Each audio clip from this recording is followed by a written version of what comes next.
And I swear to God, I will hold you in my arms.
Welcome, ladies and gentlemen, to our English broadcast of the Chinese LPL. We are up to week 9, day number 3.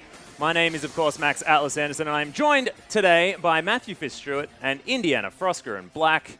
Guys, we are getting to the business end of the LPL split, and there's been some crazy shenanigans going on. Of course, EPA winning out over QG, a few upsets here and there. I mean, what's sort of standing out here, and why are we getting this interesting end to the split? I mean, frankly, we've had one of the closest splits that we've ever had in the LPL. Yeah. Again, 2016 was kind of the year of rebuilding for the LPL, if you will. And a lot of the mixed roster teams, in terms of like Koreans, Chinese, some of them came in like EDG that were, settled. They'd figured out their language barriers, but other ones like LGD with Marin, readjusting to that language barrier, taking time to cohesively come together as a team and making a very late season surge towards that playoff spot. Yeah, that's exactly right. And look, I want to talk first about, I guess, teams that are struggling just a little bit. And QG really springs to mind. This is a team that has been playing with a different roster, sort of mixing things up just a little bit. But do you think it's impeding on them, or do you think they're just resting their players? What's going on here, Frosker? Okay, so we do need to understand that QG have already qualified themselves for the playoffs, so it's not a do-or-die situation for them. But now, like you said, it's kind of a question, are they resting their players? We didn't see Doinby play.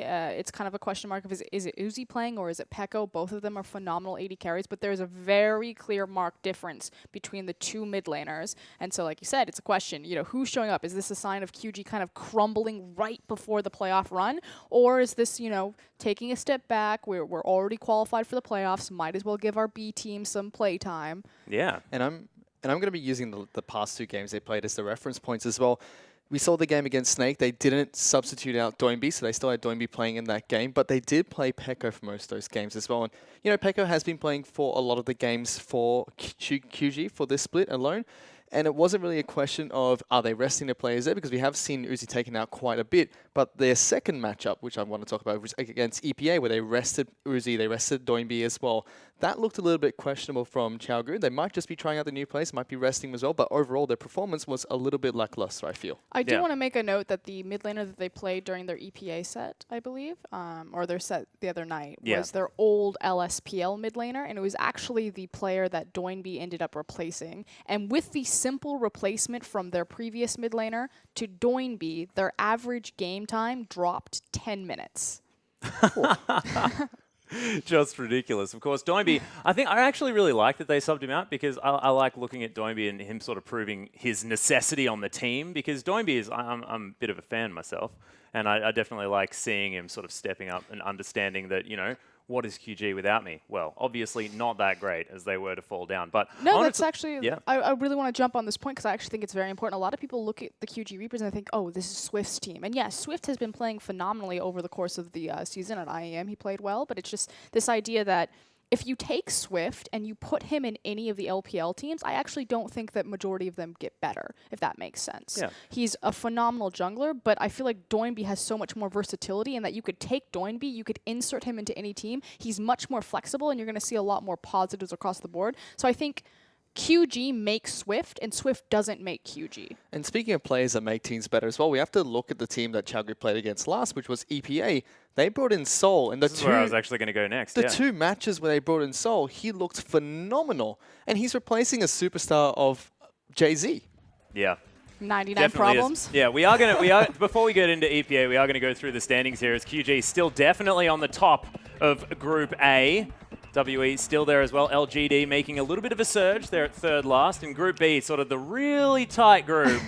Finally, EDG have equaled out those wins against RNG with the victory over them yesterday, and OMG making a surge there as well. It's not quite as close in the middle of Group B. I do want to remind you guys that when we took the poll of who was going to win between OMG and Invictus Gaming, every single one of them said IG, and I was the only one in the room that said OMG. Hey, that's all I I'm didn't say anything. She's the believer. She's the believer. But we are going to see QG and M3. Exactly right. That is exactly what we're looking at straight away. And you can tell when Doinby isn't on the roster. So that's going to be interesting. See how they go without their mid laner there. Snake versus EPA is going to be our second matchup of the day. Not Crisis. Oh, no. Crisis is there. Okay. Yeah. I was going to say, not too many mix-ups. So we are going to see our final match, LGD versus WE. A massive matchup for LGD especially. just because they really want to try and get towards the top of those playoff spots. And those are the 4 teams that you really want to be looking for. Masters 3, LGD, Invictus Gaming, and Vici. Now in Group A, it's going to be LGD and Masters 3 kind of racing for that final spot. Masters 3 have to win every single game to qualify themselves for the playoffs. And I believe LGD also have to lose, but I'll have to double check. Yep. If LGD win today against Team WE, they are qualified. Yep, so Frostcone's right. So Masters 3 do have to win all their games, but it's still not in their hands. If LGD can pick up a win against Team WE tonight, they'll be through to playoffs. And just like that, no hope for M3 anymore. Yeah, and how are we actually feeling about LGD? Because I was watching the, as we do go through the KDAs, we're going to talk over it for now, but of course, just observe. There's OMG making a bit of a surge there towards the top of the top rankings. Very exciting stuff. But I've completely forgotten my point now. Damn you, KDA rankings. LGD. LGD. What do we Okay, think about LGD? their match Which is a against dangerous EPA. question. Their match against EPA was looking like EPA were going to take it 2-0. And then somehow they managed to turn around this series. I still just don't know how to feel about the old LGD. They've broken my heart before, and it's really hard to love again. Again, the thing is they came into this split against all of these rosters with these superstar Koreans that have had a split or a year of time of like cohesively getting the Koreans in there, figuring out the language barrier, figuring out the communication, and then Marnes just dropped right into this and they have to start from scratch effectively and restart. So we always knew that LGD would take time, but obviously you're still kind of ramping up against the expectations of such a star-studded roster. And Yeah. yep, and it's good to say that they have been playing really well towards the later part of this split. Yeah. It almost feels like they refound their form, and even though they were playing really poorly at the start of this split of the LPL, they were always still just one game away from making it back towards that playoff stage. They eventually found that game as well. Yeah, and if we look back at LGD, I mean, this is a team that does play really well in playoff stages. I mean, this is a team that didn't necessarily finish all the way at the tippy top of the LPL last split, but still managed to be our first seed heading into Worlds that we're not going to talk about because I can see Frostcone's getting sad as I look over the desk. That team. I love LGD, but they just break hearts. They do. They do indeed. Spawn has the greatest example of them. Like most teams we call like a fist, and so like all like 5 players and they all work together to make a fist and they punch you. Well, LGD, they can't make the fist. It's just like it doesn't work. So they're all just like individual fingers and they just run around stabbing people in the eyes. Just like Yeah. outplaying them. Imp's like, what up? I can be the best AD carry any day that I want to be. Today's not that day, but tomorrow I'll take your eye out. That's exactly right. But we are going to get into our first matchup. It is going to be M3 taking on QG as we go through the M3 roster. Now, XY back in the top lane and YOLO, I believe, in the jungle there. Very exciting. Is it? Look, I don't know. I went with exciting. Not sure whether it's the adjective that we're looking for here. As XY has had some up and down performances, but I like him on the tree. Maokai making a little bit of a resurgence. I know you like him there, Fish. I love Maokai. One of the best champions in the game. You can put him in the jungle. Nobody knows where he is anymore. Great. Well, I mean, still, because, look, I mean, he's always been a tree. That's the high tier color point. This is why I love like 2 play-by-play casters. Fish gets in there. It's like, no, the greatest part about Maokai is that if you put him in the jungle, no one can see where he is. It's perfect. I mean, I like it. Literal examples, that's where I'm at. But, of course, I'm a play-by-play as well. I wish I Frostcoin. could think about the game that way. This is going to be a good just- night for you, I think. Oh, my goodness. Yeah. Pentacue there is the AD carry position as we just sort of skipped over all the rest. And Savoki, this is the only man that you want to talk about. I was going to say, it doesn't matter if we skip. No. Exactly. Obviously, you got Raphael, the Victor Lord in the mid lane. Pentacue, the super bloodthirsty AD carry. But like you said, Savoki looks like Tom Kench. You can see Tom Kench in his... he just has like that face where He he's does. like, I'm going to eat you. The smug frog. Yeah. That's what I like to call it. But we are going to cross to the other side of the rift. QG, a team that has been faltering just slightly, now to take on what is the most hungry M3 could possibly be, because this is do or die for them. You can see most of the map looking pretty similar, but in the mid lane, the AD carry position, things changed up just a little bit. We'll see how things are going to go. But what's really interesting is, yes, we are having rotations between mid and AD carry, but the actual poor performers on QG have been Swift and Moore. Yeah. Like, really dropping the ball. And they're obviously, like, the concrete positions on the roster. So I feel like if we are rotating to try to find something that works, we're maybe rotating in the wrong direction. Yeah, so it's going to be V Swift Borisol in the mid lane, and Uzi actually sitting on the desk. Hello. So I missed him. You missed it. I said it was Uzi. No, it's Oh okay. my goodness, I missed it. Again, Borisol is the old LSPL mid laner for QG. He's not a brand new player. They had him before. They do have experience, but Doinby replaced him, and it dropped their average game time by 10 minutes. I do like the Swift has been mixing it up there as well with the Kazakhs game hanging out, but You mentioned inconsistency, and Swift is not a player that really comes to mind when you're talking about that. Borisol there on your screen. He's mostly a control mage player. I know he's got 2 Ari games right there, but he was typically a control mage only player. Bringing a bit of a different flavor there to the mid lane than what QG normally represent. There's Uzi on your screen right now. Didn't play in the last set. We'll see how he goes this time. Has the highest KDA, the AD carry position in the LPL at the moment. Yeah, makes a bit of sense there as well as more. This is a guy that we've been asking some questions of, and if I'm going to sort of start up the discussion about this match, has to go to the support position, right? Because Moore versus Savoki seems like the only mismatch that's now definitely in favor of M3. Yeah, and that's the big thing. Again, we were talking about how even though QG are kind of rotating between the mid and the AD carry position, it's really been Swift and Moore in particular who dropped the ball. Now, when RNG defeated QG, it was through a targeted strategy at Moore. They banned 3 supports. They first picked the first support, or priority picked the next support for Mata, and Moore was left really exposed and just beat them in the 2v2. Against Savoki, you naturally don't have as wide of a champion pool, or I'm going to call it an effective champion pool. Not that he can't play it, but simply that he thrives on more of those Tom Kench, Bard, really playmaking-oriented supports. Yeah, that makes a lot of sense. We are into Champion Select, ladies and gentlemen. M3 are going to be on our blue side against QG this time around. I like the adaptation of putting Uzi in for this game in particular because that's the strong side of the map here for M3. And if you really want to shut them down into 2v2, assuming we're not going to have any lane swaps, then, I mean, that's the way to do it. Put Uzi in a lane. Like, my God. But the bans are coming through thick and fast. Rise, Kindred, and Nidalee are going to be banned away on the side of M3. And Azir and Trundle so far here for QG. And I like the jungle focus. Make sure that Swift can't get onto those comfort picks, and maybe they'll try and exploit him. I like the Azir ban. Oh, yeah. Golden chicken. That champion, pretty And that has been what overpowered. Raphael's been able to perform on as well, despite, you know, some interesting builds and things like that here and there. Has looked quite good as Callista is going to hit the bench. So, Sivir is up. That is sort of standing out like a sore thumb, in my opinion. Could say that Froskin probably a fan of the champion as well. Have you seen her match history? She just gave me a cheeky look there. Have you seen my match history? No, but I've seen every game that you've played, and I've just seen just ricochets everywhere. That's all I see. She loves that Beyblade arena. Oh, it's the best. W to win. People are like, oh, how are we going to win this? I'm like, I'm Sivir. Never mind. Press R, win game. Oh, well, press R and then make sure you press W when people aren't immune. I think that's the rule. I don't even need to be there as long as I speed everyone up. Well, M3, thinking about grabbing the Gragas here for YOLO first up. Still a few seconds to go. We'll see whether that's the decision they're going to make.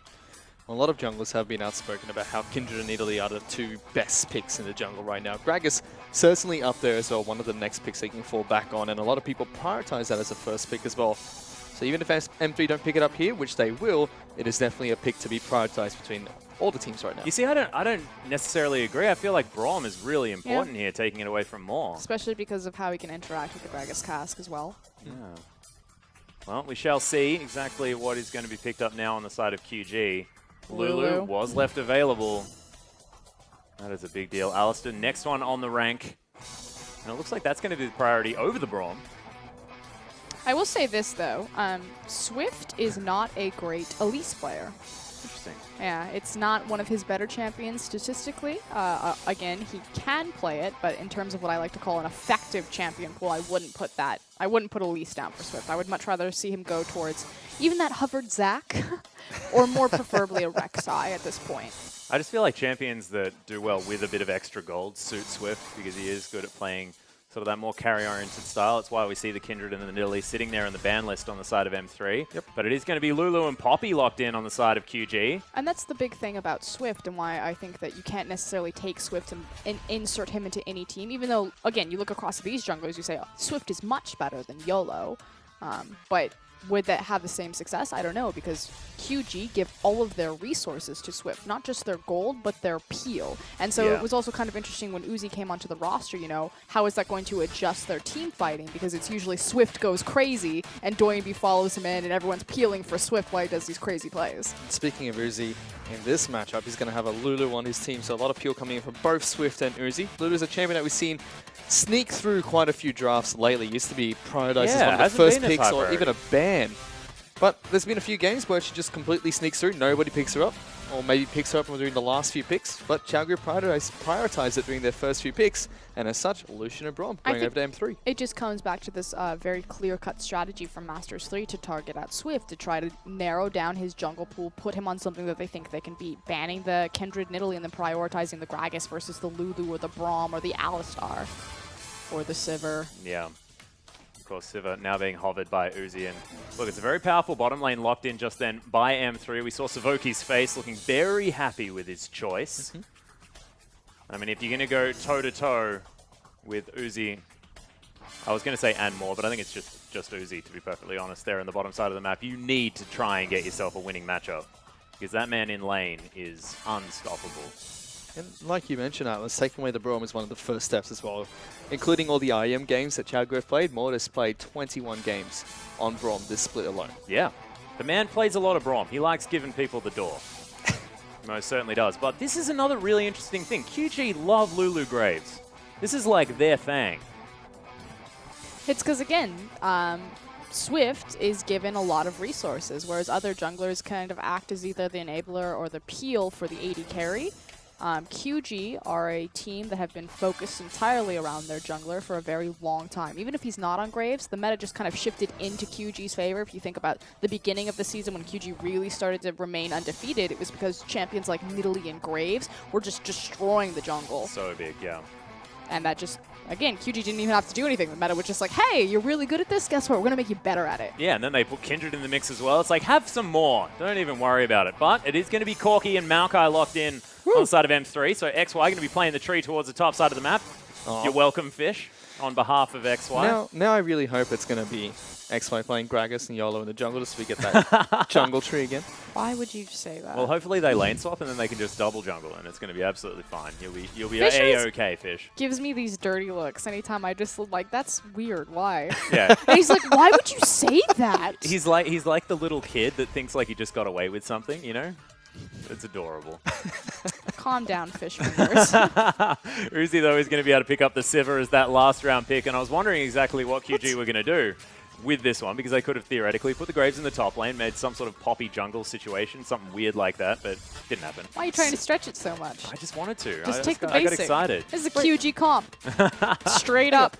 But Sivir last picked in the LPL. Are you sure this is the LPL? Are we watching the right league? Have you met Masters 3? They don't necessarily have an AD carry. Well, this is the weird thing, right? I was actually like half expecting PentaQ to go back to the Jinx, just because, you know, historically, Yeah, that that's has the thing. been the way to deal with Sivir, right? The So- extra range, blah, blah, blah. PentaQ is in a very precarious situation. He's a great or phenomenal hyper carry player in a team fight scenario. His lane phase needs some work, though. He's far too aggressive. Majority of the first bloods that Masters 3 suffer are because he goes way too deep and Savoki has to bail him out. So I feel like they're actually trying to compensate for, again, having Uzi across from them by taking that Lucian. Yeah, it's a really good point. But ladies and gentlemen, let's get on to Summoner's Rift for game number 1.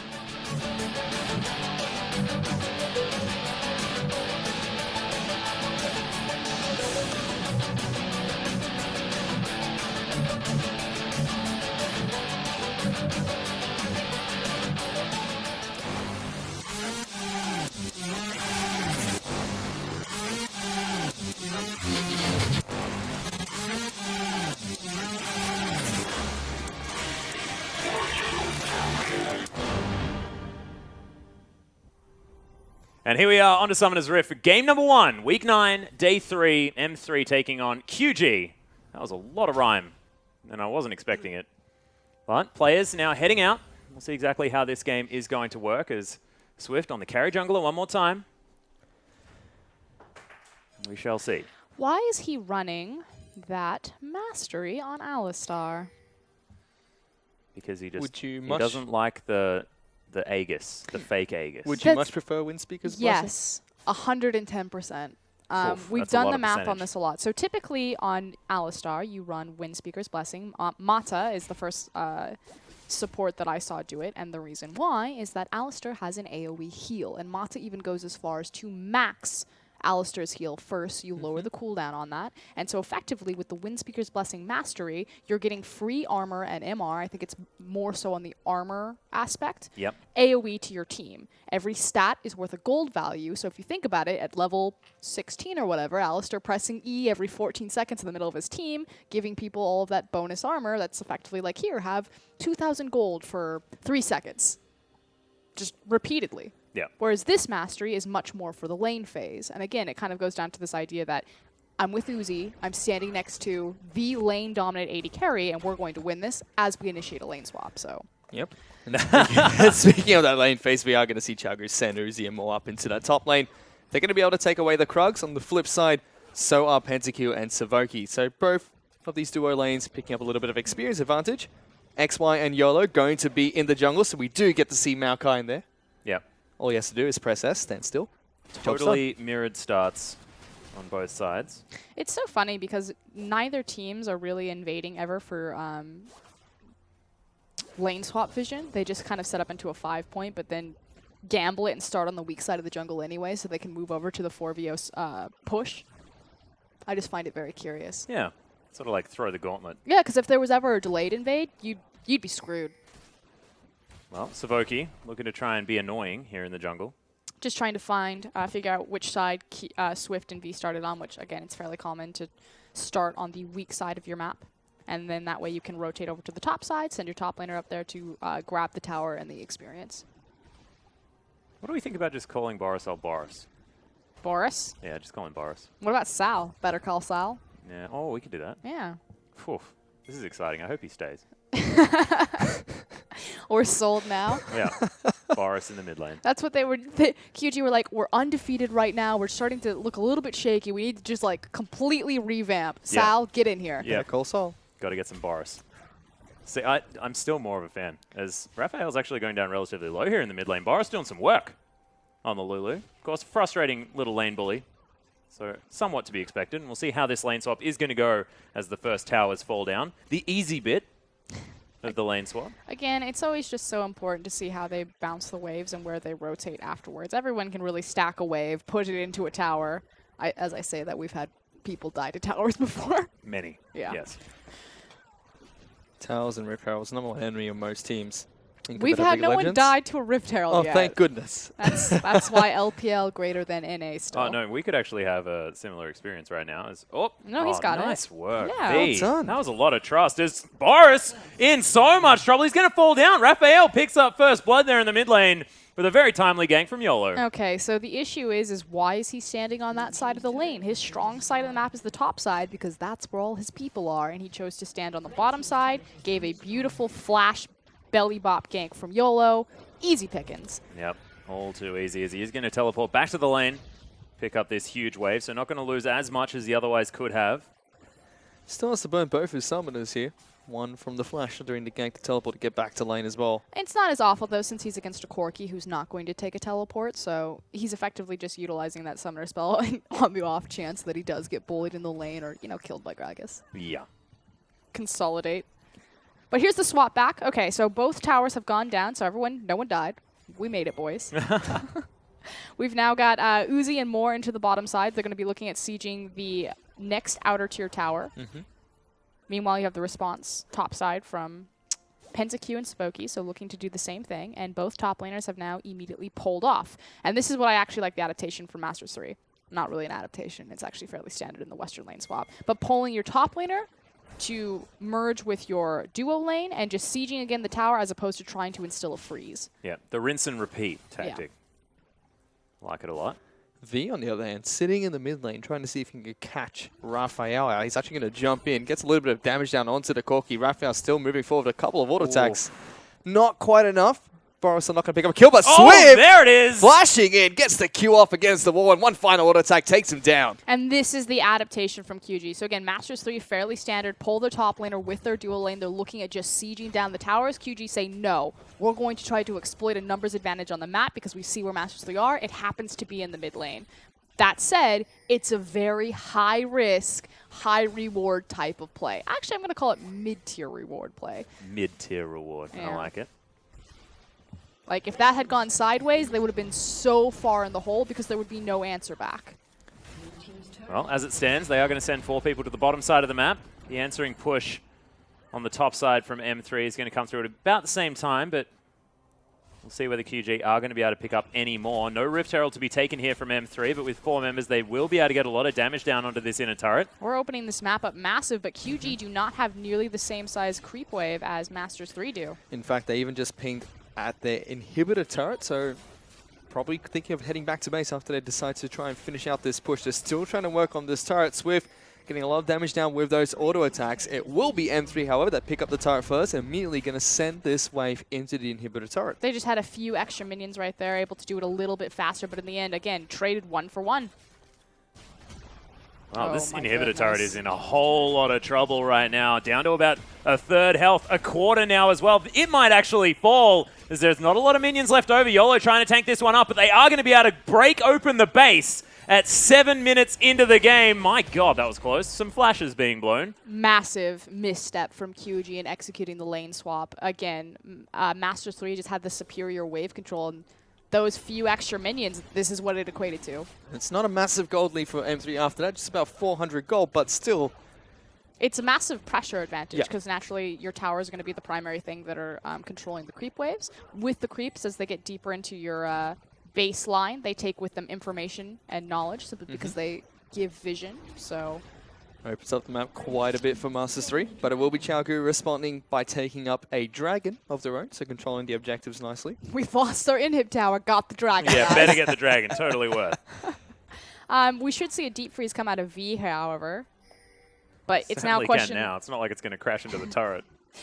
It's really a question of what do Masters 3 do with the map advantage that they have now. So V's kind of tied up with the top lane. They're constantly, or they should constantly have the push there. They're not going to close in on the Rift Herald because, again, the top laner is not in any position to challenge this unless Swift wants to get really cheeky. So Masters 3 should grab this, rotate it into the mid lane, continue to attempt a siege, and QG, are they actually going to be able to freeze this and get to that 5v5 scenario that they like to play? Or to M3 just go and take an inhibitor. Or are they just going to run them over again? We shall see. Of course, Swift now taking his red buff. Savoki looking to try and put some pressure on as Winter's Bite flies past Boris. It's going to be A-OK. V just continues to pick up farm. Isn't there, did you ever play Rampage? No. The Boris that I think about is like GoldenEye Boris, you know? I swear that there was Boris. this monster game where you played these little different monsters as a package. Oh Is no, one Uzi. of them called Boris? Yes. That's It's amazing. like it a just boar. makes me think of Boris the Owl. Uh-oh. Well, Uzi getting stalked at the moment. Can't even farm. He's not going to die, though. That is the biggest deal. No, he's definitely going to lose a lot of chip damage on his tower. That's a big minion wave. Rift Herald up. Sure is. Rift Herald going to be able to push in these minions quite quick, and with the extra attack speed, possibly get a lot of damage down into this turret. They're working on it now. Uzi and Swift are there to try and clear out this wave as much as possible. They get it down to just above half health. I love when Lucian is utilized as a sieging champion. Again, so many people think of him just in his dueling context and his lane dominance, but with the double tap passive, you're able to burn through towers so effectively. Yeah, in small windows as well, which I think is really cool. There's more. He's going to go aggressive. Pulverize is there. Savoki loses a chunk of his health bar, but otherwise nothing too serious. Now Raphael moves back to the mid lane.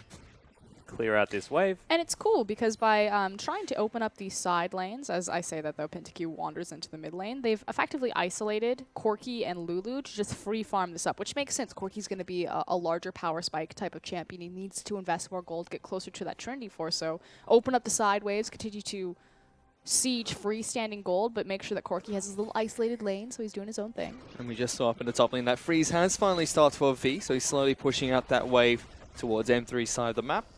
Now the rest of M3 just grouping up casually in the mid lane, trying to get some chip damage down onto this final outer turret. Yeah, utilizing the rest of that Rift Herald buff, which I believe is about to wear off as PentaQ is going to head towards the bottom side of the map. Not entirely sure why. Just wants to grab himself a Krug camp, I think. It's just really important that Masters 3 at this point in the game are very decisive and clear about where they need to go. QG will constantly put themselves in these types of holes and situations in lane swaps, but then they'll be able to get the freeze and just stall out the game. Well, you can see Boris able to trade quite effectively there with Raphael. Yes, it is a thing, and it is going to continue. That's just his name now, Yep. Boris. Yeah.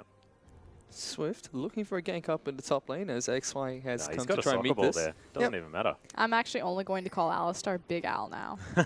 Goodness. Oh, dear. What have you done? What have you I done? was going to say, no, what do you mean? Swift. He's going to look for a kill onto XY here. Cutting through, end of the line, of course. No CC, so he's just going to be able to wander away. But message received towards the top side of the map. He needs to assist V in resetting that creep wave because it's way too deep for Poppy to be alone by himself. But in response, Masters 3 are rotating Savoki and YOLO for assistance. So QG need to be careful here. This is going to be a 2v3. Lulu does have TP. Yep, well, so far, XY able to do some work. Nice knock up, but my God, V is in so much trouble. And it is going to be the tree picking up the kill. So nice collapse. In the meantime, though, Raphael underneath his own turret, he gets turned into a squirrel. Flash, there's the... Oh my gosh! Uzi, spell shields, doesn't get the kill, and PentaQ grabs it. YOLO from the backside, massive ultimate. As Swift is going to try and turn around for the kill. The double comes in for PentaQ, but Swift finishes off the Corki. More now trying to get away, and this is a disaster for QG. The cow, back to pasture, my friend. You are dead. Massive mistake from QG. So what they decided is that they were going to sack V and translate this into taking the mid-tier tower, but so many individual mistakes in terms of decision-making. Uzi thinking that he can get the outplay, Swift thinking that he can get the outplay. Just siege the tower. There we go. We take a look at this one more time. It was Uzi that eventually dived really deep for Raphael. I believe a heal does come out. It's the heal from PentaQ. Whoa. Yeah, just in time, then tags him on the back with the culling. Uzi way too deep, not able to get the dangerous game. And then Swift is flashing forward simply because he's pushed into the tower. He knows he's going to die anyway, so he might as well try to trade 1-for-1. They do eventually pick up more as well as Big Al tries to juke back and forth. Not going to quite work out. Yep. And M3 now, they have a nice lead for themselves. 2,000 gold ahead of Changgu, 5-2 with kills. And they've got 5 turrets down, one of them being an inhibitor turret up in the top lane. Is there Australian slang for over-aggressive? I don't know. It's okay. In Chinese League of Legends, we just call this Chinese League of Legends. I think that one works. We'll have to, tweet in to Lol Froster. I just feel like everyone gets like, chaos style. What did QG get? Is it just disrespect style? Style on you style? Flex on you? Yeah. Far too aggressive style sometimes. He went deep. Yeah.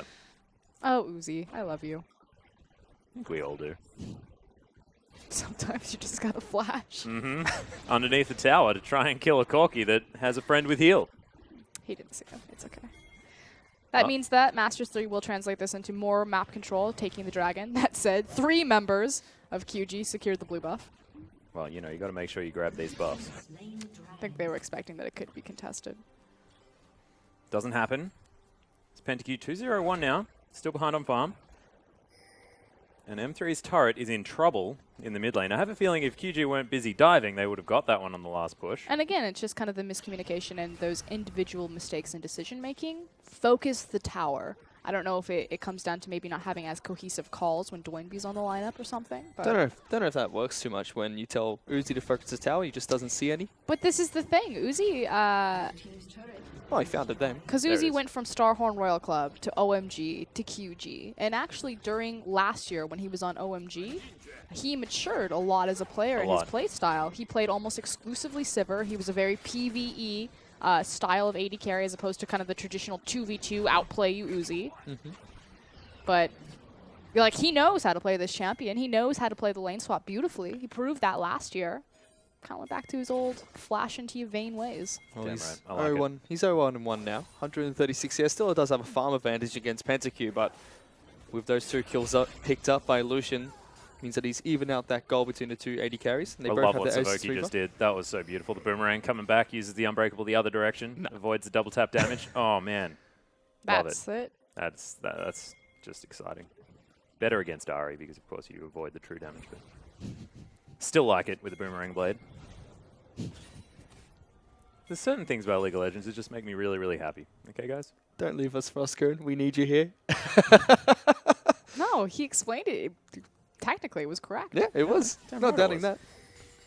Important, I don't know, but correct, yes. Yeah, no, see, I always bring up the important information. It's kind of like one of those moments where you walk outside and you look up, you go, oh, the sky's blue. Technically, you're correct. Yeah, but theoretically, it's not exactly information that anyone needs. I understand that. I see where you're going. But M3, they also see a heck of a lot. They've got a lot of vision here towards the top side of the map. A lot of blue wards. I tried to make the segue on the color. It was okay. Yeah, Here we I go. thought it was Contestant for the inhib. Yep, they're looking to try and take this one down. They've got 5 people up here. Lulu is still split pushing down the bottom lane, so Mr. Borosol is not going to be able to group up just yet, but he does have that teleport available. He's got the sheen. He split push Lulu. Activate. I love it. It's fantastic. Well, Boris just says, last time you guys were in a fight, you screwed it up. I'm just heading towards the bottom side of the map. See you later. Got the big creep wave. Master 3 are going to back off. Probably send someone down there to reset their map. Yep, it's going to be tree. Yeah, and the gold completely even here at 17 minutes into the game. 3 minutes until Baron will be an option for both of these sides. And that's a massive concern because look at the difference in standing gold between these two teams. If these towers start falling over and evened up, QG then have a substantial lead back. And it just shows that QG have a lot more money in the old farm than M3 do. Of course, 3 extra kills, an extra turret there at the same time, but the gold's still even. QG definitely been divvying out their resources well. Yep. Everyone on the side of QG currently has more farm than their counterparts, except for the support. So, Oh, and that's a really big deal. Yep. Saboki. Sky is blue. You're going to continue doing that, aren't you? Technically correct. Well, it is going to be the static shiv done now for Uzi. Bit of a power spike, heck of a lot of wave clear now for this Sivir. Almost redundantly so. I actually really like it. Yeah, no, I've warmed to it. I used to much prefer the Phantom Dancer. But I'm okay with the old static shiv.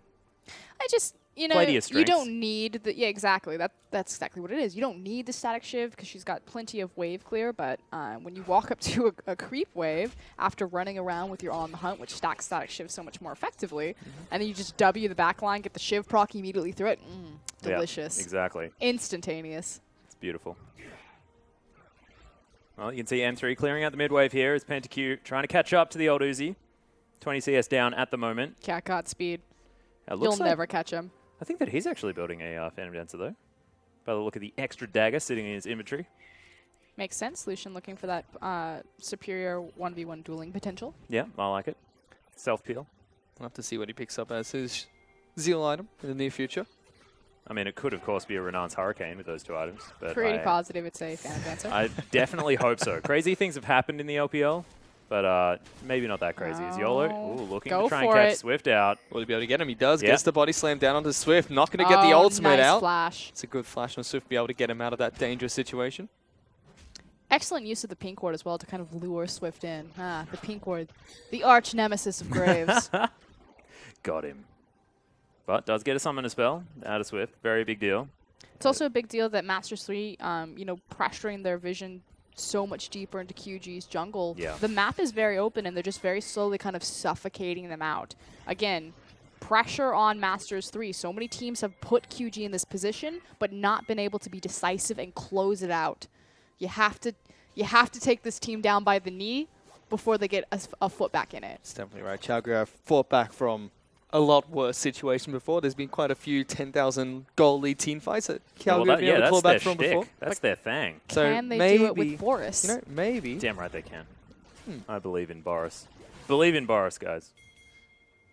Hashtag believe in Boris. Damn right. 20 CS up at the moment. Abyssal Scepter done, as well as that Sheen. Going to the Lichbane second item. Another interesting build out of a Lulu. Not a whole lot of cooldown reduction as of yet. I mean, 20% from the boots and the Sheen, but normally we see the likes of the Merlin Nomicon picked up relatively early. Well, he's been spending majority of his time in these side lanes. You can see that the discrepancy in farm, 184 to 160. We saw him pressure the way forward continuously on the bottom. He does have the TP, so they are running double TP, can play with the split push pressure. I think it just goes back to that, leave this Lulu alone with the tower. What tower? Exactly. Another thing as well, classic Uzi style, able to pick up a heck of a lot of farm here in this mid-game. 214 now ahead of the clock. And ahead of his lane opponent there as well by approximately 30, 25, something like that. Yep, and speaking of PentaQ, he did manage to pick up that Phantom Dancer, so both the AD carries slightly even on items, and just as I said, he does pick up a pickaxe for himself. Does look like they want to try and contest over this Dragon. Swift is now the one that's trying to take this down. Here Teleport Maokai. is going to be coming into back lines as Gragas is able to pick up that Dragon. M3 trying to look for a fight here, trying to chase him down. That was sloppy. Well, Uzi actually turning this one around. YOLO taking a lot of damage. See you later, Raphael just takes the package on out of there. But look at the AoE. Massive cast comes out here as well as Swift still alive, kiting around. Huge knock up there from Moore, but he's gone down so low. Raphael takes out Uzi. That's a lot of the damage on the side of QG gone. And now they're disintegrating. Swift trying to run away. Look at the health bars on M3, but they're still fighting this one out. Swift is going to fall down. Boris running for the hills. And M3, that was one of the best team fights I've ever seen them play. PentaQ doing work as well as Raphael. I love that. He takes the package, completely splits the team in half. For a second, you're like, he's just going to leave. He's just gone. He turns around and obliterates Uzi. I really question Uzi's positioning there as well because, yes, he made the right choice of not chasing after that Corki, but he ran straight on top of the package, and that took away half his health before the fight was start. To Uzi. Yeah, welcome to frustrated Uzi in a team fight. So we are going to get another look at this. The thing that I think was a major mistake, though, is why wasn't XY, if they were going to plan to use the teleport, why not just use base home guard TP? But from this point, there's Raphael. He cuts through with the package, like you said. Uzi runs back, takes so much damage from the full package. Yeah, like right on it. Raphael turns around, just hey, I can blow this guy up. And then QG split so many different directions, chasing after the Corki, not being consolidated in their target selection, and just getting picked off and ripped apart. Did you see YOLO's flash body slam just then too? Sideways over the wall. That was Nailed Swift, sexy. locked him up. Oh yeah. Package even was able to cancel V's ultimate. It's not able to get the full channel down to knock someone back to base. Biggest mistake, though, is Uzi just running back over that red carpet. Yeah, standing on it. I mean, he made the right choice to rejoin his team and focus on everyone they're trying to take down, but giving Raphael a position to come back into that team fight and take down a huge backline member of Chagu, not good for them. Oh, and just like that, M3 do have a 2,000 gold lead. Yeah, and Now, Uzi's feeling the pinch right now. He picked up not the Infinity Edge, he just went straight to the last Whisper. don't get me wrong. I think Uzi is a phenomenal AD carry, possibly, or definitely one of the best in the world. But I think kind of like the difference between him and someone like Wei Xiao is that Wei Xiao was very famous for his self-sufficient positioning. And I think Uzi is very famous for his target selection and target identification, like his mechanical outplays as well. Yeah. And I think people confuse that. They think that Uzi does really well positioning himself in fights, but he actually gets a lot of resources to assist with that. And it's very common throughout Uzi's history that you would see team fights like this where it's just kind of a massive error in positioning. Like, he'll always select the perfect person to hit, but a lot of times he flashes forward into Vayne or tumbles into someone and immediately gets locked up and dies. Whereas, like, Wei Xiao was kind of like the ultimate AD carry of, you know, I know their cooldown is down for 0.2 seconds. I can kite back in. I like to think of it like back when it was Samsung Blue, Samsung White, comparing Deft and Imp. I heard that on Samsung White, that each player, so Dandy would grab the enemy jungler, and so if the enemy jungler is playing Jarvan, Dandy would yell out, EQ is down for 12, 10, 9. Wow. And they would count it down so that the AD carry would know exactly the windows that they had. That's insane. Makes sense. And they were definitely incredibly dominant, both of those sides. But that was a long time ago now. 2014, my goodness. Ah, the good old days. The good old days before last year's World. That's what Uzi thinks when he wakes up. 2014, good year. Well, it wasn't theoretically the best year, because he didn't win. Finals. Not a bad run. Yeah, definitely not a bad run. As you can see, the moment, 25 minutes into this game, just ticking over right now. 3,000 gold is the lead for M3, a team who need to win this game. We need to go back to this point because they need to if they want to stay in contention. I want to quickly touch on Uzi's build, though. Went for the armor penetration Yeah, very that's what I in mentioned rotation. before. It's weird. Issue, like you probably mentioned, is that building Infinity Edge from that point in your build is very difficult just because of how expensive the ingredients and the individual components are. He does have a cull to sell, so thankfully not going to run out of room too much. As long as you can get pickaxe and BF sword, it's generally okay. But then he you only get can't. another 1,400. He'll effectively sit on the BF sword and then wait like a massive window, unless he You wants can to sell. Doran's I like- blades. That's fine. I do like to pick up, I believe it's called a Mortal Reminder, one that gives you grievous wounds as well. Yeah. Because a lot of people on the side of M3 do rely on self-sufficient healing. It's effectively Maokai. Gragas as well. Maokai. Well, Pentakill also has a Vampiric Scepter. I mean, Gragas can do it, but I think it's really Maokai that he's like, screw this tree. Yeah, I'm killing it. Damn, that guy and his silly passive. I want to do my buttons and not feel like it's hurting me. That's a Zizora portal. Dead. Raphael is going to take it out. Interesting that V decided to pick that item up. Of course, not quite patched to be easier to kill just yet. As we have a look at the gold for a moment. 700 gold the lead towards the top lane. As you can see, it's quite a substantial lead there for Raphael in the mid lane. Check out Uzi, though. Yeah, He's completely even. dead even, Wow. but 4 kills down. And again, this is the point that I love to illustrate, is the difference between CS and like how much that buys you. Yeah. Well, he's going to finish off his boots there first. We'll see exactly where Uzi does go next. I really do want to see an Infinity Edge with the Warlord's Bloodlust. Not going to need the lifesteal nearly as much as YOLO is going to head down. They're going to grab themselves their 3rd dragon on the side of M3. 3-1 now. See exactly whether we're going to get to a 5th or anything like that as this game moves on. Lichbane done for Boris in the mid lane on the side of QG. Boris.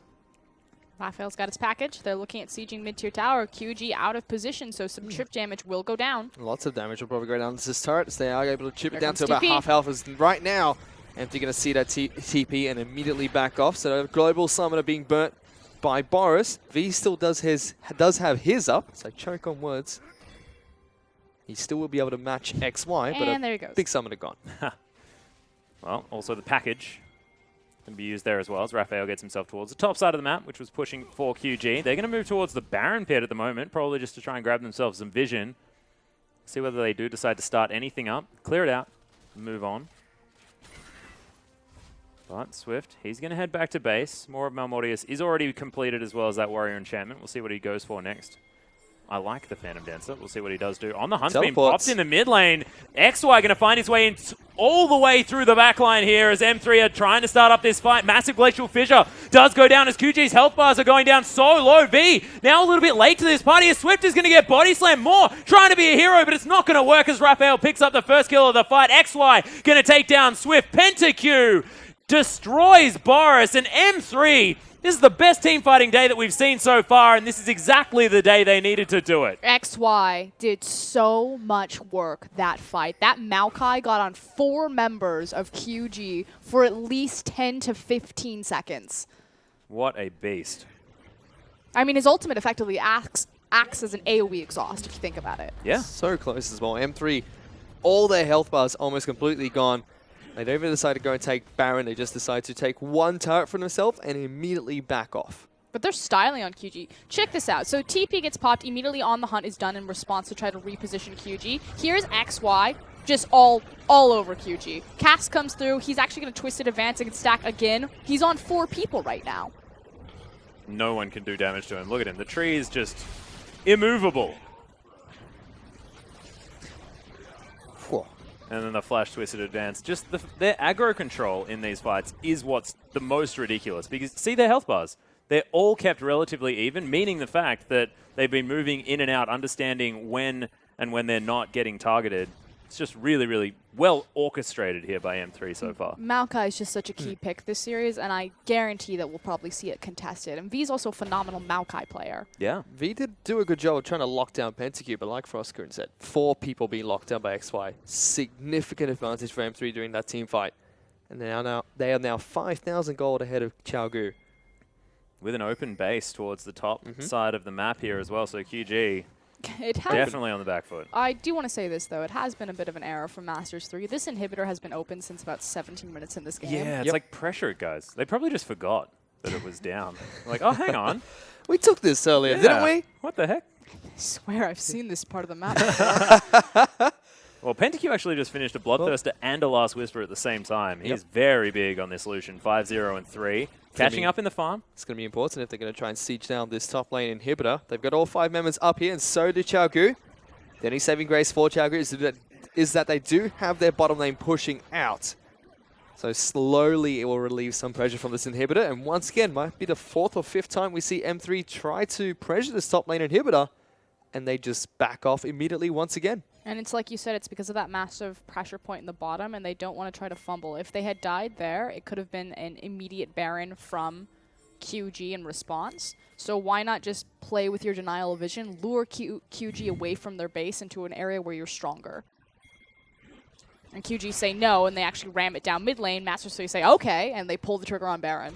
Yeah, well, they've started this one up already down to about half health at the moment as M3 are trying to get the work done. Scrying Orb's going to spot out their plan as QG are going to try and collapse. This is the time where they could find the team fight they're looking for, but M3, they're going to turn around. They want to try and grab this one if they can. Savoki right in the front line. Glacial Fissure is going to land only onto the Poppy as the Twisted Advance makes his way into the back line for XY. Huge knock-up comes down, and there's the cow. Moore getting some work done as Uzi takes out Savoki. XY is going to fall. Double kill so far for the Sivir as the Culling's going to fly through. Uzi doesn't care, though. He's just throwing out auto attack after auto attack. Oh, Swift. Oh, my goodness. That wild growth timing was unbelievable as Raphael still trying to get work done. So far, it's a 1-for-2 trade in favor of QG. So much better this time is as soon as Maokai attempted to get onto the back line, he was immediately displaced out. I believe it was the Alistar headbutt, but we can go and double check to make sure that it wasn't just Swift blowing him out. But again, denying that ultimate from being applied onto the back line there. Likewise, the target selection from Masters 3 to grab hold of V's Poppy, kind of a question. Yeah. They turned as soon as Xiaogu tried to enter that Baron pit area, and the only person they could turn onto was V. Xiaogu making the really smart play by just understanding they got M3 off of Baron. They just need to run away and back off. As soon as they pull the trigger onto V, that's when Xiaogu pulled the trigger of their own. So not a huge advantage for Xiaogu, but they do pull back that gold lead slightly. And as we approach the later stages of the game. Yeah, unfortunately, yeah, that's a 4-item Sivir. I don't see QG losing this game anymore. Just don't. Does have the Infinity Edge. That is a massive power spike. You have to think that item can effectively double your damage output. Yeah. Despicable. And we are going to contest for the dragon. All the ultimates are back up and available. TPs as well. I do believe we have the package on Corki as well. As M3 going in, yes. YOLO Steals will it. be able to get it. And they've got a lot of damage down onto Swift as well. On the Hunt has been popped. So has a teleport coming in from XY. And M3 pick up Dragon number 4. Raphael was thinking about that package, though. I saw it in his eyes. Instead, they say, okay, we've got them on the back foot. Let's move into the Baron pit. Yeah, on the other side of the map there as well. So really important here for M3. Swift See did whether they go can home. take this down. Yeah, he's streaming out of the base, though. Home Guard's doing a lot of work as Rift Scutley is going to be taken down. M3 taking their time, removing the vision. And QG saying, we ain't going to walk in there. Well, 2 blue wards left. Can still use that spot, but look at this M3 being really aggressive, trying to close on towards Xiaogu. They still have that package, which should expire soon as Savoki is going to slowly beat down on the Zerat portal. But Baron's been started. Yeah, already down to it. About half health right now as M3. Lots and lots of damage. It may just go here as YOLO does have committed. the flashback available. There's the explosive casket. Swift is towards the pit, but they don't get the Baron. It is taken by Pentakill as Raphael now over the wall. Swift might be in trouble as Moore and V trying to peel for their jungler. Uzi through the backside. Look at the ricochet crits coming in. Massive knock-up. YOLO could be in trouble. Pentacill's almost destroyed in the backline as Savoki now finds his way through. The door doing work, but V is gigantic. Pentakill takes down the Poppy, though, and now QG trying to run away. Uzi is so low. M3 grab the Baron, and I think they'll get out. What a disaster for QG. A split-second decision to try to apply pressure to the bottom wave. Puts them out of position, and Masters 3 immediately turn on the Baron for free. They get a free Baron from themselves. They're at Dragon number 4, and they have a 5,000 gold lead against Xiaogu. M3 looking really strong. That fight, once again, even though M3 came out ahead, they had very low health bars at the end. Weren't quite able to take many objectives afterwards. But we'll have to see what they do with the Baron buff now. And it's really, again, been Masters 3's bottom lane stepping up, but also Raphael. His score doesn't necessarily reflect it when you compare him to Pentakill 7-0 and 3 Lucian, but this Corki has been doing so much work in very key team fights. And YOLO as well. I mean, 1-0-12 on this. Gragas doing only missed out on participating in 2 of the kills so far this game for M3. It's all about getting those casks in the right positions, and he's been doing so beautifully. His smites have been on time. Very well played. And this has always been an issue with Masters 3. When assembling this team, they effectively took 2 different parts and they put them together. They say, okay, YOLO and Raphael have a reputation of playing around a bottom lane and working well together as a duo. Pentakill and Sovoki are a bloodthirsty duo. Let's put them together and have this bot lane thrive. And I feel like we've seen this scene before, guys, as M3 once again working on the top inhibitor Round for the 3. first time. Got some damage down onto this objective. They will be able to take down the objective. They take down the inhibitors. XY falls below half health more. He's going to soak up a lot of damage as Raphael is able to take him down. One member from Chaogu gone. And M3 looking to try and tear apart the rest of the base. They are already on towards the middle inhibitor turret. And we'll be able to take down the inhibitor as well. No response from Chaogu. They can't do anything, not without Moore now able to tank things up with that Unbreakable Will. I mean, that Unbreakable Will is it's not seeming to be named as correctly as it otherwise should, because he evaporated in the middle of the M3 lineup, and they're just looking like they're too far ahead. 2 inhibitors now down, like you said. We'll see whether they can get the work done towards the bottom side of the map, but so far, brilliant use of this Baron already. That said, QG do have the necessary tools to continue to force M3 to give them a slow choke out. That dragon, 5th dragon will be approaching probably within the next 2 minutes, 30 seconds. So it's going to be the next big window of power for them. But with the static shift Sivir and the death cap completed on Lulu, they do have the necessary wave clear. So pressure still on Masters 3 to pull the trigger. Yeah. Sure is, and they've got a good 3 minutes to continue applying this pressure. They still have the Baron buff for a short amount of time. With those 2 inhibitors going up in the top lane and the middle lane, it's going to alleviate some of the pressure on this Baron, on this Dragon Pit for Dragon number 5. But M3 are going to be able to take down another turret. The inner turret in the bottom lane has been taken down. The Baron up minions are going to continue their push towards the bot lane inhibitor turret, as Vish is going to soak up some of that turret damage. But just look at how much work Uzi Sivir just did on that massive creep wave. Just one boomerang just got back there. 1 crit's enough. Well, he's about 70 CS ahead as well, so has been picking up all of the side lane farm, as now throws out another ricochet. YOLO actually taking significant damage from that despite being relatively tanky. And M3 trying to poke him down. Dragon's going to be up in 1 minute and 20 seconds, so Baron is gone. M3 no longer have that buff, and they're still chipping away at this turret.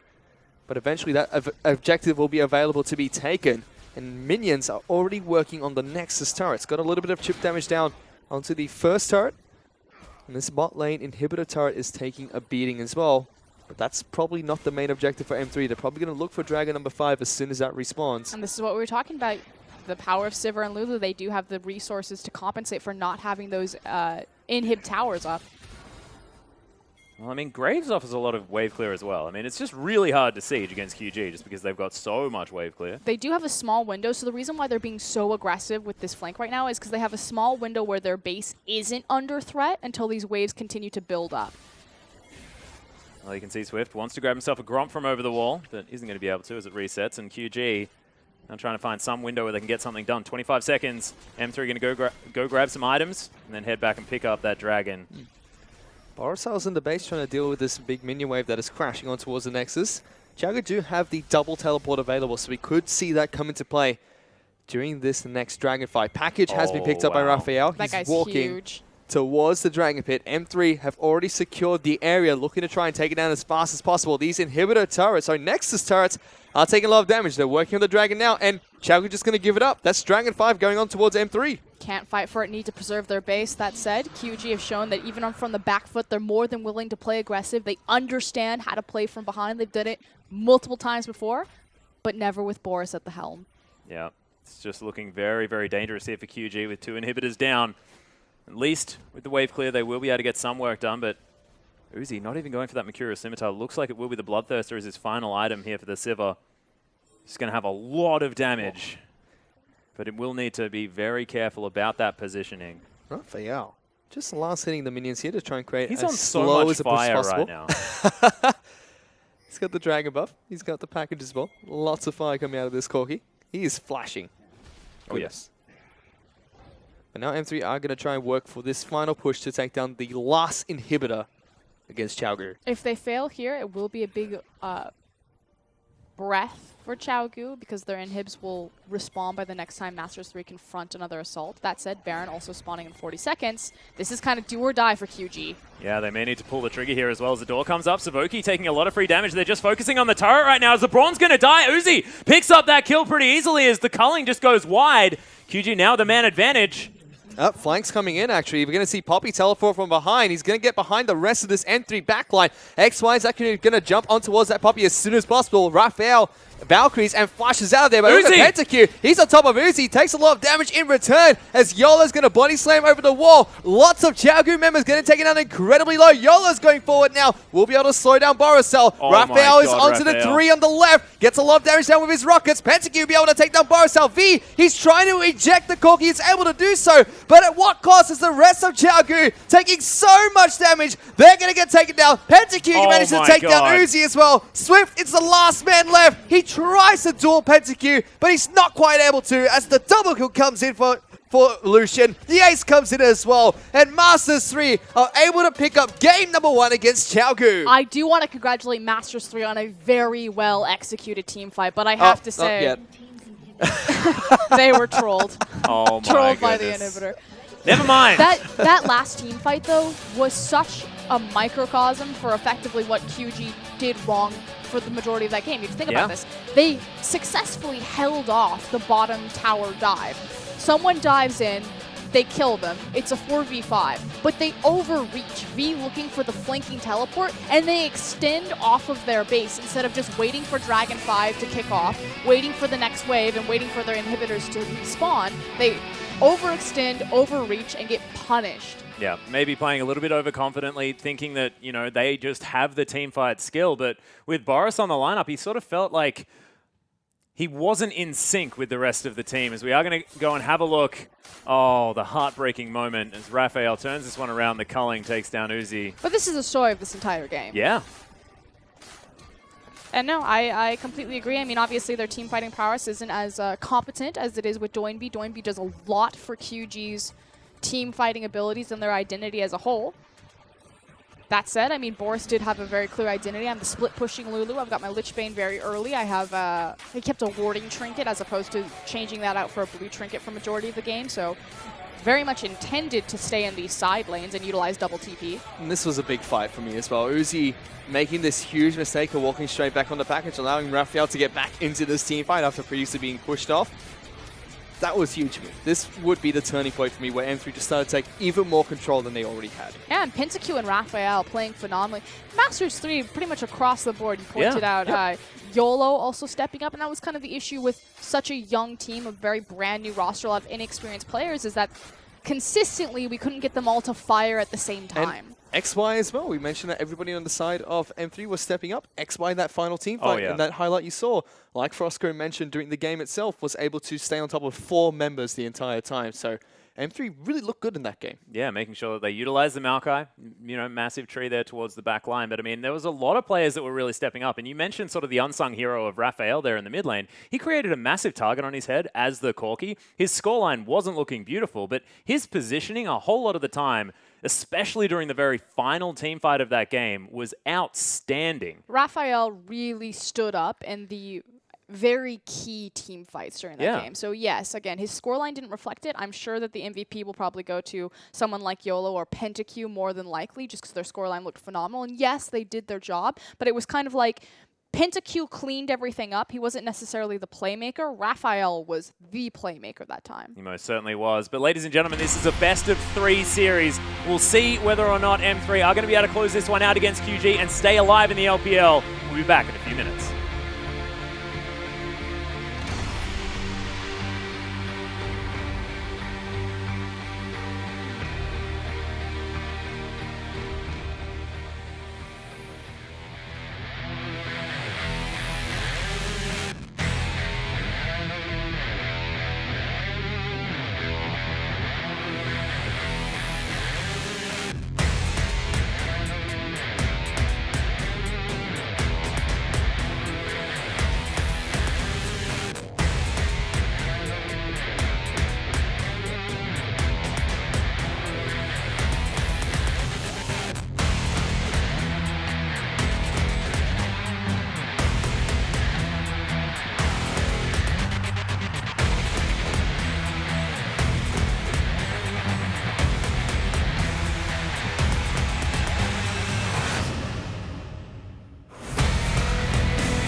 Welcome back, ladies and gentlemen, to our English broadcast of the Chinese LPL. It is week 9, day number 3, and the MVP for our last game was XY in the top lane. You know what? I'm going to 100% support that. Maokai Damn right. played phenomenally. XY was so crucial in those team fights. And I have to think that if Maokai's not a contested pick, or at least banned away, that there will be problems. I agree. Like we mentioned before the break, everybody on M3 played fantastically, and everyone stood out individually as well. But XY on that Maokai had a huge impact in those later team fights, and I think he deserved that. Yeah, I definitely agree. And the fact that he sort of nullifies the power of Sivir as well is so incredibly important. The fact that that AoE damage is going to be all reduced by the ultimate, and I think it's not even necessarily just an MVP for the player himself, but also the champion pick was genius. Bringing that one in, making sure that they were able to stop a whole lot of that damage. But what does QG do now? Is it just the Maokai that they need to contest, or is there more to that comp? Pick Janna. Pick Janna? No, I'm serious. That is what Moore used to play all the time. Yeah, and it's hilarious. We were talking about 2014, you know, because that's the heyday of Uzi in general. But if you remember 2014, Maokai was a big contested pick then. And it was almost, if Maokai came out, you would immediately see second rotation of Janna, or Janna and Maokai would have to be picked up at the exact same time. Gragas is already in power, so Janna synergizes really well with Gragas as well because it's two of the biggest displacement champions available. Like, you have to get one of these two so you can blow or displace Maokai off of your team so he can't get that damage reduction. I would like to see Chago do something about this Maokai as well. Just because it is a very popular pick right now in the current meta, but also because it is the most played champion on M3's top lane. In amongst all the different top laners that they've been I was showing. going to say, which one? They still, YOLO, amongst all of them, XY. they all have played a lot of Maokai, and it is the most picked champion up in the top lane for M3 in general. Yeah, well, we'll see exactly what happens as we do hop into Champion Select. Once again, the Golden Chicken going to be banned away first up. In fact, QG have banned that twice in a row now as Nidalee once again. Did you know that I was going to bagawk, or did you bagawk my bagawk? I didn't know. How does one bagawk another person's bagawk? Get out of my bagawk.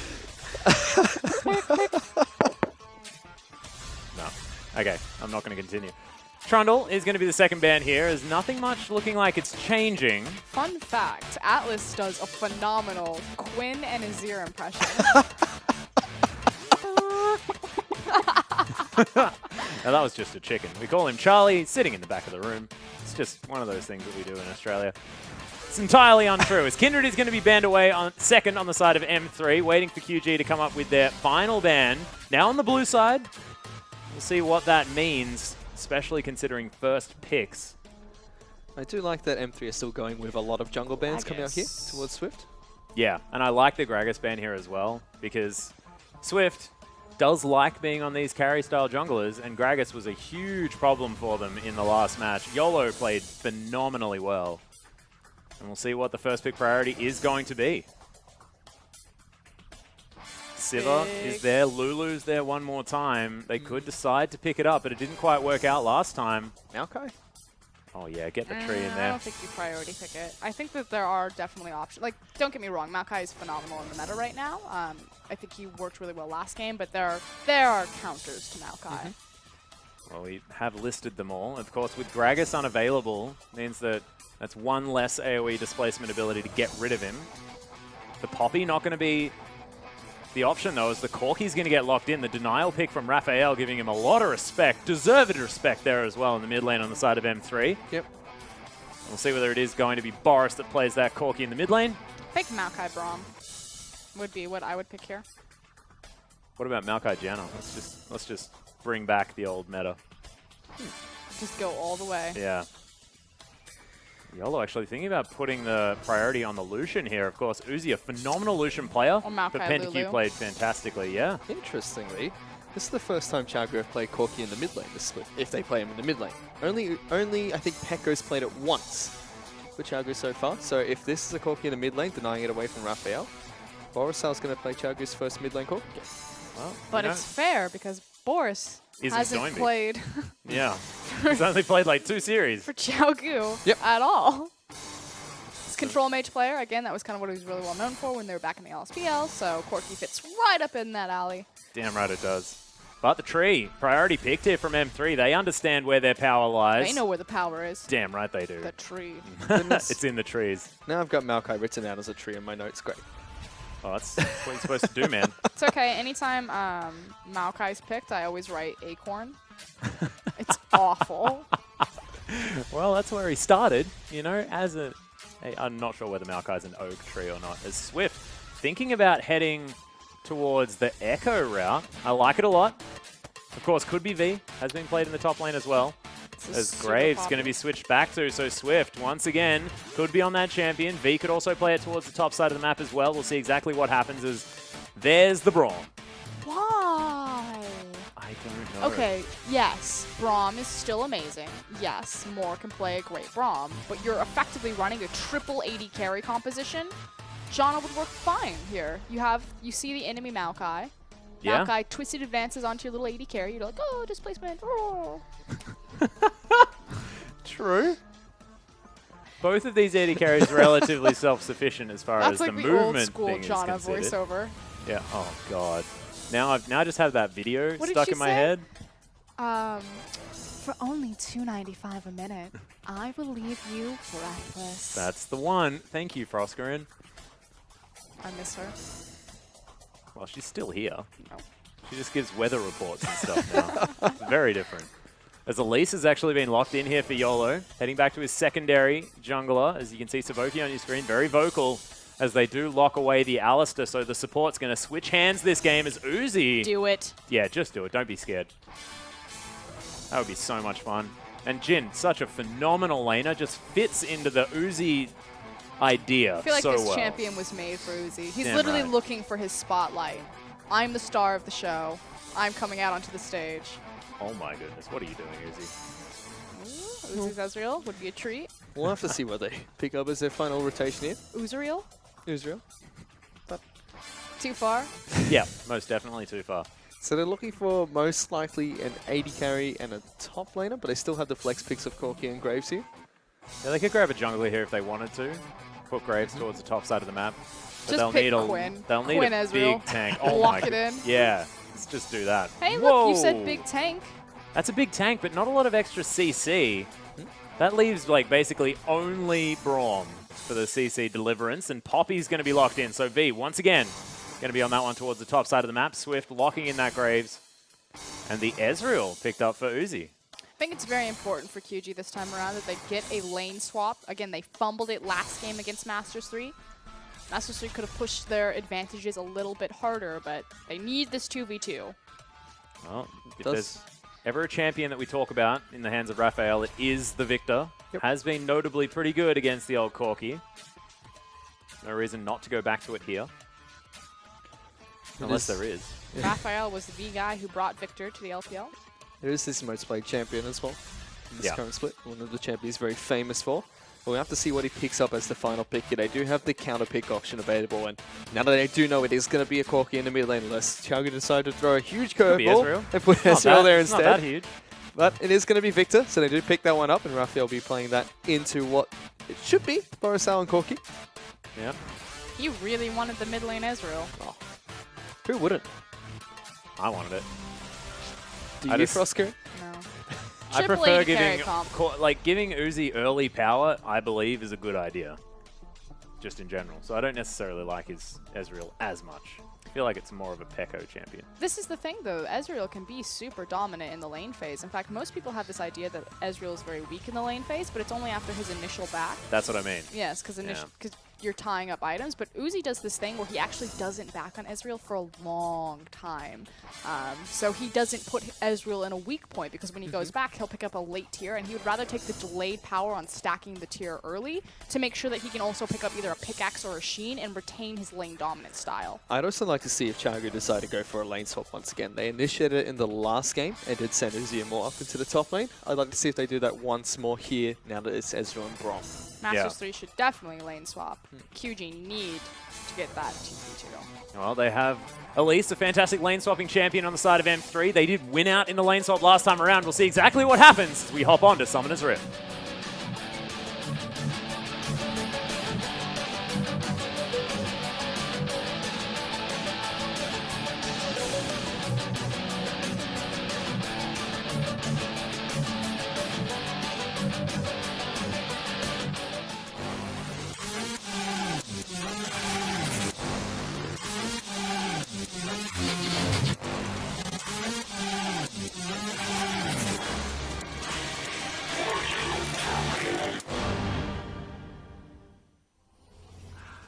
And here we are, ladies and gentlemen, under the ref for game number two between M3 and Xiaogu. M3 now looking to try and keep their playoff hopes alive. Keep your dreams alive. Yeah. That's WE. This is Masters 3.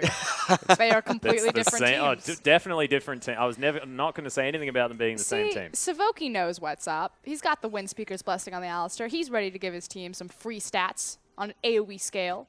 PentaQ. That said, kind of curious that PentaQ decided to go Warlord's Bloodlust. I like it, though. Oh, yeah, I completely agree because, again, Lucian is one of those AD carries who is a 3-item power spike, Yep. which this mastery effectively bridges your lifesteal coming in at 6-item or even possibly 5th item and compensates and empowers that build path, whereas Battle of Fervor is going to give you more immediate lane presence, which makes, again, much more sense that PentaQ and Savoki should actually look for the lane swap, but instead, it is going to be the 2v2. Yep, so no sneaky lane swaps coming out from either of these teams, as Swift and V going to be starting on the Grump, it seems. And I actually think that it looks like M3 have decided not to lane swap at the very beginning, right? Because they've got the Warlord's Bloodlust. I mean, that's less, turret damage, making sure that he can stay alive in the laning phase against Uzi and his aggressive Ezreal.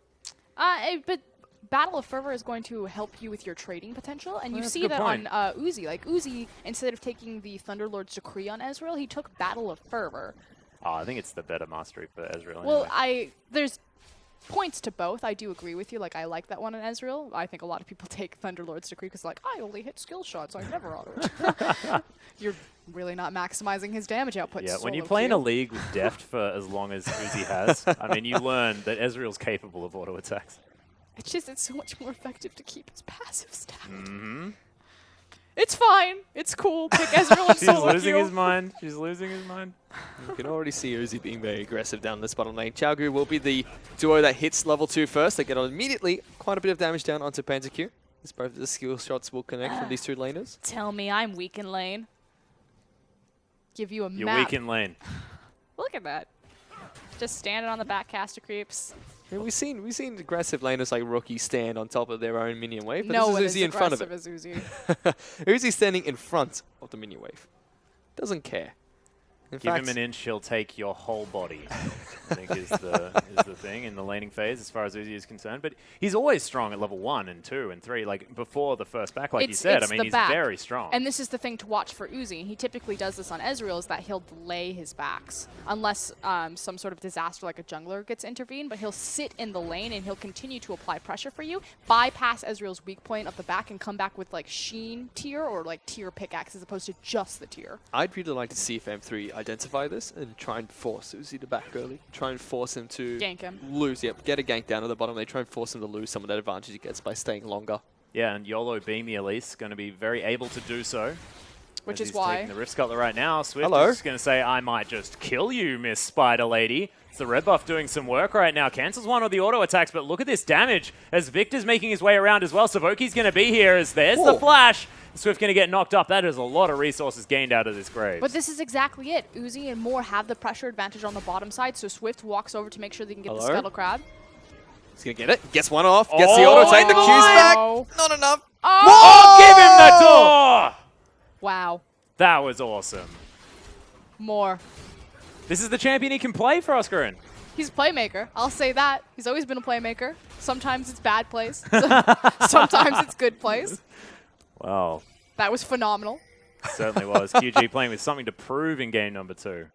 Oh, it's on. They got the 2v2. They got the advantage. But this is massive. This means that no one can send Uzi back. Uzi can control the lane however he wishes. Yep. And by losing their jungle pressure, Savoki and PentaQ have to respect. And they're going to have even more pressure down in this bottom lane now that Moore has Red double buff. buff. The Yeah. sky is blue. So is the buff. It doesn't matter. They've got creep wave control. What they should do right now is they should shove this in, and I think that they should actually cheat it back and try to get some sort of power and lose time on the double buff, but instead it looks like they're just going to hang around. I think they have confidence in their creep wave building behind them. Yeah, they got a lot of extra damage with those little friends that they have. So, see whether they can get the work done. You can already see it's relieve some pressure from the other lanes as well. Both Borosal and V shoving in M3 underneath their turrets. You got to start believing in just going straight for the Boris, man. You don't need to put Sal in the end. We don't need it. Boris It's just Boris. It's Boris the Rhino. Goodness. That's adding way too many syllables. No, it's because it's from Rampage. I found out which animal it Oh, was. M3 looking to try and get something done here as Raphael completely Uh-oh, out Boris. of mana. But yeah, Boris in trouble. Uses the Valkyrie, but he's not out of the woods just yet. YOLO throws down a ward. So far, in Little Earth, just moving out of the way, is going to survive. Oh, Swift. You were behind enemy lines, good sir. It's the Swift mentality. Saving Private Swift. That's Yeah. pretty much QG. Pretty much. Here we go.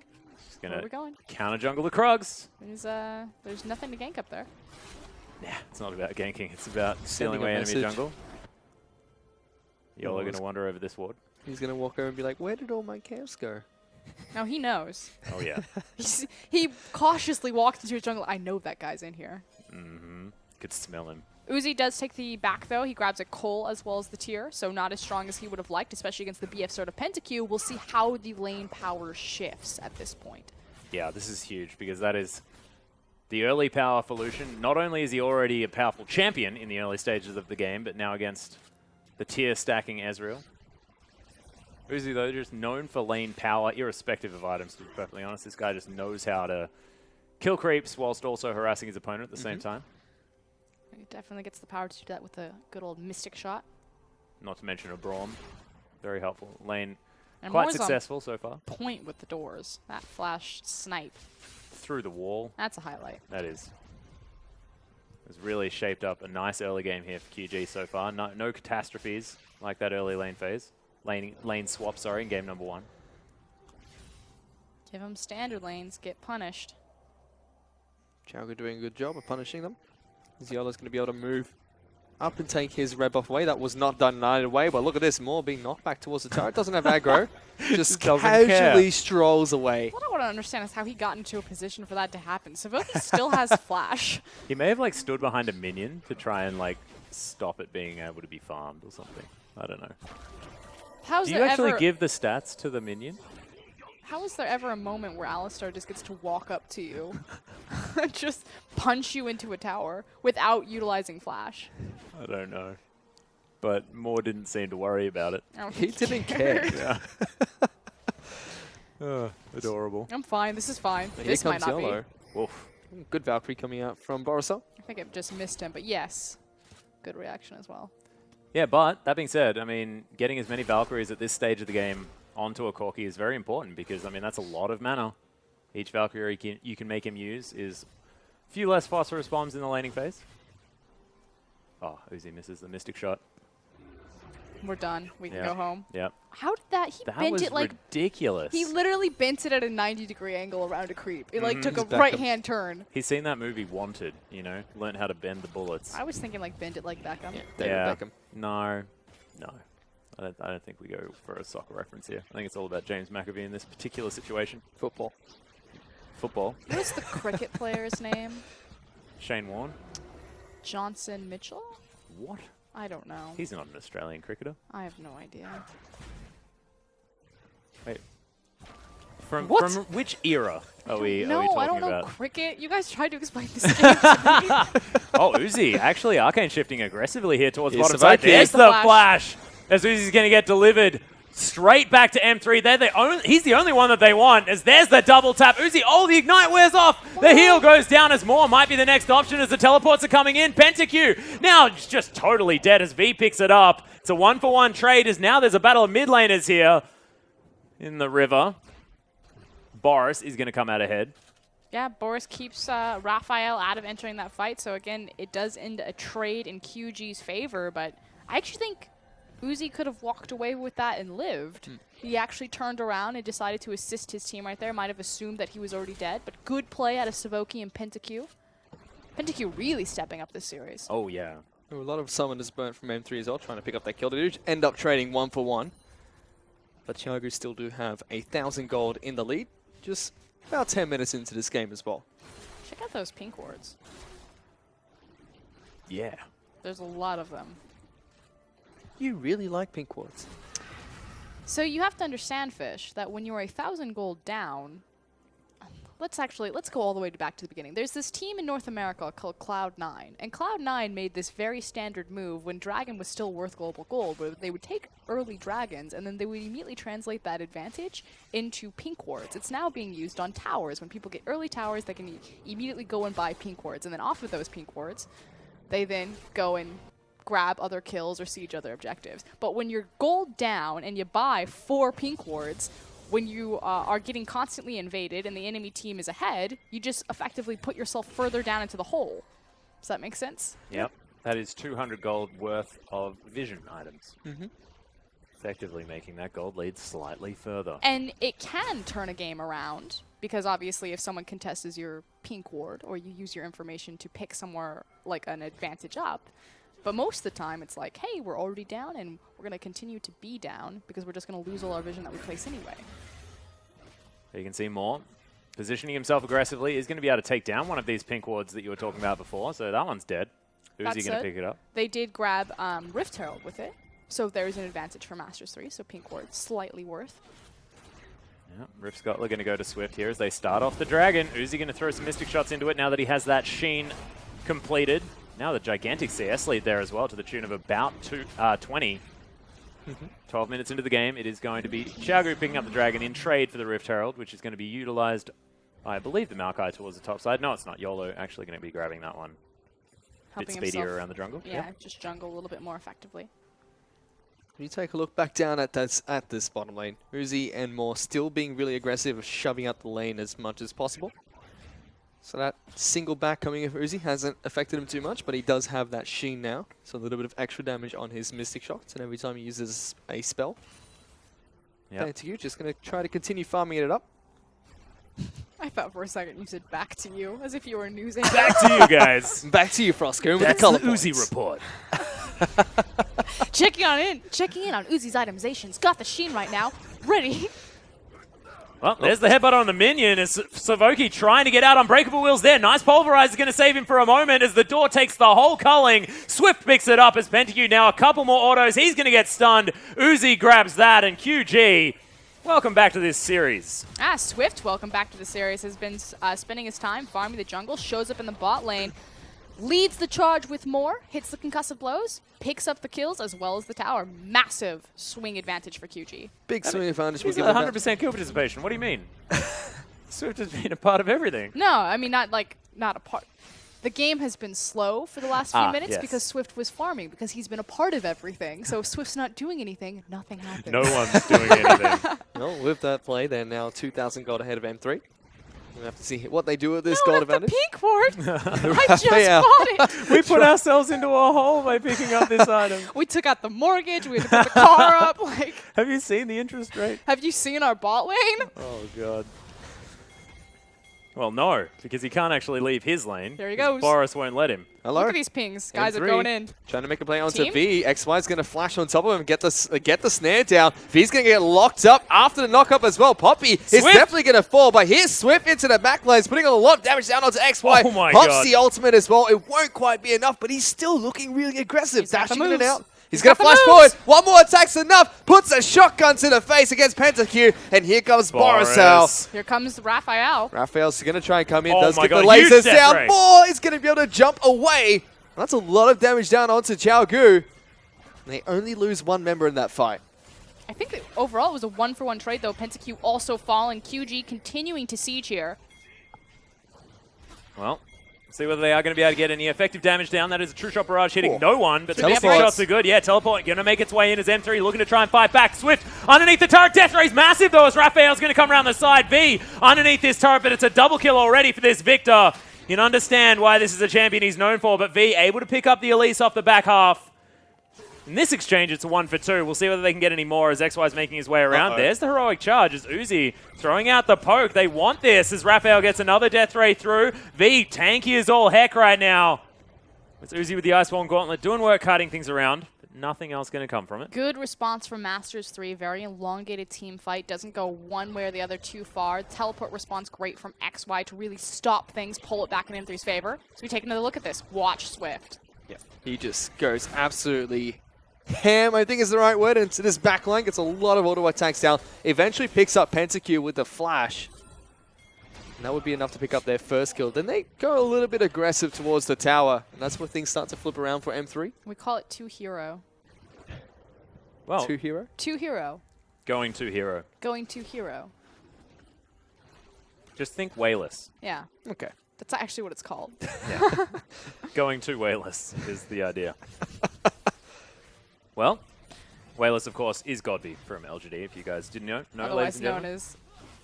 Hero. I always mean to say pain evil, but I always comes out as plat evil. Plat Evil. What? No, because they called him... We're not going to talk about it. All right. Gold 4. Oh, yes. And then when he changed his name, it became Yep. Plat Evil. Gold V. And now we've come all the way back to Wayless. Thank goodness. Can't make fun of me now. He's way less good now. So you can. That's the easy one, honestly. He's way less than the other mid laners He's- in the LPL. Playing way better than he has He's playing been. incredibly well. I mean, it's not true. Oh, look at this. Pentakill. See you later, Pentakill. Goodbye. And, okay, that's V just killing him. Solo kill. So he's Wow. still Pentakill, everyone. Okay, so Pentakill is, I actually think he's like the definition of like a janitorial AD carry. Like if you get him in team fight and just like, we set everything up for you, you just gotta put the balls in the pocket. Yep. Does phenomenal. He's great. Can press his buttons very clearly. His independent decision making about where he needs to be and what he needs to be doing when, not quite all the way there. And he has this tendency to go way too far forward in his lanes And and just give up free kills. That I'd say one that of was an those example, times. yeah. Yeah, that's Pentakill. Well, It's like a tiny little dog. Fortunately, gives a kill on over towards V. Pentakill the Chihuahua. But he doesn't know he's a chihuahua. He thinks he's like a big dog. He does. And But so Savoki's- do all Chihuahuas, let's be real. Savoki's got one of those retractable leashes, which is why he plays Tom Kinch all the time. And if he gets too far forward, he just like eats him. Yep. Oh Pick my up goodness, the that's chihuahua and take fantastic. it back inside. Yep, Savoki Heal. is his choker chain, basically.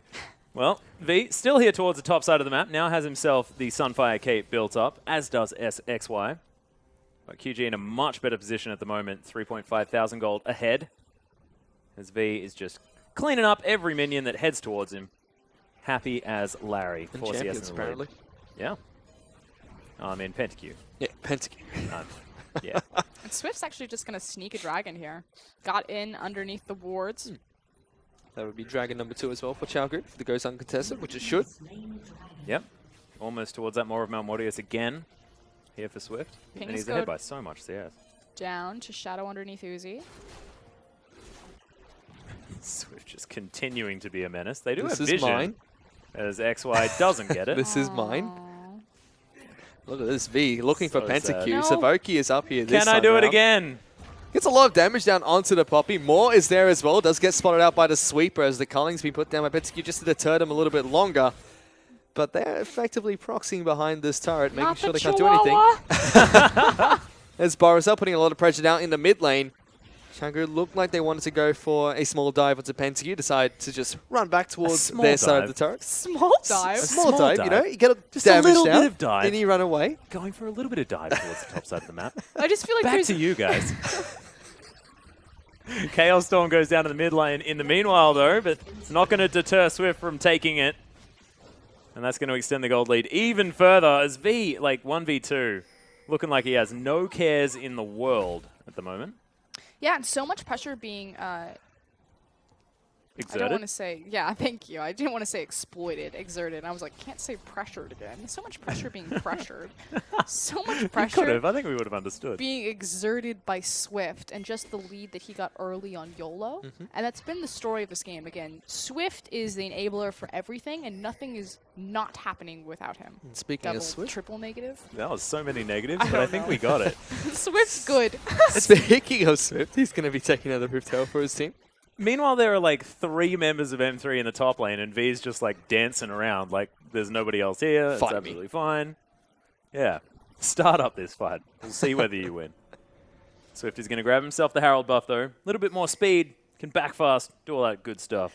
Look at how patient Pentakill is. Savoki left him, and he stood by the tower for a second. Is it safe? Yeah, he's the little chihuahua. Savoki's still Can I- screaming at him over comms, don't do anything while I'm gone. Can I go? No. If there's anything that dogs are good at, you know, it's understanding that, you know, this thing happened before, it might happen again. The old once bitten, twice shy situation. So, PentaQ, the puppy, is going to be fine for now. Uzi actually going to take V's spot here towards the top side of the map. Now has that... Whoa. Mirror Mana already transformed. Wow. He's ready. Fast. Yeah. He's got his 2-item power spike. This Ezreal is up and online. Did go for an early back to the late one that we thought he might try to go for. Well, So stacked it up quite nicely. he also got the Cole, so stacking that quite effectively. Obviously, a beautiful item for Uzi because he's so exceptional at farming. And he is 40 Oh, CS God, out of look PentaQ. at that. The Mystic shots are doing so much work. True Shot Barrage is just going to flat out miss. Second time. This turret. No, First. he's delivering a message. As the rest of Chiago grouping up towards the blue buff of thing is- M3, XY picks that up. Is he knows where everyone is, so he's Yep. like, if I hit the ultimate, then I'm going in because I can kill them or I can force them off the Just for a tower. small dive. Yeah, for a small dive. It's not even just a small dive. It's you know, throw it if I miss it. If I hit it, I'm getting this tower either way. So Yep. great job from Uzi and great communication from QG. We know exactly where the jungler is. You guys are totally fine to be that aggressive. Look for the small dives. Oh, God. Are you okay? I just... Sometimes he does it on purpose, just to try and tilt everyone. I'm tilted. Yeah, well, Mystic Shot is going to land PentaQ actually with a couple of procs here as the Glacial Fissure is going to get dodged, but look at this damage as Swift just cleans him up. Unbreakable Will's there from Savoki, but he can't go back in as now Uzi still aiming these Mystic Shots. Gets the slow, there's the repel, but he's not going anywhere. Nice gravity field out from Raphael. Does it disengage? But QG is exactly what they want. They push through, grab themselves another tower. Swift shows up, everything explodes, and suddenly this map is very open. Question about where will QG go from here? Dragon will be spawning in 1 minute and 55 seconds, but Baron is up and online. They're positioned on that side of the map. They looked like they were trying to get away as much vision as possible, and immediately Swift jumps over the wall. They walk through 2 wards, though. YOLO knows Yep. what's happening. Yep, lots of pings going down here from M3 as they chuck a ward over the side. XY going to grab it. PentaQ did respawn. YOLO is here with his flash as well. XY is going to try and jump into the pit. YOLO Yo! is not going to get knocked away. Repels up. Doesn't get a spike, my but XY God! will be able to pick up the steal. PentaQ is still on the other side of the walls. XY and Savoki trying to hold them up. Oh, Raphael is here Raphael! with a huge ultimate, and Chaoku taking a lot of damage. The tree flashes further in towards the pit and just can't get away. But they trade 2 for 1, but pick up the Baron for themselves. Oh, Uzi's dead. That's definitely a win, despite the 2-for-1 trade. What a disaster. Yeah. Neither smite goes off. YOLO didn't have his when he was in the pit. Swift doesn't get his off. And who gets the Baron? The tree. The Maokai. Tell you, sleeper I jungler. think that Resident may have sleeper. even been an auto attack. Because he'd used all of his other buttons. I don't know. Very strange.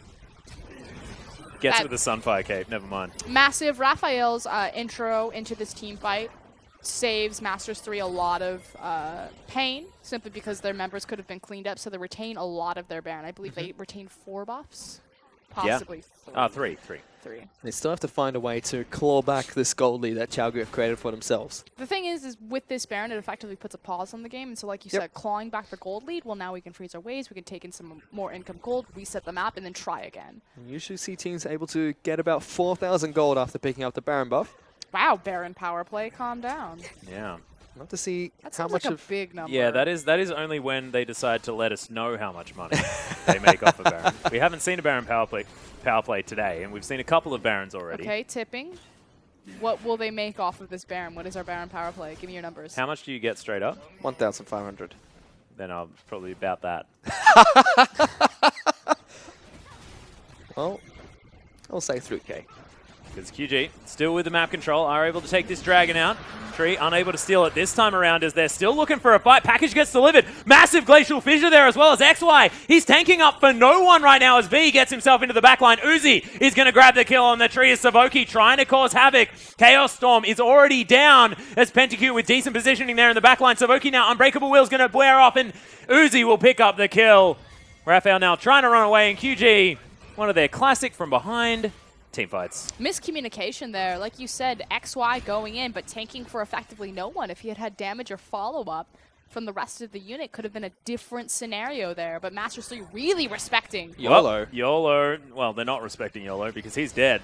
Boris going to pick up the kill, and this turret is now going to be taken down as well. Inner against the flow as the True Shot Barrage flies through for some wave clear. And this is what I was saying. I mean, Baron power play, they got the gold that you get from the Baron, but they're going to lose an inhibitor. I think they're not even going to have that much of a difference once that Baron buff ends either. As Xiaogu able to pick up an inhibitor turret as well. The Baron power play, negative 1,000 gold. I believe I've seen that happen once. No, We just saw it it happen can only then. go up. Well, you're not going to, yeah, it's not going to be advertised. But as we can see, the gold lead My over inhibitor- 10,000 I'm for pretty Xiaogu. sure there was a No. game with the Renegades playing where Baron was stolen. The Baron power play was negative something. Your inhibitor, it's not like your tower is worth 2,000 gold, and when you lose it, you lose 2,000 gold. Oh, dear. As far as gold swing, though, 10K? I mean, yeah, it's a bit of a big deal here for QG.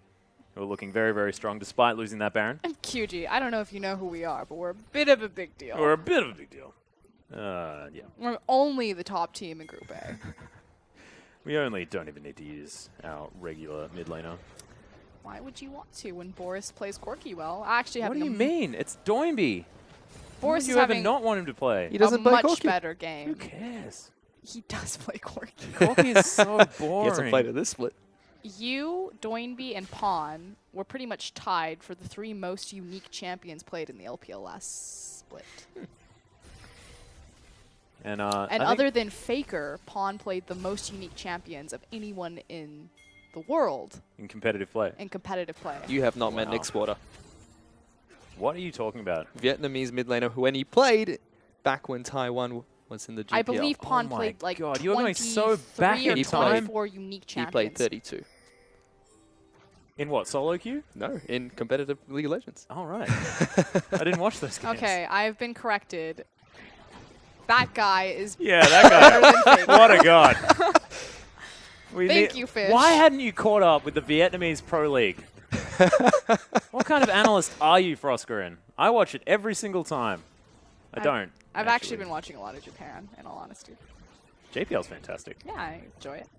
Used to cast it. Yeah. Casting China right now, though. Yeah, we are. So let's go back to the region that we're in. Segue. As Got it. Here is a bit of a siege Back to you, Matt. towards the mid lane. Yeah, don't worry. It was already back to me. That's sports with Froskard. Well, look at this. Team fight might actually break out between Xiaogu and M3 as the inhibitor will finally go down for Xiaogu. They take down the inhibitor. No team fight. They'll No just team fight? take what they want and move on. Looks If they like die there, they lose the game, so it's fine to give Yeah. up a single inhibitor and wait for the perfect opportunity, so it makes sense. If it was maybe for an inhib 2, that's the moment where you're like, Masters 3, you have to pull the trigger here, because if you lose this, you'll lose the game. But fighting there and losing with the creep wave behind them, done. Well, you can see Uzi, he's going to head back to base. Blade of the Ruined King is already done for him. Wants to grab himself that QSS, I believe, as his 4th item. There it is. So Mercurial Scimitar is going to be coming relatively soon. Oh, actually, Cell's back. What are you doing, Uzi? It's just rebuying everything. What is happening? I don't know. His inventory is flexing right now. Doesn't He- quite know what he wants. He ran off. Yeah. Not done so, but thankfully, right, his Blade of the Ruined King is now max cooldown. I'm very, very confused. That's irritating. Yeah. But it is a Bork. Yeah. Yep. I think so. I don't know. It's very dark. What did he do? Did he sell his Blade of the Ruined King Well, he and got himself darkness? He was This building new one. item for Dust Uzi Blade of only. Dark. Oh, Drakthar. Of Could Dark be. Thought, apparently. Darkthar? I've- Well, that's what it looks Bought like. a duck? Wouldn't you have to go to the river for that? I don't know. Well, sometimes there's one there. All right. And you thanks, just pick it up, you get a free item. Didn't know. I thought he just like shared pixels with a frog for a bit. Froskarin's done. Just out of here. And the sky is blue. God.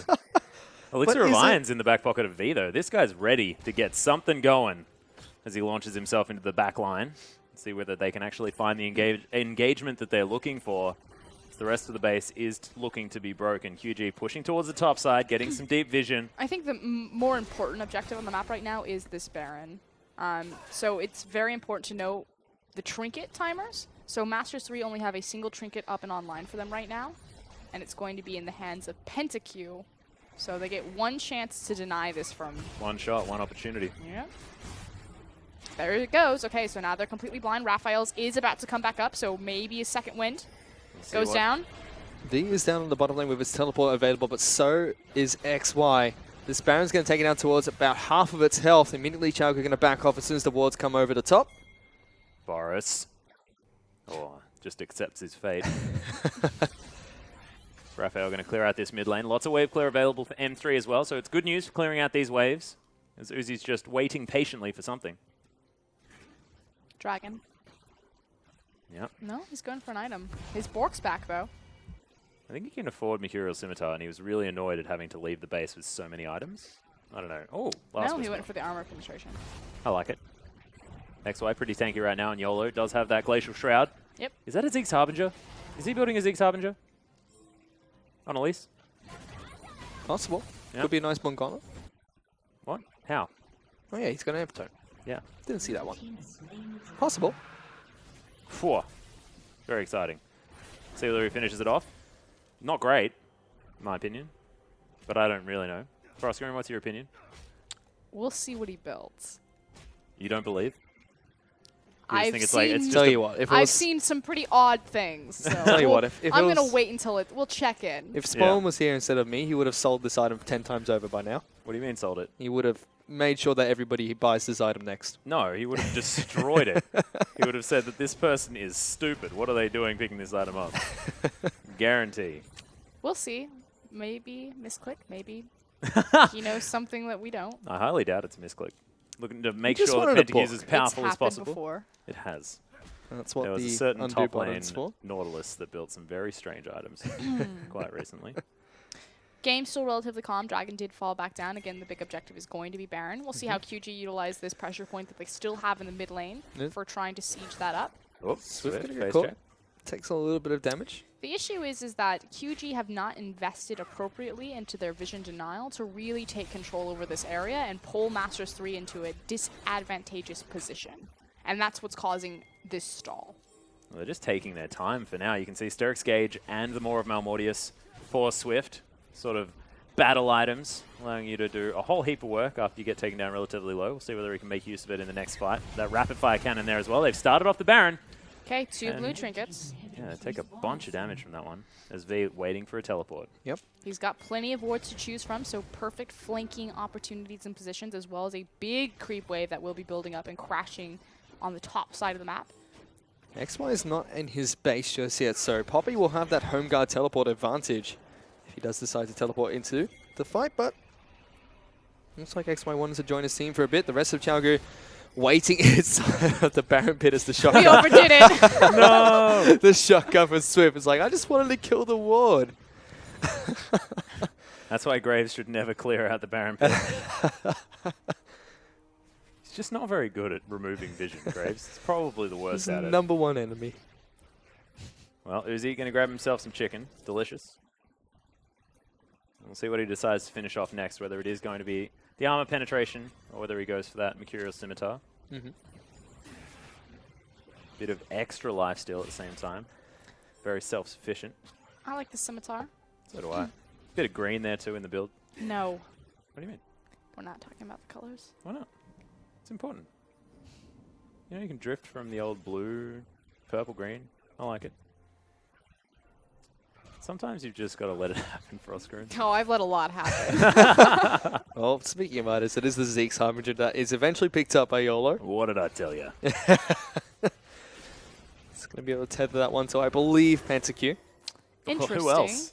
Oh, Raphael, I XY. guess, could use it. Give it to XY, you know, tree What? punching people. Oh, God. You remember you get ability power from it as well. so Remember you what we were can talking give it to about by your a later. lot happening? Yeah? There's a lot happening, is there? No. Oh, all right. Cool. Chalgu still have a decent gold lead for themselves. They're about 11,000 gold against M3. And it's slowly just going up. But There look we at go. this, YOLO. He's going to get caught out. Immediately repels, but there is... Oh. No, they put the ward down. They give YOLO an avenue of escape. They do get a lot of damage down onto this Elise, who is still trying to crawl away as Uzi will put the Blade of the Rune King down, flashes forward, picks up the kill eventually, after giving him an away to get out of that. Scumbag Maw putting down the ward. I was well, gonna no, say, that's not that who bad did because they needed to check to see whether the Krogs were there. But whilst checking to see whether they're there, Counterintuitive. they realized They've that cleaned out that Yeah. entire jungle. They knew the Krugs weren't there. if it they was took YOLO, them. if it was YOLO that took the Krogs, I'd understand. Otherwise, more you're a bit dumb. It was But that just- Baron evaporated. See you later, buddy. We finally pulled the trigger. We've got the Baron. We have the power. We have an over 10k gold deficit between these two teams. Will QG Still. find the base? I can. It's top right. Northeast. Head northeast, QG.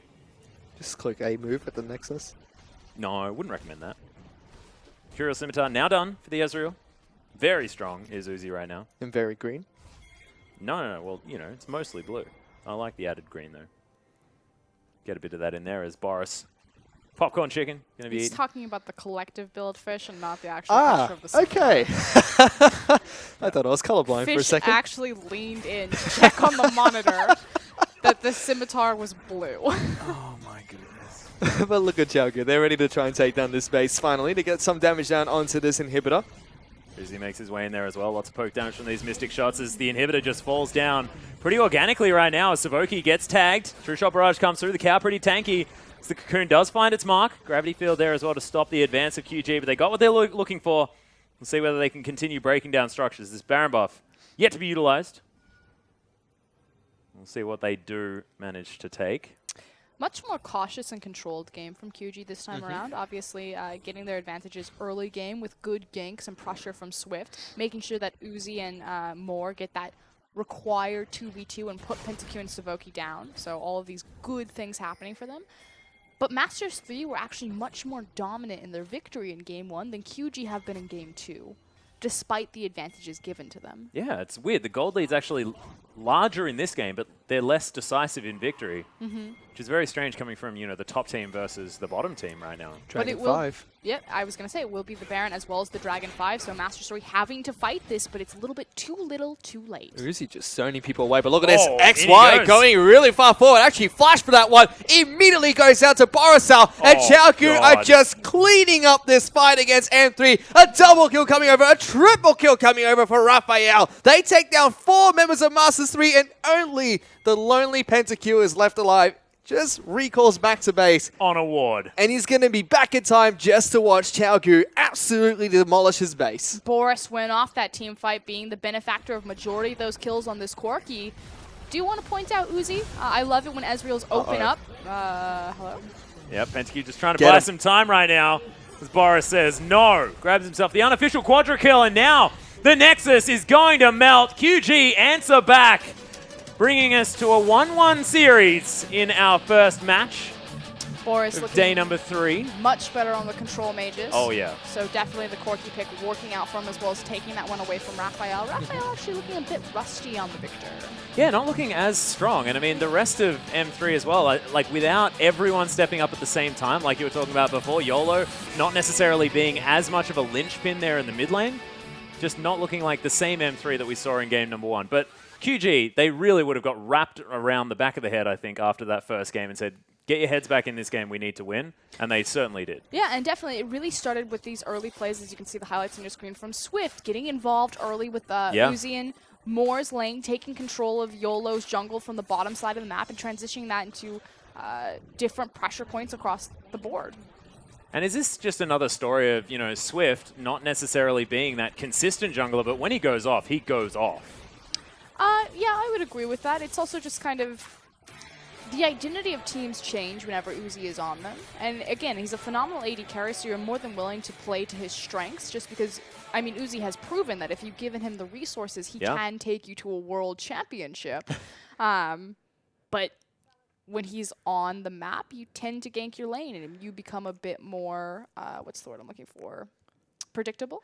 And good teams can punish that. I feel like Xiaogu really stepped up as a team in that match as well. We talked about how M3 stepped up in game 1. I think Xiaogu stepped up as a team in that game number 2 there. All their players played really well, and I was actually pretty impressed by Borisal's Corki. I thought he did a fantastic job with that and champion. I actually think that Boris was okay on the Lulu as well, given what he was trying to do. Like, he wanted to be the split push Lulu. He was able to get those lanes pushed up, grabbed himself a couple of towers there as well. I mean, I don't think it was necessarily the solo lanes or the AD and Uzi that were really the problem for them. I think that Swift and Moore played so much better in this game than they did in game number 1. And Moore picking up that first blood, using that sick flash door towards the top side of the map, just really, really nicely played. And this guy just looks so much different when he's on the likes of the Braum, than any other champion, honestly. He looks much better also when he's put in a scenario where he can 2v2 and he can lane. Again, Moore's strengths are going to be in that he's a playmaker in terms of like in a skirmish, in a team fight. Moore will do that thing where he'll flash forward and he'll hit the 5-man Tibber stun, or he'll flash forward and catch someone with the door. But these more kind of like methodical, macro-oriented situations, that's where you look to the likes of like Mata or Mako, whereas Moore is like, get me in the skirmish, put me in where I can like immediately press my buttons. Yeah. Makes the sacrificial play. But ladies and gentlemen, we are going to throw to a short break. When we get back, the deciding game between QG and M3. Don't go anywhere.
Welcome back, ladies and gentlemen, to our English broadcast of the Chinese LPL. Swift picks up the MVP for game number 2 as QG answer back in this best-of-3 series. That Graves so much better this time around, and sort of back-to-back games, you get to see exactly what happens. You know, Swift goes off, Swift doesn't. But the big thing, though, is that we had standard lanes in Game 2 and we had a lane swap in Game 1. So the lane swap is going to tie up the jungler's time. He's going to be spending more of his time assisting with setting up the lanes and a bit more of power farming, whereas in traditional lanes, obviously you have more gank opportunity. And likewise, you could even kind of change it up as you can technically have more farm opportunity, but it's more like you have more farm opportunity on the enemy jungler and contesting and immediately taking away as opposed to just trading camps. And as well as Chaoku were the ones that initiated that lane swap in game number 1, and they were the ones that fell behind from the lane swap in game number 1 as well. So the center lanes really worked out for Chaoku game 2. They were able to put a lot of pressure mid lane. They were able to get a lot of pressure down on the bottom lane, especially with that flash door first blood coming in for more as well. And I really liked that from them. They were playing very aggressive. The laning phase had a nice gold lead for themselves and just continued growing that as slowly as possible and close out the game nicely. Yeah, and Boris, of course, playing fantastically well on that Corki in the mid lane, able to stop Raphael from getting out of that lane a lot of the times during the early to mid game, making sure that they were tying that one up.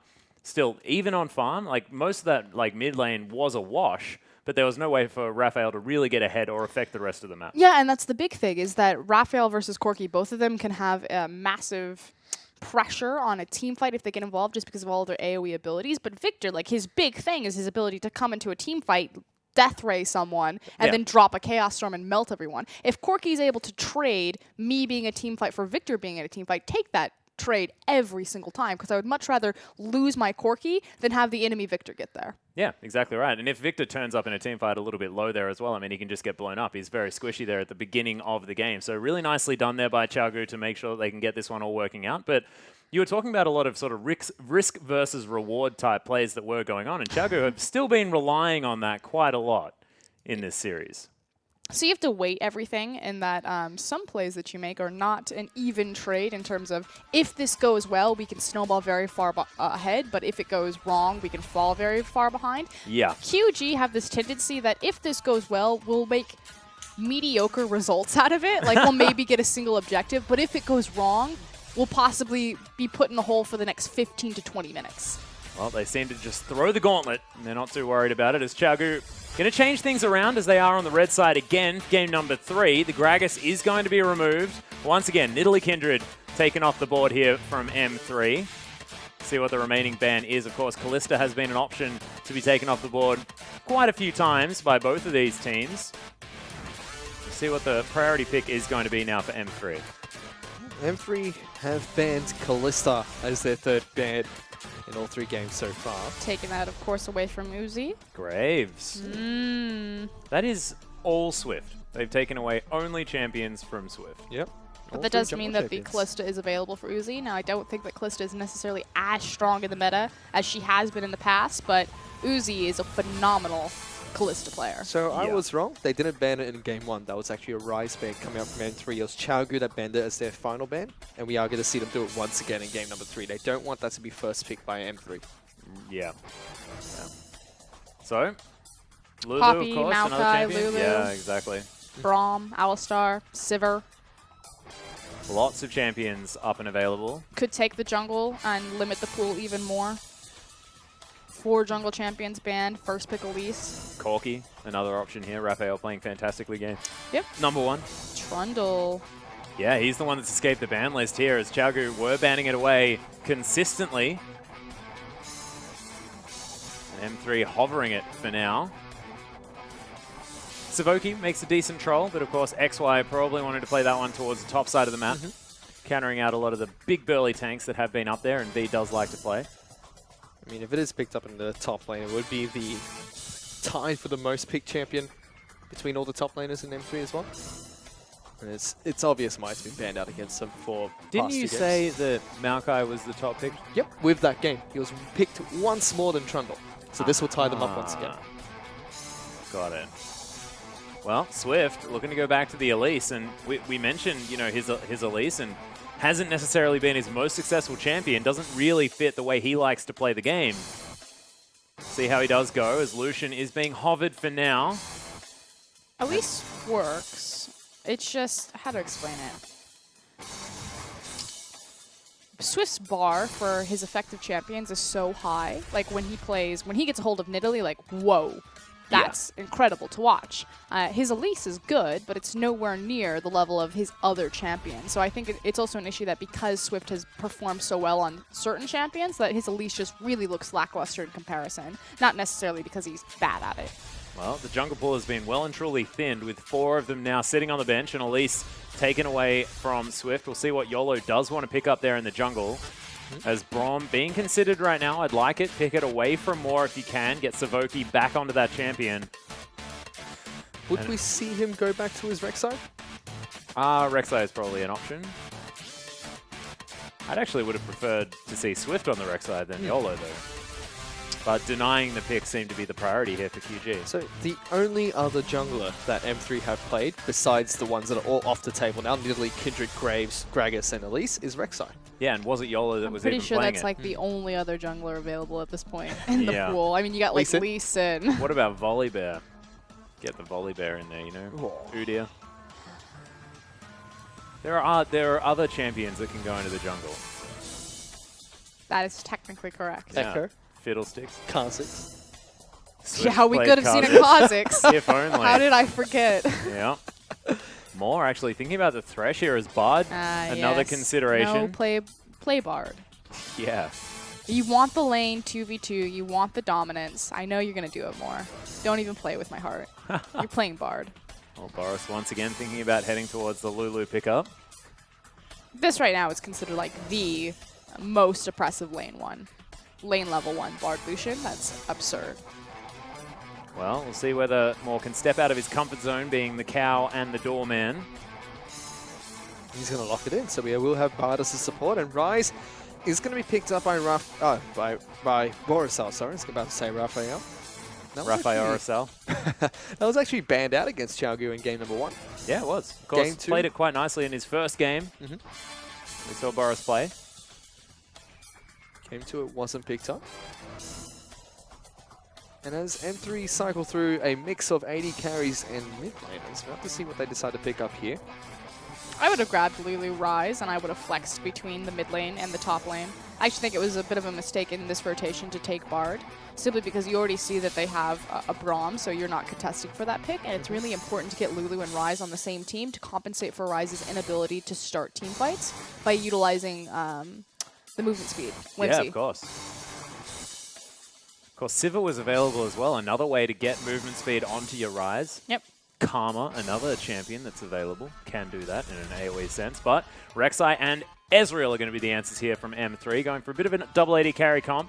Not going to have the Graves in it this time, so not going to be all that similar to QG's, but does mean that we will have the top lane Trundle as well as the Rek'Sai in the jungle there as well. So we'll see exactly how this one is going to go, as V looking to say, well, look, we managed to do it last game, may as well just play the Poppy again.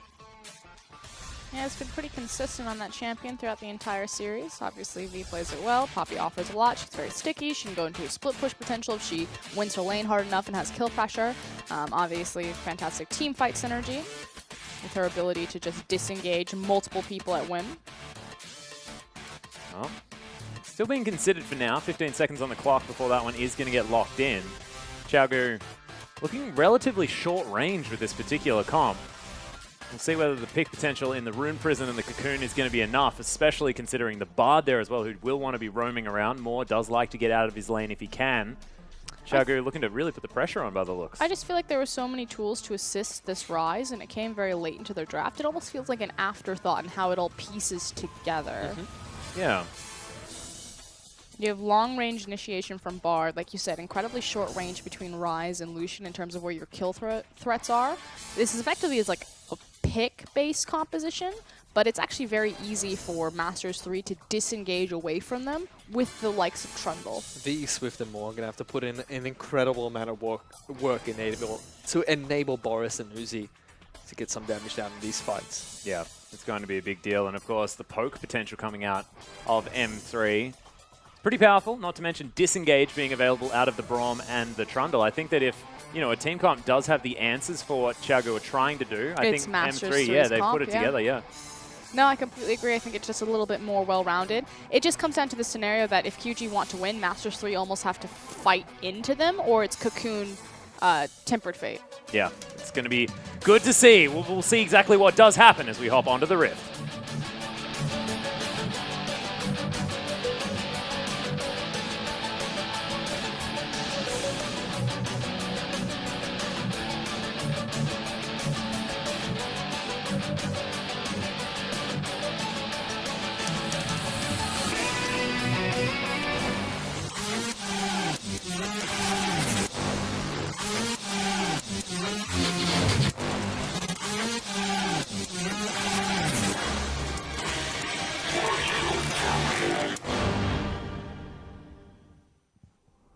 we are for the deciding game between Chaogu and M3.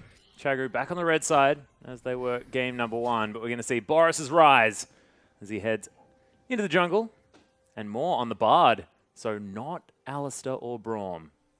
Time for him to prove himself. Let's see what these two teams decide to do at level 1. Once again, they're all fanning out as we take a look at the Keystone Masteries. Nothing too surprising, but PentaQ is going for the Warlord's Bloodlust. I was just about to say the Warlord's Bloodlust on Ezreal. So we've seen Battle of Fervor, we've seen Thunderlord's Decree, Warlord's Bloodlust now. Obviously, Ezreal very flexible. Does like to build double lifesteal, though, in his itemization, and often relatively early in the build path as well. So I find that interesting. Will make him sort of very sustainable, but it might be overkill. Possibly. Synergize well with it, though. I mean, kind of the Oh, yeah. mentality as well. It's his second game in a row where he has decided to pick that one up as well, so maybe just As likes it as well. Well, by the way. Oh, God, no. Don't do that. Don't do that. But we do have a lane swap being initiated. So again, lane swap game 1, Masters 3. Wow. Hair curlers. I like it. You know, that's Is what that part of it? when I go out to out on the town, I'm like, time to curl my hair. Yeah, exactly. Just pop it in there. Well, think about it. You can just like say, oh, I think the hair's probably done, and then immediately different look for the second half of the night. Could be exciting. As Savoki's going to come around. Swift might actually be in trouble here as he gets punctured by the door. Cancel it. Double auto attack cancel is sad, but does stop the jungle. V, he's going to be a little bit greedy and try and take this serious away. Savoki's going to slow him down, possibly stun him up, take He's a bit got of the damage. concussive blows. That's a lot of damage being another put down auto. onto V. Takes him down to half his health. Yeah, trade some damage, but it is very important that he actually gets all of those 3 creeps right there. It'll help him out, My especially as he God. continues back to the double jungle. That was a lot of harassment there. Raphael says, I am the Corki now. But look at this. Savoki going back into the jungle. XY is here as well. YOLO's here as well. They're going for an invade. They managed to knock up Swift and stun him as well. The Elise has been ignited. Swift is going to go down as Braum flashes forward and doesn't cancel the punch this time. Picks up first blood. Massive play from Savoki. Savoki. That's what we expect from the leader of Masters 3, but coming up massive on this Braum. Really huge. And you can see Boreal struggling a little bit here in the mid lane against the pressure of Raphael. And Raphael's sort of transitioning from this Victor player to making the Corki look like his comfort champion right now. Look good game 1, looking good again game number 2, but Rise's early game has never really been his strong suit. We'll see whether he'll be able to transition as we move forward. Round 2. Hello. Just to remind you. Are there any changes? No, I have a feeling you can't do that. There's more. Thunderlording. The quick drive-by of the Keystone. I like it. You know, throw it in there. Get it happening. Back to you guys. Oh, God. This has got to stop. We did have a swap back, so the dual lanes have been rematched. So Moore and Uzi looking for that 2v2 again. They prioritize it in the draft phase that they have the Bard and Lucian matchup, which is incredibly potent and powerful. The Bradsian. They found success in game 2 when they got standard lane, so try to build upon that success, especially as Swift has already been taken down. Well, Uzi takes a cheeky Mystic shot there from PentaQ, but big wave pushing in for the Ezreal. He's blocking the creeps because he knew he had the heal off to the side, so he was just body blocking, denying CS. Let's eat some hot cocoa. We'll be able to heal himself back up. Well, throws out some nice harassment here as well of his own. Sorry, Uzi known for his Lucian play. Very, very strong as there's the Rune Prison in the mid lane. Boris doing some work right now as Raphael might be in trouble, has to use the Valkyrie, and that's all of his mana gone. He has to leave this lane. And that was a good trade coming back from Boris. He was pressured a lot earlier.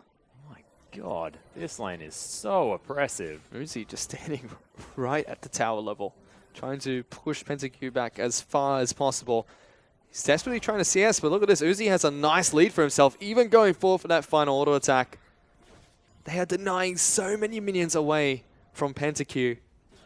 Even like Frosco mentioned, body blocking a few of the Mystic shots as well. But look at this, YOLO's in the mid lane now. Borisel going to take a little bit of damage. Doesn't get knocked up. YOLO takes a lot of damage in return, but Raphael now is the one that gets locked up. He's not going to be able to get Rune Prison, but Exhaust has come out as well.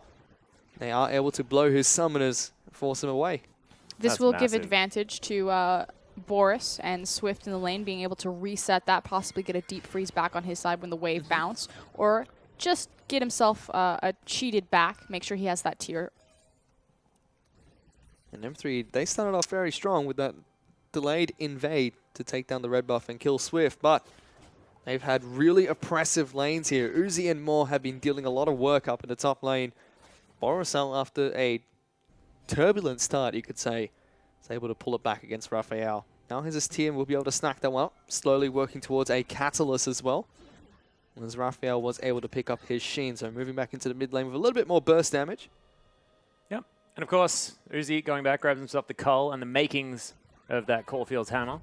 So Uzi just wanting to make sure that he's going to be as powerful as possible, ahead by quite a bit of farm. The immediate lane dominance. Yep. Yeah, damn right. He's already really oppressive in that lane, as I say that again. He was actually going to build the Caulfields just straight out, but then just wanted the cull. Swift, Some more, yeah, Swift is going to face check YOLO. Does hit him standing with fight. the cocoon. Yeah, as XY, he's going to get knocked into the wall. Nice heroic charge there from V as he throws down his buckler. They do win the trade once again. There's the Corki, finding the other mid laner, stopping him from rotating around. Yeah, just having superior range and mobility there to make sure that he can get in front of the enemy mid laner and keep him locked down. Saw that in the... we've pretty much seen that the entire series. This time up in the top lane, the wave is pushing back towards Xiaogu. Uzi and Moore still being really aggressive though, trying to make sure that they can put as much damage down onto Pentakill and Savoki as possible while the wave is still pushing in towards their turret. Done a decent job of it so far. Potions being popped left, right and center for M3. Look at this Uzi just being so aggressive. Dashes forward, gets a nice shot on against Pentakill. Yeah, understands that a lot of the cooldowns were briefly unavailable as Moore had soaked it and decided that he'll offer back some damage. I like it. Well played out of Uzi. Understands cooldowns very, very well. Big issue, though, laning is phase. Moore's positioning actually in the lane. He keeps placing himself in between the creep wave and that wall right there, which pretty much means that you're guaranteed to take the skill shot to the face. Like that. Yep, again. Pentakill's weaving them quite nicely, though. Well, that one was a little bit easier, but Moore, for the most part, has been standing like right on top of those little daffodils. Still, Uzi's been able to pick up a 20 CS lead for himself. There is a big wave crashing in towards the turret, but if we see the same aggression coming out from Uzi as he's put out all this game, a lot of it is going to get denied. I think with Moore with like lacking a bit of health there as well, they're not going to be able to play as far up. So I have a feeling that Pentakill will be able to get a lot of these. No, they definitely can. Simply, and I agree that, yes, Moore doesn't have a lot of health, but if you see what Moore is doing, he's ducking down into the river because he's trying to gather information to make sure that Uzi can play that aggressive and that far forward. And he's still doing just that. So It certainly is. Pentakill claws back a little bit of the farm, but he's still about 15 CS behind Uzi. And we've seen how Uzi can turn these leads into an advantage quite nicely in the early game. At the moment, I mean, the matchup does mean that Pentakill is going to struggle, right? Hold on Because a he's second. sitting on just a tier. As, yeah, potential counter gank available. So what happened is Swift was on a ward in the top lane. He's now gone back, but Masters 3 did figure out his location. Yep. So they pulled YOLO for a counter gank, but YOLO is not going to pull the trigger on that. Side back to base, and once again Uzi and Moore just using their positioning to try and deny as many minions away as possible from Pentakill. As we go back down in towards the bottom lane, V and XY being aggressive against one another. Gonna pop the ultimate, which doesn't connect, it seems, against XY. Swivel flash forward, throws the cocoon out, not gonna land, but now Borisal is the one in trouble as Rek'Sai. He's being aggressive. Oh my the Rise God. doesn't care, is almost able to take it down. Raphael tries to throw that final Frostwurst bomb. It won't connect, but Swift's not done yet. Teleports are coming into the back as well. Yeah, they're looking for something here as XY is going to find his way through. Just teleport straight in. Cocoon to the face. As V is trying to run away. See whether Poppy makes it out. And a lot of summoners burnt, but not a whole lot of kills. As we wrap that one up, there's the culling. As Uzi finds himself against the wall. We'll clear out the minions. Well, he not get knows too where much everyone damage. is, so free Yeah. to play that aggressive. Likewise, because XY doesn't have the TP available, there's no top laner to interfere across map, whereas QG and V in particular still have the advantage of that summoner spell.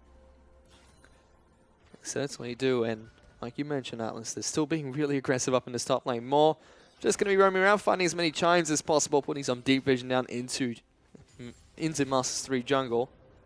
Did look like he wanted to recall instead of Uzi, but instead they're going to stay up in this top lane, continue to be as aggressive as they have been this entire game.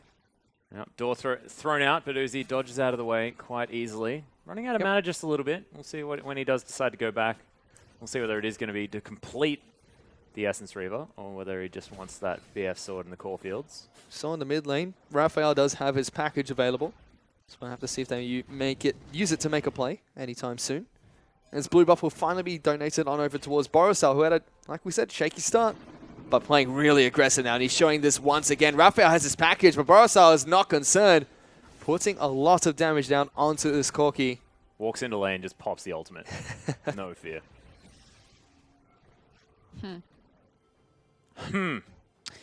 It's I'll sit on it for a minute. I want to see what they do with it. Okay. What are they doing? Do with what? You've baited me in, Frostgrin. I want to know.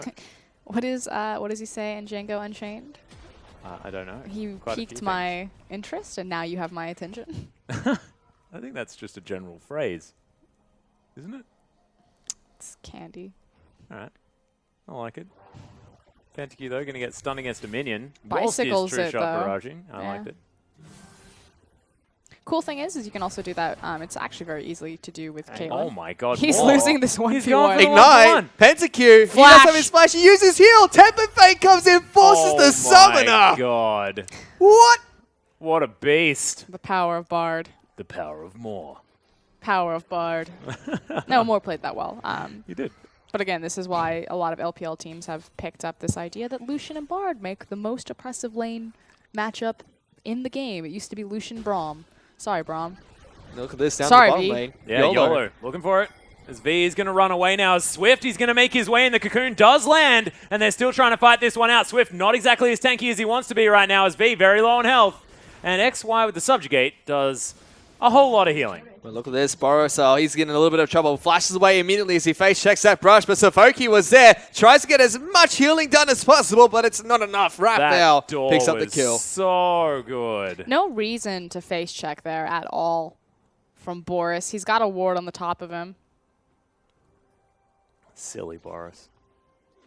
Now has the swiftness boots, though. Bushes are for Garen. We did see during that prolonged exchange in the bottom lane and the mid lane, top lane did finally go down after the pressure from Uzi and more. It does look like that. Pentakill was trying to freeze that as well. Really been the only winning lane so far for QG. Yeah. Boris has been doing a decent job trying to neutralize the lane until he was caught out then face checking into that side brush. But this is really on the back of Uzi and more to carry QG to victory. Although it is the only winning lane, they're the one that show the most results as well. Top lane, relatively even on farm. Mid lane, Borisal looks like he's winning the exchanges now. The concern, though, is XY being on this Trundle and for how powerful he is. I mean, he effectively 2v1'd V and Swift. Yes, YOLO was involved there, but the Trundle was doing heaps of work. Not to mention the fact that the team comp makeup for the later stages of the game in the fights just feels a lot better out of M3. It feels like you know exactly what they want to do. You know, kite, disengage, poke, get them down, and then start the fights when you want to with the flash, unburrow, things like that. Whereas QG really need to find their way into the backline by utilizing either Cocoon, Tempered Fate, or Heroic Charge. Yeah, and it's going to be really positioning based as well, and a lot of vision control is required. Trundle Pillar pretty much can cancel out any of those. A lot of answers here for M3. And we're taking a look at the lanes that are mashed up now, specifically down at the bottom lane. Uzi and more have been sent back down here, or down here for the first time, I should say. And they're going to be pressuring Pentakill and Savoki once again. YOLO's actually made his way down with his ultimate, trying to relieve some pressure in this bottom lane. Uzi just aggressively dashed forward, so that's on cooldown, but look at this. Swift is there as well, standing on top of a ward, though. Again, though, look at the mid lane. Boris wants to get involved on the bottom side, but he's being blocked by Corki. And meanwhile, now top. Yeah, XY going to get knocked into the air. There's the slow from the Q as well, as V's trying to get the work done. Heroic Charge will be up relatively soon. But XY without the ultimate now is in trouble. There's the stun as in goes Raphael. They're trying to bait this one out. As here's Boris. The exhaust goes down. And now he's trying to get the work done. Of course, XY is still here. And no one going to fall just yet. Teleport to be used here from V in order to escape. Just gets out in time there. XY not being able to get around the corner fast enough to interrupt that one or lay down some more damage. But blinking health bars across the board. And now TP advantage to Masters 3. This could be a problem here for the bottom lane. Want to see if they're able to use that. More on Uzi once again being really aggressive. It's actually Uzi that takes a ton of damage from Pantaku this time round. He's actually 40 CS ahead of this Ezreal. So Uzi once again showing how dominant he can be in the laning phase. Now that Xiaogu did force that 2-on-2. On Lucian in particular, he used to have something ridiculous like a 23-4 record on Lucian. Yeah, just It's completely ludicrous. Definitely adjusted since then, but 2014 Worlds was That's- Uzi's Lucian. that's how he got to That was the 2014 time. Worlds. It was Yeah. Uzi's Lucian. It's And like, thanks for the Lucian buffs, guys. We out of here. And I do like that Xiaogu this time around forced that 2-on-2 matchup. Made sure that they got it. Followed them around the map. But will it be enough to compensate for, again, a lackluster start from the rest of QG? Well, they do have a small gold lead for it now. I'd like to see how that progresses throughout the later stages of this game as well. Also, you know, Pentakill going to scale very, very nicely as the game moves forward. He's looking towards getting his Iceborne Gauntlet as soon as possible. Already has the Glacial Shroud and the Sheen picked up. Whereas Uzi does have the components for his Essence Reaver as well. Oh, he's got enough money for it right now. He just can't be bothered. These It's two- XY, yeah, just whacking. They just want to fight. Yeah. Trundle wants to fight. I don't think V does. No, he was just, I want minions, man. Got him. Nice. Uzi knows that there's vision in that brush now, though. Successful reconnaissance. Good bright side. It's all about the silver linings for Oscarin. True Shot Barrage is going to fly through, and got Pentakill him. going to grab as much as he can. Uzi realizing this says, all right, well, I'll stay for another wave. I think he was trying to lure him forward. Yeah, done it. Rod of Ages now completed. Decent clip there as well from Boris, as XY is going to get slammed into the wall. V wants to fight this time. You told me he didn't want to fight. These two Well, top he laners didn't want to go fight, at but it. I now think he if does. you stand next to a wall, someone's going to heroic charge you. But I think in an elongated fight, V doesn't want that. Xiaogu, they want to fight this dragon though, and M3 on the other side, they're trying to take down the Riptail for themselves, so both these teams look like they're going to trade objectives. But it is an informed trade for Masters 3 here, as they do have a ward in the back half, which YOLO. Oh, YOLO. Imagine if he Almost managed to get gets in there it. for the steal. That would have been so cool. Yep, and so now the question is, how will the Rift Herald be utilized to compensate for the dragon? And that's what I was talking about. V does not want any of that. No. The Subjugate, pretty powerful for trying to get someone out of your lane. Stay away from me. Yeah, big burly troll, man. Also differences in itemization between the two top laners. Titanic Hydra being picked up by XY, Sunfire K4V. Well, of course, XY going to be sitting on a bit of money as well, as they are looking to try and take down this Oh, tower. you are dunzo. V didn't go home, and look at this. YOLO's in the back lines, puts the smite down to slow him down even Oh further. my Raphael God, even so delivers a dead. package, and V will get taken down by the Gatling Dun. He's Gatling done, is that what you just said? Gatling. He's Gatling done. Well played. Gatling done. It's going to be the pickup of the kill in the top lane as well as that tower. Meanwhile, though, Boris left alone in this mid-tier tower will get some decent chip damage. Rise, not the greatest at sieging by himself, however, and Raphael is able to rotate and recover. But I like Swift, how you say not the greatest, because he is actually the worst. not much ability power or attack damage built on this champion. Relies a lot on that mana as Raphael puts down the Gatling Dun once again. Yeah, Gatling done. No, he's not. That was misuse of Gatling done, I think, this time, Fish. Only when they're done. I'm Yeah. so sorry, Fish Fingers. Oh, gosh. Well, you can see M3 still trying to hold on here towards the bottom side. Tower still up, so they've managed to defend it quite nicely. As you can see, V only down by about 10 CS in a lane that was very difficult for him. But Uzi's only getting further and further ahead. The culling just going to fly through. The door comes out. Dodges out of the way of the Winter's Bite. I'll have to check the stats on this, but I feel like QG's lane phase extends quite a bit when Uzi's played versus Pekko. That'd be interesting.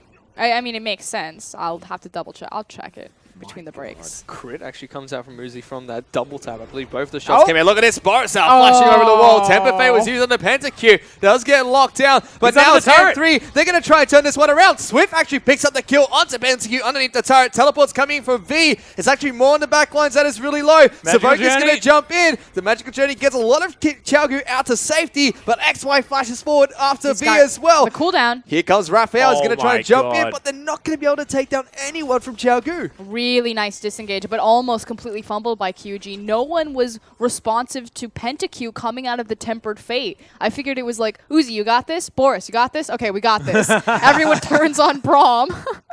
And Swift's like, I got it. Well, could have gone worse, but QG do manage to pick that one up. It's their first kill of the game, actually. They do manage to get something We've done. had a 21-minute lane phase. Yeah. I'm just saying, when Uzi is in games, I will check this stat. I bet it's actually very interesting because he loves to farm. I'm already interested in it. And just with that one, You've piqued my interest, and now you have my attention. Oh, thank you, Django Unchained. Excellent movie.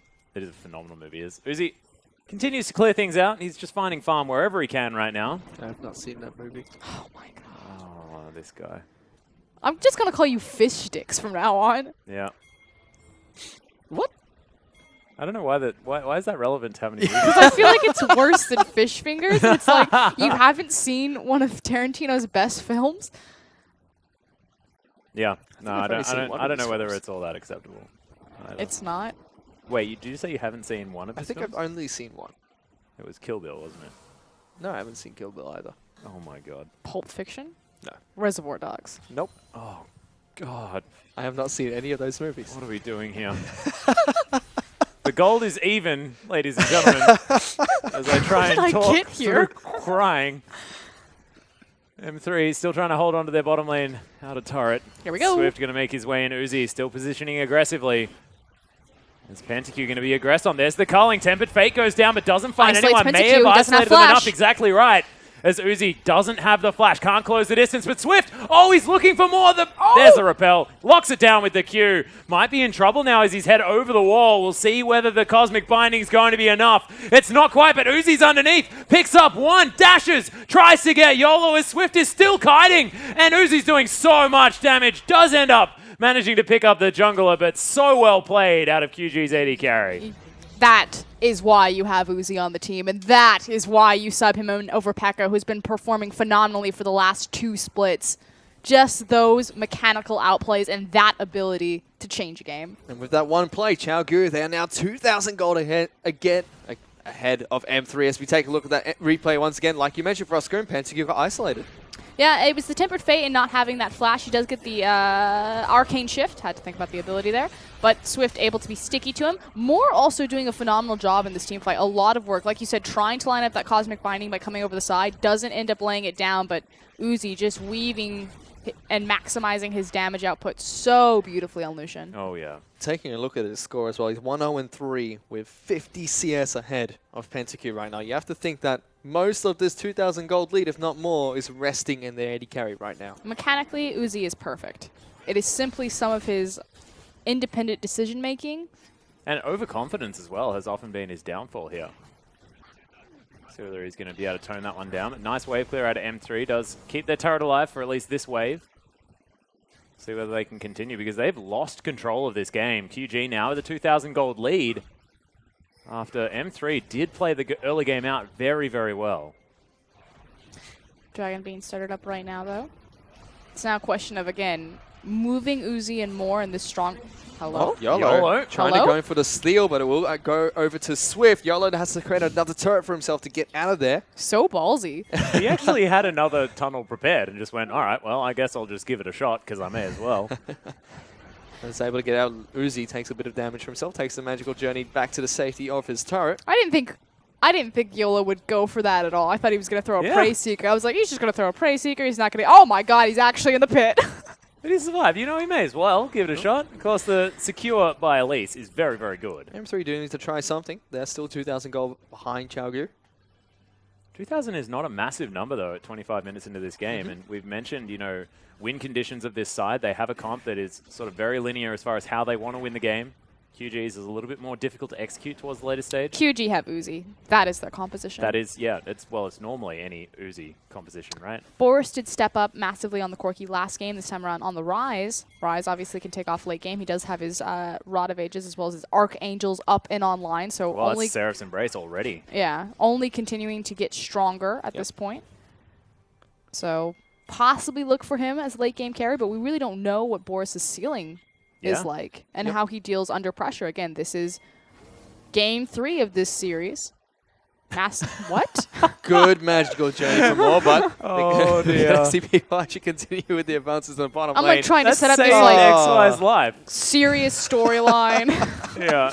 Masters 3, they have to win this game or they're out of playoffs. QG falling apart at the seams. You know, they may have to Boing. rely on their new mid laner. We don't know what his skill ceiling looks like. Immediately magical journey into like a wall. Yeah. That was magical. Thanks, QG. Yeah. Classic Moore to the rescue. Next time. Yeah. Well, you can see PentaQ just Well. throwing out Qs, clearing things out. Does Sums have it his up, 2 really. items. That's how I feel about all of these games right Yeah. now. He's super Well. far behind. It's 25 minutes. We're in the mid lane. And we're waiting. Back to you guys. Oh, God. 2 dragons ahead are QG at the moment, as it is a 1,000 gold lead. Raphael And here's pushing out Max in the top Atlas lane. Anderson to take us away on the dragon forecast. Well, Max, what's it looking like over there? Well, dragons, looking like they've been taken down relatively effectively so far for Oscar, and we'll see exactly whether they're going to continue to fall as this game progresses. I have a feeling maybe everyone will fall asleep. No more dragons will go down. I don't know. We'll see. Back to you, Fish. What? That's a terrible pickup. Thanks, Max. We're back in the mid lane right now. Seems like we have a building 5v5 possibly. We're waiting on some power spikes to come through from the itemization. Let's check in on PentaQ. Has the Iceborne Gauntlet as well as the Murmana online, so Ezreal is ready. Corki sitting on the Maw of Malmorius as well as the Trinity Force, also ready. Pull the trigger. Well, so far not pulling the trigger yet for Oscar, and this is really exciting to see because, of course, it's an adaptation to what should be happening. We'll see exactly what develops after no action is taken. There's more. Magical Journey gets him to safety. I immediately regret my decision to ever use Back to You again. Yeah, good. So we've succeeded. But M3, they're going to start off the Baron right now. I as did Raphael, not see this in the fair bit of forecast. damage. No. Look. YOLO is straight tank Rek'Sai. He's got the Cinderhole. Yeah, He's got the Aegis. well, Uzi's playing aggressively there as well. As you can see, YOLO They're going to... running there's out no of health way. slowly, but they're trying to get this one down. They've got a They need ward a in buddy. the pit. Can they do it? I'd really like to know, but XY, he's going to try and take down V. He actually goes underneath the turret. There's Oh Swift. my They goodness. got it down to half health. The spider senses were tingling for him. Now, the big thing is that Uzi and Moore got control of the mid lane and were able to push forward, which meant that they could get the earlier collapse. So it was just kind of like the map collapsed around them, which forced them off the Baron and allowed Swift the space to get into that pit and check it out. Yeah, well, That was also just a crazy play. it was a cheeky little play. We but talk about not high a whole risk lot of risk. versus, yeah, exactly. So that was a low risk, high reward type of play because obviously you have great mobility on both of those champions. If you manage to get the Baron, wow, we got a Baron. Yeah, exactly. If you don't, it's cool. We just lost our mid-tier tower and are slowly losing the game, but it's fine. But, not losing the game any faster than they were otherwise. So that is certainly okay. No, it's fine. This is fine. Yep. We're fine. We're fine. We're okay. Everything's I'm burning, okay, it's I'm fine. okay. I'm okay. I'm okay. This is Masters 3. They have to win this game to make I know. playoffs. They're not looking very desperate They're like right the now. little dog sitting at the table with his coffee cup. Everything's on Oh, fire. God. So it's not just PentaQ. The Chihuahua. So Uzi's just continuing to get more and more farm. Comparatively so to far Uzi, ahead. he's 50 CS down. Yep. Today I learned how to do math. Well done, Frostgren. Very proud of you as QG now continuing to push their vision forward. You can see Masters 3 just look more and more content to just wait. For what? I'm not entirely sure. They're strong. The thing is that they're winning the 1v1. Again, their lane assignments, Trundle versus Poppy right now. Yeah? So at this point, why not just consolidate the farm, continue to attempt to chip away at towers, or at least draw attention of QG's like massive winning lanes, which is Uzi. Like keep him tied up and allow your Trundle to continue to scale. 'Cause look at this. Yeah, he's a beast. He'll just be able to chill out underneath this turret as well. As the turret is going to fall down. XY trying to get the work done, but tanks it up for a little bit longer than he'd otherwise like. Subjugate was there. I mean, just use it and kill the turret, man. He didn't have vision. They just now walked back into the mid lane, so he had lost vision on 3 members of QG. And he only got vision right as he had already stepped away from the tower. They did send YOLO down into the bottom lane as well. Wasn't quite able to help him out with that turret push, but now the Dragon is back up. And Raphael does have the package. It looks like M3 might want to start a fight for themselves Both of the games we've seen so far has gone to Dragon number 5. We'll have to see if this game continues with that trend. So both teams are going to try and contest for it once again. M3 going to start it up. YOLO's going to start putting some damage down onto this Dragon as the turret does go down. The bottom side of the map. They have actually won out the bottom side of the map here as well, so the Troll being in the lead. Tempered Fate comes in though, and M3 may actually get collapsed on as Boris trying to get some work done. It is going to be taken away. Third Dragon for QG, as that's a huge package delivered, but Raphael has to be careful. He flashes out of the way. Culling might find him though. There's Uzi picking up the kill, as now Xiaogu trying to close this one off. It's a double, and this guy his Lucian is ridiculous. Able to navigate so beautifully. They grab the Dragon and 2 kills. I don't even necessarily know if that was all Uzi. Raphael just packaged... Okay, first and foremost, Swift walked in and stole the Dragon, just like heads up. Fate was very good there as well. Then the package splits across the team. I don't know. Didn't he take It's a ton free of Baron. damage? But look at this. XY. He's going to get jumped on by V. Baron did go over to Xiaogu. And they're still going to continue with this chase. Savoki now taking a lot of damage. XY going to pop the subjugate, runs back in. Savoki actually goes down the backlines. Pentakill, he tries to use the QSS to get rid of the stun, but they're chasing forward. Another kill goes down for Uzi, and Xiaogu do get the delayed ace, and they're going to pick up a couple of turrets for this as well. The Dragon, the team fight, the Baron, the ace, and then the mid tower. Things have just exploded for QG. And this is what happens if you funnel this team that wants to like poke you, get you low, and then engage. If you then just funnel through a choke point straight into the hands of QG who've just got themselves a fresh Baron. I want that replay. Yeah, you're gonna die, aren't you? Like, I want to talk about Raphael's positioning. or lack thereof. I don't think we're actually going to get it. Okay, so what he did is he packaged across them straight into Rise. And then he ate a rotation of damage and then Valkyrie towards the side, and he starts eating the back half of the culling. And his team is standing right next to him. Everyone can block the culling, and no one does, and he immediately dies. And they all just say, "You brought this upon yourself, sir." There's that was not that really was actually a delivery. You just good handoff. Good. Got there. We're okay. More of Mortius is done for Uzi, though. He's got himself the last Whisper, now building that Mercurial Scimitar, so not even actually going to include a Infinity Edge in the build, which is interesting. We'll see what he's going to continue to pick up, how far ahead he is. Of course, 70 CS is the lead at the moment. It also prioritizes ridiculous. tower sieging. Yep. Because obviously you can't crit a tower. So anytime you take like Scepter or Bloodthirster over Infinity Edge, you're effectively taking flat damage. Xiaogu are going to look to try and siege this top lane turret. Just take down that pink ward inside the brush, but the Baron up minions are going to do some work onto this turret, and so is Uzi, who is incredibly far ahead right now. 4 and 5 with 355 CS. And they actually have V split pushing in the bottom lane as well. So 4 members of Xiaogu going to work to try and take down this inhibitor turret up in the top lane. As V is still trying to match XY's pressure, and that culling just takes Pentakill down incredibly low.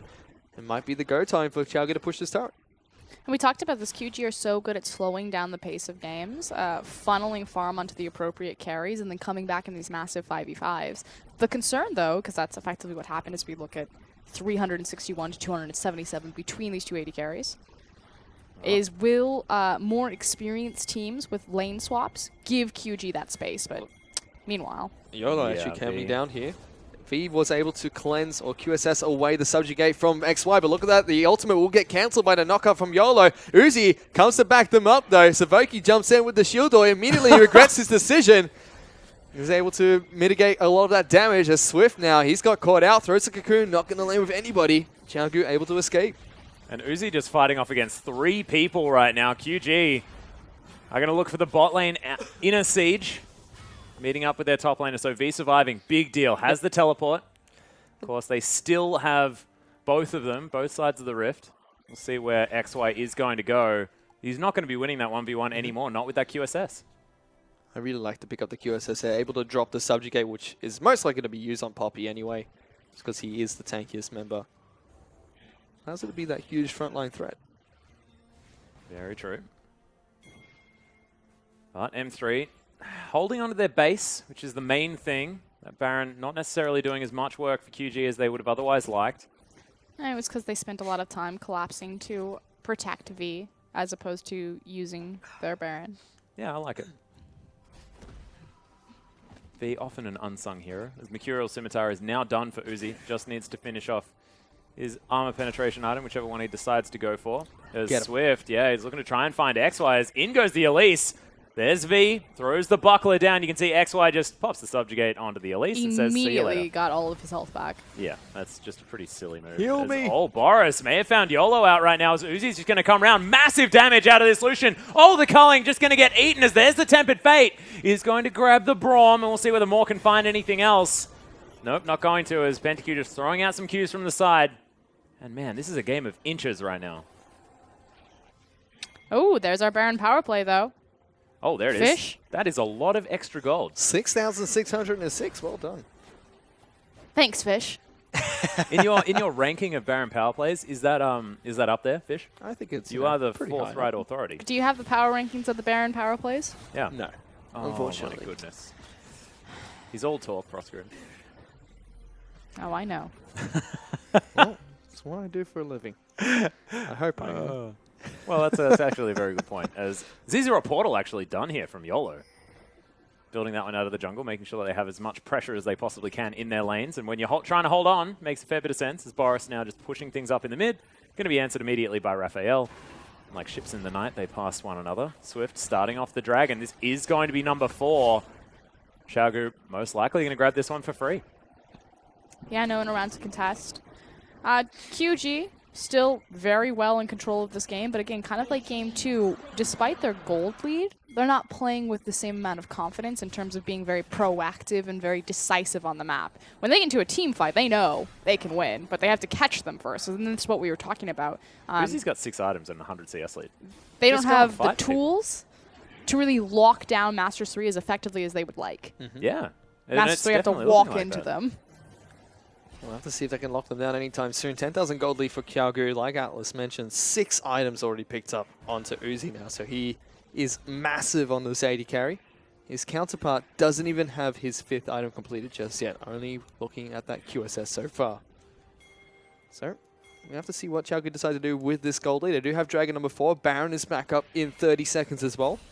So there are plenty of objectives to take down. M3, we're going to try and get a pick, it seemed.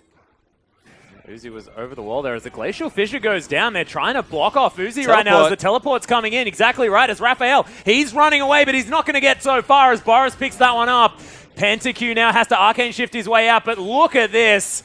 Everyone's falling on the side of M3. It's a double kill as the Light Slinger just rips the Ezreal apart. Run more. More trying to escape. Magical Journey will get followed, but there's the Q. And XY may not actually be able to catch up to this meep collecting Bard. And in the meantime, QG just going to ignore the turret. Stop him. Oh god, the teleport actually came out, but they do manage to take the turret. And the inhibitor, it's going to fall as well. QG, a whole lot of power after that team fight. But it's where the power is located. Again, Uzi is the primary carry in this comp. Hold on. They're looking for a fight against XY. See ya. XY just gets melted. He's the leader from Summoner's Rift as YOLO is going to get slammed back into the existing pillar. And that's going to be game for Xiaogu. They take down all 5 members from Masters 3. They're working on the Nexus turrets. The Nexus is finally exposed. And Xiaogu able to pick up the reverse sweep against Masters 3. Slow and steady wins the race. QG coming back in game 2 and 3 over their skirmishing. Uzi in particular stepping up and being that AD carry that we know him to be. Yeah, and M3 looked impressive in game number 1, but just not so much in games 2 and 3. And it seemed like sort of just the laning prowess out of QG was the one that stood tall, because as soon as the lane swap was started, M3 looked a whole lot better. Standard lanes, and it's just the Uzi show from that point onward. And it was both games with that lane swap as well. Game number 1, M3 were able to get an inhibitor turret very early on to game. Game number 2, they were able to gank Swift inside of his own jungle, pick up an early first blood.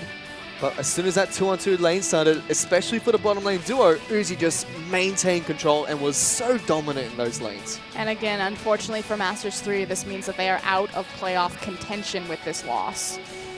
Yeah. Well, But well-deserved bow from QG. Again, certainly is. playing with the rotating mid lane between Doinby and, as we've now called him, Boris. Borisal, their former LSPL mid laner, coming back in, looking much more confident on the control mages, had a decent Corki game, and I'm going to say pretty decent Rise game. Yeah, I actually quite liked him on the rise there in the mid lane. He was playing very, very nicely, of course, catching people out. The earlier stages were a little bit rough for him. Of course, Raphael stepping up on that Corki play, I will say. But Boris just understanding that he's on this late game carry, he'll just farm it up and get to that late game stage, and he was. I mean, the last couple of team fights, catching Corkis out of the sky when they were just packaging through, looked pretty good. Yeah, he did look pretty good. Corki, I'm staying true to the name of the package, delivering something to Borisal. Not quite a good delivery, you could say. I think he immediately regretted that decision, but I did like Borisal in those last 2 games. I thought the first game was rather shaky, but that might not necessarily be his fault as well. The way he was playing it, trying to split push as Ludo, just didn't quite work out according to the way that Masters 3 were playing against Chaogu as well. But like Frosco mentioned, I was actually rather impressed with his Corki game, was rather impressed with his Rise game as well. So it looks like a solid mid laner. I would like to see more from him in Chaogu, but I think they would play Doinby more as we get closer to the playoffs as well. Well, we'll see exactly what has happened with Doinby, because that's going to be sort of the next question on our minds, right, is whether Borisal is going to continue playing or whether it is going to be Doinby making his way back into the roster before we head to that playoff stage. Or Frosco, what is your opinion? Do you think that we're just going to see more of Boris until the playoffs and then they unleash Doinby on the world? I feel like if you don't play Doinby, you are making a massive error. I think so too. And undercutting your talent.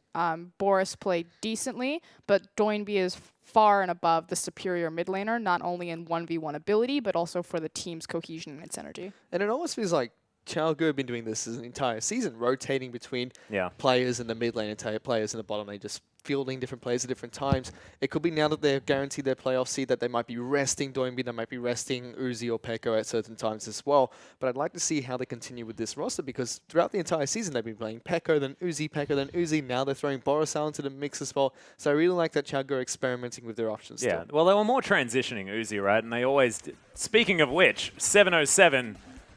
No surprise. He was the team this time around. And again, it was Uzi kind of digging QG out of a hole that they put themselves in. He did 36% of the damage. What was it, 6 items at 30-something minutes as well? He plays amazing. He's phenomenal. If QG get to play their game, and almost no one can beat them. But the problem is that QG only play one game. It's a skirmish and it's a 5v5. When Uzi's on the roster, he likes to elongate the lane phase. We saw them do that both games against Masters 3, and they fell apart for the lane swap. The fact that Masters 3 is one of the last place teams in Group A was able to outperform QG to quite a significant advantage from a lane swap, because QG, again, put themselves in a hole early, is very concerning going into playoffs against the likes of RNG, EDG, LGD. At the same time, still, I really like the way that Uzi and Moore played that bottom lane whenever they got the 2-on-2 matchup. It was beautiful to watch them play because they were suffocating the bot lane duo from Masters 3. They were being so aggressive in that lane, able to deny so much CS. And like Frostkuru mentioned, they were able to prolong that laning phase, but at the same time, not only use that to their advantage to get ahead, but also to make sure that Masters 3 were shut down in their respective laning phases, restricting a lot of gold for them and a lot of map rotation from that top lane duo as well. And it was really good to watch. Yeah, so Chaogu still looking strong, but some obvious questions there as far as the macro game is concerned. And we'll see whether, as they move forward, whether they're going to try more. Because I want to see them, now that they know that they've locked in for that top spot, try and play this macro game. I understood that they threw the gauntlet, they put themselves in a lane swap situation in game number 1, but continue doing it. Learn how to do this and make sure that you can do it. We saw some evolution from QG when they came back from IEM. Mm-hmm. Their immediate rotation and fixation on the Rift Herald, which wasn't really a thing before they left for IEM. Now a lot more LPL teams are investing earlier into the Rift Herald, utilizing that for either resetting lanes or sieging down towers. And immediately after they come back from IEM, Swift actually played the Fnatic Gragas skin. They took Rift Herald and they used it throughout the weekend to push down towers and to prioritize objectives. This time around, it kind of looks like we went back to old school QG, where it's, we fumble the early game every single time, we fall into these massive gold deficits, and then we just kind of fight our way out of it. To their credit as well, they played the lane swap okay at the start. They were able to replicate Everyone can take a tower. No, No. No. So Here's elaborate. the thing. Okay, for a lane swap, the most important thing is always going to be the rotation that you make following. Like, everyone can take down a tower. That's like the baseline. So you don't get to have a good lane swap because you don't die to the tower. Like, that's not your... It's like, okay, we took the tower. Did we bounce the wave correctly? Did we give the EXP to the members that we expected it to go? Where do we go from here? How do we set it up? QG, what they'll typically do is they don't necessarily rotate, like... you'll take the tower and then you'll rotate your bot lane again. You'll take like another tower. You'll open up like these really long side lanes before you eventually go into the mid lane because it's just two control mages neutralizing each other. But what QG typically do is instead of rotating their duo lane to the opposite side of the map, they kind of pull a snake where, okay, we just took this tower. We're now going to disappear and we're going to appear in your mid lane and we're going to gank you. That is a very high risk, low reward style of play. Because chances are, even if you kill that mid laner, which we saw them do, you're only going to get maybe some chip damage, possibly the mid-tier tower if you have the good wave behind you, but you're pretty much only picking up a kill. And if they're trading an objective for that because they decided to rotate their duo lane to the opposite side of the map, you're then a tower down, which is global gold versus just the kill gold. And I think that's an incorrect and inefficient way to play. And Snake and QG are both guilty of doing this about 50% of the time on their lane swaps. If that goes wrong, if they're not able to find the outplay, that puts them in a massive hole. So I disagree. I don't think that they play the lane swap correctly. Well, of course, I mean, Snake is another one that, you will get a passionate answer out of Frosker and For as well, because they're known for lane swapping. That's exactly what they do. But they're known for lane swapping for people that don't watch the LPL. But I have never Snake lane swap a lot, but they're not good at lane swapping. And I would never consider like, Snake is the epitome of the lane swap team in the LPL. We've seen much better lane swaps from LGD, for example. Not necessarily this year, but the 2015 LGD had one of the best engineered lane swaps from the LPL ever. And so I would never, take that standard and be like, okay, yes, Snake lane swap about 80% of the time. They typically do it, but it still creates this very interesting, it's not a Western standard lane swap, and it's not a lane swap that we see globally reproduced on the stage. Yeah. Of course, we are going to be seeing Snake in our game coming up. The interesting thing is that they're up against EPA, a team that has looked a whole lot stronger, actually, as we move on. And I actually want to bring this up, because as far as that sort of cheeky lane swap that they have going on, do you think it's going to work against an EPA that's looking a lot stronger? Well, what do you mean, like cheeky lane swap in terms of like disappear and try to appear in a lane and gank someone? Yeah, that's sort of the cheeky, not so good lane swap. It's okay. It's just this idea that they take down the tower, and then instead of trying to push down other towers, they disappear into Fog of War, and they try to gank you with like 4 people suddenly, which is kind of an LPL special. They just kind of dive you. That gets scary because right now you have Soul, who is roaming really effectively. He's the new support for EPA, taking over for Jay-Z. And if you get into a skirmish scenario, like if they're able to predict where you're going to appear on the map, say you walk through a ward, or they just happen to be deep warding as you're walking by, and you're suddenly in a 3v3 scenario and you're looking for a dive, again, it's a very high risk, low reward style of play, and it can go sour very quickly. And we'll see exactly what is going to happen as we move on to that one. But look, I think that the lane swap is one of these questions that we are going to be continuing to talk about, but something that our LPL teams are getting a lot better at, and I think it has a lot to do with that added focus on the Rift Herald. We saw it a little bit today. Of course, M3 making it work quite well in game number 1, and we'll see whether that continues. Something that LPL teams have always been good at is if people freeze lanes, they'll dive. Like, they have no problem pulling that trigger and immediately say, if you freeze this wave and you try to slow the pace of the game down, we'll increase the tempo. And I would like to see them embrace that rather than try to fumble around the Fog of War and try to make something work. On top of it, it almost feels like they know how to play around freeze lanes as well, especially if they're not going to go for the dives as well. We saw even in that first game from Masters 3 when we saw V freezing on the top side for Chao Gu, no problem. They just sent XY around the other sides of the map and made plays elsewhere where they had a numbers advantage, even though there was a teleport onto V up in that top lane. So it feels like they know how to play around these freeze lanes, and it's going to punish teams that try to do just that. Well, we'll see whether they are. But, ladies and gentlemen, we are going to go to a short break. When we come back, it will be EPA taking on Snake for our second matchup of the day. Don't go anywhere.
I swear to God,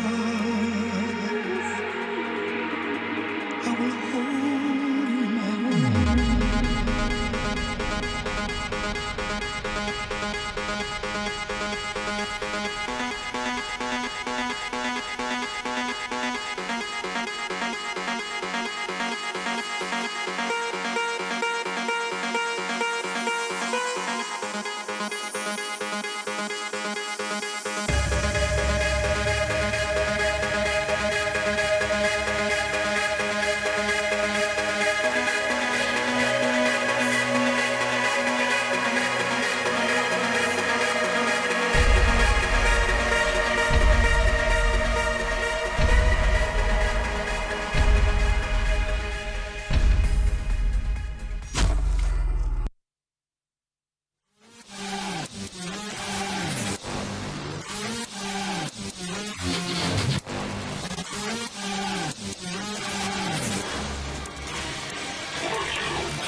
Welcome back, ladies and gentlemen, to our English broadcast of the Chinese LPL. It is week 9, day number 3. I'm still Atlas. This is Fish and Frosker, and joining me on the desk. And we are into our second matchup of the day. It is going to be EPA taking on Snake. Two teams with a little bit of topside focus, but EPA definitely stepping up on the bottom side of the map as well. Seoul, Crisis have been linchpins of this team, and we'll see whether they are going to be able to take it to the likes of Snake, because I actually really like it. Flandre, so strong in the top lane, has been faltering a little bit recently. But I mean, this is the test for this team, right?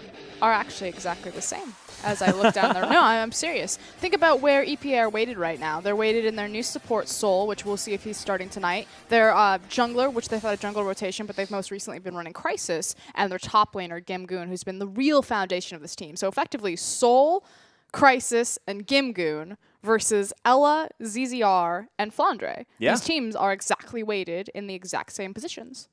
So we'll see whether the rest of the map is going to be able to step up. I mean, we've had question marks around the likes, especially of Tank when we're looking at Snake.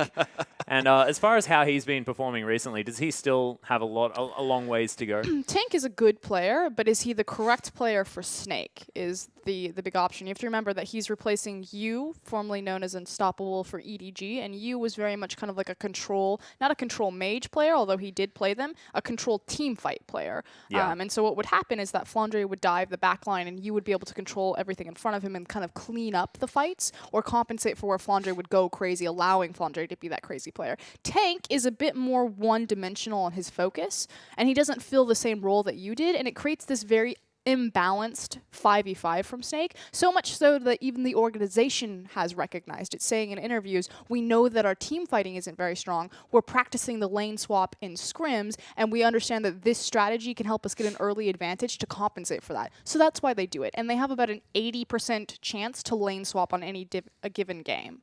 Yeah, and we'll see whether they actually do as we move in. We've been talking about lane swaps quite a lot, but we can probably move away from it for now, just so we don't make Frosker incredibly angry as we move into the first game. It's like, Snake's lane swap is interesting, but it's not a Western lane swap. And I definitely think that there's ways to tighten it up, so we'll see if they tighten it up today. But here's going to be our breakdown of EPA. Yeah, so EPA on your screen right now, of course, Moon moving into the roster relatively quickly, but look, Seoul still here. We'll see whether he's going to be able to carry the team to victories. There's Gimgoon in the top lane, still definitely the man to focus on here for EPA. Graves has seen a resurgence up in the top lane as well after a brief stint in the jungle, and Gimgoon's been taking advantage of that. Crisis on your screen right now.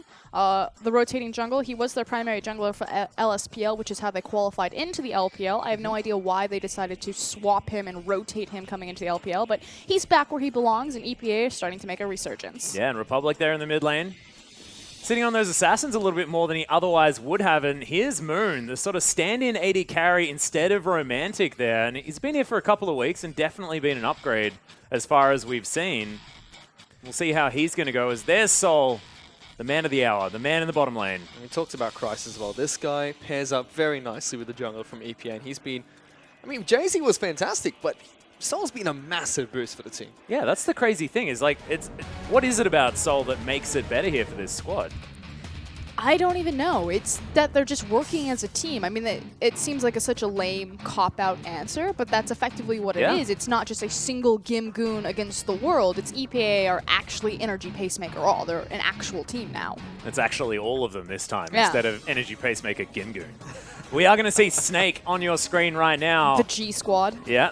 Team that was able to get a 2-0 victory, of course, last week against M3, putting them into their unfortunate position now of not being able to make the playoffs. We'll have a look. There's the squad, of course, not quite as many members. EPA had about 400 people That's a at lot. their disposal. Yeah, approximately. But it is going to be, of course, Crystal in the AD carry position. No Martin, so the standard Snake roster to head out onto the Rift right now. And the guy you want to pay attention to is Flandre. If you've never seen a Snake game, this guy is explosive. He's one of the best top laners in the LPL. He'll be facing across from Gimgoon, who we've named the Giant Slayer. Yep. In terms of top laners, he just Marn, next, Acorn, got it. Zatai, sit down. I'm Gimgoon. I come from Xenix Storm. So get ready. On his hit list. Certainly is. Well, ZZR, the man of the Elise, is playing it a heck of a lot, of course. Probably more well-known for his Rek'Sai players. There's Tank in the mid lane, the man that wants to hop on the control mages, sit back a little bit, not necessarily as proactive as we really want out of the man, but can get it done if they do grab that lead. And here's Crystal. I just want to see his Draven again, but probably not going to. Still. No reason. Super too strong. Yeah. Very, very strong. And Ella, sort of often overlooked. I'm glad that we're giving him a whole lot more, I guess, attention. Are you kidding me? Every time I'm on the desk, I'm like, Ella's the greatest. I know, right? But I still feel like he's overlooked. Like, just because the team feels like Flandre, you know, and like Crystal as well before that. I mean, they had a lot of team comps built around him, but not like Ella was always there, always creating these opportunities for the rest of the team. Ella has effectively stepped up into Yu's position. So Ella is now entirely in charge of kind of controlling the majority of the team fight and allowing space for Crystal and Flandre to go crazy and to do their own thing. And kind of also balancing tank at this point. So when Yu stepped out of the lineup, Ella took on double duty. Well, we'll see exactly whether he's going to be able to do it now, because this is an EPA lineup that is looking a whole lot more reinvigorated, especially after that victory over Xiaogu, and we'll see whether they can continue that form moving on to this matchup against Snake. You can see Lissandra and Fiora already banned away, and I mean, this is one of the only teams that still has Fiora banned against them. And that's something that we really need to hit on, is that this EPA is not the standings EPA that you would think. Going into this matchup, this team has just taken down QG and could very well look to take down Snake next. Most definitely, and it's sort of feeling like one that's really difficult to call, because was it all just a fluke where Energy Pacemaker just like having a good week? Like, this is time for them to show that they can be consistently good moving into the playoffs. And LeBlanc actually going to be banned away from Republic, of course. Last two games were seen on that champion. Get rid of it, and there's Elise taken off the board. I like it. Lots of target bans this time around. Means that there's a lot of the powerful picks still available, like Nidalee, for example, and Kindred and Lulu and Kalista, and the list goes on forever. The fact that Nidalee and Kindred are both still available is massive between these two junglers. Both of them are very aggressive, forward in your face, and we'll see who gets the priority pick. All three of them were targeted bans. I mean, Fiora, one of Flandre's best champions and one of his favorite champions as well. Lissandra is the most played champion in the mid lane for Snake as well, and at least by far the most played jungler for ZZR as well. But that's going to leave Kindred. Oh, Kindred left open with the Alistar being banned out last by Snake, and I wouldn't be surprised if they pick it first. I feel like it's a bit of a wash, though. Like, why pick the jungler when you've got the two S-tier junglers are available? So Kindred and Nidalee both there. Of course, Kindred the one that's preferred a little bit by ZZR, maybe. So wanting to take that one away. But I feel like maybe taking the Kalista or something like this instead. I feel like you don't need Kalista, especially with Maokai. Yeah, Braum, though, because Alistar is banned. I would still prefer...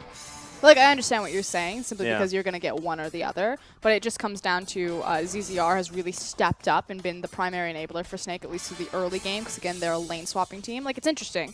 If you look at Snake, the spine of this team is Ella, ZZR, and Flandre, because they insta-lock that. Yeah, they know exactly what they want. And those are the three most important positions: support, top laner, and jungle in a lane swap. And this was the question that I was going to ask. The Golden Chicken now finally going to make it through a draft today. Republic going to snap that one up immediately. And this combination is so oppressive. Putting down the Lamb's Respite and then wiping your opponent off it very, very powerful with that Emperor's Divide, and we'll see whether Energy Pacemaker all are going to be able to utilize it to their advantage because they've also got the Braum. This is shaping up to be a terrifying team comp. I still feel like we need a better name for that. For what? The Respite, the Lamb's Respite with the Emperor's Divide. The Respite and Swipe? You don't like it? The Respite and Swipe? Yeah. That's pretty good. Yeah, that's what I was sort of playing with. I'm not sure whether it's any good. It's a lot better That's than still what on we the used to drawing use. board. Yeah. We'll see. We'll try it out this series, and you can let me know. We'll form a committee. We'll discuss it. Take a vote. Yeah, let us know on Twitter. Tweet it. Lol Froscaroon. Oh, please don't. Meanwhile, Nidalee and Trollo are going to be picked up by Snake, so they lock in their next 2 picks. Play Jen. Play John? Jen. John. John. Jen. Why John. No. Brad works. John does not. I like John. Play Sivir. Oh, play Sivir. Oh my goodness. Yeah, they need to play Sivir, right? Maokai, obviously the obvious. Yeah. He's the counter pick to Callista. Very Obviously. obvious. Obviously, he twisted advance on top of a martial pose. Guess what? You're not going nowhere.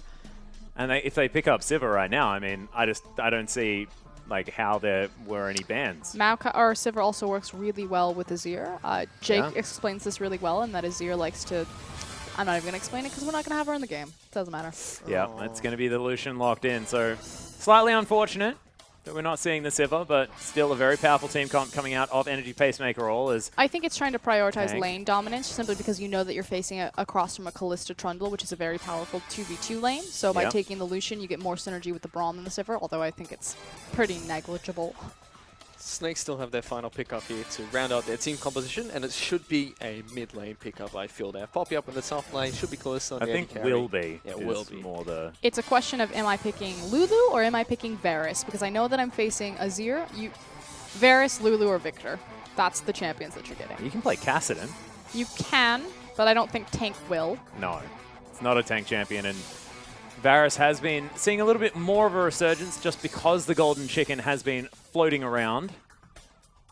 They're taking some time, though. This isn't sort of the decisive pickup that we saw earlier on. Wanted to make sure that they're I well think and truly capable of picking this one up. Varus works a bit better with Nidalee in particular. Oh, like yeah. if The out of poke all of those combination. options, exactly. You're also going to get more secure wave clear with Varus than you would from Kassadin, and so I feel like he's kind of the best of all of those options right now going into the Azir. And they are going to lock in Varus, so Tank will be picking that one in the mid lane to go up against Republic. Yeah, so Rounding it's up sort the of team like comp. it's sort of like the AoE teamfight comp with the reliable engage out of the Twisted Advance and the security of the Lamb's Respite versus this severe amount of poke that Snake have built up, as well as some nice disengage coming out of the likes of the Trundle and the Poppy. Sort of think it's really interesting the fact that there's a very distinct variation as far as the style is concerned, but when you look at these teams on paper as far as where their players are skilled, it's weighted very similarly. So we'll see how it works out, which style is going to benefit which team. It's also a Snake favorite to play a poke composition. They actually play a lot of them, but Yeah. the thing is they've had this historic issue with actually executing poke comps correctly. Yeah. They just try to team fight with them. Not good. Yeah, we'll put it in the not good column. Oh, but yeah. it's been getting better. Again, their style has drastically changed with the transfer from you to tank into more of kind of like a siege structure-oriented team versus just a 5v5 team that we saw in 2015. Yeah, and we'll see exactly what is going to happen as we hop onto this one because, you know, Moon taking a very dominant lane into the Okay. Callista Trundle. We'll see whether they actually chase after the 2v2. We hop onto everything. We hop onto the Rift. We hop into the game. It's an interesting thing, but let's hop onto Summoner's Rift for game number 1 of our second series of the day.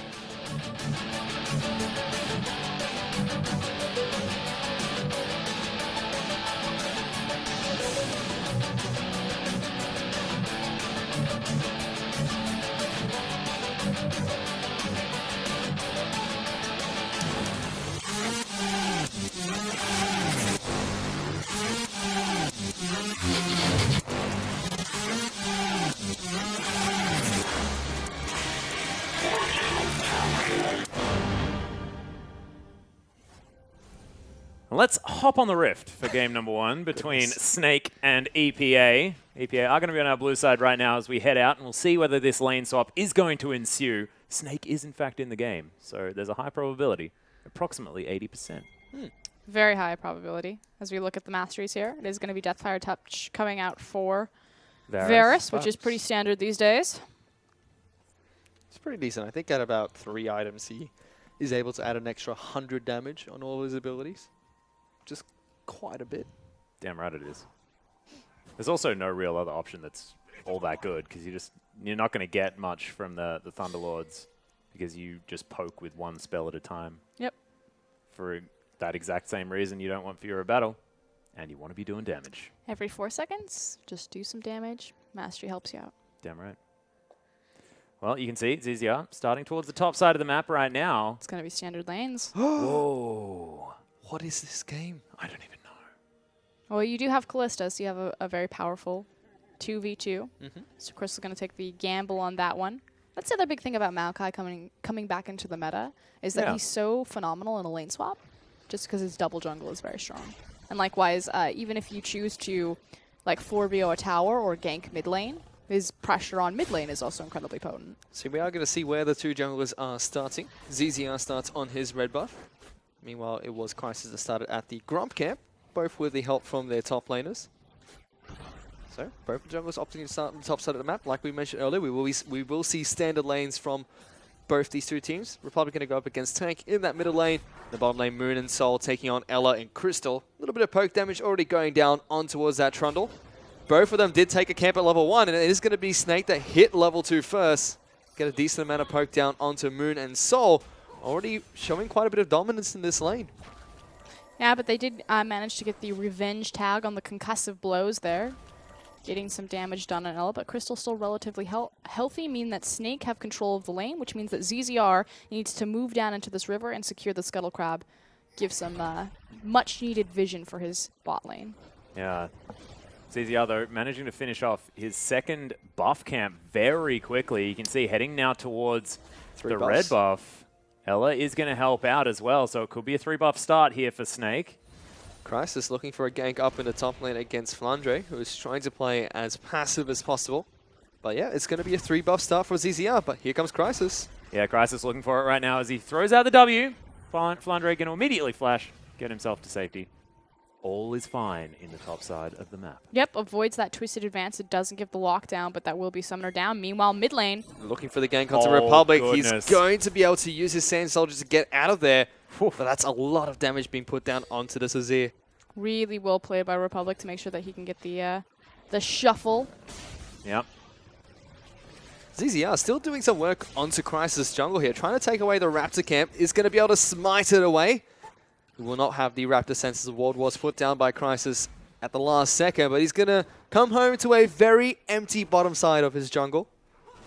ZZR did a really good job of pressuring that with the mark onto the Scuttle Crab up on the top side and the early gank from Crisis as well. Snake, however, utilized this. They grab a 400 gold lead already. That extra jungle pressure that they've managed to pick up. Yeah, that's the big thing. ZZR has been so public, saying that Nidalee is the best jungler in the meta right now. Obviously, your actions per minute within the first 2 minutes on this champion are pretty much unmatched, just because of her speed and ability to clear camps. So not quite sure why Crisis chose to prioritize the denial of Kindred versus Nidalee. It could have been, instead of a denial pick, simply a comfort issue. ZZR does speak very highly of the Kindred as well, so he understands this matchup quite significantly, and he showed that with that early invade too. So you take a look at the mid lane once again. Tank and Republic duking it out, just poking back and forth. Tank does have a slight gold lead for himself after the gank that did come in from ZZR and Ella into that mid lane. Yeah, 10 CS is actually the lead here for the Varus. A big deal right now as Crystal's relatively low. It's Moon and Soul doing a fair bit of work. They did win that early trade, but it looks like Moon and Soul have been able to pull this one back for themselves. It's neither of these bottom laners have gone back to base just yet. Only Biscuits left on their supports. It's going to be difficult for them to sustain up. Speaking of sustain, ZZR, low on health and mana, is going to be head back to base for the first time, it seems. It's Flandre just going to freeze out this creep wave up the top lane. Yeah, no surprises right there. Pretty standard jungle items coming out of both of these junglers, what we expect. So a bit more vision and team synergy given by ZZR, whereas Crisis on the Kindred is going for the carry. Oh, yeah. Already picking up that Skirmisher Saber as Tank able to clear out this minion wave. Okay. Misses a couple there underneath the turret. Allows Republic to claw his way back. The added wave clear that you do have early on this Azir. ZZR just going to wander straight past the pink ward. Get it. There it is. No, Good he'll job. get there. eventually. Could be collapsed on though, but he's got his W. A hip, hop, hippity hop. No. Well, hip hop and you don't stop. Republic was looking to try and collapse onto ZZR as well. Was able to get that sneaky pounce over the wall. Get back to safety. Crisis now finally has some jungle camps inside of his bottom half of the jungle. I think your sky is blue comment probably pretty useful there, Frostgreen. I think you dropped the ball. The sky is always blue. It's always a relevant fact. Yeah. Or not sure whether it's always relevant. As, look, Crisis looking for something. Going to wander past this ward. Raptor Sense is going to spot it out now as TP. Crystal. Yeah, he's dancing back, but it's not going to be enough as he's been exhausted. Now well and truly behind enemy lines as Ella has to flash. He's still going to get stunned. It could be 2 kills. Double kill comes in for the Lucian. Moon well and truly on the board here at 7 minutes. And EPA's early game power pays off again. Gamgoon getting involved. I was going to say the TP actually wasn't needed to secure the pickup kill on Crystal just because he was tagged by Soul's Braum. But with Gamgoon getting involved, they managed to pick up a double kill. Yeah. Flandre as well without the teleport. Oh, actually, I believe he used it and cancelled it. As he's now going to head back to base there at the same time. So, does have a slight CS advantage towards the top side, but that is massive for the bottom lane of EPA. And they pick up a small lead for themselves as well. Just about 500 gold ahead of Snake. So nothing massive at the moment, but definitely going to allow Moon to be a little bit more aggressive in this bottom lane with the item pickups. Big difference, exactly, between the itemization, having the Caulfield Hammer as well as the BF sword. ZZR will be shoved out of Crysis's jungle, but this, did he? That was close. No, he smited it. Smoted it. He smote it in time. Smote it in time. Is smote the past tense of smite? Yes. I thought it's smited. You can say smited if you want. I mean, you say Skepta. So, I mean, I feel like you can do whatever you What want. did you say? Gatling done? Gatling done. Yeah. Gatling done. Gamgoon, though, in his natural habitat, just preventing The ZZR jungle? from doing his red buff. He is a tree. He's going to steal it. Spear! Not quite. Gimgoon's able to body block it. Picks up a red buff for himself, so Gimgoon doing a little bit of work early. Doing a lot of bit of work early. A lot of bit of work. A lot of bit of work in this small tower dive. Oh, God. Crisis here, ready to dance over this wall. Republic's around. There's the swipe. Wow! And Tank has to immediately flash, but is it going to be enough as he's taking so much damage from this combo? Republic's going to pick it up, and EPA are all over this game. Again, running away with this early game. Snake, their inability to skirmish into 5v5 may come back to bite them, especially if they can't slow down the tempo that Crisis is setting. That was beautiful from Republic. Fantastic use of his ultimate and flash forward there from him. What? What? No, I don't disagree with your comment, but the pillar. Yeah. This traffic cone comes out of nowhere, means that Moon's going to take quite a lot of spears to the Oh face. man, I wish I had a traffic cone right now so I could have my Callista put down more damage. It's all right. Ella just likes to make sure that it's there, you know? He just watered the middle of the lane with it. Yep. Ah, Hang just on, my gotta- E button works. Sweet. I'm just trying to level it up. Oh, dear. Well, Nash's Tooth almost completed here for Republic, as ZZR going to clear out another pink ward here in the jungle. And the red buff going to be contested here. Whoa. Oh, that was a very close spear. Field goal's good. This Crisis will finally be able to take the red buff for himself. No more sneaky invades coming in from ZZR. As we take a look back at the bottom lane, it's still relatively even between these two laners, 77 CS apiece. And we did see Moon pick up a nice item advantage, but hasn't related into any pressure in the lane so far. Crystal and Ella still been able to do a good job of shoving it in towards EPA's turret and making sure they don't take too much damage. As ZZR now going to work towards the top side of Crisis' jungle, takes away the walls, in fact smites it, so we'll be able to spot him out with the Wolf Sense, I believe it's called? Wolf Spirit? Wolf Spirit? Most definitely.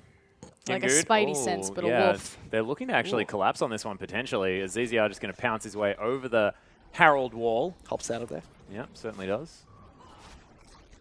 Crystal and Ella now taking away a few jungle camps for themselves. They have been relatively comfortable in this bottom lane, despite the massive teleports coming in from EPA early on. Which, speaking of which, that TP will be up and available rather soon. So both top laners, again, in a position to make plays across map. Yep, ZZR continuing to clear out vision, but he is spotted on the top side, meaning that EPA might be able to get something done further down the rift.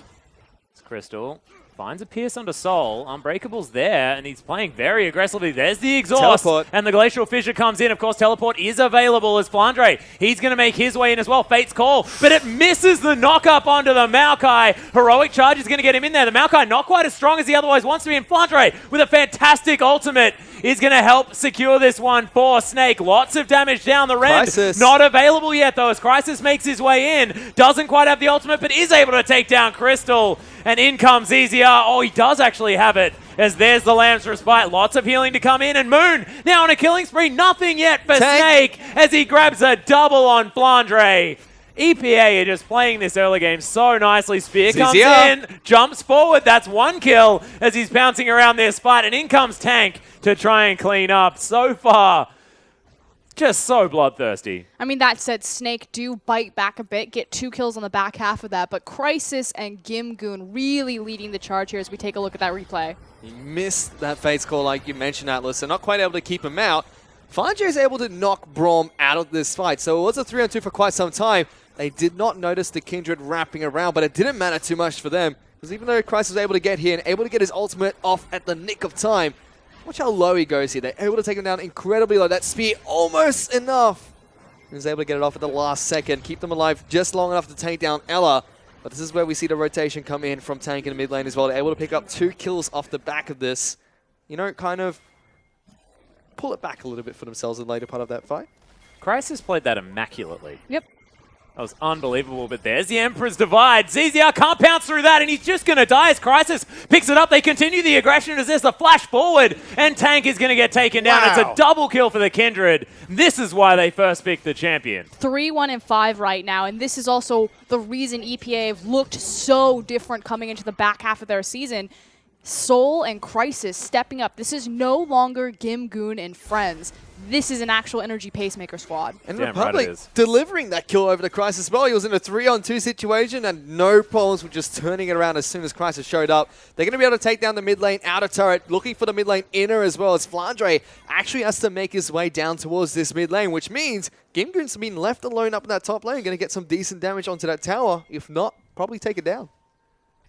Well, looks like EPA definitely haven't taken their foot off the pedal since their victory over Chaogu. This team is looking reinvigorated, and what a time to do so as well, as Ella and Crystal sort of have to go back to now farming up the Gromp whenever they can. I mean, the power that this Lucian now has in the lane, 4-0-1. Essence Reaver completed as well as the Swiftness boots. He's so fast around the Rift, as well as not having to worry about mana. He's got a bit of extra stuff. Like, just everything's going well here for the Lucian. But despite the difference, ZZR still remaining vigilant by taking jungle camps away from Crisis. And the reason he's able to do this is just really abusing Republic's backs. Yeah, well, Republic now trying to do his best to clear out this mini wave. Doing so quite nicely. Look at this, bottom lane once again being really aggressive. Soul going to look to try and jump forward, but this time the traffic cone is good, able to divide the members of EPA. And now Crisis looking to try and be aggressive inside of Snake's jungle. Does get spotted out by a ward, but that doesn't matter too much for him. He's looking to try and take down this blue buff. And Soul is able to get the tag down onto Ella. Traffic cone comes down to separate those 2 bot lane duos. Crisis does manage to take away the blue buff, I think. Yes, he does. That's a fresh blue buff onto him. As the spear is going to connect once again. ZZR might look for this, but the turret's going to deny him as Republic. This time misses the ultimate. Does get the tower, though. Gets locked down by Tank as well. ZZR's going to try and jump forward. My God. Gets taken down. Republic gets the kill. EPA in this mid lane are doing work. That absurd damage. The fact that Republic missed his skills and didn't get the Shurima shuffle, and then still is managed to turn that around into a kill. That speaks to their advantage. And the fact that he doesn't have cleanse here against the Varus in the mid lane. I mean, normally it's sort of mandatory to take that summoner spell, but Republic just soaking the Chains of Corruption and not caring whatsoever, able to turn things around. Just shows how far ahead EPA are, and it's 2-0-2 now for the hard scaling Azir into this late game. Republic's never looked so comfortable. EPA as well. Since their game against LGD, game number 1 where they looked absolutely dominant. Game 2 was kind of a coin flip. Game 3 looked like LGD were just walking all over people. But since game 2 looked like EPA were flat out going to win, and there was no way they were going to lose, and then LGD won. Exactly that. So first half of the game, all the way EPA. Second half of the game, all the way LGD. But after that, their game against Chaogu was phenomenal. And they're looking like they're carrying over all this anticipation, you can kind of say, from that LGD match into this game as well against Snake. 9-2 now, 4,000 gold up. They're looking really good early once again. But this is the thing. We expect them to look good in standard lanes early game, which then is a question of, A, why didn't Snake lane swap to exploit a pretty obvious weakness for EPA throughout the split? Yeah. But also, EPA have had countless issues transitioning these leads that they've continuously built up into victories. Precisely that. They're very well known for their early lane dominance, and they're showing it once again, but have been able to break quite a few turrets here. And like you mentioned, Frosco, the question is really going to be how they transition from here. How can they close out this game with a lead they've already built for themselves?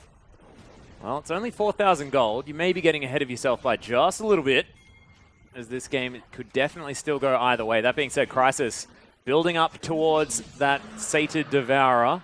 Already has 20 stacks on that one. Only needs another 10 more. Well, make it 8, as he's going to grab this Rift Scuttler at the same time. So Dragon number 1 goes over to EPA. They've already got 2 turrets. As far as global advantages are concerned, they're well and truly ahead. Looks like they are going to go ahead and collapse on the bottom side here, so it will be another free tower being picked up as Crisis walks through a ward and the rest of Snake back up. They do back away. The tower will eventually go down. EPA still going to continue with their push. Currently does not get cancelled by the traffic cone, which means they clear out as many minions as possible in that bottom lane. EPA are grouped up as 4. Gimgoon does have his teleport available. He's going to duke it out with Flandre. Flandre actually taking quite a few tower shots up in this top lane. He doesn't care. Does not care at all. The 2 tanks just going to slap each other a couple of times. He's going to care relatively soon because the last standing outer tower will be those top ones for EPA. So they should start to make their rotation up there, especially with Dragon not being available quite yet. Yeah, and you can see Crystal now doing his very best to pick up some farm. Crisis now wants to take it here to ZZR. Piercing Arrow comes through, but he's not deterred as the traffic cone lands. Able to dodge out of the way of the spear, though, is Crisis, so we'll be fine. But the aggression that and confidence that he's playing with right now is amazing.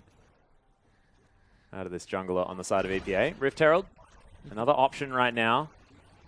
Good way to pick up the buff. Pick up the Rift Herald buff, then move up to the top lane, take down that final turret. What's scary about Crisis is that he's actually a Kha'Zix main. And with Kha'Zix coming back... There's a couple of Kha'Zix mains. Yeah, Amy as well. Yeah, Amy. I'm not going to say coming back. With Kha'Zix getting some adjustments. Yep. Possibly seeing Kha'Zix come back. I believe we've seen him in 1 game already. Yeah, Swift has already played him. No more, please.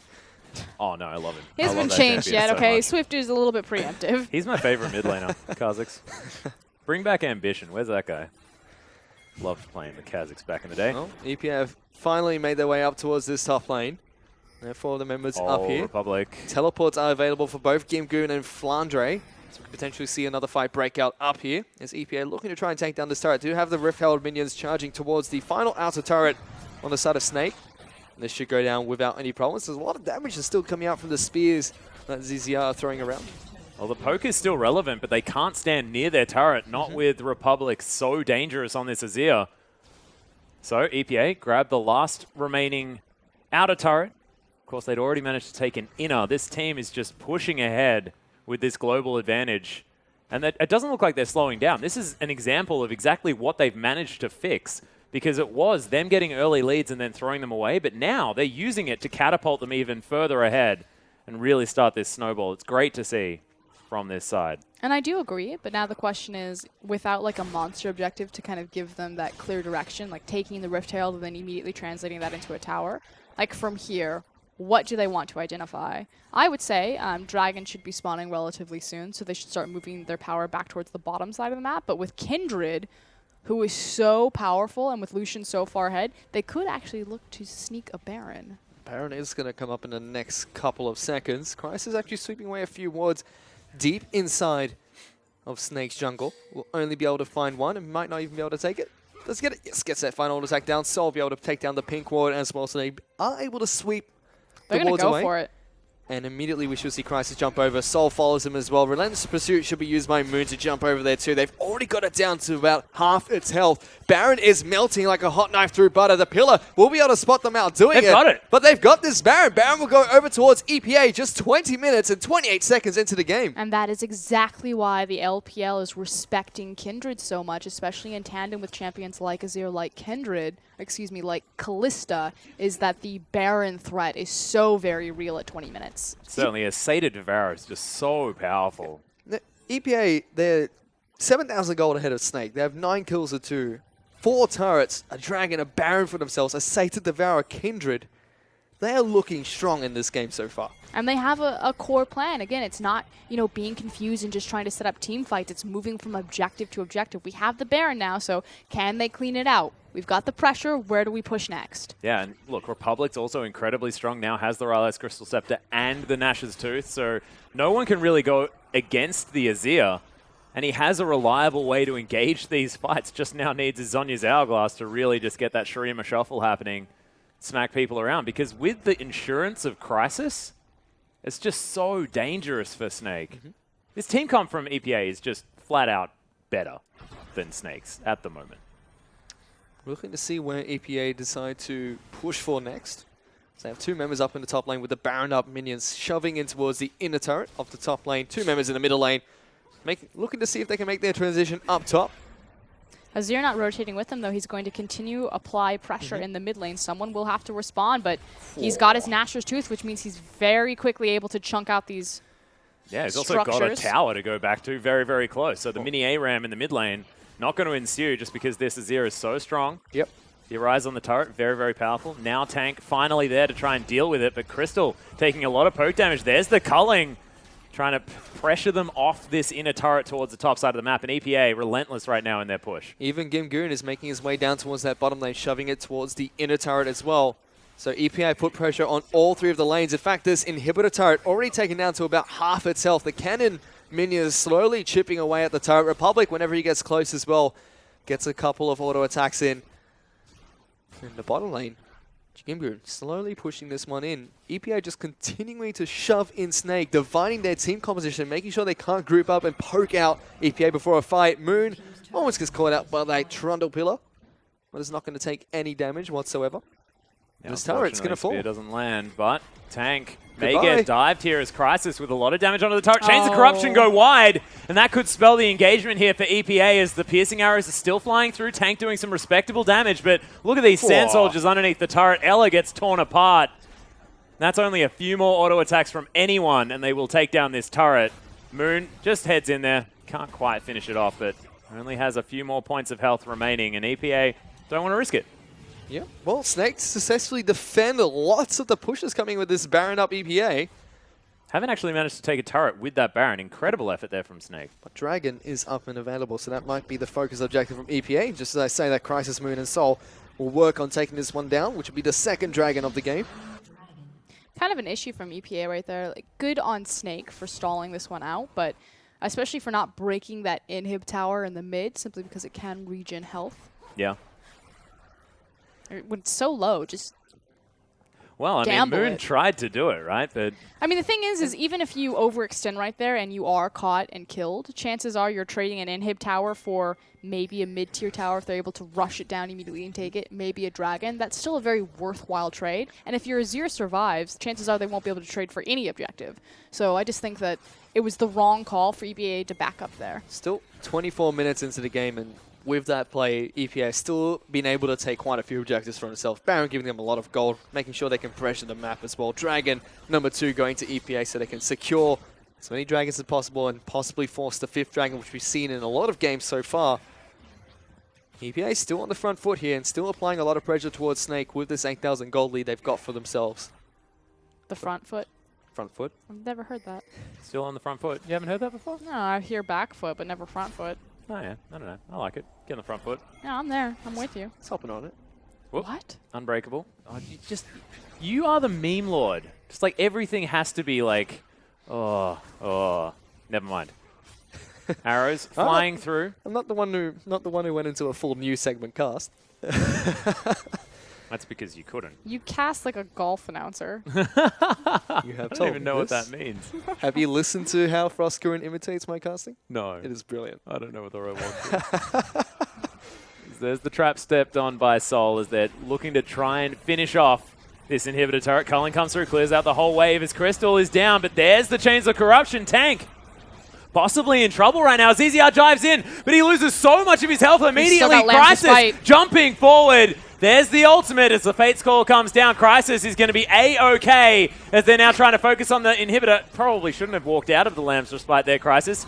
But Flandre now trying to get his own back. That is the kill onto Moon. A big deal right now in the back end of this fight. But Republic's the one they've got to watch out for. Sand Soldier's doing so much work as the Azir is tearing everyone apart. But Crystal dives over the top, picks up a triple, and that's the ace for Snake. Okay, need to remember that Callista does act as a very good counter against Kindred simply because you can load her with the Ren stacks, wait till the Lamb respite goes down, and then pull it out anyway. But Crystal went off this team fight. Big issue is, of course, Moon and Crisis going down so early. And you can even see later Moon splits his focus to try and get a couple of auto attacks down onto the turret, even flashes aggressively forward towards tank. That doesn't work out towards him. And look at this. There's no damage from EPA right now. Lamb's Respite's not going to be enough. Gimgoon does come out big. But there you go. Flandre just jumps straight on top of Moon. He already burnt his splash aggressively towards tank. Had no more Relentless Pursuit to get away. Had no health to keep him alive as he's trying to duel him out. Republic tries to jump in here. He can't quite proc the passive coming in from Sol. And like you mentioned, Crystal coming out big was able to just put out tons of free damage onto EPA. He was ignored. No Pretty one really much. cared about him. He was just like, oh, chuck spears all day. But this is what I was talking about, you know, dying to pick up the inhibitor tower. Yes, Snake do pick up some gold. Crystal is much stronger than he was before, but they didn't necessarily lose any sort of objective, and it's still major to make sure that you have that open inhib in the mid. Yeah, true. Baron respawning right now, though. So Snake looking to try and get some vision control down here. Don't want to have that one snuck away one more time, as they have managed to close that gold gap just a little bit. I think it's about a 2,000 gold swing for that one. So Snake still trying to get their way back into this game. I mean, even trades are good for Snake right now, being behind EPA, but with the Baron respawned, EPA could definitely try to pressure this once again. Flandre is down in the bottom lane. Gimgoon actually just recently used his teleport, so he's not able to match this pressure that Flandre is now dishing out. Going to be able to pick up a free structure for the side of Snake. Small win. Small win for them. Pulling back the gold slightly once again. But lots of vision control returning here for EPA around the Baron pit. Piercing Arrow is going to find Gimgoon and does basically nothing. Look at this, Baron being trying to take down by EPA. They've already got it down to half health once again. This is an incredibly fast Baron. ZZR though, might try to jump over and steal it. Not quite going to be able to do so. It's the Sand Soldiers are able to pick it up. Here's a teleport coming from Flandre now, trying to join this fight with the rest of his team. But EPA, after taking a little bit of damage from Baron and picking out one kill for themselves, are going to be able to back away and once again reset the push. So they get the kill, the Baron, and the teleport out of Flandre. Massive advantage now for EPA. So they can continue pushing forward. Yeah, again, another slight mistake from Snake right there to continue on the TP. You could have at least traded that for some damage on the tower, possibly taking it if your team's able to stop or halt the backs coming out of EPA. And again, Snake just collectively as a whole looking a little bit off-center, whereas EPA up and online. Only took them 8 weeks, but we made it. It almost felt like Snake didn't expect EPA to go for the Baron rush there, because they were not in a position to contest Oh, well, that. they did. They were throwing down They were vision definitely. everywhere. They knew what was up. They just didn't react to it fast enough or as effectively enough. And it very well could have been stolen simply because Republic was the one who ended up with the Baron. The Azir got it. Now, Smite did go off from Crisis, but Smite did not go off from CZR. He just exploded. Yep. EPA now looking to try and finish off what they started as they look towards trying to take down this mid lane inhibitor. Snake are doing a good job of trying to poke them away and trying to keep their distance away from EPA, but Moon, he's now working on this inhibitor, will be able to take it down. EPA don't even take much damage in return, so they are finally able to break that objective and going to look to try and move towards something else. Dragon is back up, but it does look like EPA have their eyes set towards this top lane inner turret. Yeah, Snake just not wanting to pull the trigger is now the inner turret under fire. Baron buff minions, massive stack. They're all trapped. No, Yeah. get the traffic cone away. But here comes the slam. Gimgoon. Flanking play as Gimgoon's going to make his way in. The tree just taking so much damage, though, as Snake able to poke them out. Flandre is going to engage this fight as there's the Chains of Corruption underneath the Sun turret. As Crisis might be in trouble here, just throws down the Lance Respite, looking to try and disengage out of this one, and now Snake, they need to try and chase this out. Flandre looking for the flank as the Scrying Orb comes in. Crisis, now without the ultimate, no health, cannot help anyone as Gimgoon's going to fall down, and Republic, he's going to fall. This could be a disaster for EPA as they're trying to run away. Crystal can't find the Pierce, and EPA, worrying exchange in the top side. Again, though, but they don't lose anything necessarily. They could possibly have their tower tanked and taken down, which is why I think Crystal is hanging around right now, or possibly just picking up some farm for a purchase. Looks like he's just looking for the purchase. But this is the thing. EPA can be allowed and can afford to make these very aggressive plays because, again, it's like high reward, very low risk. And it also means that there's no pressure to try and stop them from taking this Dragon. So Dragon number 3 will go on over towards EPA as well, giving them another one snacking towards Dragon number 5. Extra movement speed and the possibility of having that Dragon number 5 insurance is now online for EPA. Biggest deal is denying that 6% extra stats there as well from Snake, because 31 minutes in the game, that actually means a heck of a lot as far as gold value. So EPA making sure they hold on to that, not to mention exactly what you said, the rotational power. They are able to take down the bot lane inner turret as well, so all the turrets outside of Snake's base have finally been taken down. Gimgoon is sitting inside of his base with the home guard active, looking to try and create a teleport play. We'll have to see what EPA try to do next, as Crisis is going to take a bit of damage from the piercing arrows coming out of Varus. Immediately decides to go back to base. So Gimgoon is going to be sitting in this fountain for quite some time, enjoying the sights and sounds of Summoner's Rift. Wants the teleport. It's just, is he still chilling? Yep, pretty much. Can't actually see him on the map. No, he's definitely just chilling. Hanging out in base. Yep, never mind. Okay, Not so really his natural habitat, but still looks like a tree nonetheless. I think you'll always look like a tree. It means hope that so. EPA want to fight right now. Like the amount of time that Gimgoon's been sitting there looking for a flanking teleport, he Unless needs he's just gone his to the team. bathroom. Oh, don't want to dock a Hand man. me your coffee cup. Oh my goodness. Well, EPA with a lot of pressure. Double pink wards in this brush right now. He's still sitting there. Aww. Gimgoon, why did you leave?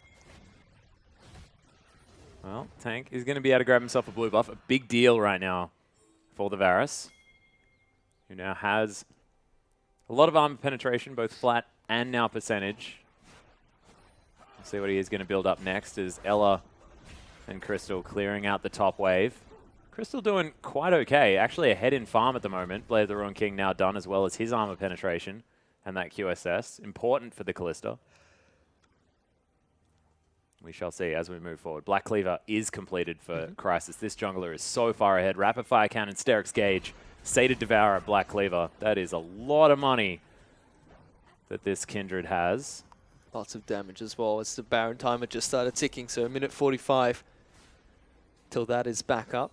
We actually saw Gimgoon move down towards the bottom lane to try and match the push that Flandre was trying to create for himself. Welcome back, Gimgoon. Yeah, really respecting Snake and not trying to really find any other advantage on the map right now. Just kind of waiting out their objective or monster objective timers, like you said, looking for that Baron, looking for that Dragon. Crystal does have or has had his 2-item power spike for a while now, but I still feel like EPA are very much in a situation where they could look for a 5v5, especially for how strong Republic is in particular, having the 4 items completed on his ear. Yeah. But just so much respect given to Snake. Well, I mean, this is like they're the quintessential 4 items there at the same time. I mean, if you're ever going to augment what is like the core build of the Nash's Rylai's, it is going to be just a massive amount of extra damage and ability power. He's back at it. 49 seconds. Gimgoon is back and waiting inside of his base. Does have quite a few items picked up already. Rando and Zoman, the Frozen Heart, Sunfire Cape, tons of armor being picked up. Thankfully, he has the QSS as well. This Crisis is On the actually tree. getting locked down by Flandre. Takes a little bit of damage here. Actually, Ultimate has been used on Crisis as well. The Sterix Gauge will be popped. A couple of spears will be thrown by ZZR. None will connect. This no team fight has been broken up between these two teams, but that does send Crisis back to base once again. It seems like a repetitive trend. Gimgoon waits in the base. Crisis gets chunked out, goes back to base. And this is a big thing, though. It's that stalls Gimgoon's time out on spawn point. Because again, he's been sitting here for literally he started there at 49 seconds. He's been sitting there for almost an entire minute looking for a TP play. Someone wake up Gungun. I think he's gone to sleep. Well, ZZR Porter for AFK. found some wards and found There range he on goes. There it that is. pink ward. He's Yeah. back. Finally able to get the teleport down as the Culling's eaten by Ella. Fate's Call comes in as Crystal trying to start this fight out. The 80 carries off to the side now trying to fight as Snake are trying to disengage. Massive ultimate out of Gimgoon is going to prevent so much of the damage now as they're looking for the engagement. And Crystal, oh my god, uses the QSS and is able to escape for now. But EPA, with all of the pressure, will take down this inhibitor. Yeah, Gimgoom not able to get the home guard off. He actually came down at normal speed. Chains of Corruption are going to be used. Yep. So look at this, Gimgoon actually going to take quite a bit of damage. Soul has put the door down to try and stop some of that damage coming in as Crisis gets knocked out of the teamfight. Snake are still trying to poke as much as possible. Tank throwing out a lot of these arrows. The spear's not going to be able to connect though. And once again, Snake, they lose an inhibitor, but they chase EPA out of their base. See if EPA can get healed up and back in position for Baron, because that's the real threat here. Teleport. The TP comes in from Flandre because they can immediately rush towards that purple worm. Oh, Padre just runs in, sees 5 people, runs out like, nope, nope, not He's doing stopping this. backs. He's stopping backs. You know? That's what he's doing. Of course, low health bars of EPA mean that Snake really they want to gonna start a fight? fight here. There's the hail of arrows. The ultimate already down right now as Flandre Flandre. just getting melted. Does manage to pick up the big tree from the top lane though, and there's the Lamb's Respite. ZZR sitting on top of it. It is the Callista falling though, and Republic's doing so much damage. Moon as well. I mean, EPA just had that team fight on lockdown, and Snake, the desperation was so evident. Only Tank is left up. This could be game for EPA. And again, Snake really struggling. Crisis! Got him! Okay, that'll do it. Well, there's the ace. Pings go down. EPA may look to close out this game right now. Definitely, the timers might be a little bit too long for Snake to get back up and defend. His flash actually being used by multiple Empress members. Divide. Empress Divide onto the turrets to see you later base. As EPA, after commanding start, 10,000 gold in the lead, are going to be able to take down Snake and take game 1. This is not the EPA that we saw start in week 1. They have revolutionized their roster and rejuvenated their run towards the playoffs here. Most certainly have. EPA continuing to look on form, and you can see some forlorn faces on the side of Snake. Not what they were expecting moving into that game. But this is the thing, Snake are known as the lane swapping team, and EPA have probably one of the highest gold leads at 10 minutes of any team in the LPL. Like, early game has never been EPA's problem. It's their inability to transition from early game or once lane phase drops into the correct decision making, not only individually but cohesively as a unit. Their roster swaps have seemed to adjust to this a bit, but Snake have a very clear strategic advantage that they usually use on pretty much every other team, but didn't in this scenario. And these were the plays that really got EPA ahead as well, where Gimgoon was teleporting down into that bottom lane. I believe there was twice this happened where EPA were able to pull out big team fights. And look at this. Yeah, Republic's Azir was also phenomenal. It's nice to see him find a champion that really just highlights his ability, but I have to give it to Crisis. Yeah, that Kindred play was incredible. After getting 3-buffed at the beginning of the game there as well. Yep. This is not so good. So we're seeing the worst of Crisis right now. The rest of his Lamb's Respites and abilities to use it were very good.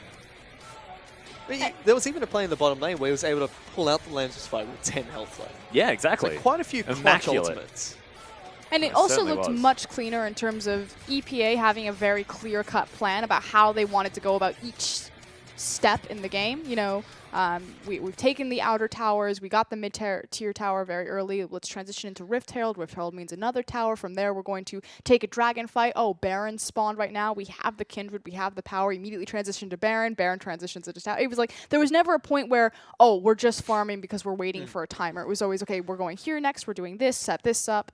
And it even showed with Gingoon waiting the base. It's like, we know exactly what we want to do next. We want Gingoon to teleport in with the home guard advantage and eventually get a flank Literally of the team. sitting there for over like 2 minutes total. And the best part about that was the first time they attempted it, eventually they realized, okay, Gimgoon is not going to be able to get this teleport anymore. Go down to bottom lane, shove that lane out. Once you do that, go back to base lane and look for it once again. So even at the times where EPA sent members to go and just farm up, they had a clear idea about what they wanted to do next. And it was very solid performance from them. I really enjoyed watching that game from EPA. Yeah, so far, EPA looking very impressive, but we are going to go to a short break. When we get back, we'll see whether Snake can fight back against this reinvigorated Energy Pacemaker roster.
Welcome back, ladies and gentlemen, to our English broadcast of the Chinese LPL. MVP for game number 1 of EPA versus Snake is going to be Crisis.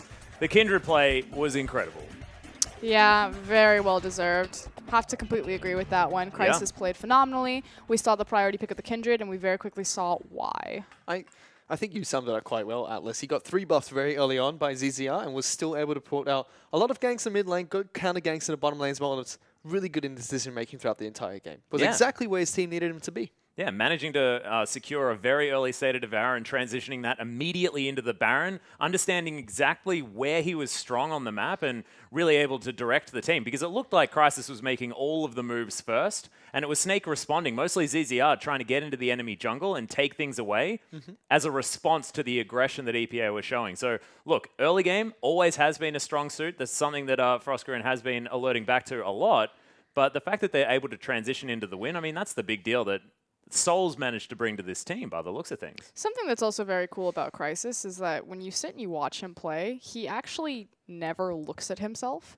Like most, and it's very apparent from the jungle as well. He spends majority of his time looking at his laners or like where his screen is, and he's just kind of pathing passively through his jungle. Huh. Yeah, I never experienced something like that, but he, like 99% of his screen time is spent looking at either like a top lane or a mid lane or a bot lane and never looking at him. So he's very aware about everything that's happening around him. I wonder if someone could possibly exploit that, you know, just like managing to just grab him while he's looking somewhere else. Could be a little bit unfortunate. I think his screen would flash red at the corners. He'd be like, oh, I'm getting hit by something. Ah, that's why you have the flash red thing. I normally turn that off because I find it distracting. Maybe that'd be a good thing to turn back on. But definitely some fantastic play out of Crysis. The rest of the team actually looking very good as well. Gimgoon on the Maokai. Maokai looking like a real power pick, especially today. We are going to hop straight back into Champion Select, though, as Snake are going to take away the Kindred this time. Don't let anyone fool you. Maokai is back. Oh, yeah. The tree, once again. But Snake actually taking some time for this final ban. And look, I think Azir really needs to be considered. I think that was a massively overlooked pick from Snake last time around. I don't think that Republic should be able to get that again. And speaking of Azir, it's kind of like what in the ecosystem adjusted in the league that allowed champions like Maokai to rise back into power, and it's the rise of Azir and the rise of Sivir. Like you said, this kind of sustained AoE damage makes Maokai's ult that much more vital to have. Well, Maokai might it's going to get banned. But yep, banned. Completely gone. So exactly no Maokai in this game. And with Fiora being banned out by EPA, going the same bans once again, it's going to allow Snake to first pick the Kalista. And prioritizing that, making sure that it's in tandem with the Maokai ban, because again, Maokai offers us an excellent counter to Kalista with his Twisted Advance, but it does leave the Golden Chicken open. Gives away so much power to EPA. The Golden Chicken, so powerful, and Gragas there as well. Definitely up there in the junglers. I'm actually really surprised that Crysis did not prioritize Nidalee. So again, we talked about, you know, picking Kindred over Nidalee, why he would want to do that. And it looks like he has no interest in the champion at all. But the skirmish and like teamfight power of the Gragas is just so strong. The disengage potential of this team with the Emperor's Divide as well as the Cask, and then the pick potential on the same token. I mean, obviously, there's much more synergy there than just like the poke potential and assassination power of Nidalee, but we'll see if EPA's early game suffers at all without having an early game jungler. And it is ZZR as well, who's very outspoken about how Kindred and Nidalee are 2 S-tier picks in the jungle right now, so it's no surprise he's defaulted back to that champion once again, once Nidalee's been removed from the game. And he certainly played well. I mean, the rest of the team just didn't quite fall in around him, and that early teleport play out of Gimgoon was so powerful, so getting rid of both Crysis and Gimgoon's answers here, so that Nidalee may flourish a little bit more. I want to see if they pick up Alistar here from EPA, because that was the other ban that was banned out by Snake in the last game, and it is going to be locked in. So they banned out Gragas and Alistar immediately in the second game when it's not banned out against them. Instead of LeBlanc and, the Kindred and Maokai are going to be picked up. It's Gragas and Alistar get picked up by EPA. And let's remind people as Braum is being hovered that Braum was open for that rotation. Typically you see Lucia and Braum go down together simply because of how the passives work well together. But Soul, just clarifying, I am the Alistar player, I will prioritize this champion, either ban it away or I'll pick it over Braum. And he will then roam around the map and kill everyone on it. And we'll see whether he's actually going to be able to. Now as Tank, looking to go back to a Twisted Fate pick here. Could be strong, especially in conjunction with the Braum and the Nidalee. See what he is going to be able to get done here, as seems like the last pick is going to be given to Gimgoon. Energy Pacemaker know where their power is in their roster, as it is the Twisted Fate. So Tank going back to a bit of an old favorite. See what Gimgoon opts into. And yeah, we've seen a bit more of this guy. We've seen a lot of it in the OPL recently. Yeah. So if Echo gets locked in, man. What about Sion? The cool thing about Echo, there we go, is Thank he goodness. is the pseudo Poppy or the poor man's Poppy. Very sticky champion, can build bruiser, gets very tanky, effectively opens up the ability to chase down for long range engagements. A lot of people used to play him as an AP mage, but didn't realize that a lot of his kit relies around his auto attacks as well. His W gives him an auto attack buff, his passive gives him extra damage every 3 spells or auto attacks that connect as well. His E gives him an enhanced auto attack, so it's really good when he builds tank items. He's able to deal a lot of damage by sticking to people for prolonged periods of time. I would like to see if he can still stick to a Kalista though, so no Maokai to lock him down for an extended amount of time. Big thing also is how Echo's utilized in the LPL is they've always been a fan of the tank jungle Echo, and again, it's utilizing him in choke points and making sure that he is the primary engage tool of the team. Yeah, not to mention that if he ever gets altered away by a Poppy, he immediately comes back again. So as far as the laning phase is concerned, definitely a good pick up there, and we'll see how Gimgoon is going to be able to play that matchup out, and whether Flandre has any sort of returning echoes very quickly. I didn't think of that, and now that you've mentioned it, I really want to see this happen. Well, It's the Echo the- That's relocation. all I want to see. It's exactly what he's picked for, right? Because like it counters the ultimate entirely, because you can never be knocked out of a fight. Come back, do massive amounts of damage. Yeah. So we'll see exactly what does happen, because EPA, they could close out this series right now. We'll see whether they can as we hop onto the Rift.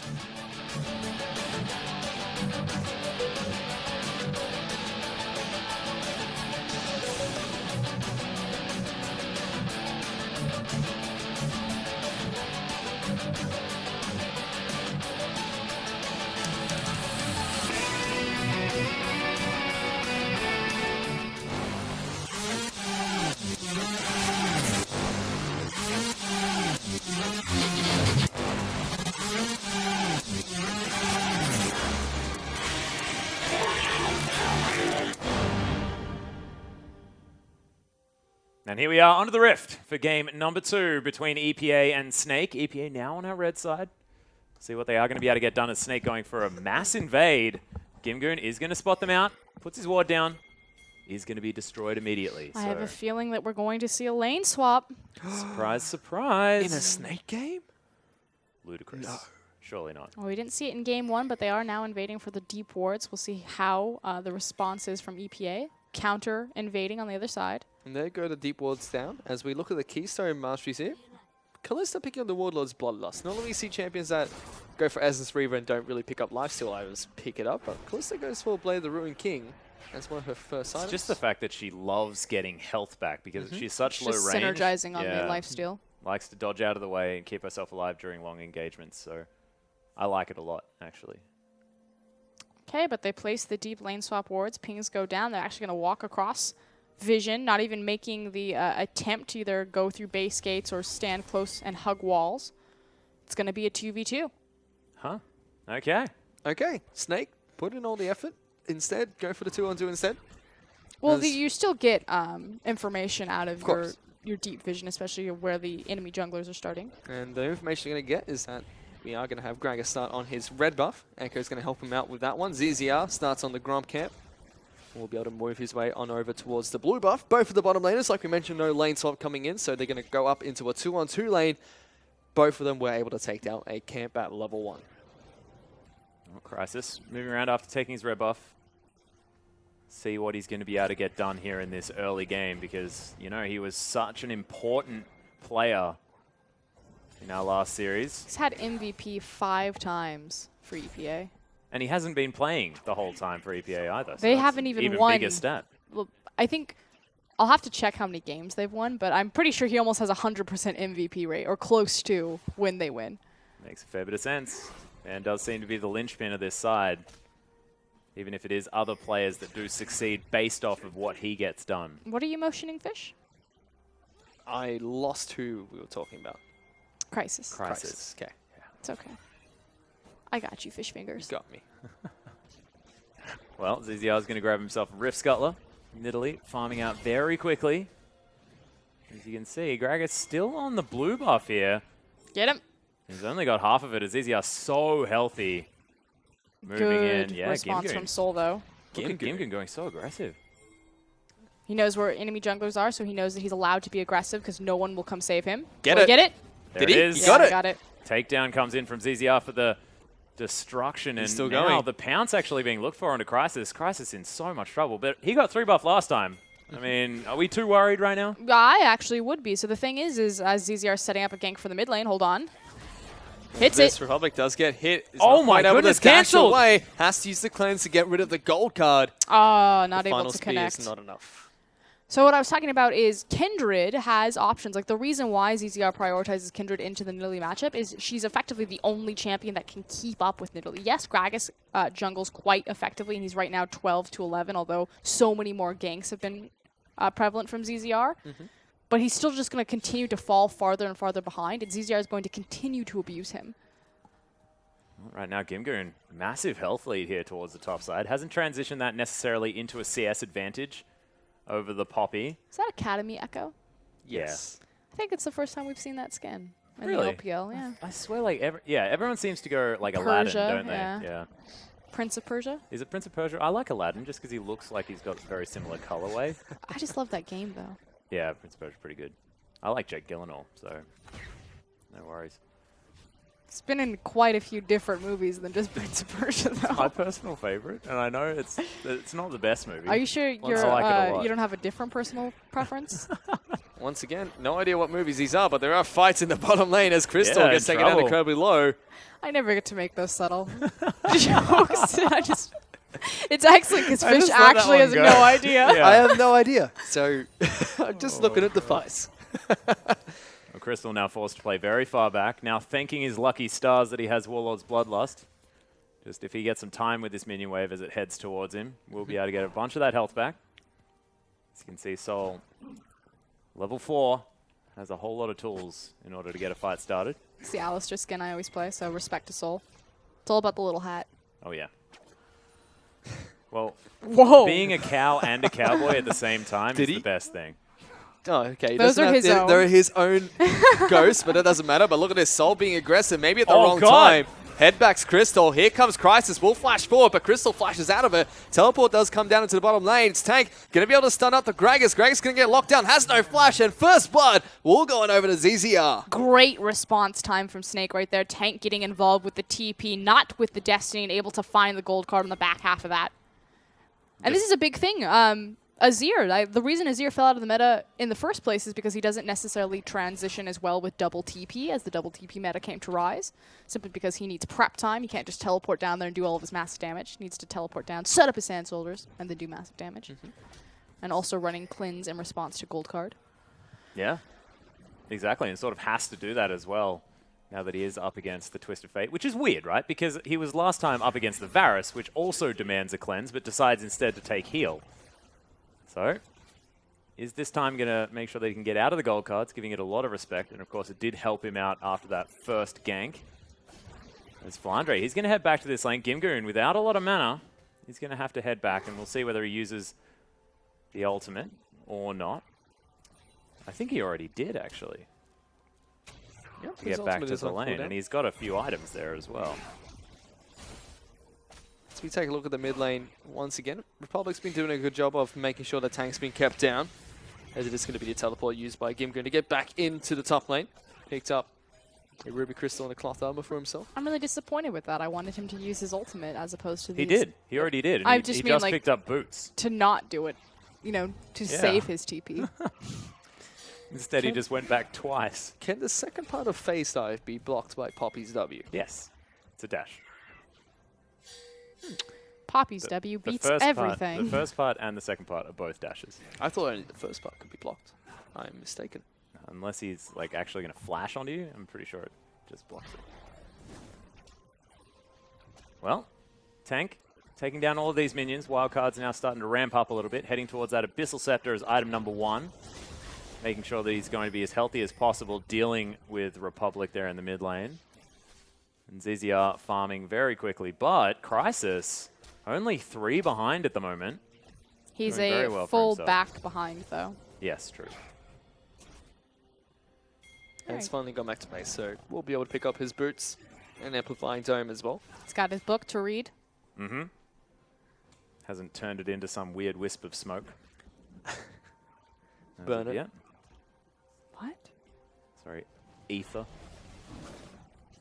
Get a whistle spoke from a book. Yeah, I understand.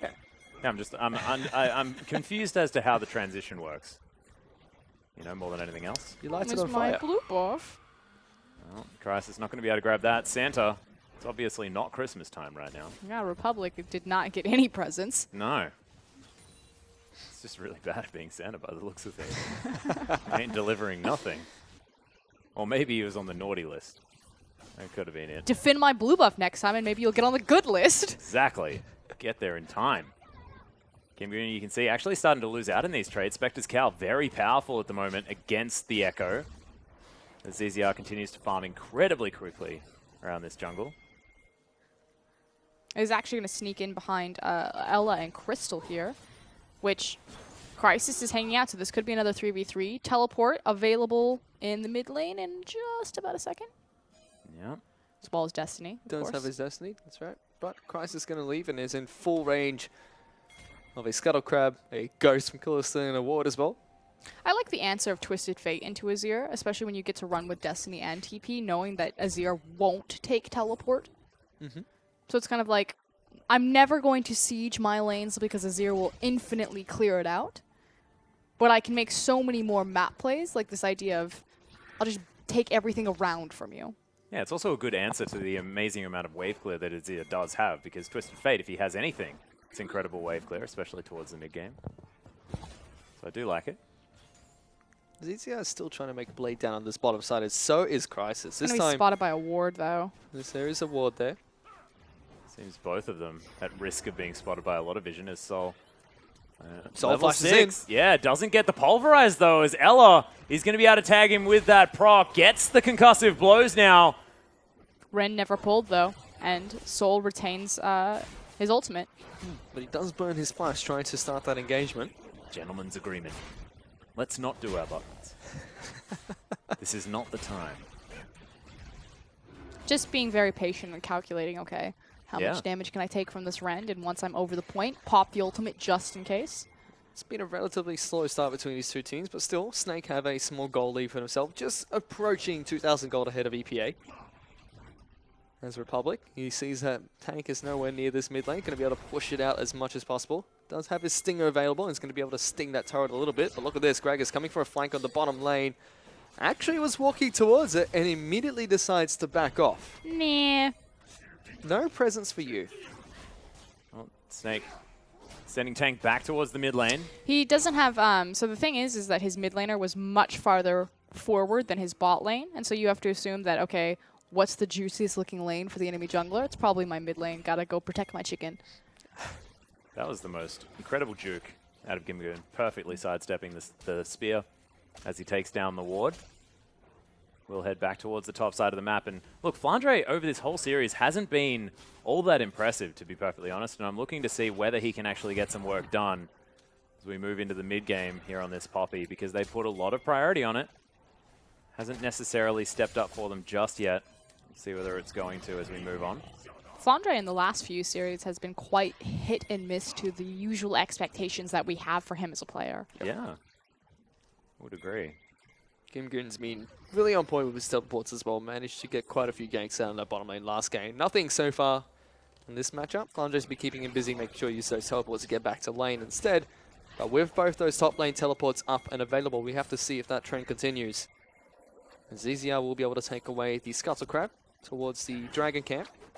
Continues throwing spears, trying to land one on towards Republic. We'll be able to sidestep that. Flash Gold card is actually a very real issue right now with the Nidalee waiting around in the wings. So it could be an easy cleanse to get out of Republic if they want to, but probably don't want to use the Flash that aggressively as ZZR going to tag himself the Destiny. camp. Yeah, exactly. Crisis going to flash out of the way immediately as there's the explosive cask, knocking tank into the wall. Parallel Convergence comes down and Snake say, well, we'll grab ourselves a red buff. And they do so quite nicely there as ZZR picks that one up. Destiny down. They grab the flash as well as the red.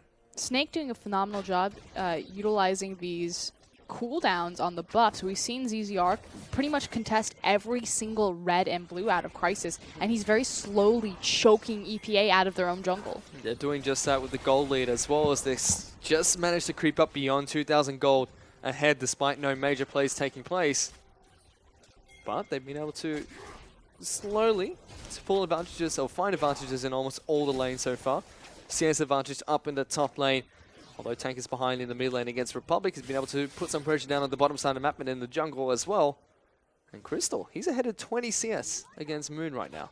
Yeah, and they've taken so much damage organically off the bottom outer turret. So this Braum Kalista lane really doing work. Is Tank going to teleport back to the mid lane and continue shoving things out? Of course, his turret's quite low. Yep.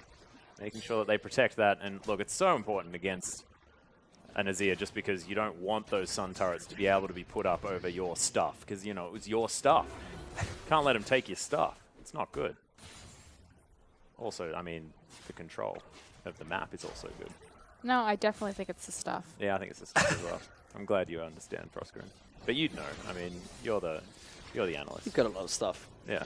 I don't have a lot of stuff. I don't know if you've seen my desk. There's some stuff there.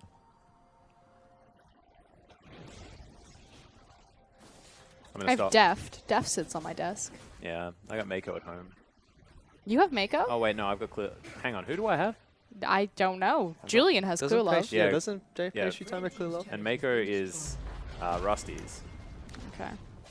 Tower does fall in the bottom lane there for Snake, so effectively what's been happening is ZZR is causing so much havoc and so much pressure in tandem with Tank that they've been slowly winning through the jungle, and because they have put Crisis down in the jungle, it allows all of Snake's lanes to be so far forward and so aggressive and get this early chip damage onto the towers to siege the objectives, simply because there's no help coming from the jungler because ZZR's locked him down.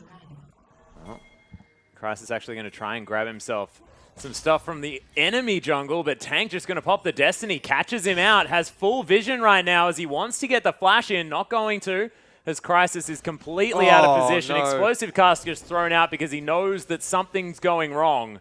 Can he get out of here? He's trying to get to the Flandre has fountain. flash. He might burn his flash to try and get on towards him He and get will- that final he auto will attack. burn his Will he? flash. Yeah, he's not going to have to. Oh. Doesn't even need it, as he's just standing on the base. We'll be able to immediately buy.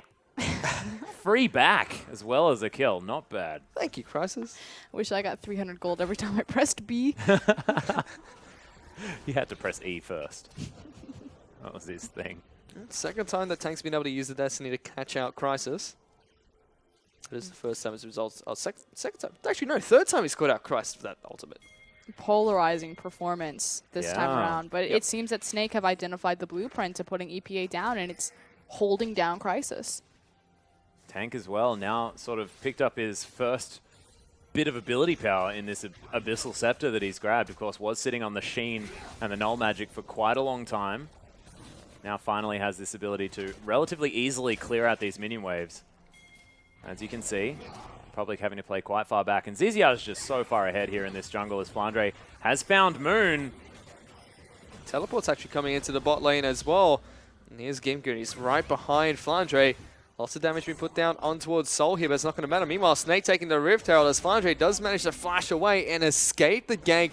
But here comes Crisis trying to look for the ultimate, I believe. Not quite able to take it down. Flandre is not worried at all. No. Success for Snake, though. Yeah. He gets so many resources. They will transition this onto an objective, so not for naught.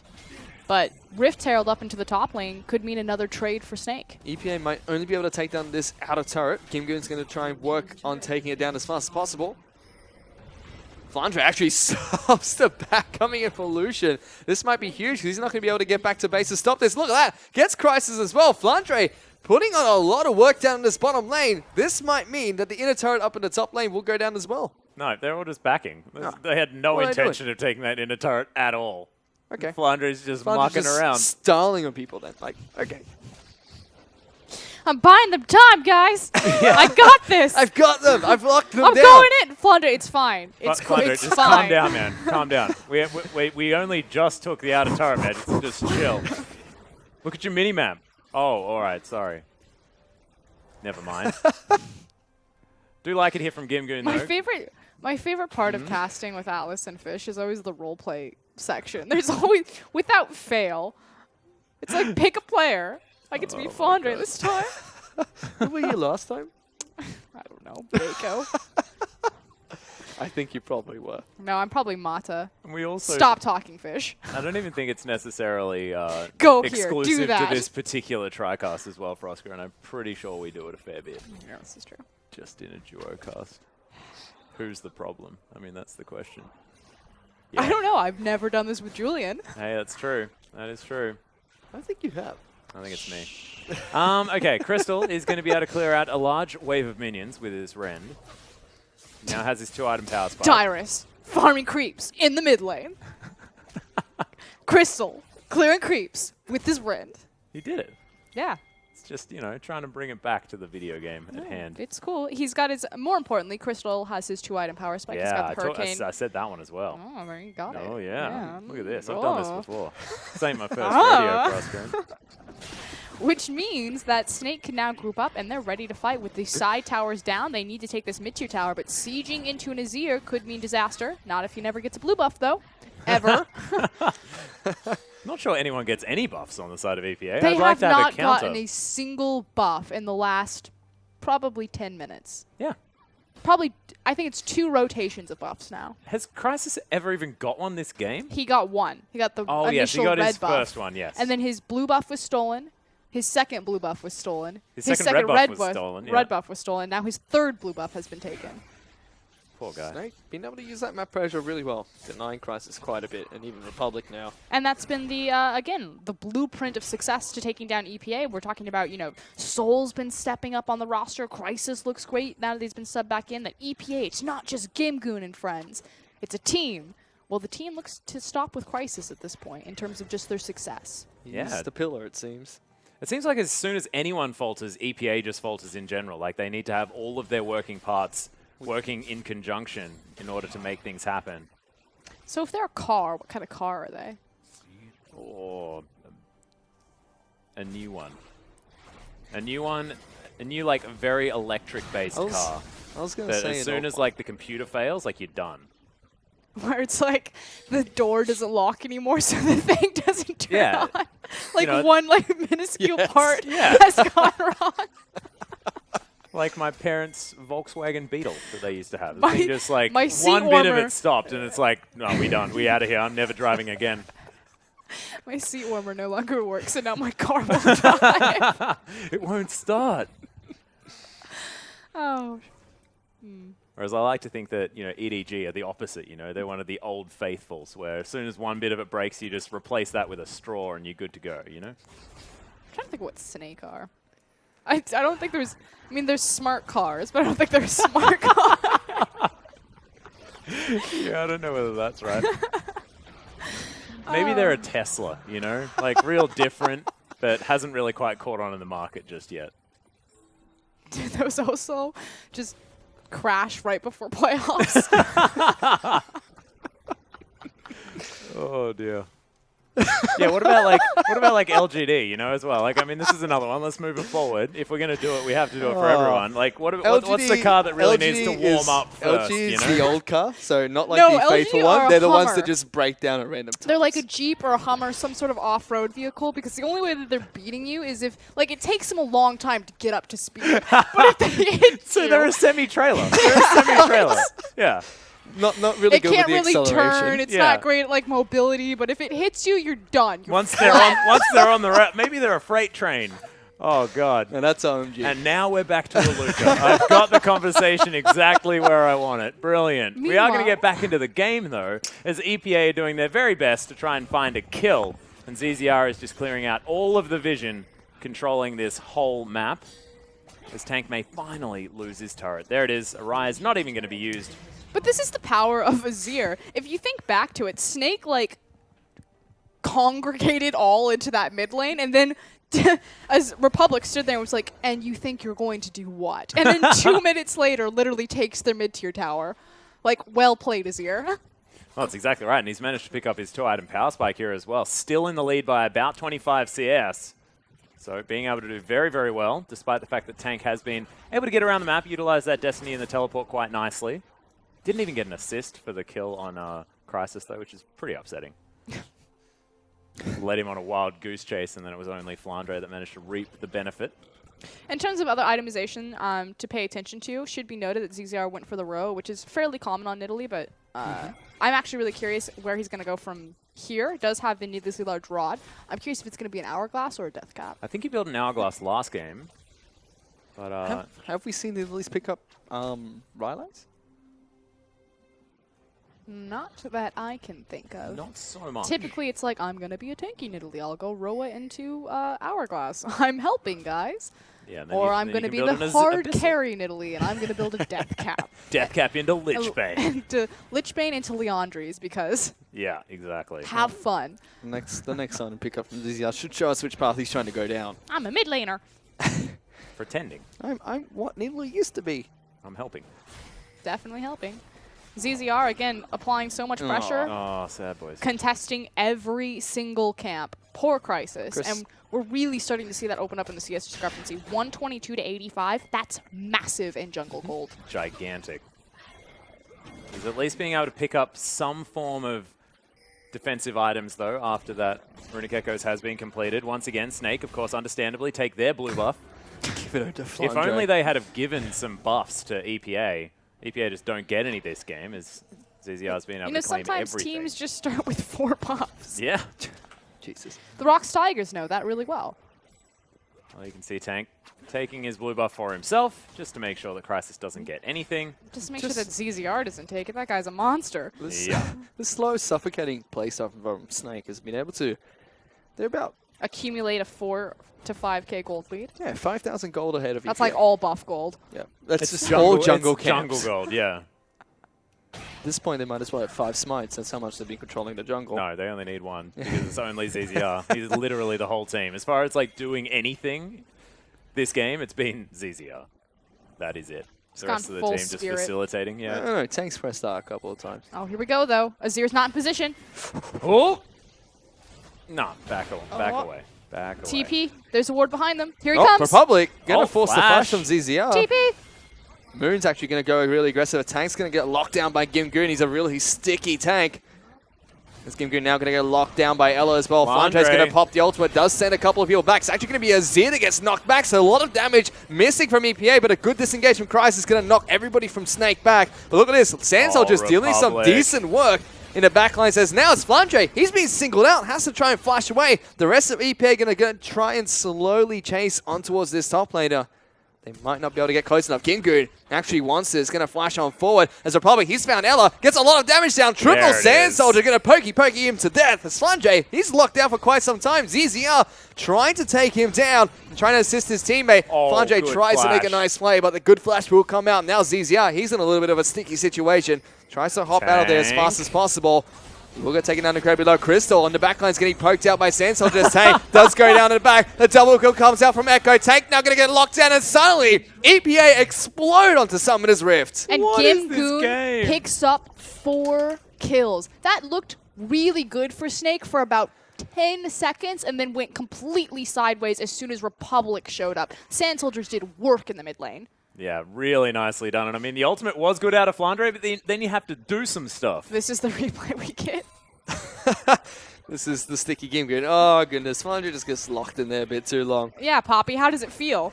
Can't get away from Echo. Oh, good flash, though.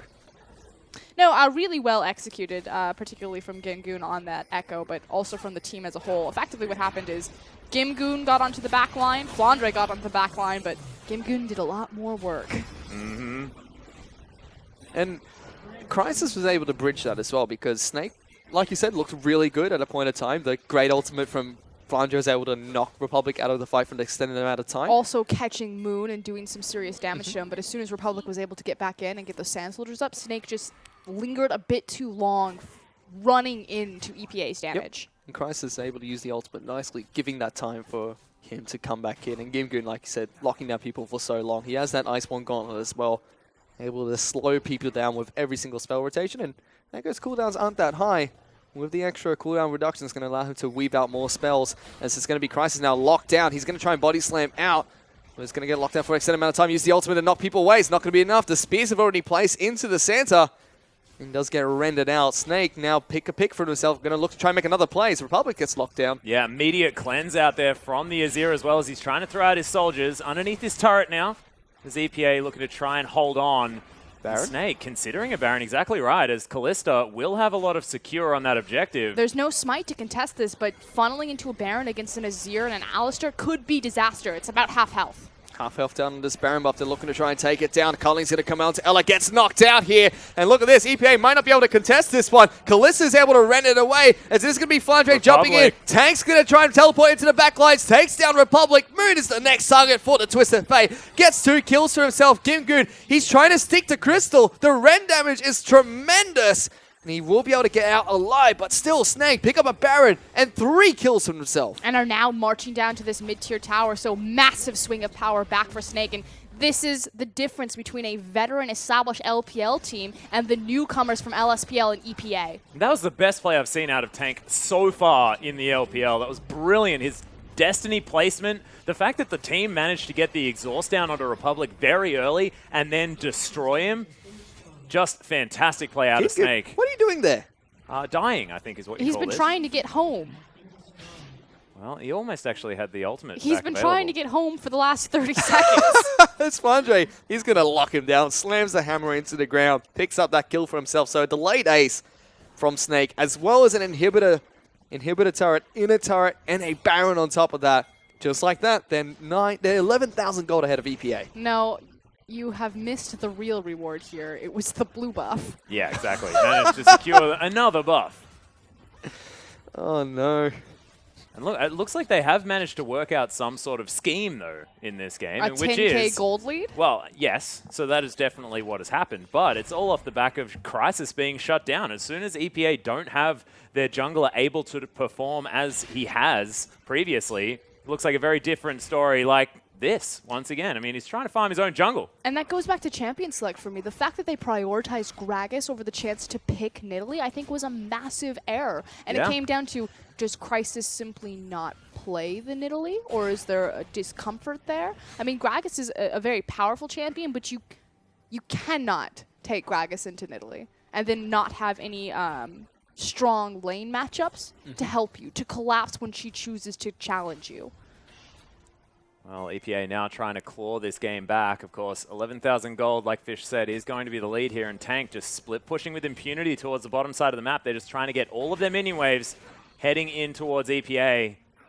See what structures they can take down. Rest of Snake now towards the top side as the spear is going to connect onto Crisis. And Soul now turning up to help out the rest of the team. Tank understands this, and he'll just take down this turret. And look, the split pushing power of a Twisted Fate is going to be oh so much more evident at this stage of the game, especially with the Baron. The superior mobility as well as having that Destiny and the TP. We knew that this was going to be an issue as soon as the map breaks open. Azir only has Cleanse. Snake were able to hold off EPA for quite some time when they were ahead in that first game, but just looks like Snake now with the gold lead. They're the ones that are charging through the base, and EPA can't quite repel them the way Snake did. Yeah, the gold lead is just ballooning now as well, heading out towards that 13,000 mark. Gimgoon going to make his way down, but can't really stand up against Flandre here at this stage. Flandre's like, you want to fight? And Gimgoon's like, no. Moon doesn't want to overextend. EPA understand they are most certainly on the ropes. They do have opportunities to get back into this game. Of course, Azir scales incredibly well. I mean, Moon will be able to get in there and do some damage if they take away some of the threats. But Snake are just looking so powerful, and it's all about this Nidalee right now, who is ahead by 3,000 gold. Close to 4,000 gold, yeah, exactly. It's also in the hands of Crystal, who's up about the same amount. And it's not necessarily reflected in his score, 1, 0, and 4, but it's in that CS discrepancy. Yep, Yeah. 40 CS ahead.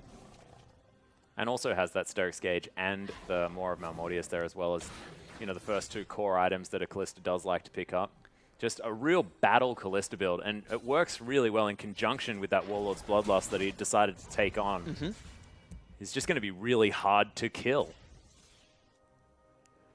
We have to see how EPA decides to deal with this Snake lineup, which is already so far ahead, and are charging on towards the base of EPA. Snake is now grouped up with the exception of Flandre, who's moved down in towards the bottom lane. And EPA looking to try and shove out the minions that are pushing on towards the inhibitor, which was already taken down previously. Crystal and Ella doing some work up in the top lanes. Flandre goes toe-to-toe with Gimgoon once again. Well, Just they're not going to try and push smacking this. each other. Well, that is a good Baron power play, if I say so. And look, you are the foremost He's authority. the expert. I am the expert, apparently. So 9,000 Baron power play. that is easily the biggest Baron power play we've seen in the last 3 games. It's the biggest Baron play I've ever seen, actually. I don't think I've seen anything higher than that. The biggest Baron power play that Fish can remember. To be fair, fish don't have very good memories. Yes, they I was do. That's a alluding to myth. All fish? There are some fish that don't have very I'm good sure memories. that there are some fish that don't have good memories, like the one on our desk. Yeah. Oh, nailed it. Maybe that's where the whole thing came from. It all makes sense Okay, now. now we just got to get a bowl, and we'll put fish in it. Oh. So have I not watched those movies, or I just don't remember? What? Sometimes. Sometimes. Never mind. Snake trying to close out this game. 8-4 now is the kill mark, but this game's been going on for a very long time. And Snake just seemed to have the control of everywhere on this map. 14,000 gold the lead as they're trying to take down the now respawned inhibitor. A little bit scarier to do it like this, though, just because you're not maximizing your destiny and its pick potential. Yep. It's not like Twisted Fate walks into a team fight where everyone can see everyone, just presses R and is like, ha! And now I have an advantage. Whereas Azir has had time to set up his Sand Soldiers there, so I think it's wise for Snake to back off and instead look towards that Baron timer. And then Snake back off. They are able to pick up their blue buff once again. Gimgoon's actually relatively strong right now. It does have 4 items completed as well as those Mercury Treads. Abyssal Scepter is one of them, so it does have a bit of extra damage. Flandre is a Mercurial Scimitar. Scimitar.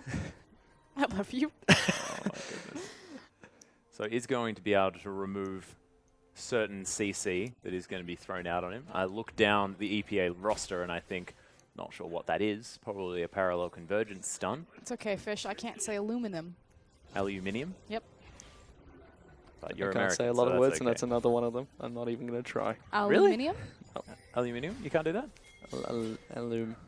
Aluminum? Is that right? No. Shit. Not good. Cinnamon. Synonym. Synonym. Wait, hang on. That's a different word entirely. Sun turret is going to be erected here in the mid lane as EPA are pushing out of their base now. I think that they've got Flandre the is- inside track right here. Yeah, Flandre trying to split push this one out, but it is going to be the tower falling down here for EPA. He's going to take their inhib tower. Yep. Hashtag not worth. The rest of EP are going to try and get back to base. You already see the teleports He's being going to take charged. their inhib. Inhibitor's going to go down. Look at this. Immediately, Destiny actually being used as well. They're going to teleport down towards this Baron and take this one down. Oh, caught with their pants down or EPA as this Teleport. Baron already down to below half health. Teleport has actually been through, but Callista so much secure as they even managed to lock down the cow. Uses the ultimate, flashes out of the way. Snake now with so much more pushing power, and they lost nothing for that. Gamegoon even used his teleport, but he had to teleport up into the creep wave on the top side. Was not able to get into the team fight and may now be caught out. May or is, as he uses the ultimate, try and actually get away, but Snake well and truly onto him. Explosive Cask is there, and Gimgoon is going to fall down. Crystal grabs the top laner.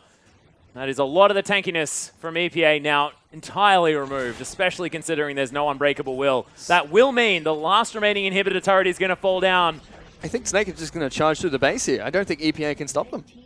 No, you are absolutely correct. This is effectively going to be the end of the game, which means that we're going to game 3. Game number 3 is potentially going to ensue. Of course, the Nexus still does need to fall down. What? And Snake have decided to pull off. Yep. Let's not fight for the game-ending play yet. They're going to decide to back off, it seems. Go for more objectives as well. Baron. Oh, they got to get the dragon. Yeah, Dragon's back up. Dragon 4. We've seen quite a few Dragon 5s and 4s this game. Pad the stats. They just want to wait until super minions are knocking on the front door as well. Happy to go for another 5v5 if they're aided by like 500 super creeps that are baroned up. And they want to grab some extra money there as well. So Merc Scimitar going to be the final item here for Crystal. And he will finish off his 6-item build now as the Lich Bane is already done for Tank. Just looking for a Void Staff for that final one. Everyone really rounding out their builds. No Rabadons on the side of ZZR, but look at this. Picked up that Rylai's. Got the Zhonya's first, so that was the item he chose to pick up earlier. So Ryan's going to give him a little bit more health to be a bit tankier. You have to think that that final blasting one's going to be Abyssal Scepter. I don't think we're going to be able to see Has it. to be a void stuff. Has to be a void stuff. That's typically, we usually see a void staff earlier in the build rotation. Yeah, well, it should have been, like, he just shouldn't have built a Rhyholizer. It's Never not mind. awful. Like, it makes Still gives it all the sense. stats he wants, just not. Like, I think it's a good, but typically we would see a void staff much Snake, earlier. though, looking to try and end the game, Atlas. Yeah, they're going to try. We'll see exactly whether they can, as the minions are being followed into the base. And they are taking this one slow and steady. Republic, of course, with a lot of wave clear. That's how you win. That's how you win the race. It certainly is. But Spears still flying through. Republic doesn't want to be taking chip damage. But he is, as the Spears are landing. Here comes the collapse of super minions. Yeah, exactly right. The fight is actually going to break out as, oh, there's the explosive cast. One of the Nexus turrets has fallen down, though, as Flandre gets the flash right into the backline as Republic's going to fall. Crystal locks him down. Everyone on EPA is melting, and the Nexus is going to follow. Snake take game number 2. Like you said before, Frosker, and we're going to a game number 3 once again. Much more controlled this time out of Snake, and particularly on the back of ZZR, finding Crisis early, locking him down, and continuing to punish. They contested every single buff that game. I think they almost took every single buff There that was game. one. I think there was 2, and that's it. Like 1 red buff for Gragas, 1 blue buff very early for Azir. That's it. The rest of it just went all the way over to Snake. Yeah, and it's night and day. I mean, Crisis performs incredibly well game number 1, and then ZZR just runs all over him in game number 2. And we'll see, is the Nidalee now going to be banned away and then Crisis can get some work done? I'm not sure, but here's some highlights from that game. And Flandre, he was onto something here, but it didn't quite work out. This really looked like where things were going to turn around for EPA, where they got this massive play in the bottom lane. But right after this, Snake just said, no, we're not having any of that anymore. They were able to pick up tank. They were able to pick up 3 kills, I believe, after this extended play.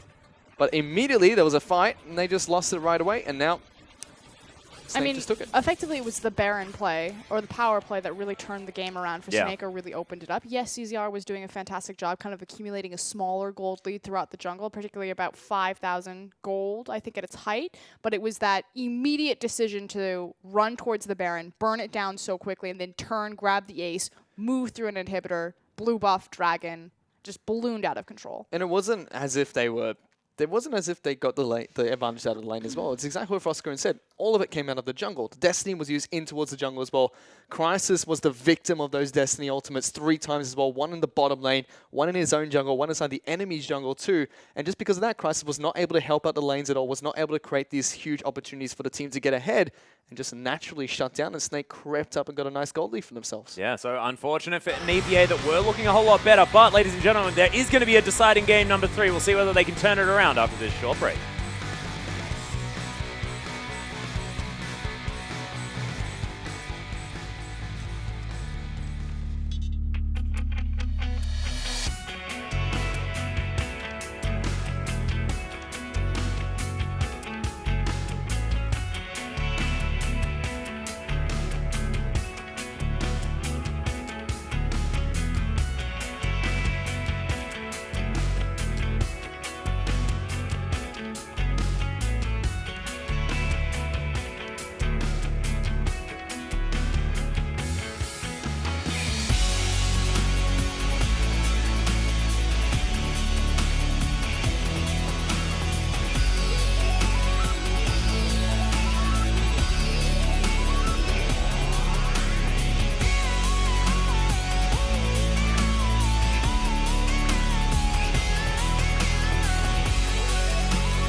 Welcome back, ladies and gentlemen, to our English broadcast of the Chinese LPL, where we just saw Snake take down EPA after a Game 1 defeat, and Flandre is going to pick up the MVP. 92% kill participation as well. The Poppy really being night and day from Game 1 to Game 2.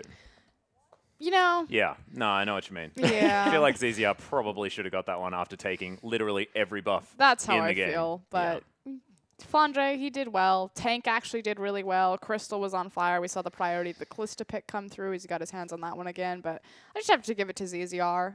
Yeah. I think he was truly what put Snake over that game. I feel like Flandre, he closed out the game very well when they already had that huge gold lead and played very well with that huge gold lead, but it was really ZZR that got the ball rolling. I think he deserved it as well. Yeah, still did well in the lane though. I mean, the Poppy, was by all means not bad or anything like that, but the fact that ZZR was able to completely shut down who is sort of the ignition point for this EPA roster, that was the most important thing, especially according to me, just because I thought that without Crisis, EPA, it looks like nothing. No, yeah, I would agree with that. I mean, Gimgoon has always been like a solid foundation for EPA, and he probably, if you're going to point at someone on that roster that say, okay, this guy is definitely talented. Again, Gimgoon, formerly of Zenix Storm, so the Korean import coming over. He actually played with Swift and Coco, I believe. He was their top laner. So he's been around, and he has some experience with some of the LPL players, but it's really been the addition of Crisis and Soul that have turned EPA around. Yeah, it's true, but we are into Champion Select for game number 3. It's EPA once again on the blue side, as Lissandra and Fiora going to continue to hit the ban list. As Snake take away the LeBlanc. We'll see, is the Azir going to hit the bench? Who's going to get it this time around? Nidalee. And where's the priority going to be? Exactly right, Nidalee, going to be a bit of a big deal. Kindred, once again going to be banned. Is it just going to be the Maokai one more time? I don't know. Elise, is it going to be the focus? Well, EPA banned out Ban Elise Nidalee. last. And they're going to actually ban out Twisted Whoa. Fake here. I don't mind that, actually. I don't think you ever ban out Tank, do you? Like, I guess they have been taking away the Lissandra. That's it, which means But Maokai Azir, is left finally, open. yeah. But do they prioritize Nidalee? Lulu, once again, is available, but has been available for quite some time. Their coach has fabulous eyebrows. Well, there it is. So, Crystal not going to have the Callista this time around. Whether or not the coach has fabulous eyebrows. But does? ZZR is going to get the Nidalee, and the Poppy is going to go once again to Flandre. Well, they might have fabulous eyebrows, but Snake's coach has fantastic pin of Snake. Looks so cool. I Oh, thought yeah. you said fantastic picks, which I agree. He does have fantastic picks. Yeah. Which they do. Poppy and Nidalee being picked up. But Callista being prioritized by EPA here. They're going to pick up, but that's their first pick. Generally, we see this in the LPL when Callista is left over. It's always first picked on the blue side. I think this is a very outdated priority pick, and I don't agree with it. Yes, I would definitely agree. Isn't Yeah. Think about this. Sivir is still open and available. We haven't seen her touched at all. Maokai is back in the meta. Does phenomenal against Callista. There's so many answers for Callista. I just don't agree with it as being a priority. You are correct, though, that the LPL has always valued Callista simply because we have incredible Callista players. But does mean once again, though, they don't prioritize Nidalee, which does get picked up in that first rotation from Snake, and it's going to be Gragas and Brawl locked in for EPA as their next rotation of picks. This Maokai could be stolen away for Flandre. Oh, he has Poppy. There. So, Well, no, EPA might get Maokai could still be picked. Ella would have to play it. We have been seeing a slight resurgence of the old Maokai support. He could play Poppy support, but he's played neither of those champions so far. I don't blame him. It's also not great. I want Crystal to play Jhin, though. I believe he's done that one at least once before. Get him could be back on looking Draven. for a siege composition, though, whereas Jhin doesn't necessarily fit very well into that. But if they pick Trundle, Jhin works out very well for lane dominance. Alistair Jhin, also not too bad, as they have taken away Ella's support. And it is going to be the Corki. Of course, Crystal can play Corki, so still a flex there for tank, but will most likely be playing that one in the mid lane. We'll see exactly what EPA are going to answer to round out their team composition. Without the Azir, Republic going to have to play something else. Still has a lot of options available to him. Don't think it's going to be Fizz. I'd like it. I'd like to see Maokai I picked think up they're here. just hovering it to mess with Flandre.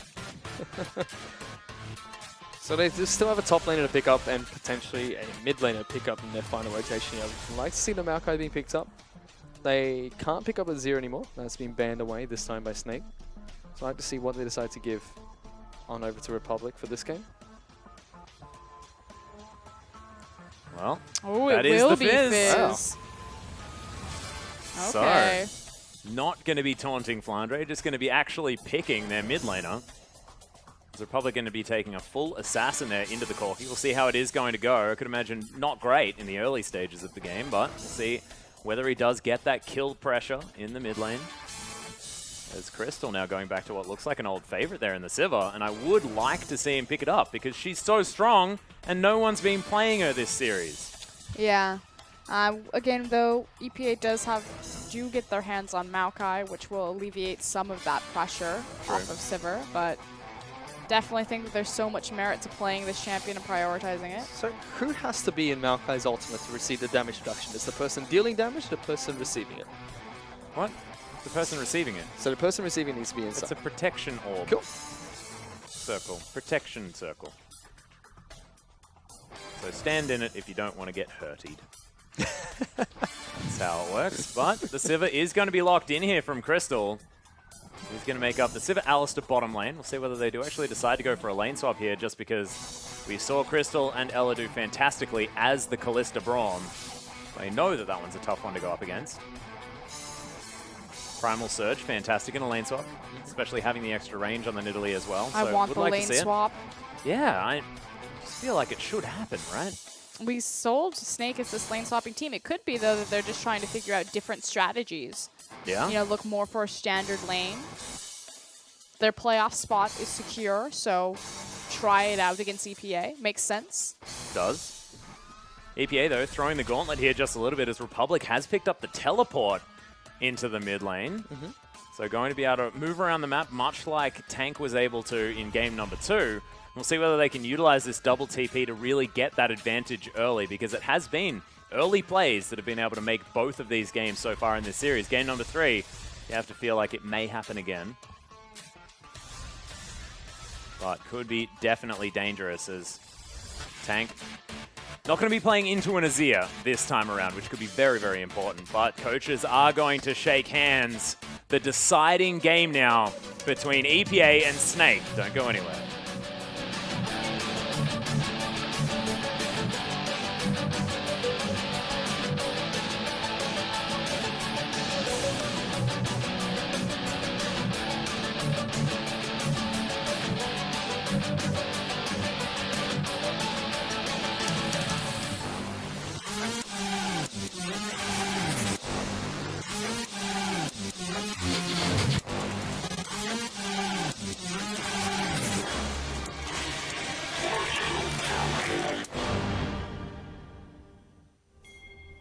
And here we are, ladies and gentlemen, on to the Rift for Hopping game on. number 3 between EPA and Snake. We'll see whether the lane swap is going to occur. Frostgreen wants it. We all want it. Is Snake going to deliver? Well, right now they're in a standard 5-point, named for taking position at the 5 entrances of the jungle. Keystone's EPA. Mastery is on your screen. EPA, they're going to be able to spot out Flandre on the top side. He puts down a ward. This time not going to be cleared out by EPA. But they're going to be looking to go for that deep invade. Probably gets a couple of wards down to spot out a swap coming in. But like you mentioned, Keystone Mastery did pop up. Pretty standard between these two teams. Do know that you like the Windspeaker's Blessing on Alistar, but Kalista from the side of Moon opting to go with the Fervor of Battle instead of the Warlord's Bloodlust. The more standard option, you have to say. Not wanting the sustain. Kind of a very shallow response coming out of Snake in terms of their counter warding. We do see that Ella and Crystal are walking towards the middle of the map, so trying to figure out which matchup that they're getting. However, they're just going to have to kind of blindly guess because they did not get a ward behind second tier tower. Well, they're now going to be walking towards the top side. You can see, is EPA moving towards the bottom? So lane swap is going to ensue as the Krugs do spawn, and they'll grab those as well before they move out. Just not exactly sure what kind of matchup that they're going into, so making sure that they get the small camp just in case. As Callista will now show himself, Moon down there in the lane. Well, you can see Flandre actually blocking that Winter's Bite. Nicely done, making sure that ZZR can secure that blue buff. Starting on the weak side of the map is a little bit dangerous here, but Sol a little bit late. And it gives EPA the amount of time to pull the trigger on the invade like that and make sure that they can spot out and cause havoc to ZZR Flandre so they can't pick up the extra camp, simply because they walked through the deep vision that they placed. Yeah, I'm going to see Ella move in towards the jungle as well. Does see that all the camps have been taken on that side, so not going to cause any havoc in the blue side of the jungle for EPA. But Snake, they're going to be able to take away the red buff. No one saw it. ZZR missing a stationary target Why are as you teleporting? Flandre is going to teleport down to the bottom lane. As soon as he does that, though, Why did everybody they disappears. Stop their. Oh, okay, that's massive. So EPA do not pull the trigger on the 4VO and do not stack their wave correctly. Instead, they let the wave crash into the tower without creating a big minion. And Flandre says, okay, I guess we're not going to fast push towers. We're going to have standard lanes. I'm going to go burn my TP and pick up the free farm. Well, now big back to come in from Snake's bottom lane slash top lane slash whatever you want to call it. Cull's now going to be picked up from Crystal, and we'll see where he decides to go. Looks like the bottom lane actually heading towards the bottom lane. So continuing to try to get this lane swap, but definitely a reactionary play. But probably the correct one here is Gimgoon is trying to pick up what he can, has hit that level 3 mark, but may just get pressured out of this lane as another 2 members are heading down there. Another 4 members, Nidalee sitting in the wings. Yeah. But he's going to be able to Uh-oh. face check into Crisis. And that puts the ward down, is able to spot the Graggers before any funny business can take place. As Flandre puts a lot of damage down onto Gimgoon. That is a big deal as well. It means that Gimgoon is now in trouble of getting dived. We'll have Or to just back dove. up, so we will get the 4VO, but just Snake slightly force it. delayed. Teleport's been used by Republic to get back in towards this mid lane. So Snake do end up forcing the swap. Depending on what their creep wave looks like, which I can't tell from here, I think that they should continue to apply pressure. Oh, okay, never mind. They should. That is I was a going to small say, wave. continue to apply pressure and try to throw it into the second tier tower. But you're right, they had too small of a wave that they're not actually able to get it in one go. And a good teleport burn from EPA from Gimgoon to help push down the top tier tower. Yeah, they're actually a little bit further ahead on that one than Snake are. We'll see whether Snake can make up for the difference now, as that's a big minion wave. This tower is definitely going to fall. And They then, have to keep pushing. yeah, they are making sure that they do, because this is no freeze situation. The rest of EPA moving forward. Of course, this tower going to follow very, very quickly on the side of Snake, and Flandre going to pick up every single bit of the money and the experience. Very well bounced. Yep, and he also makes sure that he grabs the aggro of the incoming wave so they all focus fire on one target before dragging it back into his creep wave, so it should push back. Well, Tank actually holding onto his mid wave as well there, as Republic will have to move very far up. Hex Drinker almost completed here for the Corki. And it looks like I can't tell from the top if we got the bounce, if we got the cannon creep underneath the tower in the top lane. Oh, we'll check in there shortly as Republic takes a Gatling gun to the face. He's Gatlin done in the mid lane. So EPA continuing to attempt for a freeze here, as opposed to sending their top laner, or excuse me, sending their bot lane back towards the bottom side of the map. They will match Ella and Crystal. Just trying to push down as many turrets as they can by the looks of things, as Gimgoon now with a fairly big wave. It's creating a freeze, actually. So Gimgoon will have the freeze bottom, or at least for the time being. And then Callista and Braum will get the top wave pushed into them, and it's just about allocating farm. Instead of saying we want to siege more towers, at this point in the game, we're just going to freeze it and continue farming passively. Fish has been put onto Tank, though. He's going to get locked down by Good flash. Crisis as well, but a good flash does come out, like you mentioned. Burns both with summoners, but is still able to get out of there alive. Flashing after the knock up there as well was huge, but Moon, he's going to get knocked up. Ella able to get a nice headbutt pulse, but nice damage back there from Moon. He's going to be A-okay, as that's a huge mini wave. No wonder EPA didn't want to fight that one out. But see, it makes sense for EPA to look for the kind of the passive freeze technique, simply because Gimgoon doesn't have to overextend, whereas Flandre does. So this opens up Flandre against Crisis, but now it's on EPA to execute on that.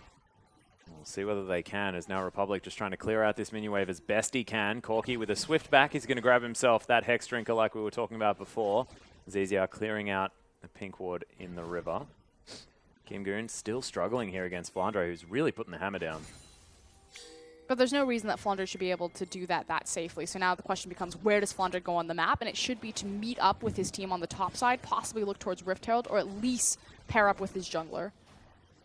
Well, as you can see, ZZR Found able his to take blue away buff. another blue buff on the opposite side of the map. Of course, he might be back in last game, where, you know, that was his one. Just continuing to farm that one out. Tank actually came over to help him out. Wasn't going to get it delivered. Of course, he still has one. Still relatively even between these two teams. The gold lead is completely even, actually. But Flandre is actually going to pull Tank's blue buff, so they're going to take both of them, but Crisis is walking over to contest. He's looking to try and steal it. The barrel is not going to quite land, as they are able to leash it away from that. So Crisis, nothing to be found here. He's 10 CS down as well, as the pink ward's leapt over here by ZZR. Will be able to take the red buff, but see if he goes for Vision's it. still available. Well, that proves Froskeren's theory of ZZR not looking at his screen most of the time. I think when he's taking down a buff Crisis. camp, it's probably going to be looking as well. This is actually, I think, kind of a failure of Crisis this early game so far. He had the opportunities to make plays, especially on Flandre during the map, but instead he got invaded because he chooses to farm. He loses his farm anyway because he's invaded and his buffs are contested, and he doesn't even get off the counter gank opportunity on Flandre while he's overextended. Now what he should be doing is he should be assisting his Maokai and making sure that Flandre doesn't get a deep freeze in front of his tower, because if this wave doesn't reset by going underneath the tower, which I wish I could look at it, but my observer really wants to watch Crystal, Yeah, Kill he's taking down a wards. pink ward, man. Hey, I mean, this pink is wards important are stuff. important. then Flandre is just going to get a deep freeze, and Gimgoon is now in a very dangerous situation. But the difference is ZZR probably will gank him.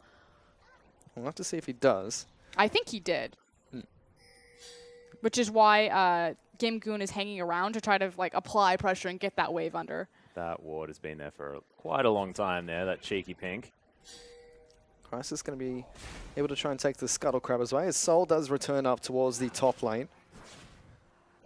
And we still have Moon just passively farming as Republic and Tank once again get a trade as much as possible. Fizz was able to get a good fish down earlier, but Crisis gank was not successful. And then it's just become completely even in that mid lane. X-Trigger actually being picked up by Tank here, so really respecting the damage of Fizz. Whereas it looks like Abyssal is being worked on by Republic. Makes sense. I mean, obviously, little Corki can't build an Abyssal Scepter. And typically when you're against Assassin champions, you look for Uh-oh. some protection. Speaking of protection. Yeah, but Sol going to get He's Fate's fine. called to safety. No first blood just yet, but he was in a lot of trouble. The reverse Savoki. Yep. Well, I mean, I think it's the other way around. Good thing, though, is that meanwhile, all of this, Gimgoon was able to get the bounce in the bottom side, so the wave will push back towards him. Little tree is safe for now. Neither of these junglers, wow. they're like, our top laners keep overextending across the bottom of the map. One of them has hard CC that could lock it down. Let's never gank him. As EPA pings might be go down listening to you. finally. They've just realized it, and so is Flandre. So he's gonna Opportunity get the awaits. safety. Yeah, not anymore. As ZZR grabs himself a Rift Scuttler. And there's the fish, but Tank says, okay, I'll just wander casually to the right. Fish. Smart move by Republic, disguising the ultimate with the Q. But Tank's able to avoid that. Meanwhile, up in the top lane, Sol and Moon are pushed and are trying to find underneath their turret as best as possible. Or have been pushed into, I should say. This Crisis, he was trying to take away the Raptor camp, finds a ward, decides to clear that instead. It's been relatively quiet between these two teams. We saw an interesting lane swap coming out at the beginning of the game, where they were moving around the map constantly. But now, I mean, effectively, they both had a gentleman's agreement to take down the outer tower, and now it's been the top laners bouncing their waves across the entirety of the bottom side of the map. Oh no. get him. The Gatling gun is stuck. Yes, it has. Gatling done. Yeah, it's a problem right now. Is Moon taking down the I Gromp. wish the Gatling was done. Please, someone just... Tank, can you start your Gatling gun again? We are going to need to watch it end. There it is. Oh, it started. Come on, back to the mid lane. That's how you get rid of the bug, by the way. Make sure you watch the Gatling gun finish. Oh, Woo, we did it. Gatling done. Not bad at all. That was probably the only time that phrase has been appropriate. Yep. We got there. Republic, though, Two he's going series to later. use his teleport back into lane one more time. Abyssal Scepter is completed. We'll see whether he's going to be able to utilize that in order to actually put some pressure down onto Tank. These item spikes for Afears are very important. His kill pressure is what he sort of controls the lane with. Look at what Tank picked up, though. He went for the more of Malmortius. We've seen this before. It's like, really frustrating. It's like, get the Hex Drinker, then build your Trinity Force so you still have your Power Spike. What is that item doing? Well, if the game's going to be as slow paced as it is right now, I think It sort of doesn't matter, right? yeah, he's got the time. Crisis.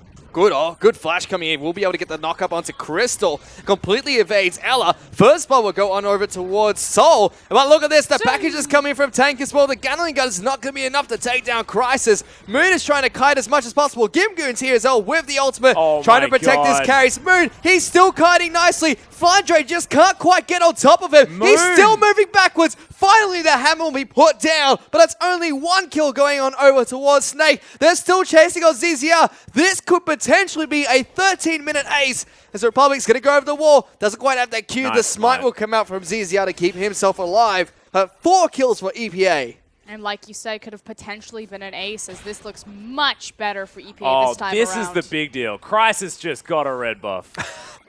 Look at that. Here's the replay, though. Crisis gets in, and we were just talking about how the game was going to go slow, and suddenly everything explodes. Corki gets involved. You're right, in a second, he's going to package through 2 members. Excuse me, he only bumps Crisis. I thought he hit another person. But from here, it's Gimgoon doing so much work on this Maokai. Look at that ultimate. Delicious. It was beautiful all around from EP, I believe. I mean, first off, the thing I really want to point out besides Moon kiting fantastically was the use of crowd control. Gragas was able to get onto the backline, get a nice bop onto Crystal, and immediately was followed up by Soul. Not only got the knock up after, but also the slow field down, so he could not escape from that at all. Next for me was Crisis. He was really low, being chased by ZZR, was able to avoid spears, juke left and right, and was able to evade death eventually, and drew all that pressure from ZZR onto him, so he wasn't able to take down the rest of his members. So great play from EPA all round. But even with that play, they're still behind Snake in terms of gold. Yeah, because Snake managed to pick up that outer turret towards the top side of the map immediately afterwards. So nice use of the transitional play from the Snake side. And we'll see exactly what they are going to get from it. As Flandre going to help start up the Rift Herald. Of course, with Moon on the bottom side of the map, EPA probably not going to be able to answer, but it's a lot of global gold to come back. And EPA looking to try and claim themselves the gold lead. Pulls up the door. And so Rift Herald will actually go on over towards Snake. And look at this, Gimgoon trying to stop them from getting out of this pit. Crisis is here as well, but none of the carries are there for the side of EPA. They put it onto the 80 carry, though, and they need to put it into the bottom side of the map because Moon has been left alone to free push this. They might actually send them down there, so that seems like their They response are. for Snake. Crystal and Ella will move down towards that bottom lane as Crisis takes a bit of damage from the spear and the pounce from Nidalee. So Raptor does reset. They should just collapse back onto Dragon now. Raptor will reset ZZR, picks it up for himself finally, but like you mentioned, they may actually do just that. So the rest of EPA now towards the bottom side of the map. Gimgoon and Flandre up in the top lane. Both their teleports were synchronized, so that summoner spell will come up at the same time for the 2 top laners. Which effectively means if they do collapse on the Dragon now, it would be a 4-on-4. They had a window of opportunity to look for it, but they may have stalled a little bit too long. Republic standing on a ward. Yep, sort of setting himself up for an assassination attempt. Not going to happen this time around with the vision available from Snake. But team fight definitely well orchestrated here by EPA so far. A lot on the back of Gimgoon and his use of the ultimate, which has been fantastic. We'll see whether the tree can get himself into a few more of these fights as effectively. Sunfire Cape now done, heading towards what looks like a Spirit Visage as item number 2. See how he does go as Spectre's Cowl already done here for Flandre with those Swifty Boots and, of course, the Sunfire Cape. So Snake once again looking to try and take down the objectives. They're already working on this Dragon. ZZR put a lot of spears into that one as Crisis looking to try and take a steal here. Puts it down, he gets the it! barrel! Gives them a present. But it's actually going to be one for himself. Steals the Dragon away right underneath ZZR. Big play from Flandre. From Flandre? From Crisis. Crisis. Goodness. It's all good. They're both adorable. Now, I mean, naturally, it's nice to have that outplay potential right there, but EPA, I feel like that was theirs to really begin with, and it was kind of like, hey guys, we have this 20-second window with Kalista where we could take Dragon, but they actually walked behind the pit, laid down Kalista's W, and then just kind of like randomly walked to mid lane. Yeah. They end up getting it anyway, Whole but play. it was a little weird. Certainly was. It's that moment where you just kind of watch them walk around on the minimap, you're like, what are they talking about right now? What are they thinking? Does mean that EPA, now with 200 gold lead, is Crystal. Nice use of the spell shield, and the explosive cask actually going to get him further to safety, but they get the flash out of the AD carry. And that is a big deal. Also a big deal that that Rift Herald secured by Crystal never really amounted into anything. It was utilized to neutralize, used to neutralize the push in the bottom from Kalista, and then they lost the dragon following. So it's kind of been the last like 2 minutes of just a wash for Snake. Snake are still the ones that are putting down the pressure here, so they get a little bit of chip damage onto the mid lane outer turret. Moon and Sol are the only two left to defend that. ZZR still being a pest inside of EPA's jungle, trying to take away the red buff, which has disappeared, but Republic puts down the fish, does get blocked out by the spell fantastic. shield. Really good spell shield there from Crystal. It's Republic. Might just rinse and repeat right now. Not going to. Not going to be able to find a kill onto Crystal this time. Crystal building up to what could potentially be either Phantom Dancer, Rapid Fire Cannon, or the Static Shiv, which has been the more popular option on Sivir. I feel like it's going to be the Static Shiv. Republic's just waiting up here. His fish is on half of its cooldown already. Fish. He doesn't really need it. Potentially kill Crystal, I don't think. Oh, he might get it here. Dun-dun. Nidalee is up here as well. So is Alistar. Boomerang Bang does spot them out. So Snake well aware of what Republic's been up to. Foil his tactics. That was cute. It's very cute. ZZR, meanwhile, is going to be taking down the Raptor camp. Moon's going to grab himself some puppies. Head on back to base. We'll see how close to that Renan's Hurricane he is, as the door is given to the blue buff, and that is actually going to be locked down here from EPA, so nowhere near the same amount of jungle control that ZZR had in game number 1. That was like the first blue buff that Republic's gotten in years. Yeah. And it's like, oh, this is how it feels. I'd almost forgotten.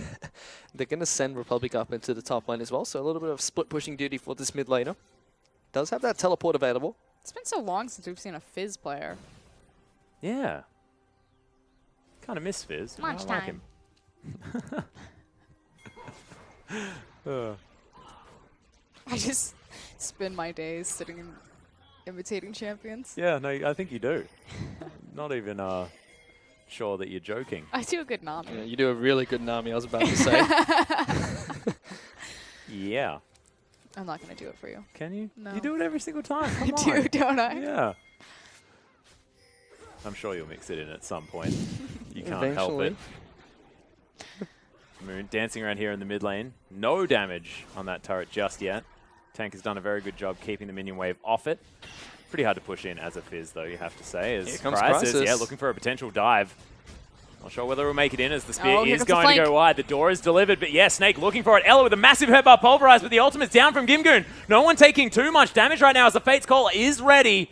Not going to happen just yet. Good reset from Crisis right there as soon as the engagement was down. See if there's any sort of counter engage or at least a counter push. Snake are actually looking to try and continue the push of their own. Massive ultimates have been burnt on all sides. The fish is still up for Republic, so you can potentially look for an assassination attempt. Likewise, Probably going to wait for some sort of cleanup opportunity. Poppy ultimate still available as well. I think everyone's just going to reset. We're going to continue to our opposite sides of the corner, or opposite sides of the map. Teleport was burnt by Republic there, so doesn't have the luxury of split pushing and having the option to join his team at any time anymore. But he'll still be heading back up towards that top lane. Was spotted out by a couple of wards, so Crystal knows that he's there and knows he can't push out that far. Crystal does have a Phantom Dancer now, though. I love that item, and I love the fact that he's picked it up as well, because he will have to deal with the Republic. But yeah, Flandre channeling the ultimate just says, "See you later, Santa Claus. I do not believe in you. Get out of my life." I think that's what he said. It's a rough translation. You sure? Probably. did successfully disengage the Gragas, though, as the Republic can continue split pushing here towards the top side of the map. And only the Zeal component of the Trinity Force available left to purchase here for tank. And this is important that Republic has been freed up into this side lane because it goes back to the importance of lane matchup. Because you have a Corki and a Sivir, both of them are susceptible to the kill pressure by Fizz. So it's pretty much like the only person who can match him is Flandre on that Poppy, at least safely. So we take a look back at this mid lane. Tank and L still shoving this one out. They got a lot of damage onto this turret earlier. I think mid lane is more like just passing. I view mid lane as just like passing back food. Yeah. Supplies being delivered from one end to the other. Just kind of like this bounce. I don't think there's ever really a push until someone like Azir is dead, or they've got a Rift Herald, or they're looking to dive. Like, when you know that they're ready to dive for it, you're like, okay, yeah, mid's going down. This is something we've seen before. Gimgoon staying inside of his base with the home guard available, waiting for an extended amount of time to get a teleport off. Now at 22 minutes, though. This is the point where mid lane is going down. Like, this flank is coming through. He's going to TP. We're about to go Kesha. Oh. Christ just got spotted out by that ward. It's Timber song. Oh, right. Man, that was so deep. Yeah, I wasn't with you. Because we're going down, and Yeah, he's I know, a I tree. get it, Yeah, I get it. It was double. That was beautiful, but I just feel like I needed more, you know, in order to really follow you. Well, he was in the last game. No more this time. I'll do my my Pitbull intro next time. Oh, no, please So, you don't. know, just like change the channel. Oh, Mr. good 305. God. What? Ife? What? What? Oh, he knew it. He doesn't. This guy doesn't know any Quentin Tarantino movies, but he can quote Pitbull's intro on a song. Oh, dear. You are everything that's wrong in the world. Here's Here we that go. teleport. Gimgoon looking for the flank. He's got that home guard going in. A nice knockout comes in from Sol as well. Tank taking a lot of damage. He gets taken now. Republic gets that first kill. Crystal. He's onto Crystal next. As that exhaust is going to lock down the Fizz for some time. Flash Oh, comes God. in as well, but he follows him with a playful Trickster. EPA pick up 4 more kills in a team fight. Ah, wow. ZZR was really helpful that team fight. Said no one ever. He threw a spear and he jumped over the wall. It was just like, peace, guys.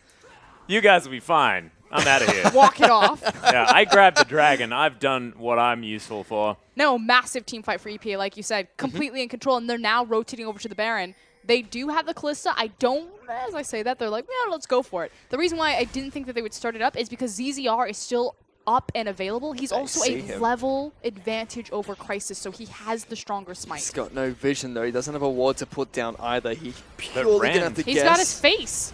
Rand is going to be so I powerful don't think he's here. going to put his face into it as this smite actually comes out early with the Ren coming out from Callista Crisis eventually. almost died. He was having a crisis. It's okay. But here's And- that team fight for Oscar. Okay, yeah, check out ZZR up here. Kitty spear, and never mind. He immediately leaves. Back to you, Atlas. Yeah. It's my ace breakdown. Obviously, Yeah. like, Maokai is right in the middle of it. He's like, I'm big, I'm massive. We got the CC on the correct lockdown targets. Gatling guns going everywhere, not doing any damage because you're right on top of the Maokai. But just ZZR's like, I'm helping now. Well, Maokai does just seem to be a fantastic answer to the Sivir and to this AoE damage that is coming out from Well, when you're Snake. in such a tight corridor like that, yeah. Yeah. He's the- Gimgoon's positioning's been good. The ultimate dragon fighter. Oh, dragon fighter Maokai. Oh, yes. Who needs Don't Maokai? understand how that thematically works when, you know, he's a tree, and not a dragon. What's wrong? He fights dragons. Yeah, well, like, trees are normally the first things tree- to go when there's a dragon battle, you know? Like, we're in the forest, you know, the trees are all burning down, then there's, oh, boom, a dragon. Oh, my goodness, look at this dragon that's come in. But the trees are already gone, you know? Still I feel like Maokai shouldn't theoretically do very well against a tree. I don't Sounds know like how a- the Aurelion Soul matchup Sound- does work for Maokai. Sounds like a really good children's book, though. Something important, though, is that EPA have utilized their Baron in all 3 lanes. With this triple pressure lineup, they've managed to sneak out that mid-tier tower from Gimgoon alone. Back to you, Atlas. I was going to say, that sounded very news reporter. Hello. They are certainly getting it done, though, as EPA are pushing it through here. They will grab the inner turret towards the bottom side of the map.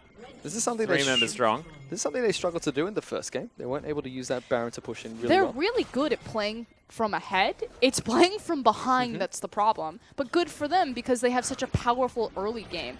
EPA's mid game from the early game has drastically improved. As long as they have like the step-by-step guide. Okay, you know, win team fight, go to Baron, from Baron, take this tower. They need direction. Republic actually going to miss this Fizz and actually gets bounced back. Fish. Misses everything. Still may get the turret, never mind. As 4 members strong of EPA pushing into the mid lane. Inner turret still relatively healthy. As the Siege minion has gone down. Thankfully, with a Sivir on the team, you do have heck of a lot of wave clear, even if you don't have a static shiv. You can see it is actually a lead for Moon as well, who's building towards what looks like the Bloodthirster and a QSS at the same time. It's kind of been the unsung hero for me, Moon. Yeah. I was fairly harsh on Romantic. You weren't a fan, no. I just didn't think that he Was what very his good. team needed. So what do you think of Moon? I actually really enjoy Moon. It's kind of, I've been on the fence because obviously I haven't quite gotten to see him step up and be that playmaker. But I definitely think that he's got a higher ceiling than Romantic did, especially with him and Soul stepping up. Just, I mean, if we're taking the 2v2 like Jay-Z and Romantic versus Soul and Moon, definitely 100% Soul and Moon look phenomenal. And they certainly do. Moon really impressed me in that first team fight that APA had as well. The kiting. The kiting was brilliant. Yeah, very well played. Well, yeah, as a duo, I really enjoy watching Soul and Moon as well. Not just as a duo, but when Soul is able to help out Christ as well, he tends to get a lot of things done. A lot of done work. A lot of done work and my Gatling Job's done. A lot of Gatlin done With work. my abyssal sight. What do you say? Skepta. Skepta. Yep. Creating some havoc with the Abyssal Skepta. That is enough. I think it's enough. It's enough, you know. Scimitar. Scimitar? That one's not as bad. I think a lot of people say Scimitar. I do actually really enjoy you, fish fingers. Just What, the food? no, just you as a person. Oh my goodness. Well, it is a QSS done here for Flandre. He can drop the fish whenever it gets put down on him. I do like it. Le fish. We talked about this earlier, how a big issue was lane assignment coming out of Snake to meet Republic on this Fizz. Yeah. How because they have 2 AD carries in Corki and Sivir, it's pretty much only Flandre that can respond to him. But that means that there's always going to be an issue with the split push pressure on the dual teleport between Maokai and Fizz. Gotta have an answer somewhere. Well, they're struggling to find it at the moment. Yeah, they're just slowly getting choked out. Drogan. Drogan. Can you... with your accent has just, like, infected me. Well, Flandre actually pulling a reverse Republic right now. That is Republic's push. Is spawning in 6 seconds. Drogan. They've lost it. We've got another best of 3 after this, boys. Dragon's back. Thank goodness. Yeah. Yes! We did it! We got there. Nami on the mic. Fantastic. EPA pushing up the mid lane now, trying to get something done. Gimgoon standing in his favorite place ever. I think he spent fountain. at least 5 minutes collectively over the series just standing on the fountain, yeah. on the fountain, waiting for the flank. He's all tab, you know, browsing his social media No, platforms. he's going to the bathroom. Man, just drank too much. EPA, they're going to be able to take down this dragon, though. Grab their second of the game. This is the main objective, though. Yeah, blue buff. The main objective is the fight. Otherwise, Gimgoon would be there. He's still there. He's just waiting patiently. Eventually, He's just left. gives up. Aww.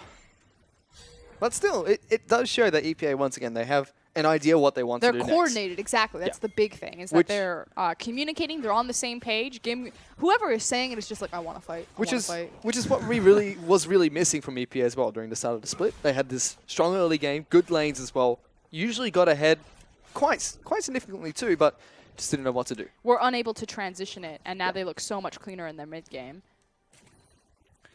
Well, you can see Crystal still relatively strong here on the Sivir with the Infinity Edge as well as the Phantom Dancer, the Cheeky Pickaxe, and the Essence Reaver sitting there. We'll want to build up that Last Whisper as soon as possible, what with the large tanky champions that are roaming the rift on the side of EPA. Big tree. Big tree Big indeed. drinker. If they can get him out of a fight somehow, it will be very important. I think a lot of this is going to be on Ella to make sure that he can displace the tree as well as Flandre with the ultimate. Yep. I mean, they have the answers to Maokai. It's just now executing that on the team fighting. But again, Snake have been incredibly vocal in that they utilize the lane swap to compensate for their lackluster 5v5. Just to pull back on that point really quickly, something I've noticed this entire series is EP have done a really good job of cancelling Flandre's ultimate whenever he channels it. They've always had a way to stop him so he can't knock someone out.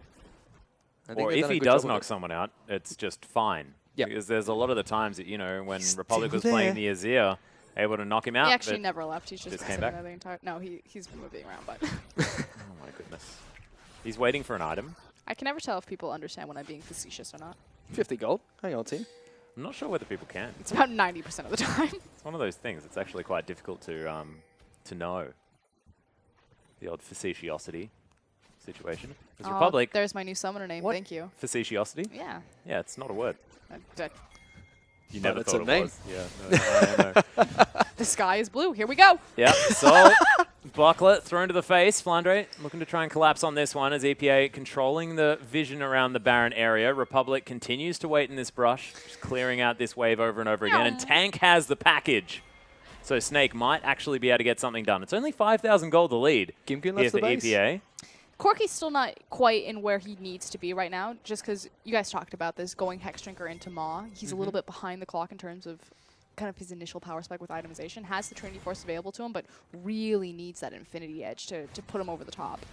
Yeah, we'll have that in a couple of thousand gold, but that is not yet. It's going to continue clearing out minion waves down on the bottom side. Teleport is available, as we've mentioned before. He does like sitting in base, waiting for a potential opportunity, but hasn't found it. Republic also hasn't found anyone coming in to push this top wave. This is like energy patient maker. Yeah. They sit on spawn, they sit in bushes. Energy, patient, always. I'm pretty sure when we see Flandre move down into this bottom lane, it's the package does get used, clear out the wave. We're going to see Gimgoon head back to base. It's exactly what he's doing now, and sit there and wait once again. Because he's looking for the Baron fight. Surprise, surprise. And Gimgoon Yes. is waiting. There's a ping. Hello. He's got the iron on. Iron of elixir of iron. I got it eventually. Either of those. One of them. There we go. Crisis looking for a barrel. They've got a fresh ward. That's where Gimgoon has teleported previously when they fought over the red side of the pit during game number 1. Flandre has appeared on the bottom side of the map. He is pushing forward. Vision being dealt with right now on the side of Snake and EPA. And the Oh, Baron's actually whoops. been started. I think they're going for it. I was about to say the Snake adapted to this nicely, but talking about it a bit later to see if they make anything out of this Baron. Gamegoon still hasn't pulled the trigger on the TP. There's Fizz. Yeah, Here he Playful goes. Trickster is going to come over. But Oh, he's deep. yeah, very deep teleport. Flandre as well, right into the back of the Baron pit. He's stuck. He actually Oh, may be, no. as he has the flash, is going to use it to get out, uses the QSS to get rid of the fish at the same time as Gimgoon is going to find the Poppy. Flandre might be in trouble as another fight's actually broken out towards the bottom side. Crystal still very healthy and has a heck of a lot of AoE to offer this one as the Runic Tank. Echoes actually almost gets himself a kill. Tank somehow still alive, able to take down the Fizz as Gimgoon is going to answer eventually. And this multifaceted fight is continuing on both sides of the map. Gimgoon and Flandre now just battling in an infinite sort of fashion as that Zonya's Hourglass lasted for approximately forever. That is a 1-for-1 in the end. Might be a little bit more, though. They're collapsing on Gimgoon. This tree Sure has are. nowhere to go. Spear's going to come out, does eventually land onto Gimgoon as well. Pops his ultimate to try and mitigate some of the damage. Gets a couple auto attacks out to try and stop them from dealing more damage. He tries to turn around. Only Ella there, though. Crystal's going to show up as well. Snake, they're able to turn that one around. They pick up 2 kills for themselves. And this was a big issue is for how long EPA set up that TP play and wanted that to happen, they actually executed on it rather poorly. They started the Baron, they took a good chunk of damage from that, and then Gimgoon, TP'd in so far away from his team that the Maokai never really got to negate the damage that he needed. And this is what I wanted to touch on before they started the Baron as well. It feels like Snake have adapted to Gimgoon sitting in the base really nicely. They send Flandre out to push the wave back. As soon as they send Flandre to the bottom lane, everybody else just plays safe. They group up nicely to make sure that there's no way Malcolm can get a flank onto them either. And they pull the trigger exactly when they need to. And can't get caught out by Gimgoon. It feels like they're adapted to it nicely. They're going to try and transition this with a Baron play. Yeah, of course. No teleport available from Gimgoon this time. He's still dead as Snake have started this one up. The rest of EPA are going to come around. It's Crisis actually looking for it. Headbutt comes in from Ella, and it is going to be taken down. Flandre locks down the Baron, and look at the damage out of Crystal as he's running so fast. Fate's Call or not, EPA still in trouble, but they do escape for now. Republic is dead, and that's the Baron buff. Snake really with something to prove now in this game as Crisis is going to get caught out of position. Not sure what he was doing there as he throws down his ultimate, but it's all for naught. There's now Snake pushing through, and we'll see what they can get. I mean, effectively, it took a while, but Crystal is now fully online with the Sivir. The Baron buff and the base is just going to melt underneath Snake. Again, a massive Baron play puts them in full control of this game. There is a big minion pushing on the bottom side for EPA, but that's not going to matter too much as the inhibitor turret just goes down immediately. Snake working on the inhibitor as well. They're going to be able to take that one down as well as the Zerot portal. Snake actually looking to try and finish the game, it seems. Nobody's heading back yet. Flandre's popping the ultimate as well. Looking to try and knock someone out there. Not quite able to do just that. But the first turret has gone down. They're looking to try and take the rest. They've destroyed EPA's team. They've killed everybody. Gimgoon's desperately trying to do it, but he can't. Gimgoon is still alive for now, but they have only eyes on the Nexus. It is going to fall, and Snake, one decisive play, takes down Game 3. You have to think, looking at the series as a whole, it was effectively 2 plays that saved this best of 3 for Snake, both of them on Baron's split-second decision-making. Yeah, really beautifully done. And I mean, Crystal playing out so incredibly patiently and understanding that as soon as there's no Maokai, Sivir is ridiculously powerful. Yep. Completely agree. You can see the teams handshaking now. Very well played by EPA. They definitely gave a fight to Snake. And again, this is not the bottom tier LPL, LSPL promotion team that we expected to see. Yeah, and I mean, the other sort of first seed LSPL teams have been the likes of Snake and QG. I mean, these big teams, EPA, with a few expectations moving into the LPL this split. We're a little bit disappointing at the beginning, but finally managing to find their feet here in the LPL. And a team that, you know, fell down this game, fell down, you know, the first game as well, but definitely was fighting very, very hard for this. And they're looking good. And you know, this is the 3rd set that they've had Sol in their lineup. The 3rd series they managed to bring a big team like LGD, like Chaogu, like Snake as well, to the 3rd and final game and bring it down to the wire as well. Yeah. EPA have been playing fantastically throughout the later part of this split. But I have to give a lot of credit to Snake as well. They looked dominant in game number 2. They were able to pull back game number 3 fantastically with 2 final plays that was all that mattered for the team as well. And they picked up the win. Yeah. You do have to be a bit concerned as a Snake fan, though, going into playoffs. Snake do have a reputation historically that as it comes close time for the split, that they kind of stumble a bit and falter in playoffs, typically because they have a one-dimensional style. They still seem to be a bit dependent on their lane swap for success, although we did see more attempts at standard laning and a bit more successful 5v5s this time around. Yeah, and their first victory in the series was actually a standard lanes win. So Snake looking like they have adapted their style just a little bit. But I mean, this is EPA. I mean, this is a team that they should have been able to handle relatively easily, but wasn't the case in this series. And that was the key word for me that you just mentioned as well, Atlas. It was being able to adapt. I felt like Snake adapted fantastically against EPA in those games. EPA kept using Gimgoon on Maokai to teleport in for a flank. And I feel like that was the game-winning play for EPA. That's the one they relied on time and time again. Snake adapted to that nicely, and it only took them 2 plays to finish off that game as well. So if there's one saving grace for Snake, although historically they've looked like they're going to falter towards playoffs, is that they are still adapting in their games, and I think that's an important thing for them moving into playoffs as well. No, I really agree. Well, they at least looked on the same page in terms of their Baron plays and their Baron calls, but, you know, how many teams are going to give them that opportunity coming up into playoffs? Again, yes, EPA look better, especially with the addition of Soul and Crisis stepping up, likewise Moon, but it's still EPA instead of the likes of EDG, RNG, Invictus Gaming, Team WE, like all of these terrifying teams. Yeah, that's very true. But MVP is going to go to Flandre this time around. 100% kill contribution with 6. Of course, wasn't exactly the most bloodthirsty match, but the Poppy, his teleport in the last sort of Baron play was honestly what gave them the momentum in order to take that game down. That was what started these chips falling down in the game of dominoes that was the end of that game. Because as soon as Gimgoon was sort of caught out towards the top side of the map, had everyone from Snake collapse, that was the game. That was it. No. Dunzo. Yep. I completely agree. In terms of what I still give it to Flandre over ZZR. ZZR wasn't as dominant this time around, but I definitely think like this was his series. It's funny too because no one really ever used to, like hail ZZR as yes, he's the jungler that Snake have always needed. Again, they typically rotated between him and Beast, but ever since Tom was put on the roster, it's kind of like there's some pressure behind ZZR to perform. Yeah, it sort of reminds me of what Klilov was saying earlier on in the season, saying that, look, having someone behind me who can step onto the Rift if I am faltering is what's able to give him so much of that added, I guess, motivation in order to be the best jungler he can be. And it has worked out for Klilov, and we'll see whether it's actually what's working out here for ZZR. Fire Loli and Tom, the true heroes of the LPL yeah, jungle exactly scene. right.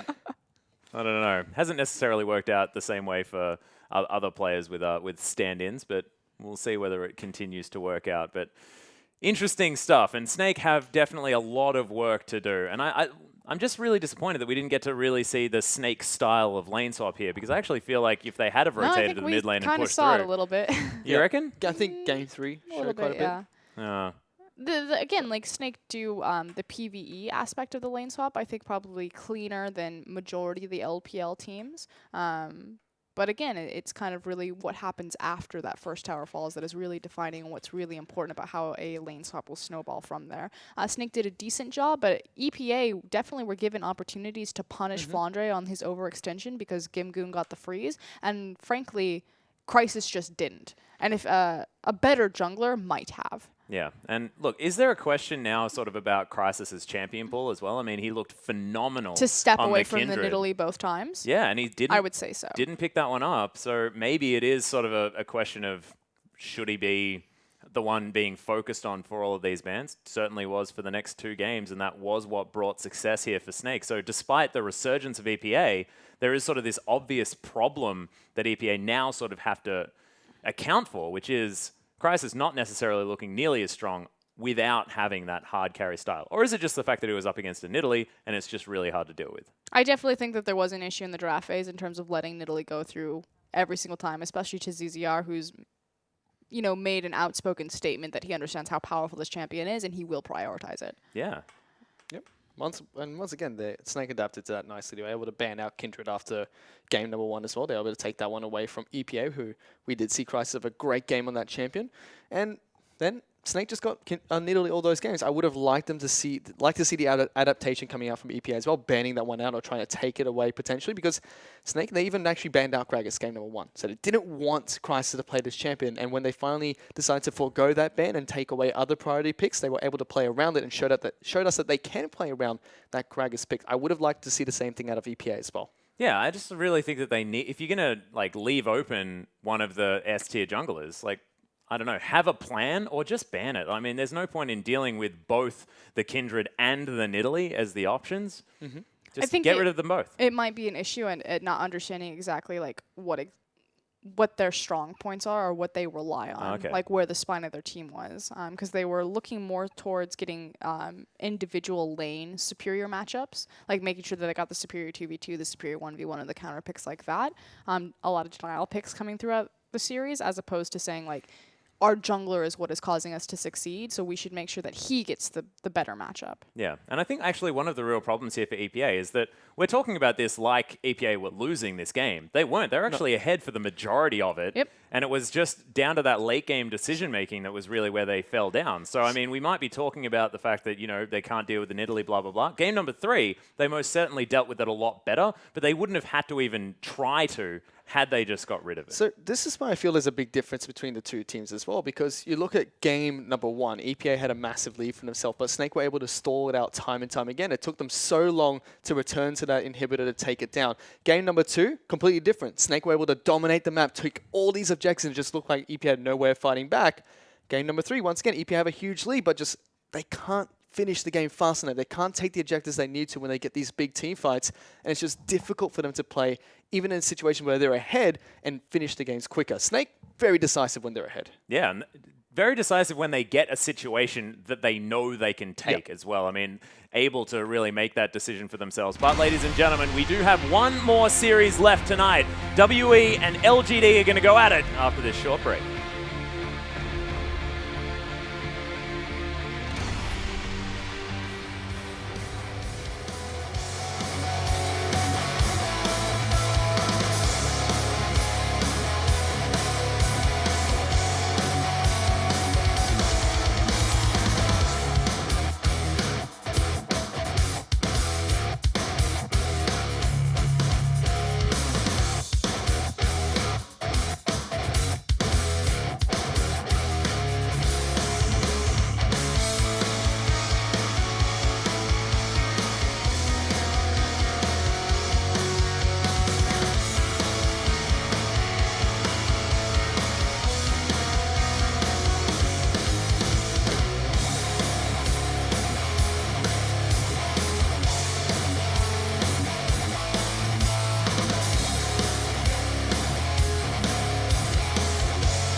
Welcome back, ladies and gentlemen, to our English broadcast of the Chinese LPL.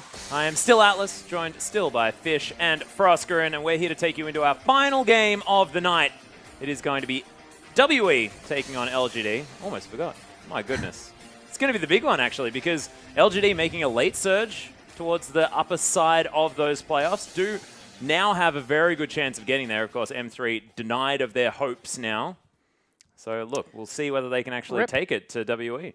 Yeah, the big thing now is kind of what form LGD are going to go into and if they can learn anything on the back half of their season. Again, we're on week 8, I believe. 9. Oh, wow. Time flies when you're having fun, Week Froskerin. 9 of 10. So playoffs are all but wrapped up and settled. It's now about who's going to get what seed placement and who's going to actually show up in final form. And right now, Snake and QG looking a little bit shaky, but LGD could look stronger. And you mentioned as well, M3 don't really have that playoff run anymore, and unfortunately as well, it also means that with that previous game, EPA are going to have to play. EPA are going to have to play in the promotion tournament as well. Yeah. Rip.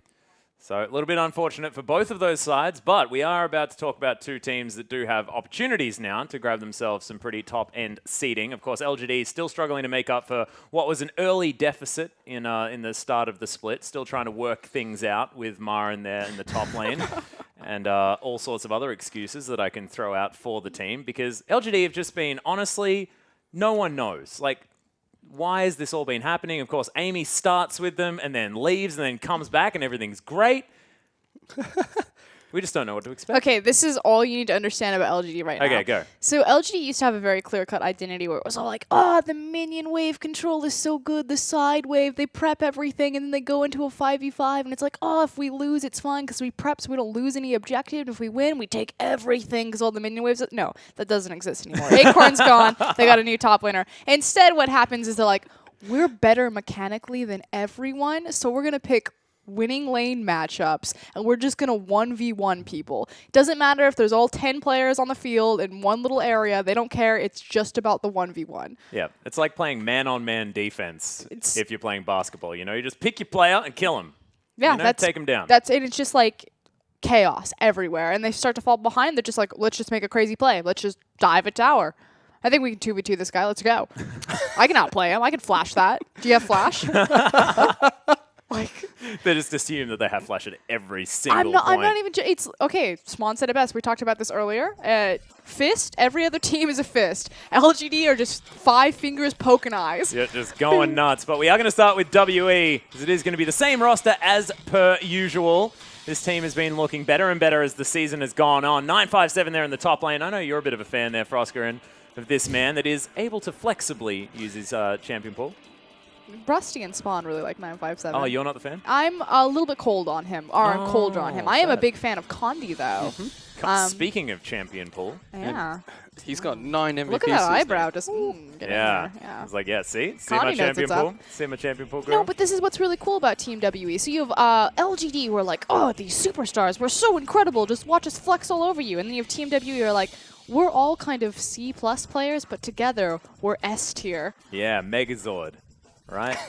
Yeah. No, Yeah. they're like Exodius. Yeah, I like And they're it. just different parts of him. Yeah.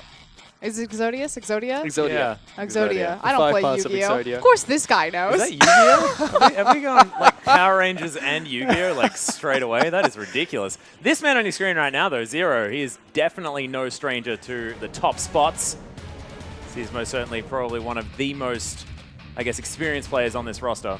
We'll see whether he is going to be powerful here against PYL on the bottom side of the map for LGD, Yeah, a team that's that a we're going to have a good look at matchup. now. It is a very exciting matchup. Zero versus PYL, the playmaking supports. But again, like Shie, Mystic, Condi, all stepping up. 957, he's either like okay or he's amazing, which pretty good to be somewhere between that spectrum. Yeah, it certainly is.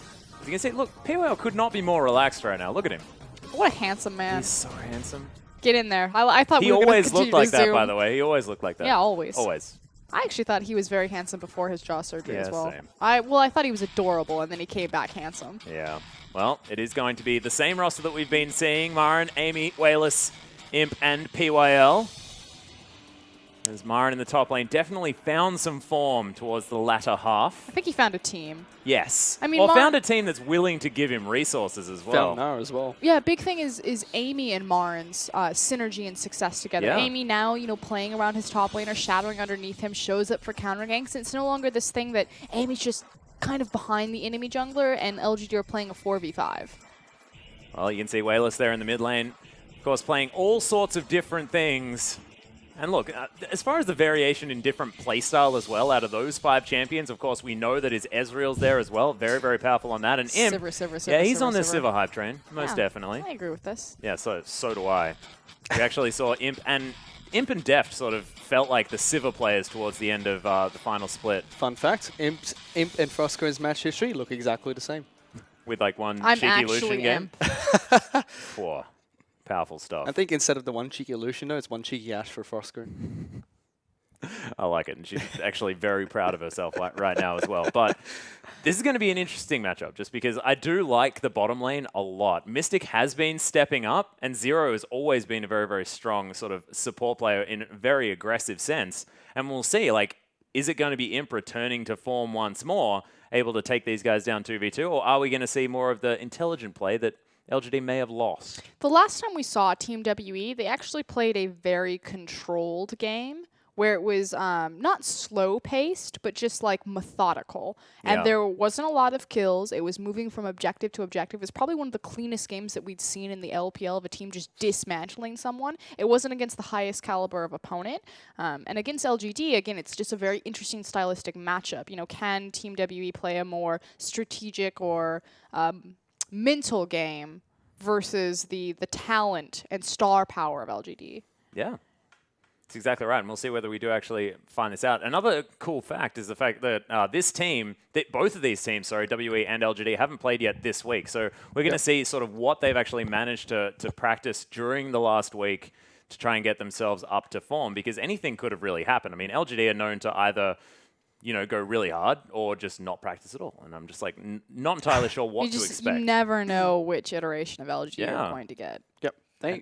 Their last game was against EPA, and that's the game we used as an example during the last match between EPA and Snake as well.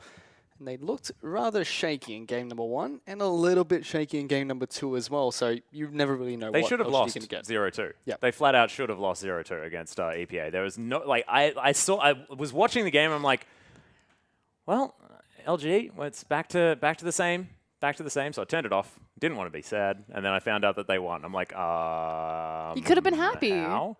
Well, I could have, but I just lost the belief. I lost the faith. Don't ever lose faith. That's the one thing LGD fans know, that don't have any expectations, but never lose faith. Listen to Team WE. Keep your dreams, Atlas. Keep your dreams. Well, Team WE, if I'm listening to them, they're against them right now. Keep your dreams. Okay, you've said that.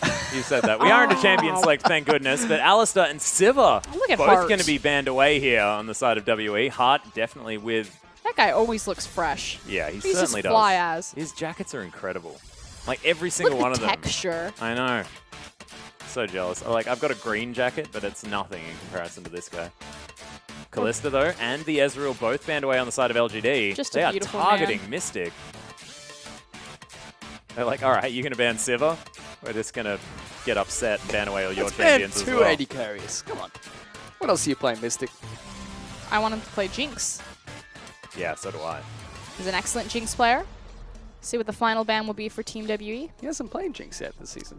He's an excellent Jinx player. I know what your assure you. sheets tell you, but I They tell also me know a what lot my of brain things. tells me.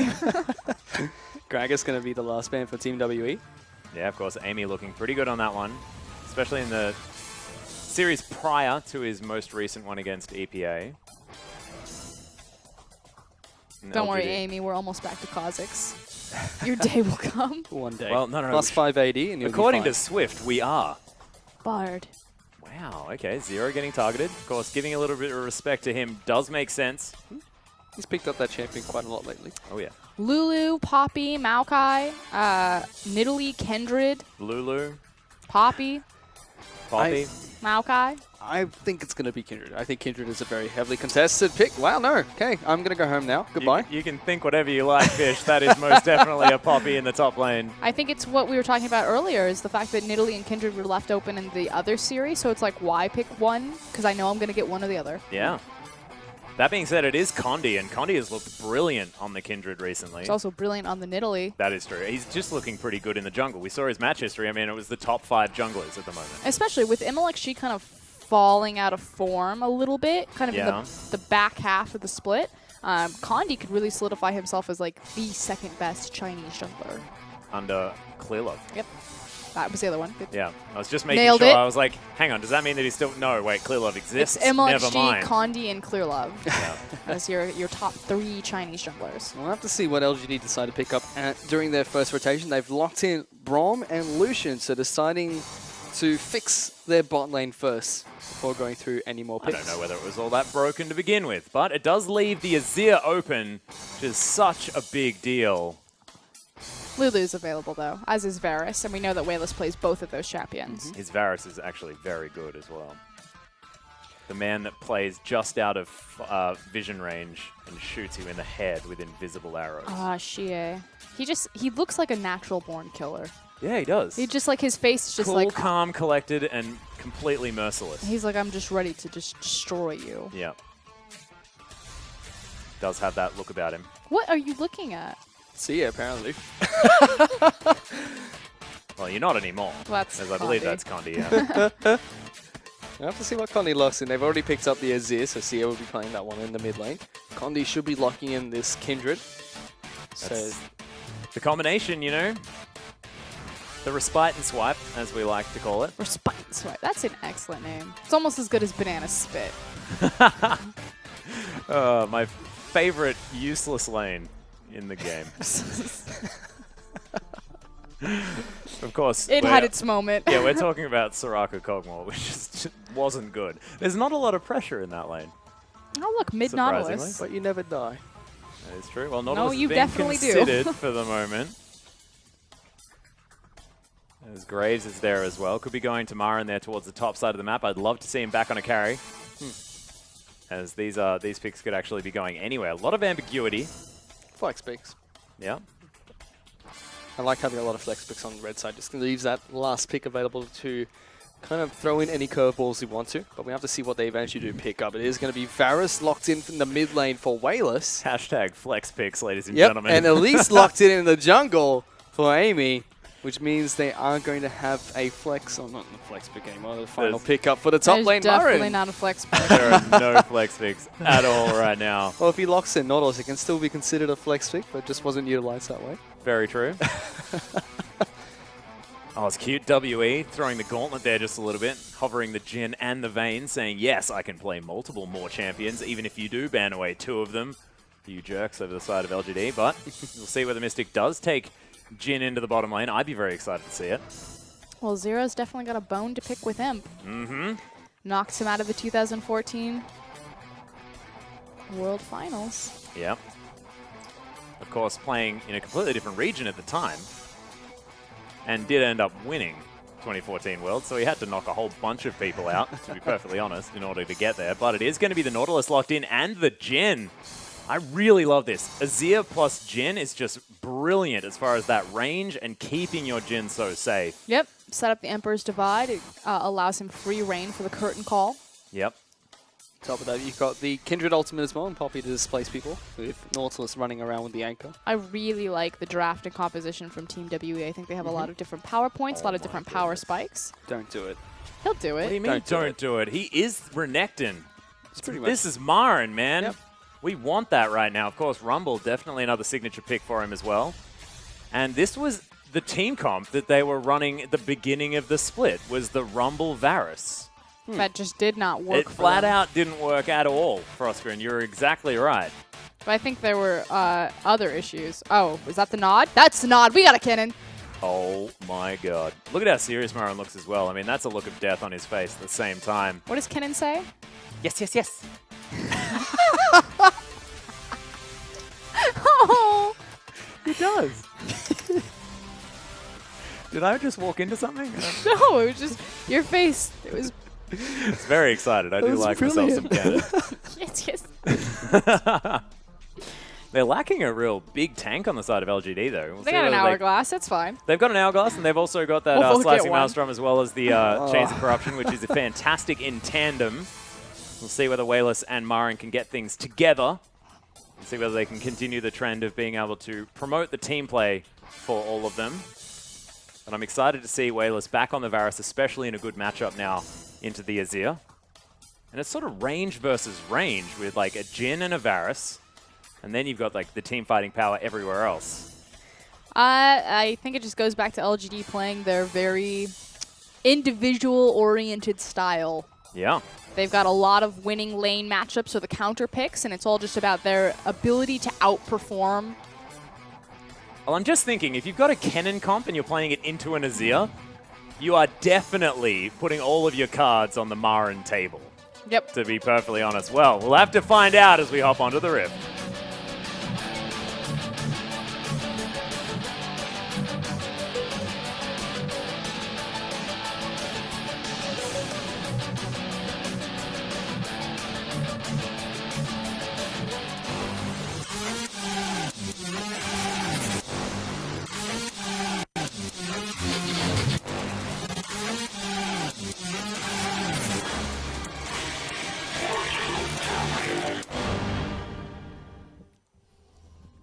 And here we are onto the Rift for game number 1 between WE and LGD for our final series of the night.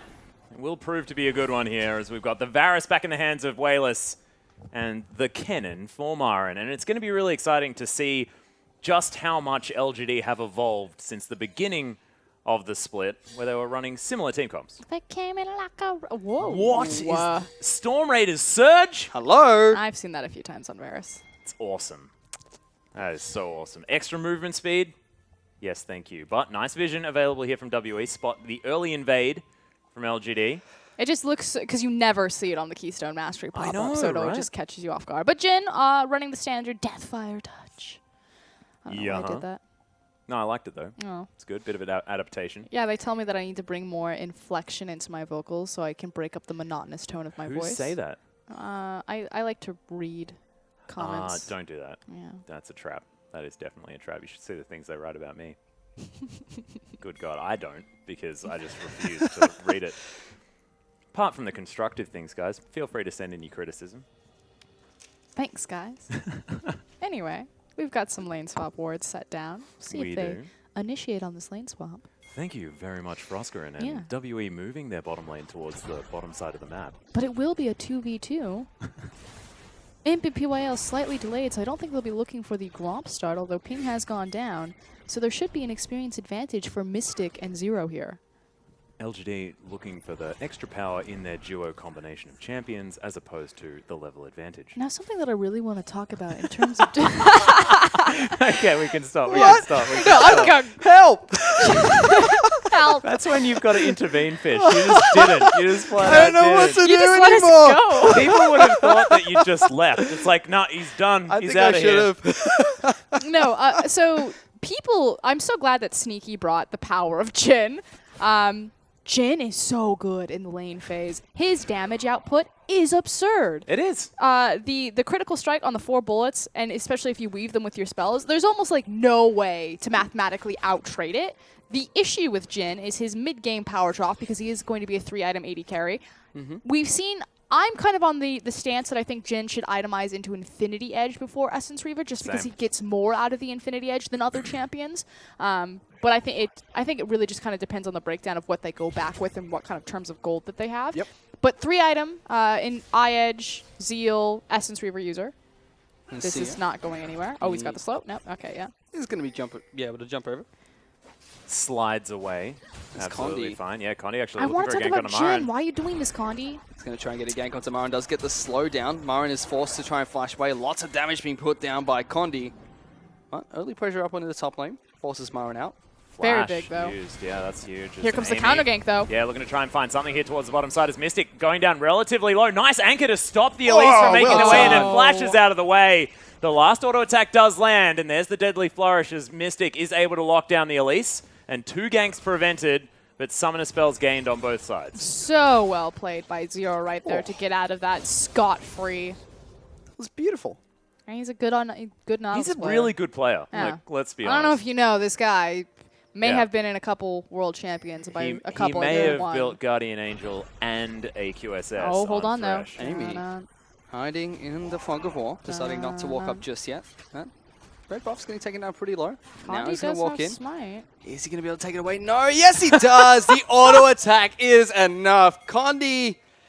All too easy. I've As seen Amy's this like, happen what do I do too now? many times. Not a competitive play, but I've seen this happen too many times. I would Well, just be sad. Nicely done. Normally, that's generally what happens. Wow. Well, today has all been about fighting over buffs. That just hurts. It does a lot. Whalers, though, continuing to farm things out on the Arclight Varus here in the mid lane. GA doing a whole lot of work shoving the wave in. Definitely something that Azir can do early on. A little bit better than the old Varus. Wayless is very comfortable on this champion, however. Oh, yeah. Played it quite a bit. His skill shot use is pretty incredible. As I say this, though, I'll like hype up his Varus and he'll miss every single skill shot this game. Yeah. The thing that he's really, really good at is knowing the enemy's vision range. Yep. And knowing from where he can shoot you that Amy. you will not be able to see him. As here's more aggression here towards the bottom side. As Wow. There's first blood going to Imp. The stun comes in. Amy gets the flash cocoon. This could even be a double kill for the AD carry. There it is. And Imp off to a fantastic start already. Something Jin is incredibly susceptible to, though, is the all-in engagement. So that means if you tag him with the Brahm's concussive blows and are able to proc that, it's pretty much a disaster. Having 4 bullets definitely in downfall and prolonged engages as LGD pick up 2 kills. Which is why I don't know... Like, you had the option of Thresh versus Nautilus. I just think it synergizes a bit better. But Condi in some trouble. Yep, Yeah, taking a lot of Byron. damage. Oh, actually stuns him, Marin. If he had a ward in that, he would have killed him then. Yep. Flat out. He's still looking for it right now. As Condi will have to rely on that passive a lot. Oh, you better get that cannon creep. Thank you, Wayless. Nothing tilts Atlas more than players missing CS. Yep, actually. Don't ever spectate my games then. I certainly don't. Don't you worry. You're in no danger of that happening ever. Who wants to Condi, watch a though. Nautilus or a Maokai farm all game? Fun champions, really. Yeah, well, Condi actually going to go back after getting invaded even further. Actually, no, Gromp. by a Gromp. Gromp is a dangerous Get out foe. of my jungle. I would have flashed. Scared of toads. Just scared of whatever just popped out of Fog of War. I was Yeah. actually concerned for him. What is this new champion? Well, Amy is going to get spotted here by 957 and a ward. So the LGD jungler going to slink back into said jungle. Going to be A-OK moving forward as Wayless actually with a bit of a shove on his hands. Everything is calm. Well, that's been farming pretty well this mid lane, actually. It's about 10 If CS ahead of Wayless CA. can do anything, let's be It's honest, farm. it's It's farm. farm. Yeah. Skondi comes back into the jungle, gets his revenge on Gromp. Maybe we'll be able to take away the Scuttle Crab. That might actually be why I like Wayless so much. Because he farms? Because he's not the one that lets me down with the cannon creeps. Probably very true. Do you also like Uzi? I do. Okay, yeah. You just like farming. Yeah, I do. There we are. Nailed it. I've worked it out. It's completely irrelevant to everything. Sky is blue. Yeah, thank you very much. You're welcome. Think ward is available here, but Amy not going to discover it for now. Where is he going? He's going He's bottom. happy feeding. No, he's Real going bad. bottom. Looking for a potential dive. I feel like possibly here. PYO was like, come. They cleared out the wards, so they don't know that he is They've there. got the creep wave. Could they potentially dive for this? PYO doesn't have his ultimate yet. Big thing is going to be how Zero is able to handle this Culling. dive. Colin comes out. Yeah, lots of damage onto the Nautilus. Not tanky quite yet as the Oh. Winter's Bite is going to go wide. There's a deadly flourish as Imp going so aggressive Wow. underneath this turret as Zero is actually trying to get this one back, but it might be another double. Amy's going to pick it up and just uses the repel and is going to be absolutely fine. Condi just a little bit late. I have no idea how LGD juggled that tower aggro so well. I thought for sure Imp had grabbed Imp aggro. is the most fearless player I have ever seen under a turret, That ever. was beautiful. Yep. Perfectly played. Stunning. Absolutely stunning. As Phenomenal. Marin- yeah, now it's Fabulous. Amazing. Are you a thesaurus? I read one occasionally now. Froscothorusian? Now what I've been getting into is I'll read Stephen King and I'll put a pencil or a pen in my mouth to work on enunciation. Interesting. Yeah. Never thought of that particular tactic. Makes your mouth really tired. Stephen King's pretty much a handful. I like that. I'm going to try that. As Condi's able to take down his Krugs and heading back towards his red, remembering the fact that he didn't manage to get the last one and being a little bit sad. It's actually a... Will he find it? Oh, Amy. Amy also has a Sightstone as well as a Skirmisher Saber. Wrong with, you know, a little Sightstone jungle action. Well, You know, a yeah, little but- throwback. But, I mean, a Tracker's Knife is available, and you don't necessarily see Skirmisher You know, Saber all that sometimes often you just on want the to elder stab leagues. someone and ward. Sometimes Yeah. you got to fight them. I mean, effectively what you're picking up there is health. Yeah. Spending more money to have it. Also a little bit of better dueling potential if you are going to find someone in the jungle. Yeah. And I Marin- think it's weird too, but it's It's very weird. Very strange. But we shall see exactly whether it does I work support out. your strange choices, Amy. You can see Mara now with a slight lead towards the top side of the map. The double Doran's Blade purchase helping out, especially considering 957 heading straight towards the Magic Resist. Oh, Wayless, you cheeky devil. Taking away the little one. Of course, it wasn't from his jungler, it was from his support player. So understandable that he'd grab it. And Wayless will put you underneath the bus to take your CS. Damn righty well. If you're a jungler, you're taking Wayless's farm Yep. when you're in your own jungle. Take a look back down towards the bottom lane. Imp and PYL. They are slightly ahead here. The teleport is going to be used up in the top lane. Slightly ahead. He is 3-0-1 right now Yeah. with a full item advantage in that Caulfield hammer. Imp is... Imp is pretty strong. He's got his Wayless- boot on Mystic's face. Any more analogies? No, I think that's it. No, we're good. Yeah, you know, in like we're good? the new Dawn trailer when Draven steps down on Leona's sword and just kind of gives her that look. Yeah. That's Imp. Oh, God. Like, sucks to suck. Well, he's definitely doing well this game. Mystic has been performing quite nicely in the LPL thus far. Oh, Mystic's great. Yeah, he is, but just not exactly in a position of power this game. Just as not when well he's being doped by, you know, Yeah. 14 million people. That's a lot of 14 million people is very difficult to deal with as a Jhin. Yeah. You've only got 4 bullets. Well, Storm Raider Surge, not quite yet being procced by these piercing arrows from Wayless, but he does have that tier stacking up. Has himself a hammer as well. We'll see what he actually decides to go for with that item first off. Most likely the Ghost Blade has been the option that Varus have been going for, as flat penetration, very, very powerful on these AD casters. More importantly, they've done phenomenal. I hate that word phenomenal. I'm not using it anymore. They've Okay. done a great job wording the surrounding rivers and keeping Wayless safe so he's able to get these very aggressive pushes against his Azir. Wow. Oh, nailed it. They were able to take away the dragon buff as well, so LGD pick up the first dragon of the game. Yeah, so far with a lot of control. Of course, all of their kills going towards the bottom side of the map. You can see that duo not necessarily finding their feet. And when you've got a lane that's built for laning phase, like the Jhin, it's very scary to be a WE fan. But we'll see how they go transitioning to the mid game. If there's something that Team WE have shown that they're capable of doing, it's stalling out games, though. Mystic has really kind of solidified and stepped up as, I don't want to call him the second coming of Wei Xiao, but in terms of like his responsibility, it looks very much like old World Elite, this new Team WE, Yeah. where they kind of put him in a side lane, he farms for about 30 minutes, and then he kind of comes into these team fights and they're ready to go. Oh, he found it! Yeah, there it is. Pink Ward is going to get taken down as Condi is going to pay another visit towards the top side. Marin just waiting underneath his turret, knows exactly what's going on, says, Condi, just leave. This is a 1v1. What are you doing? Gets out of here.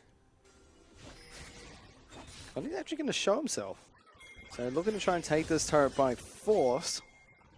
Yeah, or at least try and grab a flash, but Lightning Rush is pretty good. Meanwhile, in response to the other side of the map, Amy will be spotted out by a Pink Ward, and that gives Mystic and Zero enough time to back up. Relieves a lot of pressure on this turret as well, which means Imp and PYL will be able to take it down for free, it seems. Yeah, Imp just trying to make sure that cannon creep dies beforehand. I do like it. Teleport going to be used by Marin to get himself back towards the top side. And Here comes Condi Condi. and 957 once again looking for a potential dive. Pink Wow. Ward. Oh, he cancelled it because he saw Nice. him walk across the ward. Yep, Cute play. smart play. Yeah. Obviously, the potential dive from just Poppy being so Get out! Poppy being so tanky, as well as the Lamb's Respite being available. Didn't want to trifle with that. That is the best ability ever invented. Yeah, it's not a bad ult, that one. But Marin, his tower's going to fall down. In the meantime, WE lost their bottom outer turret, so very even as far as that trade is concerned. And Zhonya's Hourglass almost done here by Marin. Just wants to get team fight ready. Is WE going to take down the Rift Herald? And we'll see whether they can utilize it to push anything down as we move towards the definite mid-game.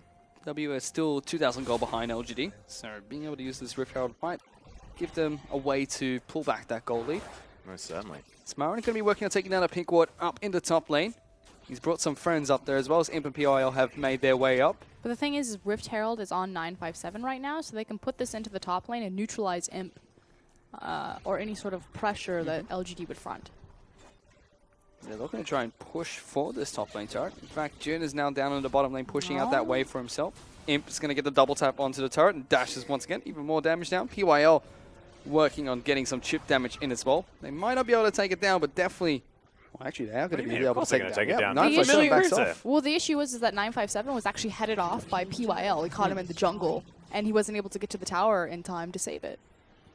Okay, LGD pick up a turret for themselves, increasing their goal lead even further. They're now 3,000 gold ahead of Team WE, who are looking to take down this bot lane outer turret.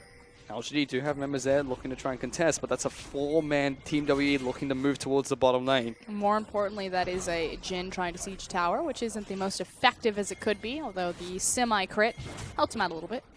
Use it on a creep instead. Condi down towards the bottom side. His little puppy chasing after him. But Marin is going to answer the push, save the dregs of his outer turret on the bottom side of the map. Excellent. 2 pinks, 1 bush. Oh, I've seen that movie. Yeah, so have I. As Condi is going to take down the Krugs towards the bottom side. Condi going to be taking the popcorn chicken. Pretty standard stuff. Stacking up that Devourer already. Did he miss? You got it. Whalers? I don't know if what he was aiming for. No, you got it. What did he get? I think he missed the popcorn chicken with his piercing arrow. Stationary targets. Difficult. Well, at least he manages to get the cannon creep. That's the main thing. His aim is going to come into the mid lane, try and assist. 4,000 gold the lead now for LGD. Not too much else has happened, just a little bit of map play.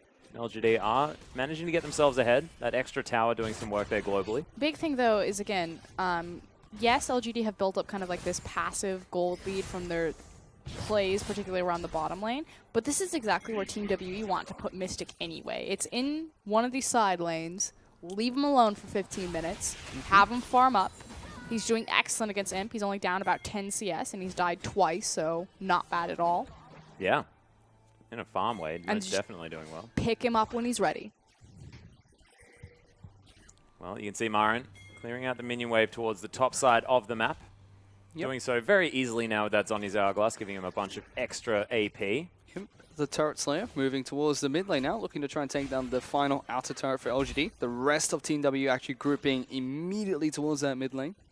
I'm not going to let that happen lightly as Marin and 957 just duke it out in the top lane. Look at this, the gank squad is coming up top though. Marin going to try and engage onto 957, who is immediately running towards the base of LGD. Going to duck in towards the jungle. Imp is up here now. Gets a lot of damage down onto 957. Is popping his ultimate. Tries to get it. Imp will be able to juke him away. In fact, only knocks one soul melee minion away. PYL's up here as well. We'll tap him with the Winter's Bite. 957 will go down to Imp.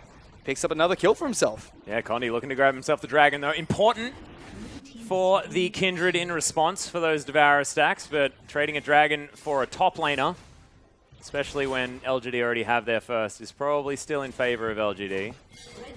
It's actually in favor with Team WE as that they tower grabbed the goes turret, down. Yeah, so it is going to be a 2-objective trade for a single kill.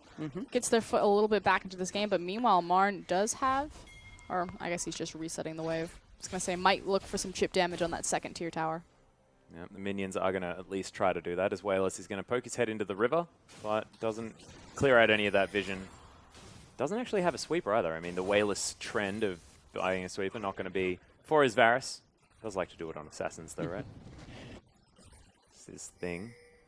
He's going to be able to push this wave in towards the turret of Team WE. Pops his Ghost Blade, gets a little bit of damage down on towards it.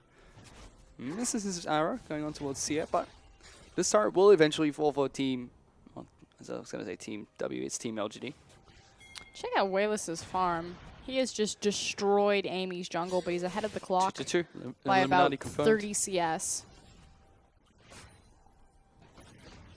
Doing really well in this mid lane. There's Mystic now. He's moved away from that bottom lane, going towards that Infinity Edge build instead. The one that you prefer, Frostgrim.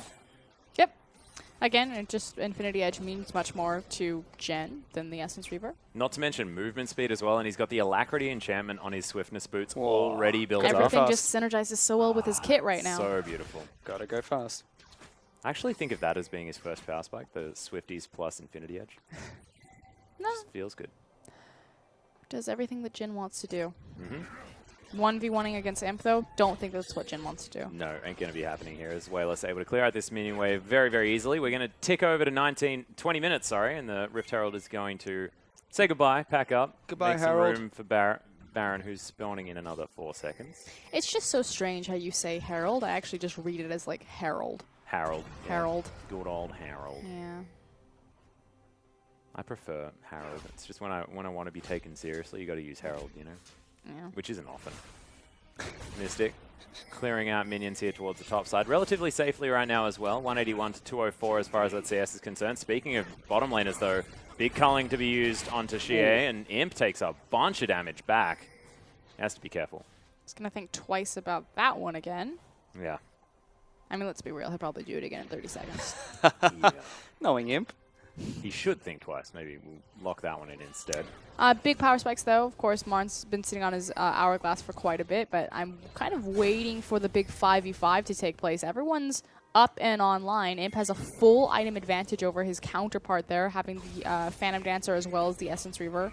And now an extra BF sword as well. I mean, he's huge. Like, now is the time for LGD to look for a fight and just put Team WE in the ground and start expanding on this lead that they've created. Yeah. Meanwhile, Team WE kind of want to lay down their defensive vision, continue to play these side waves, stall out, and accumulate farm into their different carries. We'll have to see what LGD decides to do. And what will happen next between these two teams, as LGD still about 3,000 gold ahead of Team WE. Yeah, but that lead has not extended whatsoever. Not at all. They have not found a way to make that go up. W just buying time for Mystic here, is farming up a Storm, trying to catch up towards him. Has done a decent job of doing just that, but Imp will be able to catch this big wave that's pushed towards the turret and increase the CS deficit up at the top lane. Yeah, if you want to talk about farm, though, Wayless is currently on 250 CS at 22 minutes into this game. Lots of farm there. Yeah, well and truly farming this one up. Taking a lot of jungle, but also farming his lane very effectively. As Imp just going to clear out what Mystic had thrown towards him. Amy going to be able to sweep away a few wards in the jungle of Team WE. Imp will be able to take the red buff away for himself. Has his Essence Reaver and the Phantom Dancer picked up as well as a BF Sword and the Swifty Boots. I like the Phantom Dancer a lot. Imp is really strong right now. Typically, they go for a rapid fire cannon, though, just because you work so well with Lucian's combo. Yeah. Given extra range after you throw out the old Ardent Blaze. I just think it speaks to... I think it kind of speaks to Imp's, like, 1v1 dueling. Yeah, he doesn't care about range, style, right? Because he's yeah. going to be in your face regardless. I'm relentless Phantom Dancer pursuing helps. forward anyway, so it Yeah. doesn't matter. Phantom Dancer helps as well then, you know, keeps him alive in that really aggressive style. Doesn't give him that extra damage, but being alive is a good thing generally. I As would say so. Condi takes a fully charged arrow to the face, that knocks down his health quite a bit. Marin taking himself a Gromp here. We'll see whether the Cannon is going to get involved in some team fights coming up. At the moment, he's pretending to be a jungler. It's working quite well for him, actually. Certainly Dragon is. will be spawning in 47 seconds. Could mean the perfect arena for LGD to set up and engineer a team fight should Team WE look that direction. You can see this turret is still standing. A lot of control available to an Azir. So they haven't been able to get too much chip damage over the last few waves that they've shoved into it. Speaking of LGD, of course, as 957 on this Poppy continuing to push things out towards the top side of the map. Everything has relatively been calm. Again, itemization fairly standard across the board. It's just kind of slight advantages, particularly to LGD's AD carry and Imp, as well as Wayless for his massive CS. But Yeah, that being said, I mean, massive CS, true, but Jie is doing a great job picking up all these waves and taking down all that farm for himself. 262 now for the Azir. I think an issue, though, is that for Jhin and Azir, they're both kind of 3-item power spike champions. Yep. And so for this upcoming Dragon fight, like, LGD are right now. And it's a free Yeah. dragon going in over LGD, not even contested in the slightest for But Team WD. It makes sense because Team W are like, okay, we need another 6 minutes, and then we can contest the next one. We just need that last item. We'll have to see if LGD can stop them from getting through the next 6 minutes.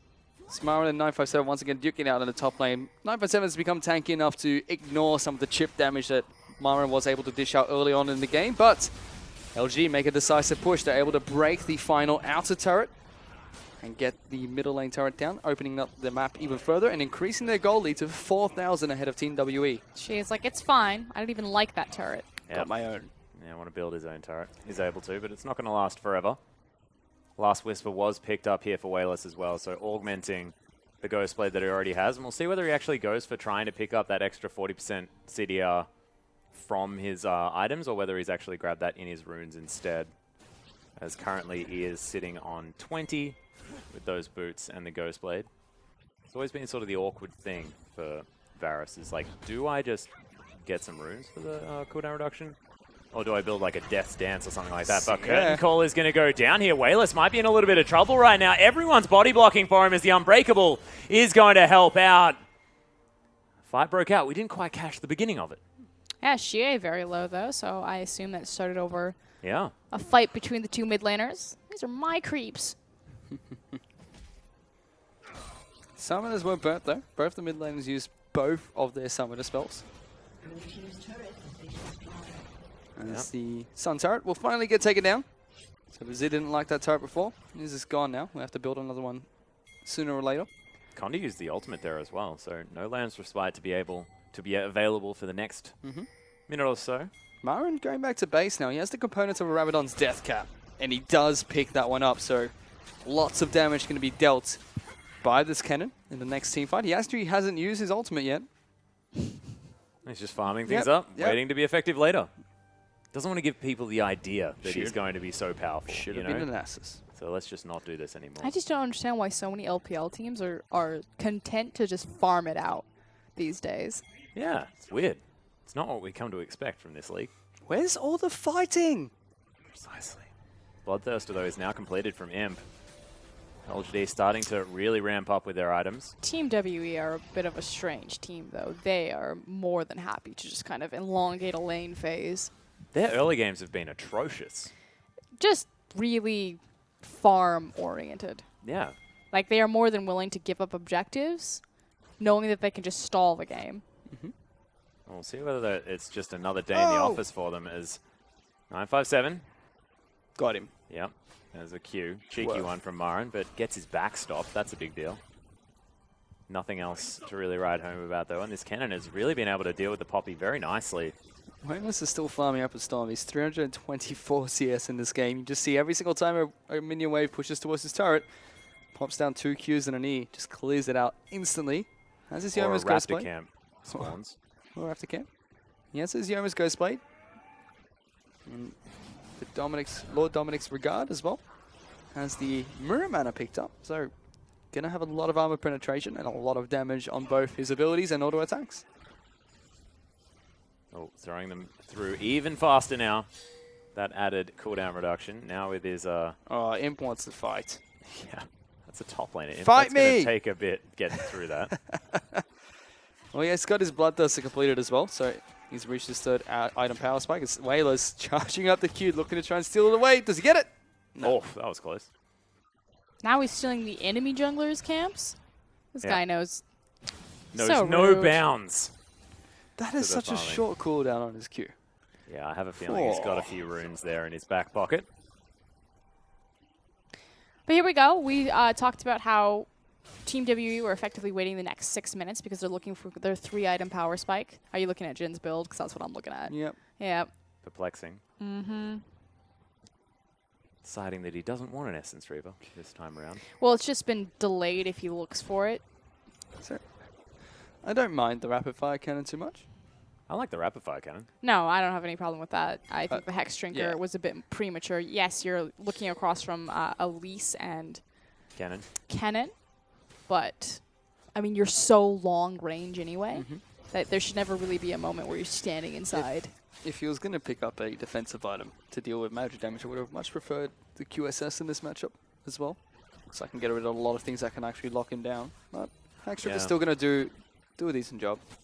Just delays his 3-item power spike for possibly a very important team fight coming up within 50 seconds. And so now the question is, are Team W going to give away another free objective while they wait for their itemization, or It's Amy. He's actually Make going to a get caught pick. out. Yeah, Deadly Flourish actually to stun him up there as well as PYL looking to try and find an opportunity here for LGD. Not And going to.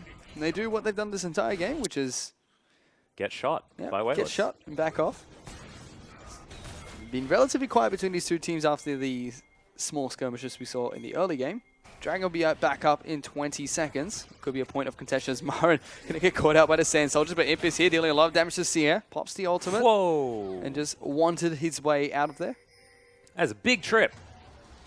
LG pick up a turret in return though as 957 going to slam Imp into the turret. Pops his QSS to get out of that stun.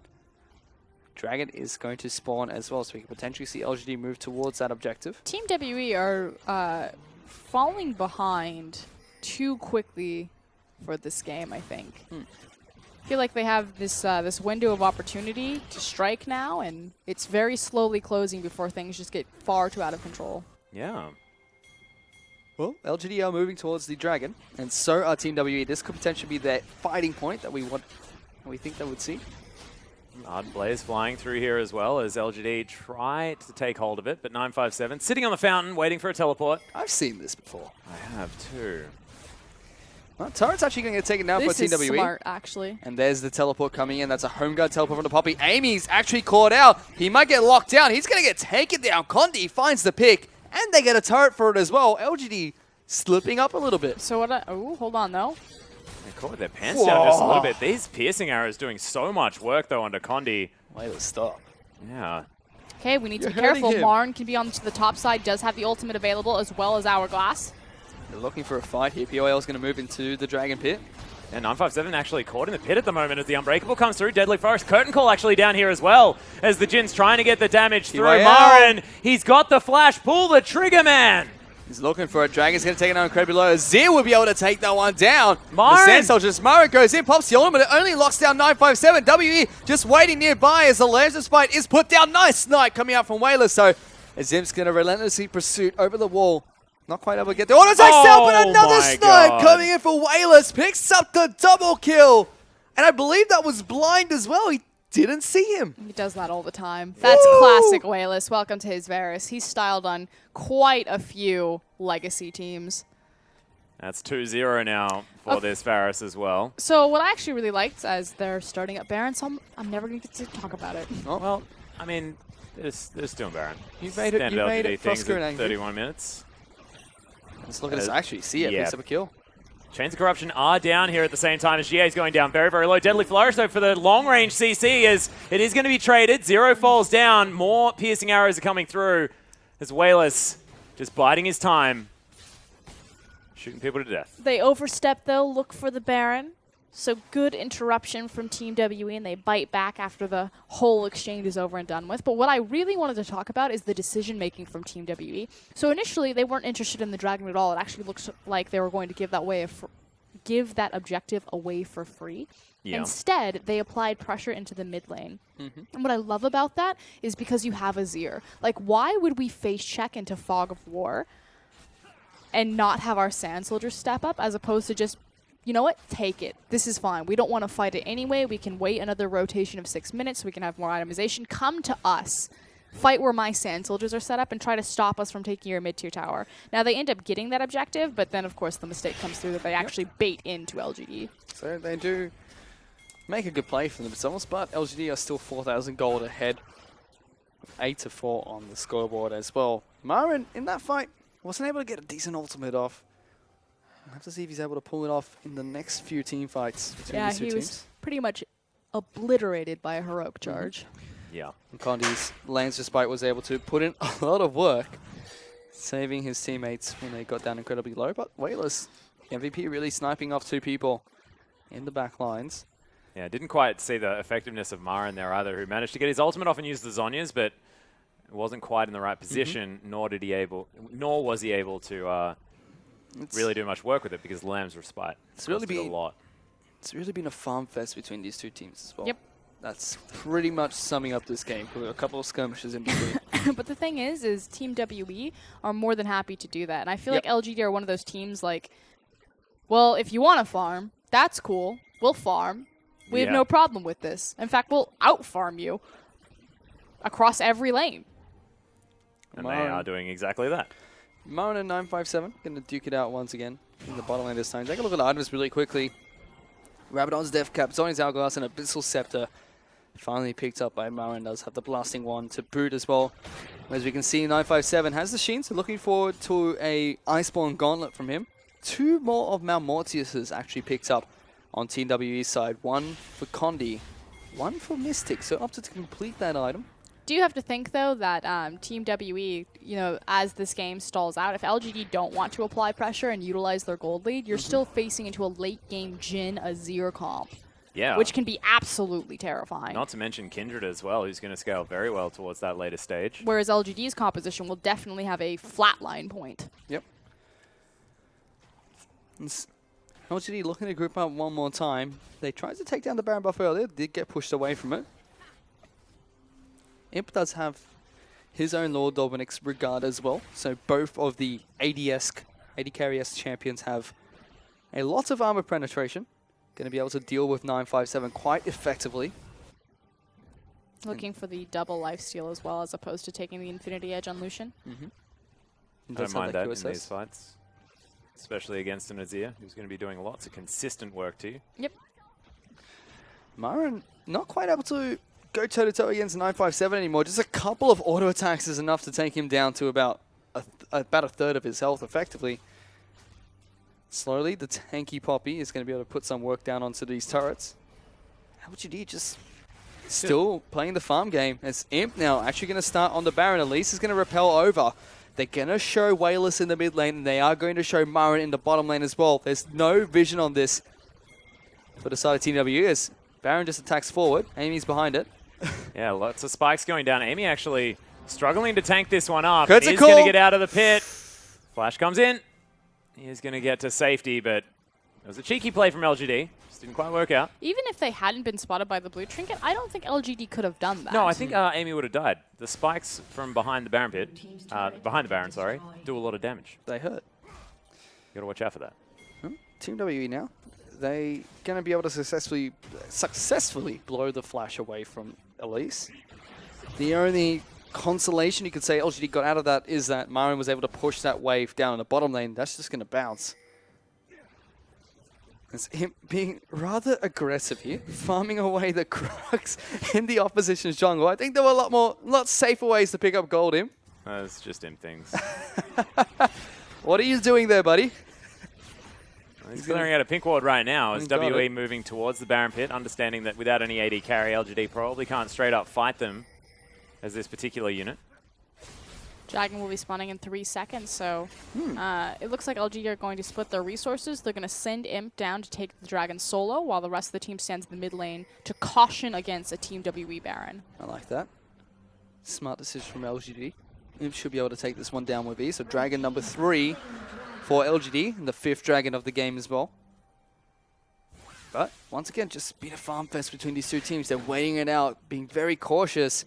Looks like LGD were trying to catch someone out. 957 going to take a bit of damage from Imp, but he is a tanky Poppy with a lot of armor. Not going to quite be able to chip him down effectively. PWL was actually looking for a potential ultimate engage as WE were walking through, but didn't quite find it. Piercing arrow is going to fly all the way through, but like 957 just so incredibly tanky, like you said. Sunfire Kate, Randuin's Omen. Ain't going to be doing too much, not to mention the Iceborne Gauntlet there at the same time. We're approaching the 4th item pickup for most of the carries from both teams here. Is Condi actually going to work to try and take down this Baron with the help of Sia, getting a lot of chip damage down. Wards have been popped over the side, but WE are committing to it. They have Myron gone back to base now. WE looking to try to take it down. PYL is going to be able to go in for the engage, but WE get the Baron. They're looking for a fight. Myron going to speed his way in. Does get locked down by 957 and shut against a wall. He's going to now go in now. LGD is really low, but Myron, he's onto the back lines. Imp is now here joining the fight. Is not quite able to take down 957. Going forward, is able to take down Jin. Gets the next auto attack onto Seer. Looking for Zero next. He does get locked down slightly by the ultimate from Zero, but he will be able to take down this Nautilus. A triple kill coming in from Imp. And Team LGD turn around the team fight. Just another day in the office for Imp there. Looked cool as a cucumber. Didn't even bat an eyelash, picking up that triple kill and saving the team fight for LGD. They still sacrificed the Baron, but they picked it off of so many members. Really, really nicely played, of course. Imp, there's a lot to be said about him, but Mara managed to get a brilliant positioning of the ultimate this time around. So able to lock off a choke point, give Imp so much room to move. And Wayless was just standing in the back line, doing all sorts of damage to everyone. And that's the trigger LGD needed to pull there. W, good play. They pick up the Baron for themselves, but it's going to cost them so much. It's 957 looking to knock someone out of here. I think Wayless wanted to get hit by that, because now he's like a little bit further towards getting out of here. Thank you, 957. I needed to go back to base. It's going to be able to, once again, aggressively farm inside of Team WE's jungle. Opts to leave the pink ward there. He's like, I'll give you your vision. That's his jungle, man. Been there almost more than the lane this game. Red buff. I think that should be his final item pickup. So Imp should be at 6 items now. Marin, though, is not having much success on this cannon pick. No. Poppy pretty much shuts him down every single time. runs in, heroic charge, straight into the wall. To be fair, it is zoning away W. It's not being effective, but it is keeping those carries No, at I bay. don't think that he was zoning away anyone at that last team fight. 'Cause it was effectively It like looked decent. the curtain call was already out, and you saw Mystic just kind of wait a second, and like that's on your hourglass is about to pop, and boom. Like it's not like Jin had to go into curtain call because the cannon was there. He was just already there, and just saved the last shot. Well, Imp still just aggressively moving around this map. Has 6 items now. Still wants to farm. Calculated. I like it. Red buff doing work. Wants to grab an Elixir of Wrath before they go for another engagement. Wales is waiting to pick up his final item. That should be a Bloodthirster, I believe. Yep. Slight chances of Blade of Ruin King, but I highly doubt that. Nope. Not going to be Blade of the Rune King. Marin also looking for his final item. Sorry, it's not. It's flat out not. He doesn't auto attack because it's not going to be that item. No, I mean I agree. It's just nope. Yep. Yes. No. Oh, it's having fun. Another needlessly large rod comes through from Marin. I What believe car that did we decide that LGD were going to be? Oh, right, the semi truck. semi-trailer, yeah. Are we finally Wait, going why- downhill now? Why does semi-trailer Because you can't drive it. It doesn't really turn very well. It takes a long time Not a to lot of ramp up. responsiveness. But once it gets going, it just runs you over. So Yeah, is Team just W takes your the, inhibitors. is Team W the carpool car? Like really effective when they work together, but if they ever crash, a lot of people die. Team WE is like that little scooter. A moped, essentially. Yeah, but there's a bunch of people on it. Oh my goodness.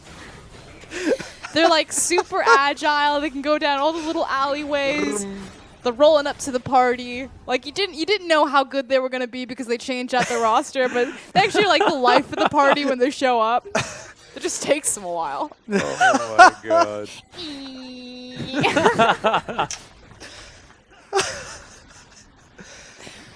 Well, we'll see whether they can take on what is a very large truck heading towards them. Marin is going to take down an inhibitor in the mid lane, while WE attempt to move their tiny little bike around. And LGD are actually going to be able to take down this inner turret. So prioritizing the inhibitor over the turret makes a bit of sense. It's Marin just continuing to move around the map. And LGD, those little fingers, just poking eyes right now. That's all they do. It really feels like it. I mean, I feel like when Imp plays, he literally stands in front of the enemy. He's like, I'm not touching you. I'm not touching you. Stop hitting yourself. so I understood the Analogy? analogy. I've understood that every time Spawn and Frosker and explain that one, but I You've never witnessed it before? I mean, I've watched the games, but I never really felt like it sinks in. I understand what it means. It's I a never feel it death sinks in, but dance. it really sinks in this game. Death Dance picked up by Wayless. I like it. Like it a Going lot. for even more penetration. No, well, that's how you get the last bit of cooldown reduction. CDR, yeah. Got him. Love it. And also synergizes well with his skill set, able to heal them every time he uses an ability, as opposed to just auto attacks. Yep. Dig it a lot. You can see WE. Set up a sun turret towards the mid lane. Are we going to 5th Dragon? Yes, it feels like every game today. Dragon number 4 is going to be taken down in a second. W look like they want to contest for it. Condi takes an arrow to the knee. Takes 2 actually. As POL now actually going to get locked down. Takes a bit of damage himself. This Dragon only at half health though. LG finally going to commit to taking down. Seems like they're actually stalling it to beta fight it. Almost seemed like. As they do force W away. Yeah, TP burned by Marin there, but not to counter, flank, or engage, just to assist his team. It's a 6-item cannon there as well. Get It's him. got that Rylai's Crystal Scepter built up. That is a very large slow field on the Iceborne Gauntlet. Nice work, 957. You know, LG are 10,000 gold ahead of Team Everyone WE. has 6 items, I swear. Yeah, but it doesn't feel like LG are 10,000 gold ahead of Team WE. Well, in the items, they're not.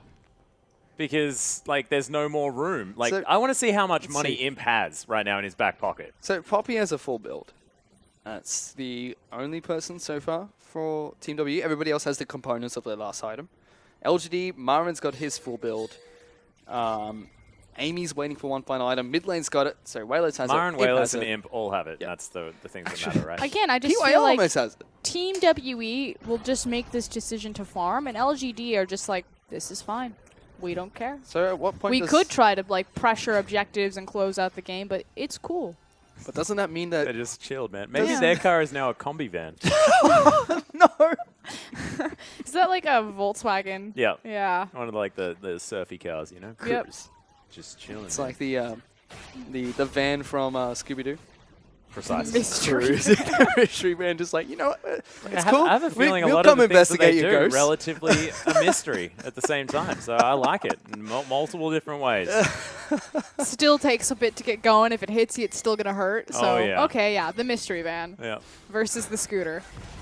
Marin actually looking at Condi here for some potential engagement. PYL happy to go toe-to-toe with Zero as the ultimates actually come out. Whaler's going to get knocked up, but he's Goodbye. still very safe in the backline. Imp takes down Mystic somehow as Zero's going to die. LGD just turn it on, and they may actually be able to take out this team fight and grab some more. Nope, able to get to safety, but that's going to be at least an inhibitor. Yeah, think- Mystic just blatantly caught out there on a a very flat-out able AD misstep. carry. Is that game? I'm pretty sure that's game. We saw that from Snake. They took 2 people, able to push out for the win. This is the most anticlimactic ending if it is. Well, they're going for it. Looks like they're trying to work on these 2 Nexus turrets. They've already taken a little bit of chip damage down. They've got the left one down to half health. Finally going to be able to take that down with a couple more auto attacks. 957 does knock 3 people. Get out of my base. Still waiting on the respawn timers. Mystics up in 10 seconds. And Team WE successfully defend the push. Or LGD just don't push for the win. I don't think know it was which all one it was. 957. He just kicked out the Yeah. 280 Get carries. out. Give him my- the boot. And LGD realized that Baron is still up. May as well go and take it. Of course, the bottom lane still dead on the side of WE. Death time is a very long here at 47 minutes into this game. And Condi's just saying, all right, well, I'm just going to go He's take gonna a go back to Rift Scuttler. Who even knows what I'm going to do? Where is he going? He's going for the wolf kill. Oh, get it. I don't. What? He wanted the that mark. was the mark. You need I it. You need it. understand, but... Okay. It's 47 minutes in. We just got our first Baron. We're looking at 5th Dragon. Everyone's 6 items. Like, if there was if Wayless knew that Froggen had the record for the CS, I'm sure that he would be like, guys, we stall this game out for another 20 minutes. But like, GA's like right behind him right now. They have basically equal CS. What else can... This is ludicrous. Marin's actually got more farm What than else Wayless. What else can Wayless pick up? Nothing. Yeah, like, That's why. He doesn't need to. He just literally, like, we'll say he's pushing a wave, but you know he's just sitting there like, yes, creeps. here Marin's like, oh, I got this big wave that I can spend They're on just trying, nothing. team, I'm getting the wave pushing. I'm setting up a slow push.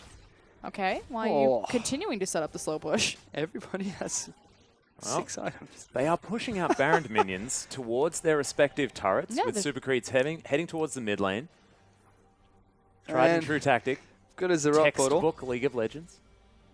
95,000 gold is how much LGD have. Whew. That's just a lot of money. This is where Let's. Amy's just like, oh, my early game build of picking up the Sightstone, this is uncomfortable. Actually, he's turned it into an idle watcher. I like it. Remember, everyone, your gold lead only matters to a certain cap. You're racing to 6 items. Once you're there, it doesn't matter if you're 100k gold. Everybody ahead. wins. By the way, for all of you tuning in, don't be fooled by all this farming going on. This is still the LPL. Yes? There will be fights eventually. Yeah, I There- blame there Team were WE. Yeah. They're a weird team. I blame LGD. They're the ones in the mystery van. Like, they're like turning into old World Elite. This is mean- what World Elite used to do. PYL actually takes a bunch of damage down this bottom lane. This turret's going to fall rather shortly. Marin actually looking for a flank. Get it, cannon creep. WE, they're going to give up the turret. Like, go on, and they're going to just have to defend in their base. Well, we're going to sacrifice the rest there as well as the inhibitor may take some fire. 957 gets stunned up. There's the concussive blows as well as he might actually die here. Culling comes down. Curtain Call is in there and somehow the Poppy's still alive. Lots of damage to come out right now as Amy looking to tank forward. You can see PYL. Whoa. He's used up the majority of his health bar, but Marin just destroys Zero. There's the flourish, and LGD now just looking to take down Nexus turrets. Marin so far forward, still has the He got Zonius. it. That's 2 dead. and that is massive damage dealers without anything to do, and he's still alive. Don't even worry about it. Mystic, now the last one here is Imp, just turns around and destroys them, and LGD take game number 1 over WE. This is the easiest way to explain LGD. If it's a completely even game, like everyone's got 6 items, they'll always win. They have the superior players, they'll style over you, they'll outplay you, but they always put themselves in these situations where they like dig a hole, where they're 10k gold lead and like down, and then just have to like climb up. So I feel like it's like, guys, let's just go into this game. Let's just farm it out. Yep. Let's get 6 items and let's just destroy. That was an Azir Jhin 6-item team, and LGD were just like, it doesn't matter. Have you seen the video Death by a Spoon? Because No. that is what this game really felt like. What are these? That being said, it was a let's just bring it back. I don't care about Death Fire Spoon. I'm talking about the fact that Imp and PYL were able to get ahead early on in this game, deny the Jhin lane. It was really nice. Yes, I agree with that, but I don't actually think that there was ever a moment it's like, oh yes, we're way ahead of them in this lane phase, and we're going to take advantage of this and close out the game. Jhin was still 6 items. Yeah, true. And we saw at the very end there, he did a lot of damage. Didn't stop him from just murdering him, though. Credits- Here's the snipe. See Oh, ya. credit to LGD as well. I really like the pickup of Varus for Wayless, just because it synergizes so well with the fact that there's a Kindred on the other team. So once they come out of the Lamb's Respite, they're going to be really low regardless of the heal that they get afterwards, and the snipes are going to continually come out. Yeah, it was really nicely played. And, I mean, we've spoken about Wayless on the Varus. I mean, if there's comfort, it is that champion. Yeah, definitely a big Varus player, also a big Orianna player. Yeah. I mean, that said, the one thing is I just wish LGD would take... It's hard to say, like, take better advantage over their leads, because they could have played that game much better. They could have, like, really snowballed ahead. But at the same time, if you know that your opponent is just going to passively lose the game, then why not just passively win the game? Yeah, That you're just makes going to complete let him sense. do it, right? Yeah, so like I want to be harsh on LG, be like, oh, no, you could have done that better. You should have set up here. You had the advantage. Why didn't you snowball off of it? But at the same time, that you know that they're just sitting there like, this is fine. Passively losing the game sums it up for Team W. That's Because they passively lost the game. yeah, exactly. I couldn't find the exact way to describe it. Frostcoin just hit the nail on it right there. It's passively losing the game from Team WE. And when it really sunk in for me was that second last team fight when the only way they actually were able to stay in the game was Poppy knocking 3 people out of the base. And then the final fight was just, once again, LGD using their 5 fingers to poke people until they eventually died. Yeah. And just took the Nexus afterwards. And so much poke damage out of this Varus as well. But really nicely played by LGD. It is still a best-of-3 series, so WE have a chance to answer back. And if tonight is anything to go by, I have a feeling that they might as we hop into game number 2. Don't go anywhere.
Welcome back, ladies and gentlemen, to our English broadcast of the Chinese LPL, where we're going to award Imp the MVP for his 10-0-6 performance.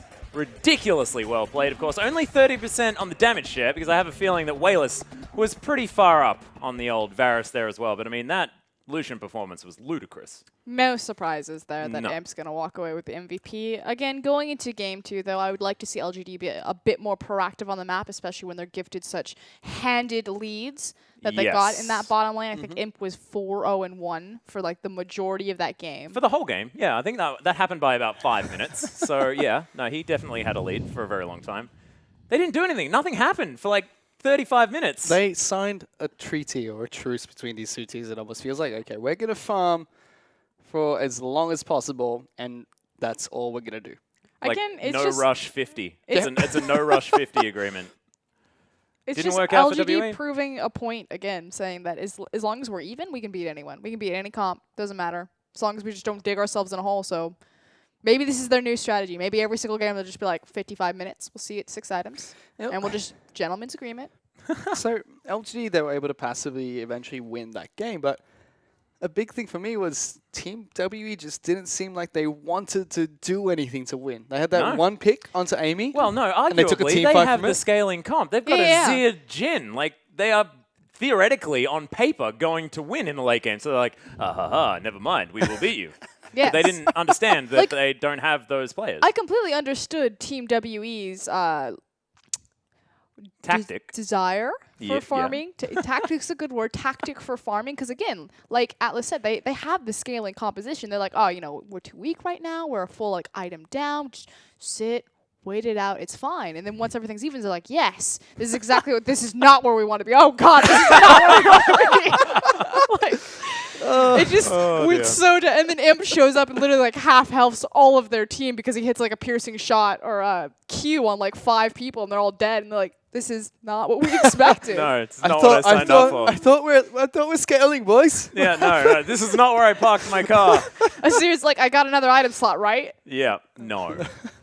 That was No, a little bit unfortunate there. But I mean, look, the Azir was still good in the laning phase. WE still had a lot of things that were good about what they did. But, like, you got to do something with this. Like, there were no plays being made. There were no, there was Shurima never like a shuffles going true in. 5v5. You're correct, where we got to see like how cool all of these abilities stack and how to execute the team fight. It was kind of like one person gets Where picked was up. the respite and swipe? Like, it didn't even happen. Didn't even get to bust it out. Well, we'll see We whether get it another happens chance. It's this okay. time around. Exactly right, as LGD are going to be on our blue side. It's WE's turn to win, if anything about tonight we've learned from.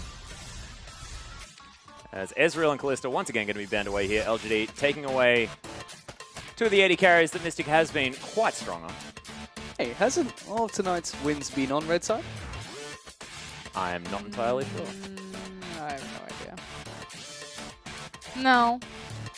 The first series was a 1-2. Second series was a 1-2 as well. No, I mean like a was that? 1, like lose, win-win. Okay. Oh, yes, that's true. Okay, Yep. good point. Damn it. Well, Civil, once again, going to be banned away. No real difference in the ban so far. So you can see vastly different from the previous times. Of course, we have switched weeks. Does make a little bit of sense, but no one really caring about the Lulu at the moment. And she has, of course, not changed. She's still the same. LGD and WE taking their time with this pick man phase, waiting for the clock to run out every time. Poppy is going to be the next man for Oh, LGD. interesting. Yep. They seem to have run into a problem of being booted out of Team WE's base. They don't want that to happen again. I want to stay in the team fight if they can. WE now to answer. We'll see what they do get rid of. Of course, all of the jungle is still up. A lot of power to be in the hands of LGD. And of course, Amy chose the Elise. Like, didn't really care too much about sort of the top tier of junglers as WE take away the Lulu. We'll see what the priority is going to be. I mean, Azir makes a bit of sense here. Braum. Lots of stuff. Even Lucian. Like, heck, who knows? I feel like they're going to prioritize the support. It's because if you look at like, do we want Kindred or Nidalee or like some Or sort Bard, of course. Bard was banned away from of... Zero. Ooh, I would like a Maokai. Heart laughed. No, I don't want that. No. What, the Rock? You want a bad ninja? Wait And for I'm the not saying nod. that Shannon's bad. It's just, you know, it's a ninja. It's not very good at being a ninja. He's actually a terrible ninja. He is a terrible ninja. But you are correct. It is going to be the Azir priority pick. I like that. Golden chicken for Wayless. I like it. I can't. It's too late. Condi. My vocal cords won't do it. I can still do it. Surely you can. I thought there's a chicken in the room. Ah, nailed it. There we are. You know what I can't do? I can't baa. Bar. Baa, like a sheep or goat. Fish can, apparently. Even if he spends most of his time underwater. 957, looking at the Lucian here for Mystic as the pick away from Imp, who had a phenomenal performance that first game. I would like to see him have to do it again on a different champion, as Condi has the Nidalee now in his hand. So looking to take that S tier jungler. See whether XY is... sorry, Amy. XY? That was the last series. I like See if Amy goes back to the elites. tattoos. Yeah. Ooh, last second shift to Braum. Locking in Lucian the bottom Braum. lane. Wow, both these teams actually prioritizing Lucian Braum on red side. We saw LGD do that in the first game. Picked it up during their first rotation. Now Team WE mirroring that. Well, I would like to see the Skarner. Definitely a high priority jungler at the moment. Yeah, first rotation, definitely. Yeah, just lock it in. Don't even worry about it. Of course, LGD now with an interesting situation on their hands, where which lanes they want to sort of counterpick as best they can, as they've already locked in their mid laner. I feel like this at this point, you can either pick up the priority jungler that you want, or you pick up your bot lane, and you don't reveal anything. Like, the thing about Azir is it's so easy to priority pick him from first, just because it's wave clear mid laner. There's Yeah. very few counters available. Very few of those counters have kill pressure on you. So it's like totally fine. As it is going to be Thresh actually locked in for PYL, and Amy is going to get Kindred in the jungle. Oh my god, I love PYL's Thresh so much. Has historically been ludicrously powerful on the champion. See what GA is going to bring as an answer to the Azir in the mid lane. He could just hop on the Varus as well if he felt like it. But we did see GA even himself able to navigate that matchup quite nicely, in especially the early game. Made it through what was farming for 50 minutes. Oh. Rise in Italy.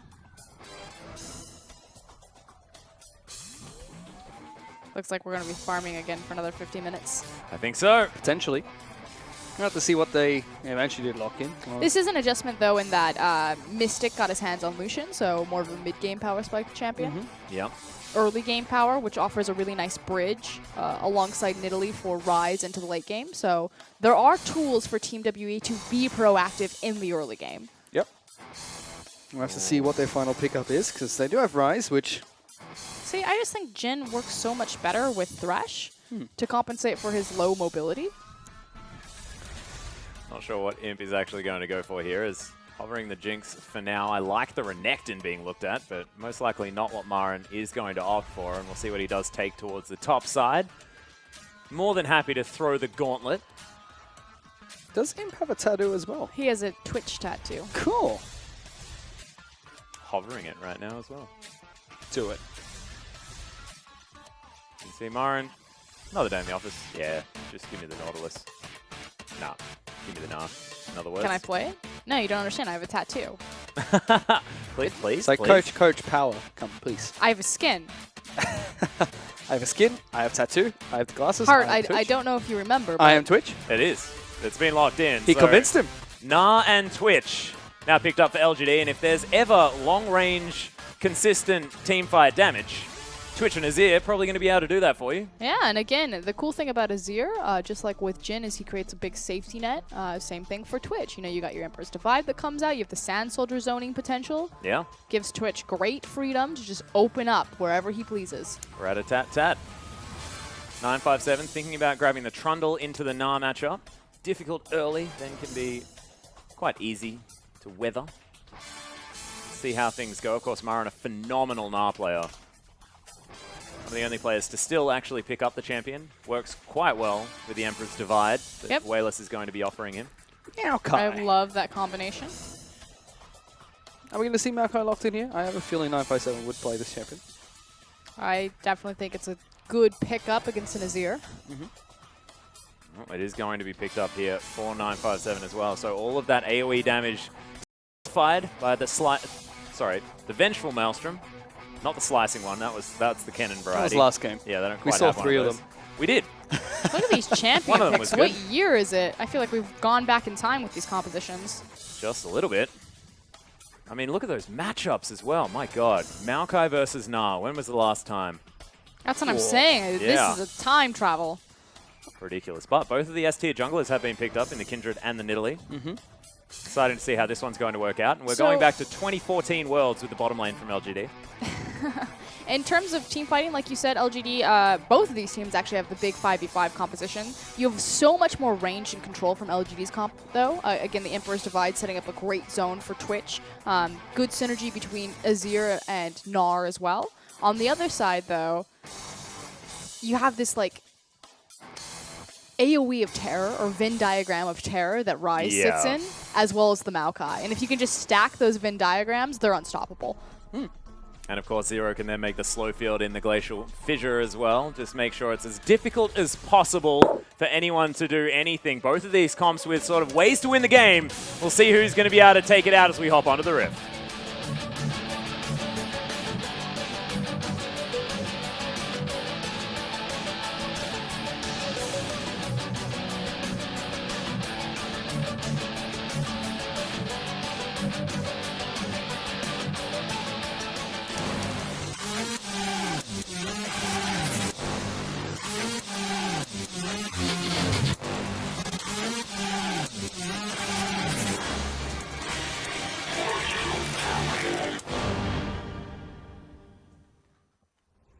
And here we are, players moving out for game number 2 between LGD and WE. LGD already ahead 1 game after what was a very long one.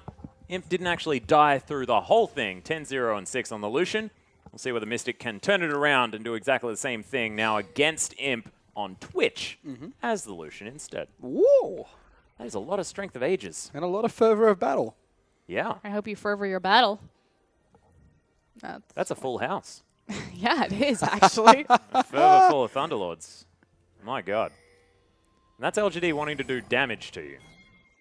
Pretty standard They stuff. are ready for a fight. I think their vehicle may have turned into a tank. It does move very slowly. It takes a while to get there and then shoots you real hard at the end, which was last game. Yeah, but sometimes the tank just, like, randomly combusts. That's not good. They needed to work out the mechanical kick. They, like, pull the earlier. trigger and the tank itself explodes. Yeah. Well, we've seen Indiana Jones. You know that you just put a little rock in there and the whole thing explodes. So just about WE finding the rock and putting it in the muzzle of the tank. Is it still called a muzzle? I would call it the mouth. Yeah. But I don't I was gonna drive say mouth tanks, so- first and then didn't quite work out. Muzzle I think people snout. understand what we're talking about right Right. now. It's Haven't WE. seen Indiana Jones either. I have no idea what this is. Imp Do gonna you poke even his know head who I around. am? They stop. Uh-oh. There's the hook as Imp is able to get through with a couple of auto attacks. Already the exhaust being blown as POL not going to get stunned. They stop the Gromp. It's going to be picked up again from Amy though. So the actual serious analysis here is the fact that PYL chose to go for Mata's skin on the Thresh while laning with Imp, while Imp declined his own skin for Mafia Twitch. Did he What a use hipster. Mafia Twitch in the World Finals? He has his own skin. Yeah, I know. But it's something that TPA used to do when they used to run the team comp that they won their skin with. Instead of running their skins, they would run the skins they use in the finals instead. I would have to double check. So like Bladecraft Oriana. Pretty much Trying the to think Rage, back. I'm pretty Rage sure I Blade remember Mundo, all of them. Yeah. Rage Blade Dr. Mundo, Ezreal. I can't remember what skin he used. I think it was just default. No, it would have been Frosted. Because everyone uses Frosted. But you can see, lane's going to break out here towards the bottom side. Level 2 going to be gained by both of these bottom lanes. And we'll see exactly how Imp is going to be able to do on the Twitch. Farming out okay right now, only 3 behind, but that's a few minions there stacking up. He will be able to take down. Twitch obviously not really known for his lane phase, but hold on. Condi looking cheeky up top at Marn. Will he connect? Not even going to try. Aw. Just Condi, you miss 100% of the shots that you don't take. 20% of the time. Every time. No. He is going to take down a Rift Scuttler, though, and he hit that one. So that's actually the most difficult skill shot to land, to be perfectly honest with you. Can confirm. Yeah, it's just hard. They're just crafty. Crafty little devils. As Amy continues his path around the map. He's actually left his red buff till quite late. He's going to find it, though. PYL does head back down to this lane after moving around for a little bit. It's fairly quiet between these two teams. I don't expect that to change anytime soon, given the way the flow of last game went. WE have many more tools this time around, though, to actually be proactive in the early game, whereas, I mean, there was a legitimate excuse that they simply just didn't have the champions. GA struggling a little bit here against Wayless. Wayne's putting a lot of poke damage down to Seer. Is going to be able to shove this wave in towards his turret eventually, but Condi is making his way towards this mid lane. Does get spotted out by Ward. Kindred is close by as well, so Amy could potentially jump over and deal a world of hurt to this Nidalee, who once again opts out of the gank. every single time. Wow, That so was so respectful and very cheeky. cautious. Yeah. Amy was waiting on the potion to heal him up to make sure that he could go into that 100% and just kind of scouting out the situation. So that was the hesitation there for Kindred. They've actually wanted them to commit as Zero's going to get flayed back, walks into the brush, drops some aggro. There's the expunge. Contaminate, I believe. Name change. Did they? Yeah. All of them. No. Oh, maybe not ambush. Ambush is the same. Yeah. But contaminate I instead of use- expunge. I still use expunge and I still use, what is it? Spray and pray. Spray and That pray. was my Yeah. favorite. It's a really good name. Rat-a-tat. Tat. Okay, Good here comes the ban. W. No. Not happening. It's such a great gank, too, because the Twisted Advance gives you a free skill shot. So Maokai synergizes really well with champions like Lee Sin and Nidalee. Not going to this time around. Didn't pull the trigger on the W. Marin still had his bounce. Would have been able to get out of that one probably just fine. Seer actually in a lot of trouble in this mid lane, taking a lot of damage. But he's using his health as a resource, right? So he's still able to pick up as much farm as he would like. Actually ahead of Wayless, sorry, as he shoves in. Should be noted that Wayless also decided to take the TP on Azir, which is fairly uncommon against the double TP meta. Really hurt Azir just because he's not as useful with it as other champions like Ryze, actually. Yeah. Ryze coming into full swing of power as the double TP meta took off. Just because, hey, TP down there, guess what, I'm Ryze. Immediate CC, lock up, kill you. See ya. Fun. Press buttons. Yeah, goes in, presses that ultimate one, runs Nice really quick at you. counterplay. Yeah, flay back. Mystic takes a fair bit, but there's the hook Get as in well. there.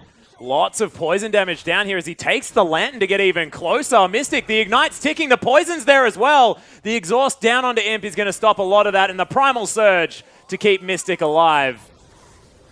That would have been very close without that ability. Oh my goodness, another hook. Very close as the heal comes out. Something Mystic that trying to fight back. I want to point out is the fact that LGD picked Twitch into Braum. If there's Yeah. ever a primary counter, it is Braum. Well, Imp immediately flashing out of the way. Takes the lantern as well. It's a brilliant play from PYL to keep his little rat alive. That was nice. Sneaky, sneaky. That was stunning and so quick. Two mechanical gods Oh, yeah. still counterpick themselves in this composition. Still doing well in You lane. get style points for that, you know? You have to see how it translates when one of these team fights. If the Rat-a-tat-tat is going to get blocked out by the big door. Yeah, of course, just have to wait for that one to wear off. But GA, able to weather the storm quite nicely now with the Ruby Crystal as well as that Dolan's Ring.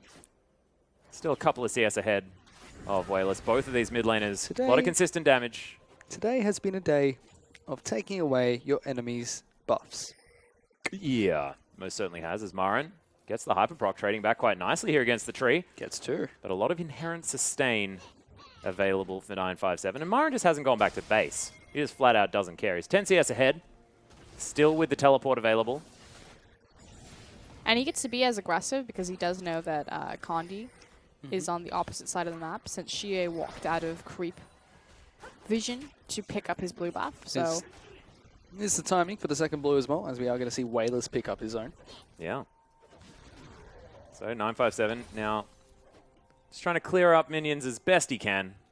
57 to 70 now, as far as his top lane is concerned. 13 in the lead for Marin. And once again, it's a relatively slow match. Yep. Bit of farming. 8 Standard minutes lanes. 8 minutes at the end. Completely even between these two teams. So Sia actually going to go underneath the Oh, turret, but Wayless delivered. puts it backwards. Still take a low dash. Oh my Wayless picks God. up first blood, but will go down in return. The 1-for-1 trade in the end. That Not was co- GA picking up first blood as well. Yeah, so he does get the slight gold advantage of having the first blood, but a little bit curious that he would just... I mean, it was fairly obvious what Wayless was going to do. Should be noted, though, that Wayless went down without utilizing his flash. He also has the teleport. Yep. So he Right. will be able to get back to his lane and pick up that massive CS wave.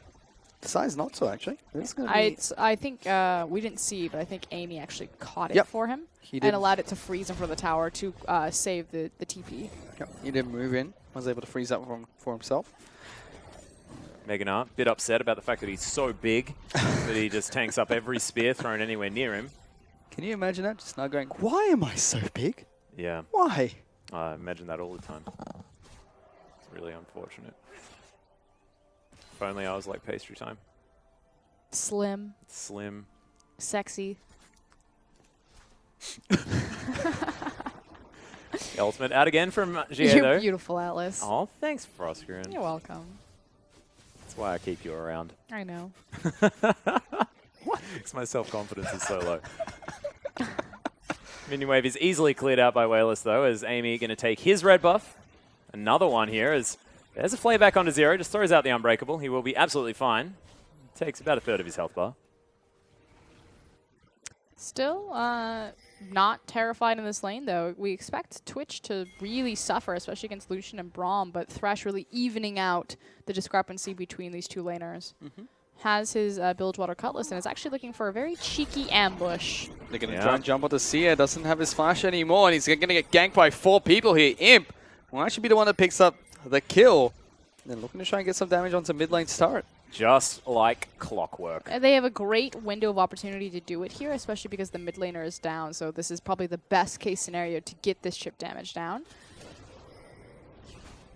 Chip damage. They got a lot of like potential damage Condi. here as Condi's going to try and clear it out. He actually left the lane as soon as he saw them pushing towards it. So this turret's going to get taken down incredibly low.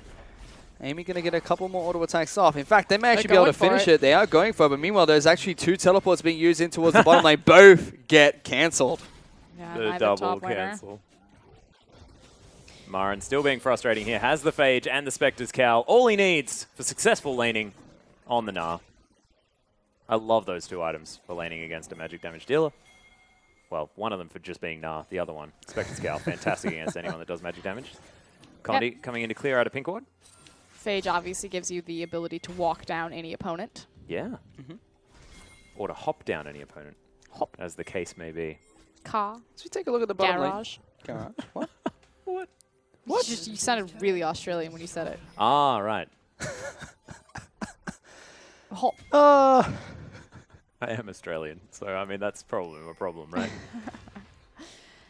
He's actually proxy farming Marn Oh my goodness. on the top side. I mean, if he's anything, he's confident on this champion. And he's He's ahead got by so 40 much CS, CS. yeah. He's just dominating this tree right now. Yep. And no help is coming. Unfortunately, Condi has not been successful in any of his ganks that he's attempted. And he's also not opened up any sort of CS lead. Now, he will pick up the Dragon here, so free objective for Team WE, but they're still in the hole because they're about to lose another global objective. Yeah, Marin able to lock that one down. 112 to 77 still. Just ludicrous stuff as Condi, like you said, able to take down the Dragon. Marin hops over the wall. And they will be able to take down this Rift Herald. So LGD changing up their focus just a little bit. Soccer ball going to be blocked there by Marin. As WE looking to continue some pressure here towards the bottom side of the map. Imp and PWL having absolutely fine time down here, but still behind just a bit as far as that farm. Imp wants to try and get to that Blade of the Ruined King as quickly as he can. Obviously, when Twitch picks up his Bork, it opens up his assassination potential across the map. Able to pop Well, up. apparently that was already up because he did head to the mid lane and managed to take down GA. It really just means that someone like Mystic cannot be alone free farming a wave. or has to be really far ahead. Yes. Aaron going to go aggressive against 957. Gets him down to about half his health. And with that, Riftail is going to be able to continue pushing up in that top lane. Wayne is going to return to the middle lane after picking up his blue buff. We should see Sia eventually do the same on Rise. Yep. Of course, picked up the Wolf Camp as well as, you know, it's Wayless's jungle. Look at them wait for PYL to come deep ward.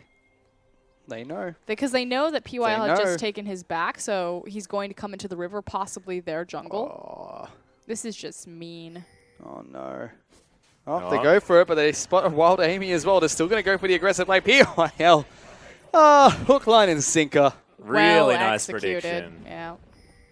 Fantastic play out of WE. And this is the impressive play that we've kind of come to expect from Team WE. Like, their game one, yes, they normally play a rather controlled and slow game, but normally it's at least intelligent. Yeah, exactly.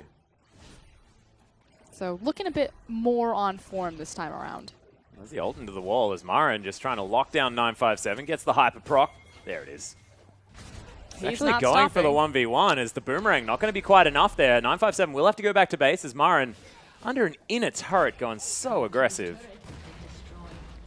In response, though, Team WE will push down their first tower of the game, so evening up the global goal just a bit.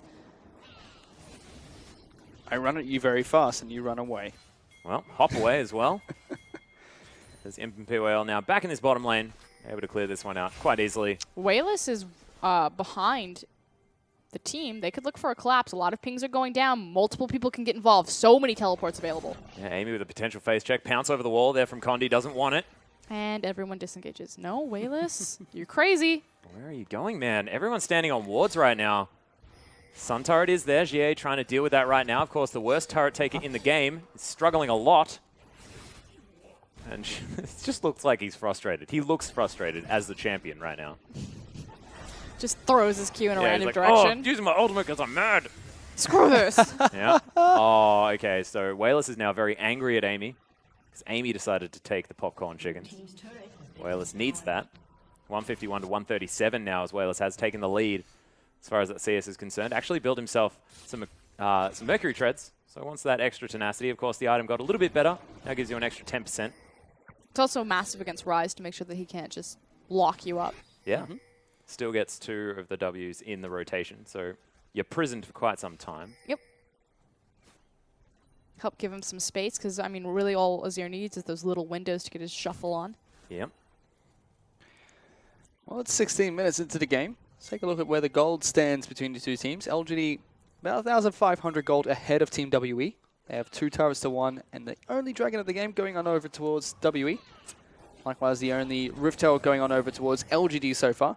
Condi is going to find Marin inside of the jungle. Sees him jump into Flat out misses. sees him As turn into everyone's going to miss their skill shots and run away. It's like he sees him turn into Mega now, misses the spear. Nope, I want nothing to deal with this guy. Marin turns around like, what do you want?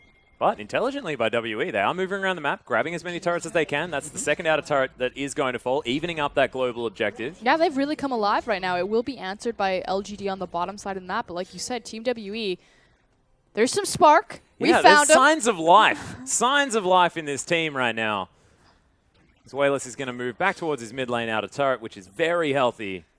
Clear that one out with ease. Now has a Spectre's Cowl.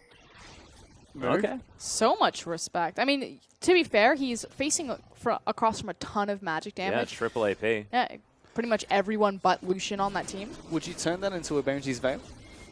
Or would it be a Spirit Visage? You could. Do whatever you want. I think we'll just keep the cowl. I don't think he'll, Upgrade it? yeah, I think. That's Thing a- is you could have gone for an Abyssal. Yeah. That's But why I thought Wayless he, is always so interesting in his itemization. So that's why I thought he might upgrade it, because I thought if he just wanted some magic resistance, the Abyssal would have sat nicely. And see, this is something that Dada used to do, particularly on Cassiopeia, is that he would pick up Tenacity, so Merc Treads, and then he would compensate for not picking up the Sorcerer Shoes by going into an Abyssal. So he would get the penetration as well as the double defensive or the double MR items. Oh my god. Marin is so oppressive right now on the top side of the map. I will fight you and everything in your jungle. Yep. That Hyper is now starting to do a heck of a lot of damage now that he does have quite a few levels in it. Hit level 13, I believe. So able to get a heck of a lot of damage down. Throws a rock. In fact, it's a clock. He's also got his black cleaver up. Yeah. And this is the other thing about Team W's comp, is that since it is so magic heavy, it's very easy to itemize against that. We see the Cowls and Hex Trinkers coming out across the board. It's just a matter of time before Locket of the Iron Slurry is up for PYL. Going to provide extra resistances for his entire team. And of course, Imp now with the Berserker's Greaves and that Zeal. See what he decides to build towards. Of course, Renan's Hurricane has been an option. A lot of people do like to grab. Oh, that was a decent hook. It's Amy not able to grab the dragon. Of course, would like it. But Devourer does like some stacks. I don't believe he has the Satyr just yet. Unless my eyes deceive me. He does not. So 19 minutes in. Probably wants it relatively soon. If he wants to be on a similar click to a lot of other junglers. But hasn't been able to grab a dragon just yet. I've got it. This is why Imp loves Twitch so much. It's so he can overextend in And the still be okay. classic Twitch or Imp fashion. And yes, ambush away. So that's going to be the 13th stack of Devourer for Amy. That's another Rift Herald just to be taken into the top lane by Marin so he can continue to be frustrating. Frozen Heart is there now as Imp not going to go towards the Lantern. Instead just flashes himself to safety as, Hook goes out. Got Imp the minion. wanted to go for some form of ambush play, but decides not to. I think he was just I could feel it. re-triggering his attack speed. I was like, you want this, don't you, Imp? Sun Turret going to fall down eventually. As once again, similar to game number 1, we are going to fall into a little bit of a farm fest between these two teams. What do you mean 20 minutes fall in. into a farm fest? It's been like this for the last 15 minutes. I think both teams are doing a better job playing the map, however, and trading objectives back and Yep. Yeah. forth. Again, like the Dragon being traded for Rift Herald advantage and likewise. I would prefer to see them group up and utilize their 5v5s, but again, if LGD know that they're just the better players, which seems to be indicated by how they play the game, then they're probably more than willing to continue this skirmish individual 1v1 style. Hurricane has been picked up by Imp, so I have a feeling that we should see them look for a fight soon. That is a massive power spike for the AD carry. And Got a you lot were of right. armor starting to be picked up by Marin as well. Looks like he wants to transition to some more team fighting. Or Ceres- just wants to be able to dive more easily. Ceres Embrace and Rod of Ages have already been completed as well by Rise. But the question is, what do they team fight over? So Baron is finally up, and they do have a Kindred who's very good at burning it. Oh. We're in the LPL, don't need a reason to fight. Well, apparently you do. You You've say seen that, this series. but I don't know if you watched last game. Yeah. I don't know, I'm a fish, I don't have much memory. Well, we've covered that one as well, Fish, if you don't remember. As Imp we? waiting here in the mid lane. Does have the Rat-a-tat-tat available. Hasn't used it just yet in order to find anything, but look at this. So much poison, so little time. He clears out minion waves very, very quickly now that Hurricane is there. Very similar to that of Callista. I like the interaction with Hurricane and Twitch. Yeah. Poison all the things, It's one of my favorites. then expunge them. As Imp is Hello. gonna find 957. There's the slowdown as well from the cask. As Amy looking to find some more. Contaminate, not actually going to do too much there.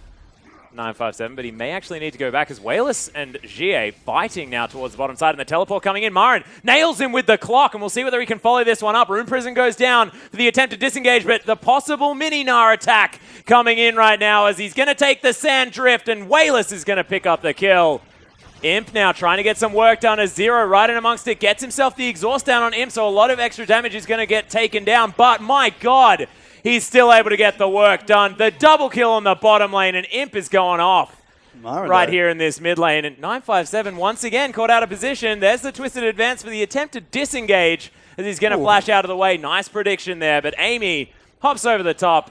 We'll be able to at least try and get this one down. Pops the ultimate. That's some interesting times. As Imp is able to take a little bit more down, just throwing him around like a rag doll Chucks or him a into the rag hook. tree. And now LGD, they've accelerated this game out of control. They might take down an inhibitor turret. I mean, effectively, LGD just swell over the top of Team WE. Yeah. Instantly, turn on the heat. Not looking to take down the inhibitor. That would be too easy, Fish.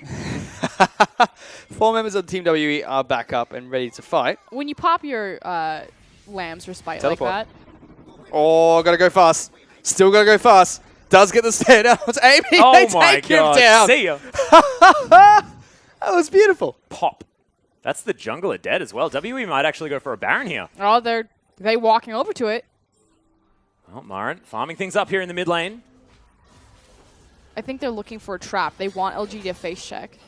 There's no vision Marin there. doesn't know. He's going to Marin, walk what are into you it. doing? He gets locked down. Make it locked down with the final tick. Not going to be able to he take the can't click it. lantern. He's going to jump away, though. That might be Oh enough. my Cully God. got nerfed. It doesn't have that range he would have wanted right there.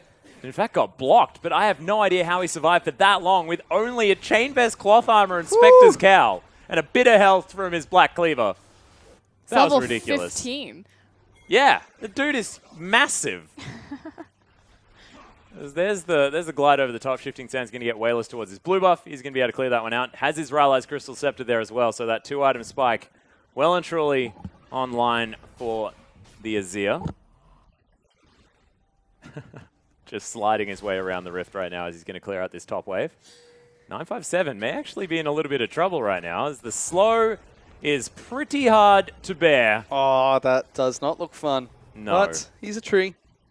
It's just sending a message as Wayless. Photosynthesis, blah, couldn't do it. Not going back there. He's going to photosynthesize his way back to health. Yep. Is that what you were planning on? Yes.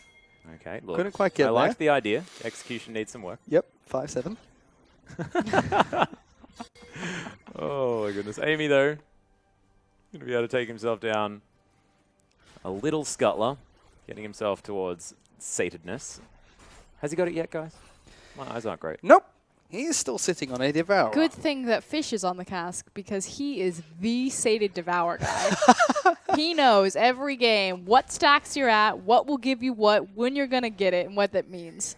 Well, he's on 23 right now. Wants to get this dragon. Tell and me, then another Fish, 2. what will happen when he gets the dragon? How many will he be on? He will get 5 stacks. Which and he'll be on means 28 stacks. Oh, 2 more to a Devourer. that is fantastic.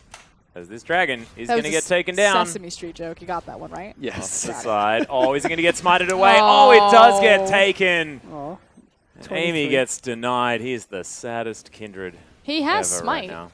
It's still up Yeah, he just didn't smite it in time. to this day. Oh my goodness. Wayless going to shift his way towards those minions. Clear that one out as Has LGD he actually now walked firing anywhere? forward. Or is he just shifting around the map? I think he's shifting around the He's map. taking dark passages as well, apparently. Shout out to the Turkish team. So Amy going to hop over this wall, grab himself a stack where he knows he can. That one ain't going to get stolen because Wayless is out of range. Thank He goodness. took the other one, though. Him shifting over. He's the Emperor of Shurima. I don't walk. You also still get the stack as long as you get an assist on the camp. Carry me, Sand Soldiers. Yeah, see? Onward. Sand Bros. Sand Bros. Oh my god. BF Sword there in the back pocket of Imp as well, looking for the QSS by the looks of things, unless he wants to go for the Hex Drinker. But I would like the QSS to get himself out of a whole bunch of the CC that is think he just available from WE. Wants flat damage, though. And to be fair, I agree with you that the QSS would be nice against the likes of Ryze and Maokai. But at the same time, he should never be in a situation where he's being caught because of the zone control that his team offers him. It's a very good point.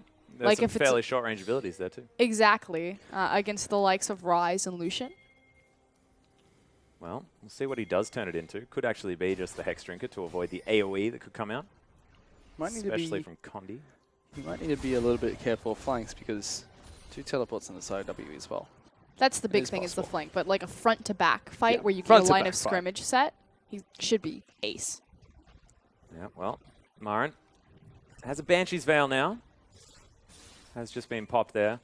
I mean, the biggest thing for Marn is that he's level 16. His highest level in the game other than Wayless. And his opponent is level 14.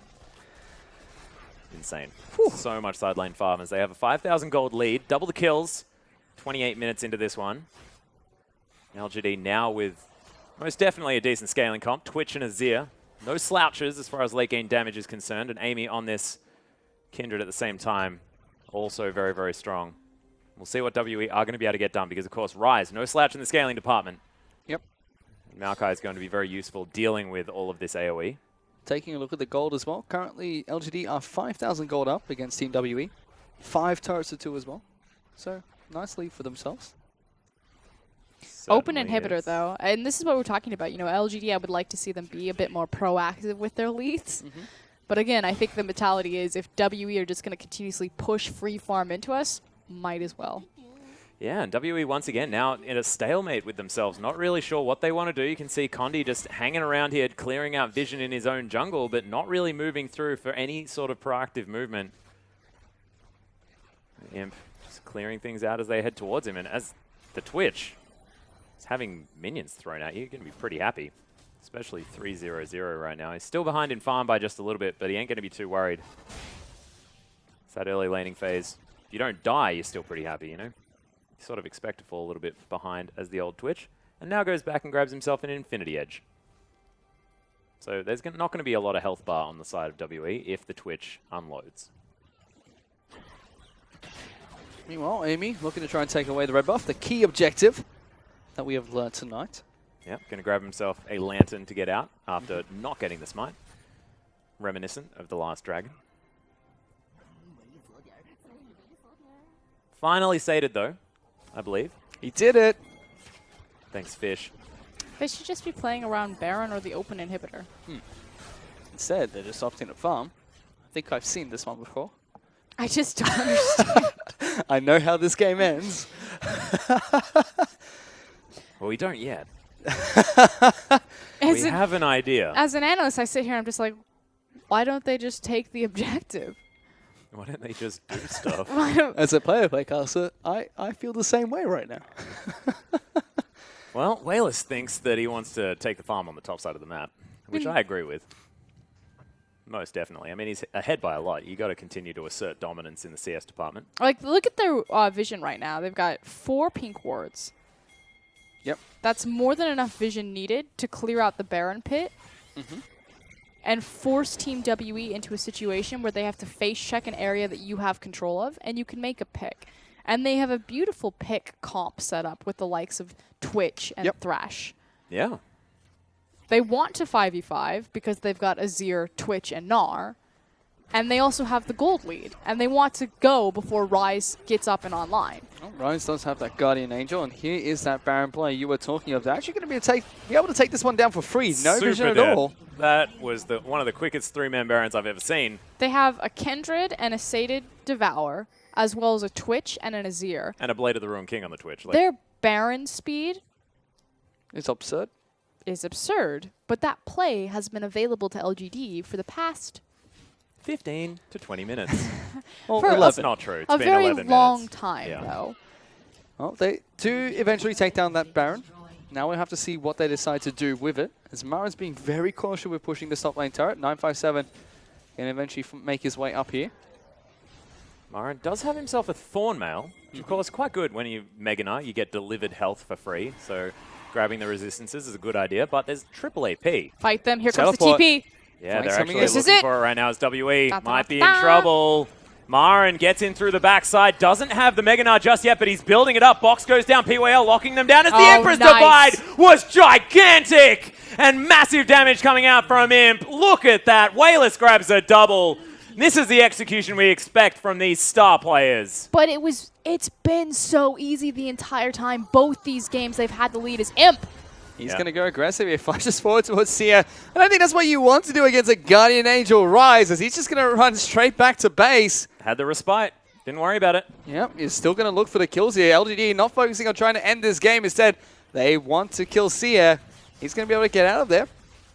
Send a message. LGD will eventually be able to take down this inhibitor.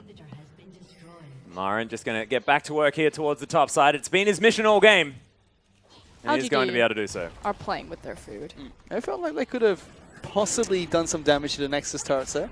The big thing about this team fight, though, as we look at the replay, is just this massive play from Wayless. All style, all class. This was, of course, initiated by Marin, so great job there. But, again, this has been available to them Is Marin dead? since the beginning. They've had a 5k gold lead forever. Marin might be dead here, as he's actually going to be able to stun down Sia. Nars him into the wall, throws down another clock, trying to run away as Mini Na does have the speed burst. Sia trying to desperately Hip follow hop. through.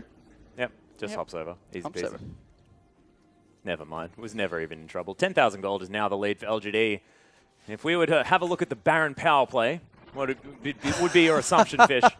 Let us know. Let us in. I'm about 4,000 gold right now. Really? That's what you're thinking? I'm thinking about 6. Yeah. 6 to 7. I'll say 5 just to round out those numbers. No, that has been an that's called you open being on the inhibitor fence. for about 15 minutes. They've taken an inhib, a couple of kills, and a top tower. I think like 4,000, 5,000 is where we are. All right. So you guys both saying 5,000. I'm saying 7 for some reason. I'm just excited. No, I'm actually going to go 4. I think it's actually lower than that. All right. You can see Imp clearing things out. Of course, Baron hasn't worn off just yet. They have more time to add to their power play. I really hope that they do. It's POL hanging around. Amy Give here me as the well. power. I want the power play. I have the power. Just decide not to clear out that ward. Eventually, it is taken by Amy.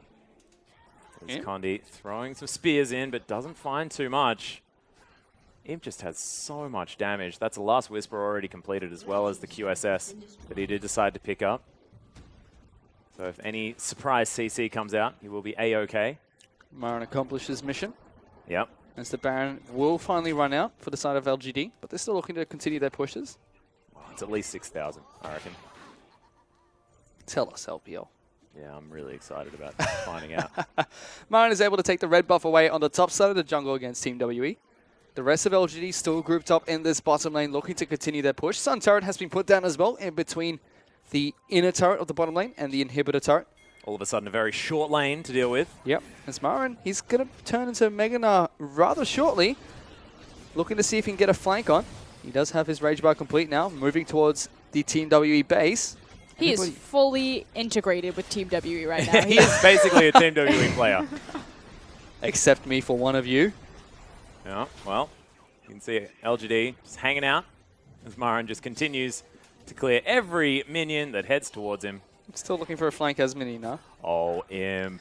He Going is for the looking ambush for it. play. He's deep inside the base. Will remove his visibility, but look at this. LGD already working on trying to take down these turrets. Zero Glacial actually Fissure. going to pull the trigger. They actually do manage to take down PYL, but on the backside, Condi gets deleted from the Imp. map. Imp, though, has been caught out by 4 members of Team WE. Marin now is going to turn into Meganar very shortly. But still, Team WE pick up 2 kills in herself. They delete the bottom lane duo. Imp completely out of position right Yeah. there. And again, Going they to could've- hero for Oscarin. They could have just grouped up, siege down the tower, possibly push for another inhib. Instead, they go to hero, Imp and Marn set up on the side, and little Imp gets deleted. Yeah, both GA and Marin as well, just both looking cool, calm, collected. Nothing just happened. It's fine. Another day in the office. Well, they both know that these teams are going to the playoffs. I Yeah. mean, again, it just comes down to seeding. Oh, 4.1. There she is. So it's Froscarin, the lady of the hour, the one that understands the Baron power play better than all the rest, or can at least do mathematics before and after a Baron. No, the only reason I knew it was going to be super low is because, again, that inhib has been open the entire time.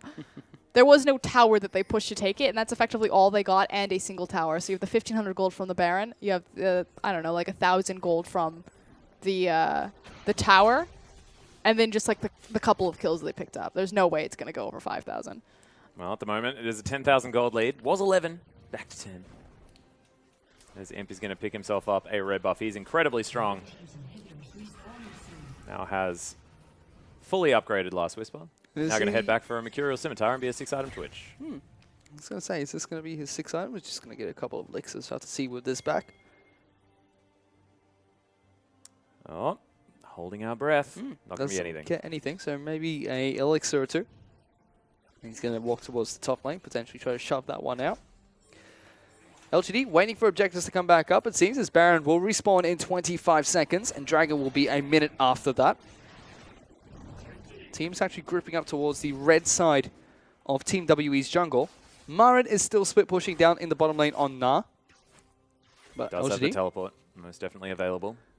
like Froscarin mentioned earlier, just clearing out vision in this red side of the jungle, potentially setting up for a pick when they're in the fog of war, or go for the Baron, which is now available to be taken. Marin is still continuing this split push, so Team W will have to send someone to deal with him.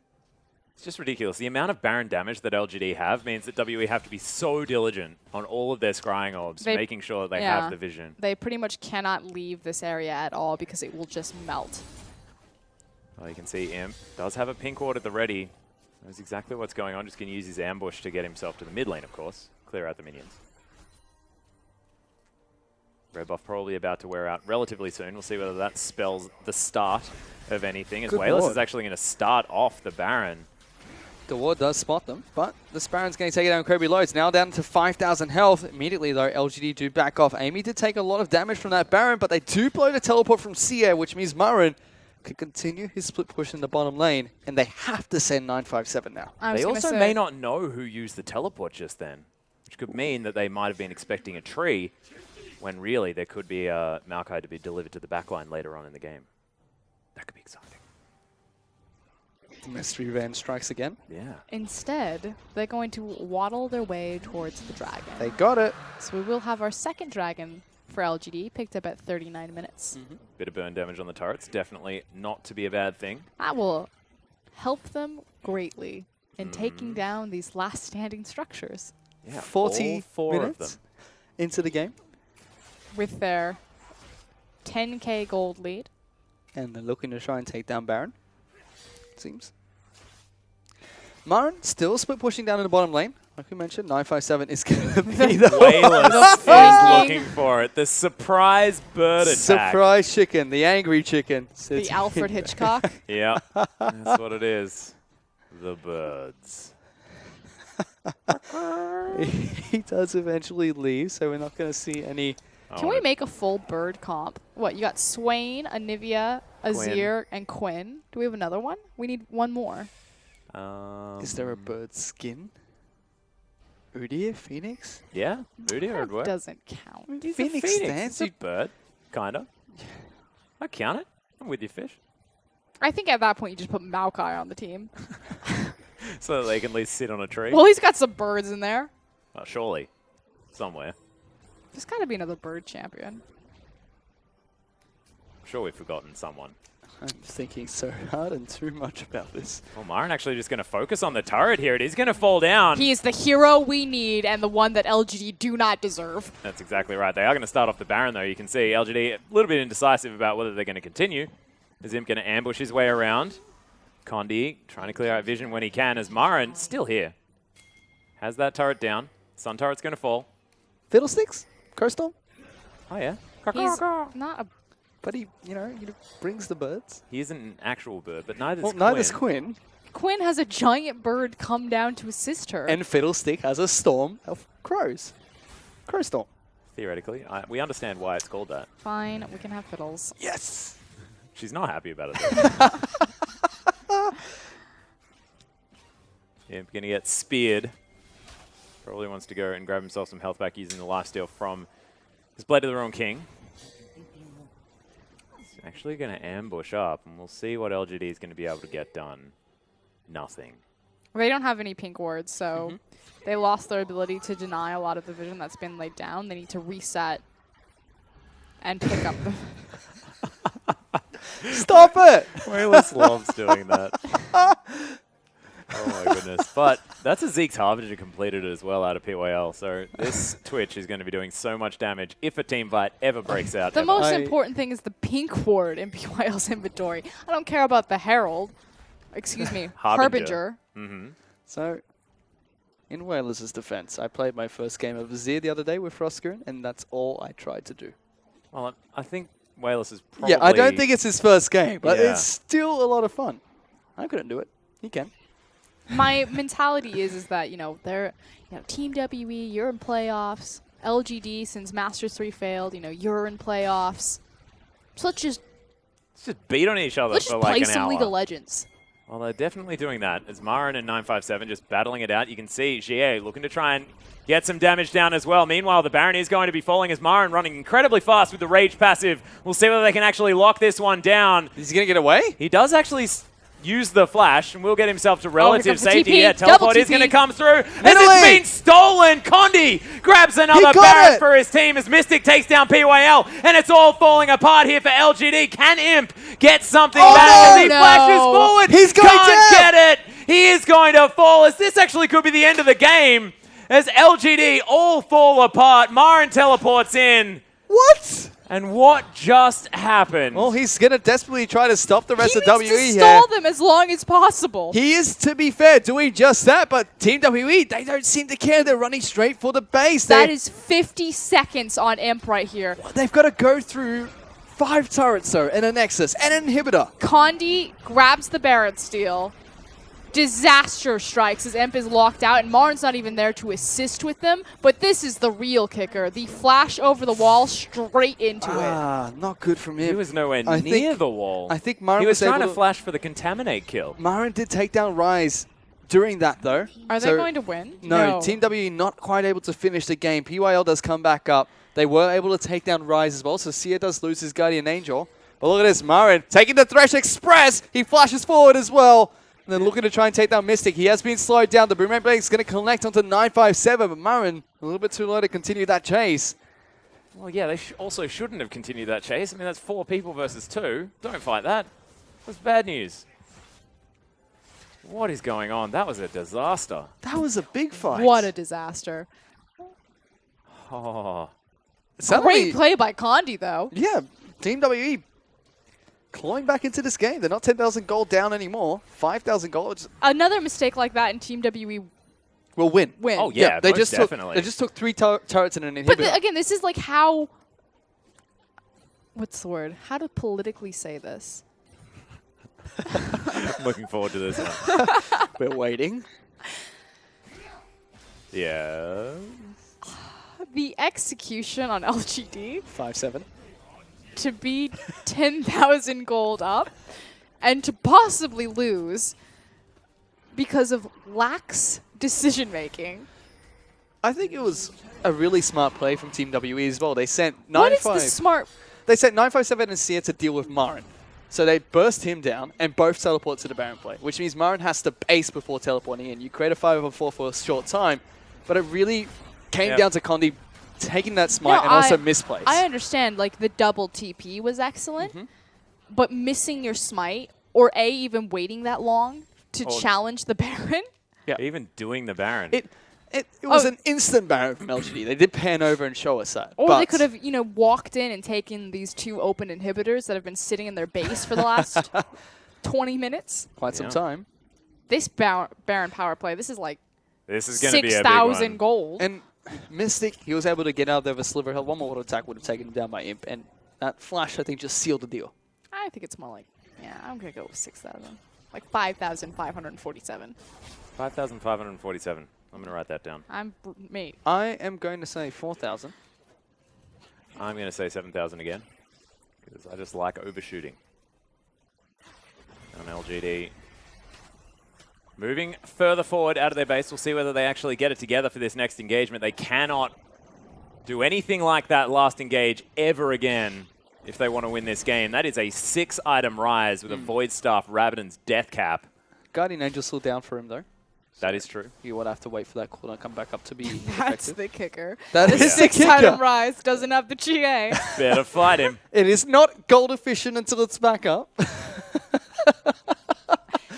Well, of course Actually, it I is. The don't know sky if it is is or blue, not. yes. I could say that for anything, though. He's just Alright. running around with Death Cap stacked Roa.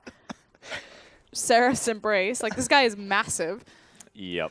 Well, the Wayless Guardian's also just Angels, sold his Banshee's Veil and picked himself up a Death Cap. Good trade. So is in that a my 6-item opinion. Azir? Yes, it is. Oh, yeah. 6-item Twitch, 6-item Azir. We already told you the strategy here. Oh, 6.1. I was closest, wasn't I? I was 600 gold no, away, yeah, and no, you were 600. I was 900 like gold 900 away. Yeah, good point. Good point. I got very excited. Team Rounding W- up, right? They- Rounding up. So they need one more play like that. I'll Because give you this one. Team W are still 6,000 gold behind LGD. So not as big as a whole anymore, but I think the items just tell the difference right now because although Marin has his full item, 957 is just one away. Looks like he's going for what's Rod it of called? Ages. No, Makes it's- sense. it's- This game is going to go forever. You may as well build it. It's the run really fast item. No, we know. It's the Righteous righteous glory. glory. Yes. Yeah. But it's probably going to be a rower. Let's be real. I wouldn't be surprised, Worth to be it. honest. Marin's Worth completed it. his build. We're going for another Baron, boys. 2 minutes. The setup time. So let's talk about What needs to happen for execution? First and foremost, Marn needs to be in a team fight. Yep. I would like to see a Meganar stun sometime this year. Amy's got to use his ultimate. Wayless needs to not instantly pop without using his Zhonya's. I I feel like a lot of things have to happen for LGD. I'd honestly like to see the same thing from Team WE, where they send both their teleports after Marin, burst him down or try to kill him. I mean, the most important thing, no, not Marin. If he comes into a split push, yes, yes, I do agree with if that. he goes into a split push, I meant. But I would like to see the flank. If 957 can just get on top of Imp, pop him. Yep. Imp and Wayless, if they go down, that's a lot of damage from the team gone. If we're going to effectively rely on Amy afterwards, which he can deal a lot of damage. Well, they're very but fragile. yes. Like, the thing is again, front to back composition, the line of scrimmage is set up for LGD, golden. But they are so susceptible to flanks. And they need a lot to go right for them as well. Like, the Emperor's Divide needs to be used very well in order to peel. They need to utilize... got Wayless. Oh, my goodness. He uses the Zhonya's. It's not going to be... Oh, gets the Lantern! Tilde key. Block it with your giant body. You press the tilde key, and you get right out of there. Well, Marin is just going to hop over that wall. WE getting run around the map here just a little bit as Imp throws down some poison. Now going to pop the ambush. I've seen this before. Did they blow many important summoners or cooldowns after that? No, just the ultimate from Braum. Yeah. Wayless didn't even flash. He did use his Zhonya's, though. Somehow WE didn't stand on the Lantern. If I'm not mistaken, you can't technically block it. There is a way to get around it by pressing the button which allows you to not click champions. Okay. I know you can't put wards down anymore, which is what Team WE eventually tried to do. Yeah. That doesn't quite work. Wayless, of course, needs more farm, so he will take the Wolf Camp. This is ridiculous. Imp's going to be able to pick up his red buff. Will be able to grab himself another elixir. Good, good, good. Can he just farm a wolf camp? Yeah, Wayless did. Went into his jungle, found himself a Wolf Camp. At 6 items? Yeah, 6 items, and he'd already, you know, sold a Banshee's Veil to pick up a Rabadon's Death Cap. This guy has way too much money. That's 94k for this team. Like, there's 6 items on everyone on the map right now. I mean, Righteous Glory now completed here by 957. That's a full AP carry build for both the Nidalee and the Rise. And, I mean, Mystic's been on 6 items for a very long time. He's probably got about 7k to play with right now, if he feels like it. Sell your boots. Grab yourself a Trinity Force. Who knows? This is a very, very late game situation. And LGD on paper look like So they have the team that should be able to win right now. But WE with some better execution. You know, actually, WE is the team with more items right now. Their jungle has completed their 6th item. Amy's still sitting on that QSS. A much more expensive build, though. But it's a late game Azir and a late game Twitch. Yes, you have Rise, but Yeah. if LGD are set up again, Mystic the needs to play damage this perfect. composition has is astronomical. They're going to lose this Baron. Baron's going over to LGD. Teleports are actually coming in. W going to try and fight for it. Oh my Condi. god, Condi is so incredibly dead. Tries to flash over the wall. Rat-a-tat-tat still there, but they don't lose anyone. Baron goes down. LGD grab it, and they'll say, yes, look, step 1, complete. The big thing, though, Step is that 2, Baron 4. Wayless got the Baron. That was almost another steal from Condi. Yep. Yeah. Amy's smite still up. Might be the 2nd smite. Don't know. Well, it hasn't been, I believe, 15 seconds. Is it Dragon time? Dragon number 4. Yep, we're going for Dragon 4. Yeah. How's she gonna pick that up? Got to take less turret damage. It's definitely a good thing. Amy goes back to base. The 3 towers left on the map. All right, so 6 minutes, guys. And Mercurial Scimitar. Scimitar. Tilted. Marin, though, going to be able to clear out this bottom wave with the aid of the Baroned up minions and a top hat to boot. It's also got a nice little monocle. Damn right he does. Throw a clock at them minions. So can LGD still set up for a flank I with think, Baron? you know, they can do anything that they want. Sorry. I thought that they couldn't lose a team fight. Apparently they can. They can do anything. WE set up for a flank, even though LGD have Baron. Yes. Yes. Guaranteed. Is that what they would want to do here? It's about where these two teams want to fight. The issue right now is that Team WE don't necessarily have the wards or the posturing for the flank. So the safe, like, it's super safe if LGD, again, have their line of scrimmage set up as long as they run into the base. But the issue is that they keep running a 3 or a 1-3-1 or a 4-1 like they're running right now. There goes the inhibitor. That's going to get taken down with ease from LGD. Yeah, Mara now towards the bottom side. They're looking to transfer over to this open inhibitor. Condi. In goes Wayless, actually pushing everyone away. He's going to use his Zonyas. We'll see whether he can He's actually dead. get out of it, but he can't as Wayless does fall to Mystic and a lot of damage, but Imp still able to do a bunch of work. They take down an inhibitor. They have to run. They certainly do, as the culling is going to do a heck of a lot of work. Marin actually soaking that one as best he can, but not looking as tanky as he otherwise would be.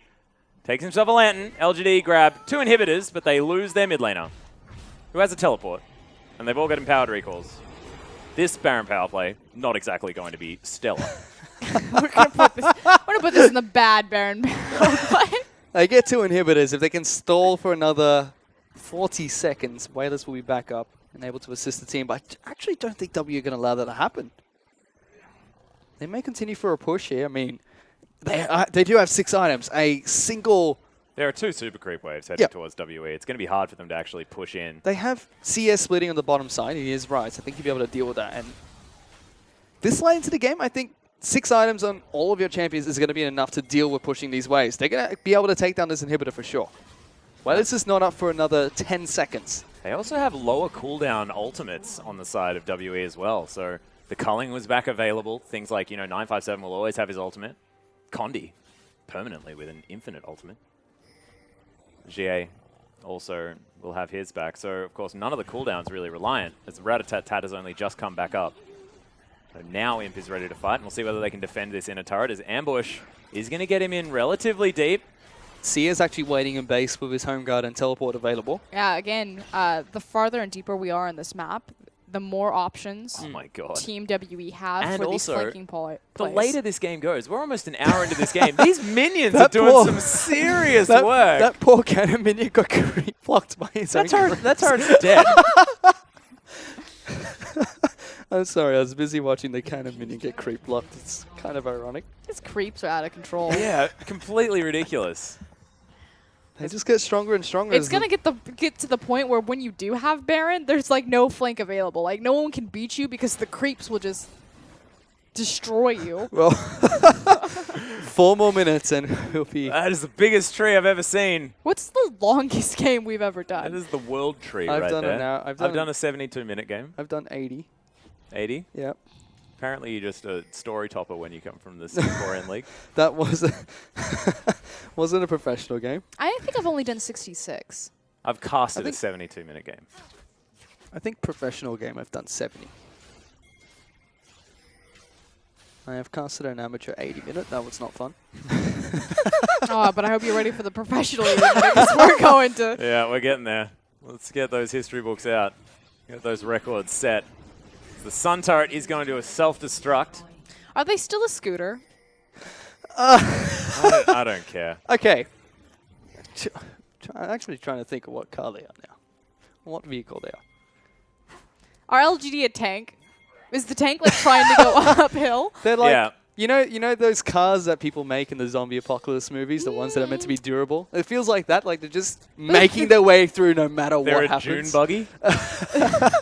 Both these teams just feel like the same car right I don't know. now. I watched Mad Max and it was a bit different than this game. Yeah, there was a lot of speed. Although Not a lot there of are a speed this couple time. like blood bags in this game right now. They're just like strapped onto the floor. Oh my god, you are so incredibly deep. Too far for Oscar, and quickly come out. Oh. Guardian Angel now completed as well for Marin. Not sure what he sold. Not entirely sure whether I'm interested. As I believe it was the frozen mallet that he got rid of in order to pick that item up. So he can have a second life in these team fights. Imp Wait, still farming his way out. everyone's gonna have GAs. Everyone's gonna sell their boots. We're all gonna have GAs. Oh my goodness. That's a Phantom Dancer instead of the boots there for Imp. Did anyone tell Wayless that Froggen has the CS record? Well, Can't he top it? Give him some time. I think if he knew, he'd insta-lock Anivia like the very next game and just be like, "What was it?" I'd really like to see the speed difference now Of what? between Imp and Mystic now that he has no boots. Oh, he's got Alacrity enchantment on his Berserker's Greaves Why on the does he side need of Mystic. boots? Of course he's going to be Where is he faster. going to go? Yeah. As we have Dragon 5. Oh, Dragon 5. Here we go. They're Oh, looking for a Sand fight. Soldier's already in there as Marin looking for the flanking play. Zoning Glacial box. Fissure goes down. Yeah, Box is in there as 957 can't actually quite Marin's close the low. gap as yet. Look, you can see Amy actually waiting in this Dragon Pit. Is going to be able to lock down Dragon number Dragon 5. five. Now they're trying to set up for the fight. Twisted advance, but the tree's too far forward. Way too much damage comes down as Imp locks down the big burly tank. And that is going to be a 4v5 from now on. You can see Mystic is so low. And LGD, they don't muck around this time. We're looking to try and close this one out. Dragon number 5 is just enough to do it. And I was joking when I said that we were waiting for that. Marin teleported they in. still do it. He's looking for a flank. He's going to try and collapse onto Condi, who is desperately trying to get back in towards his base. The rest of Team WE, they're not quite here yet. Without 957, it's going to be difficult for them to hold this, but they still have the Nexus turrets. The saving grace of the team possibly is they hook hook up to lands. 0, pops down the shield to try and deter them away from this. They take down one Nexus turret. The second one, though, is being worked on. Yeah, second Nexus turret is going to fall down. Mystic takes so much damage from Imp. You can see these turrets are melting at the hands of LGD with so many items. Condi looks for a last-ditch effort. The Zhonya's is there, keeping him alive for now. But Mystic, oh my god, that damage from Wayless is huge. And the Nexus is going to evaporate. LGD, after the 2 longest games in human history, are going to be able to take the series 2-0. And they finally pulled the trigger. You said you were joking, but they waited for, I think, 3 Barons, Dragon 5, 6 items, and 100k gold. Yeah. 110k gold, I think, by the end of that one. Oh my goodness. But congratulations, LGD take, I was going to say the shortest series of the night, but I mean, it has been a 2-0, but probably longer than the last 2 ones that we had beforehand. I think so, too. That was 2... more than 50-minute games Yes. with most players having 6 items. That last game, everybody did except for the supports. And look, when we saw the Braum get hooked at the end there, you're like, oh, it's the support. He's just going to die. But no, he had so many tank items. It took him a lot to get that Braum down. Puts down the door. It's like, no. Oh, seems like, yeah, Marin and Amy were actually still in the game, I believe. As there's the bow. And congratulations to LGD. They do manage to get the 2-0. And maybe just have a look at the statistic. Don't watch the game. Because that was ludicrously long. And LGD, it looked like they I'm sure really the spaced highlights that are one out. excellent. Yeah, I really hope so. Yeah, the Looking 3 forward to team that. fights that we got, excellent. The farming in between. Again, you have to think that if LGD, they know that Team WE are just going to passively farm the game, so why not just beat them at their own game? Yeah, and it almost games looks like in a they row. were doing it to spite them, right? Like, oh, I don't know. That was a very arduous series. But, I mean, the point is, LGD managed to take it 2-0, and they knew what they wanted to do. They were going to slowly farm things out. Game number 2, they went even further. They grabbed themselves, like, the most hardest scaling champions that you can possibly grab for the late game, and then just do the same thing. Surprised they didn't get a Nasus for the They top had one. a plan, Atlas. Yes, Don't quite agree with their plan, but they had a plan. that is the point. I mean, It look, worked. and it worked. They won the game. It took them a while, but they still won, which is all that really matters. Yeah, it's a good point. Predictions for MVP? I have no idea, actually. Yeah, that's what I wanted. Marin, maybe? I'm going to go with Marin. I think PYL.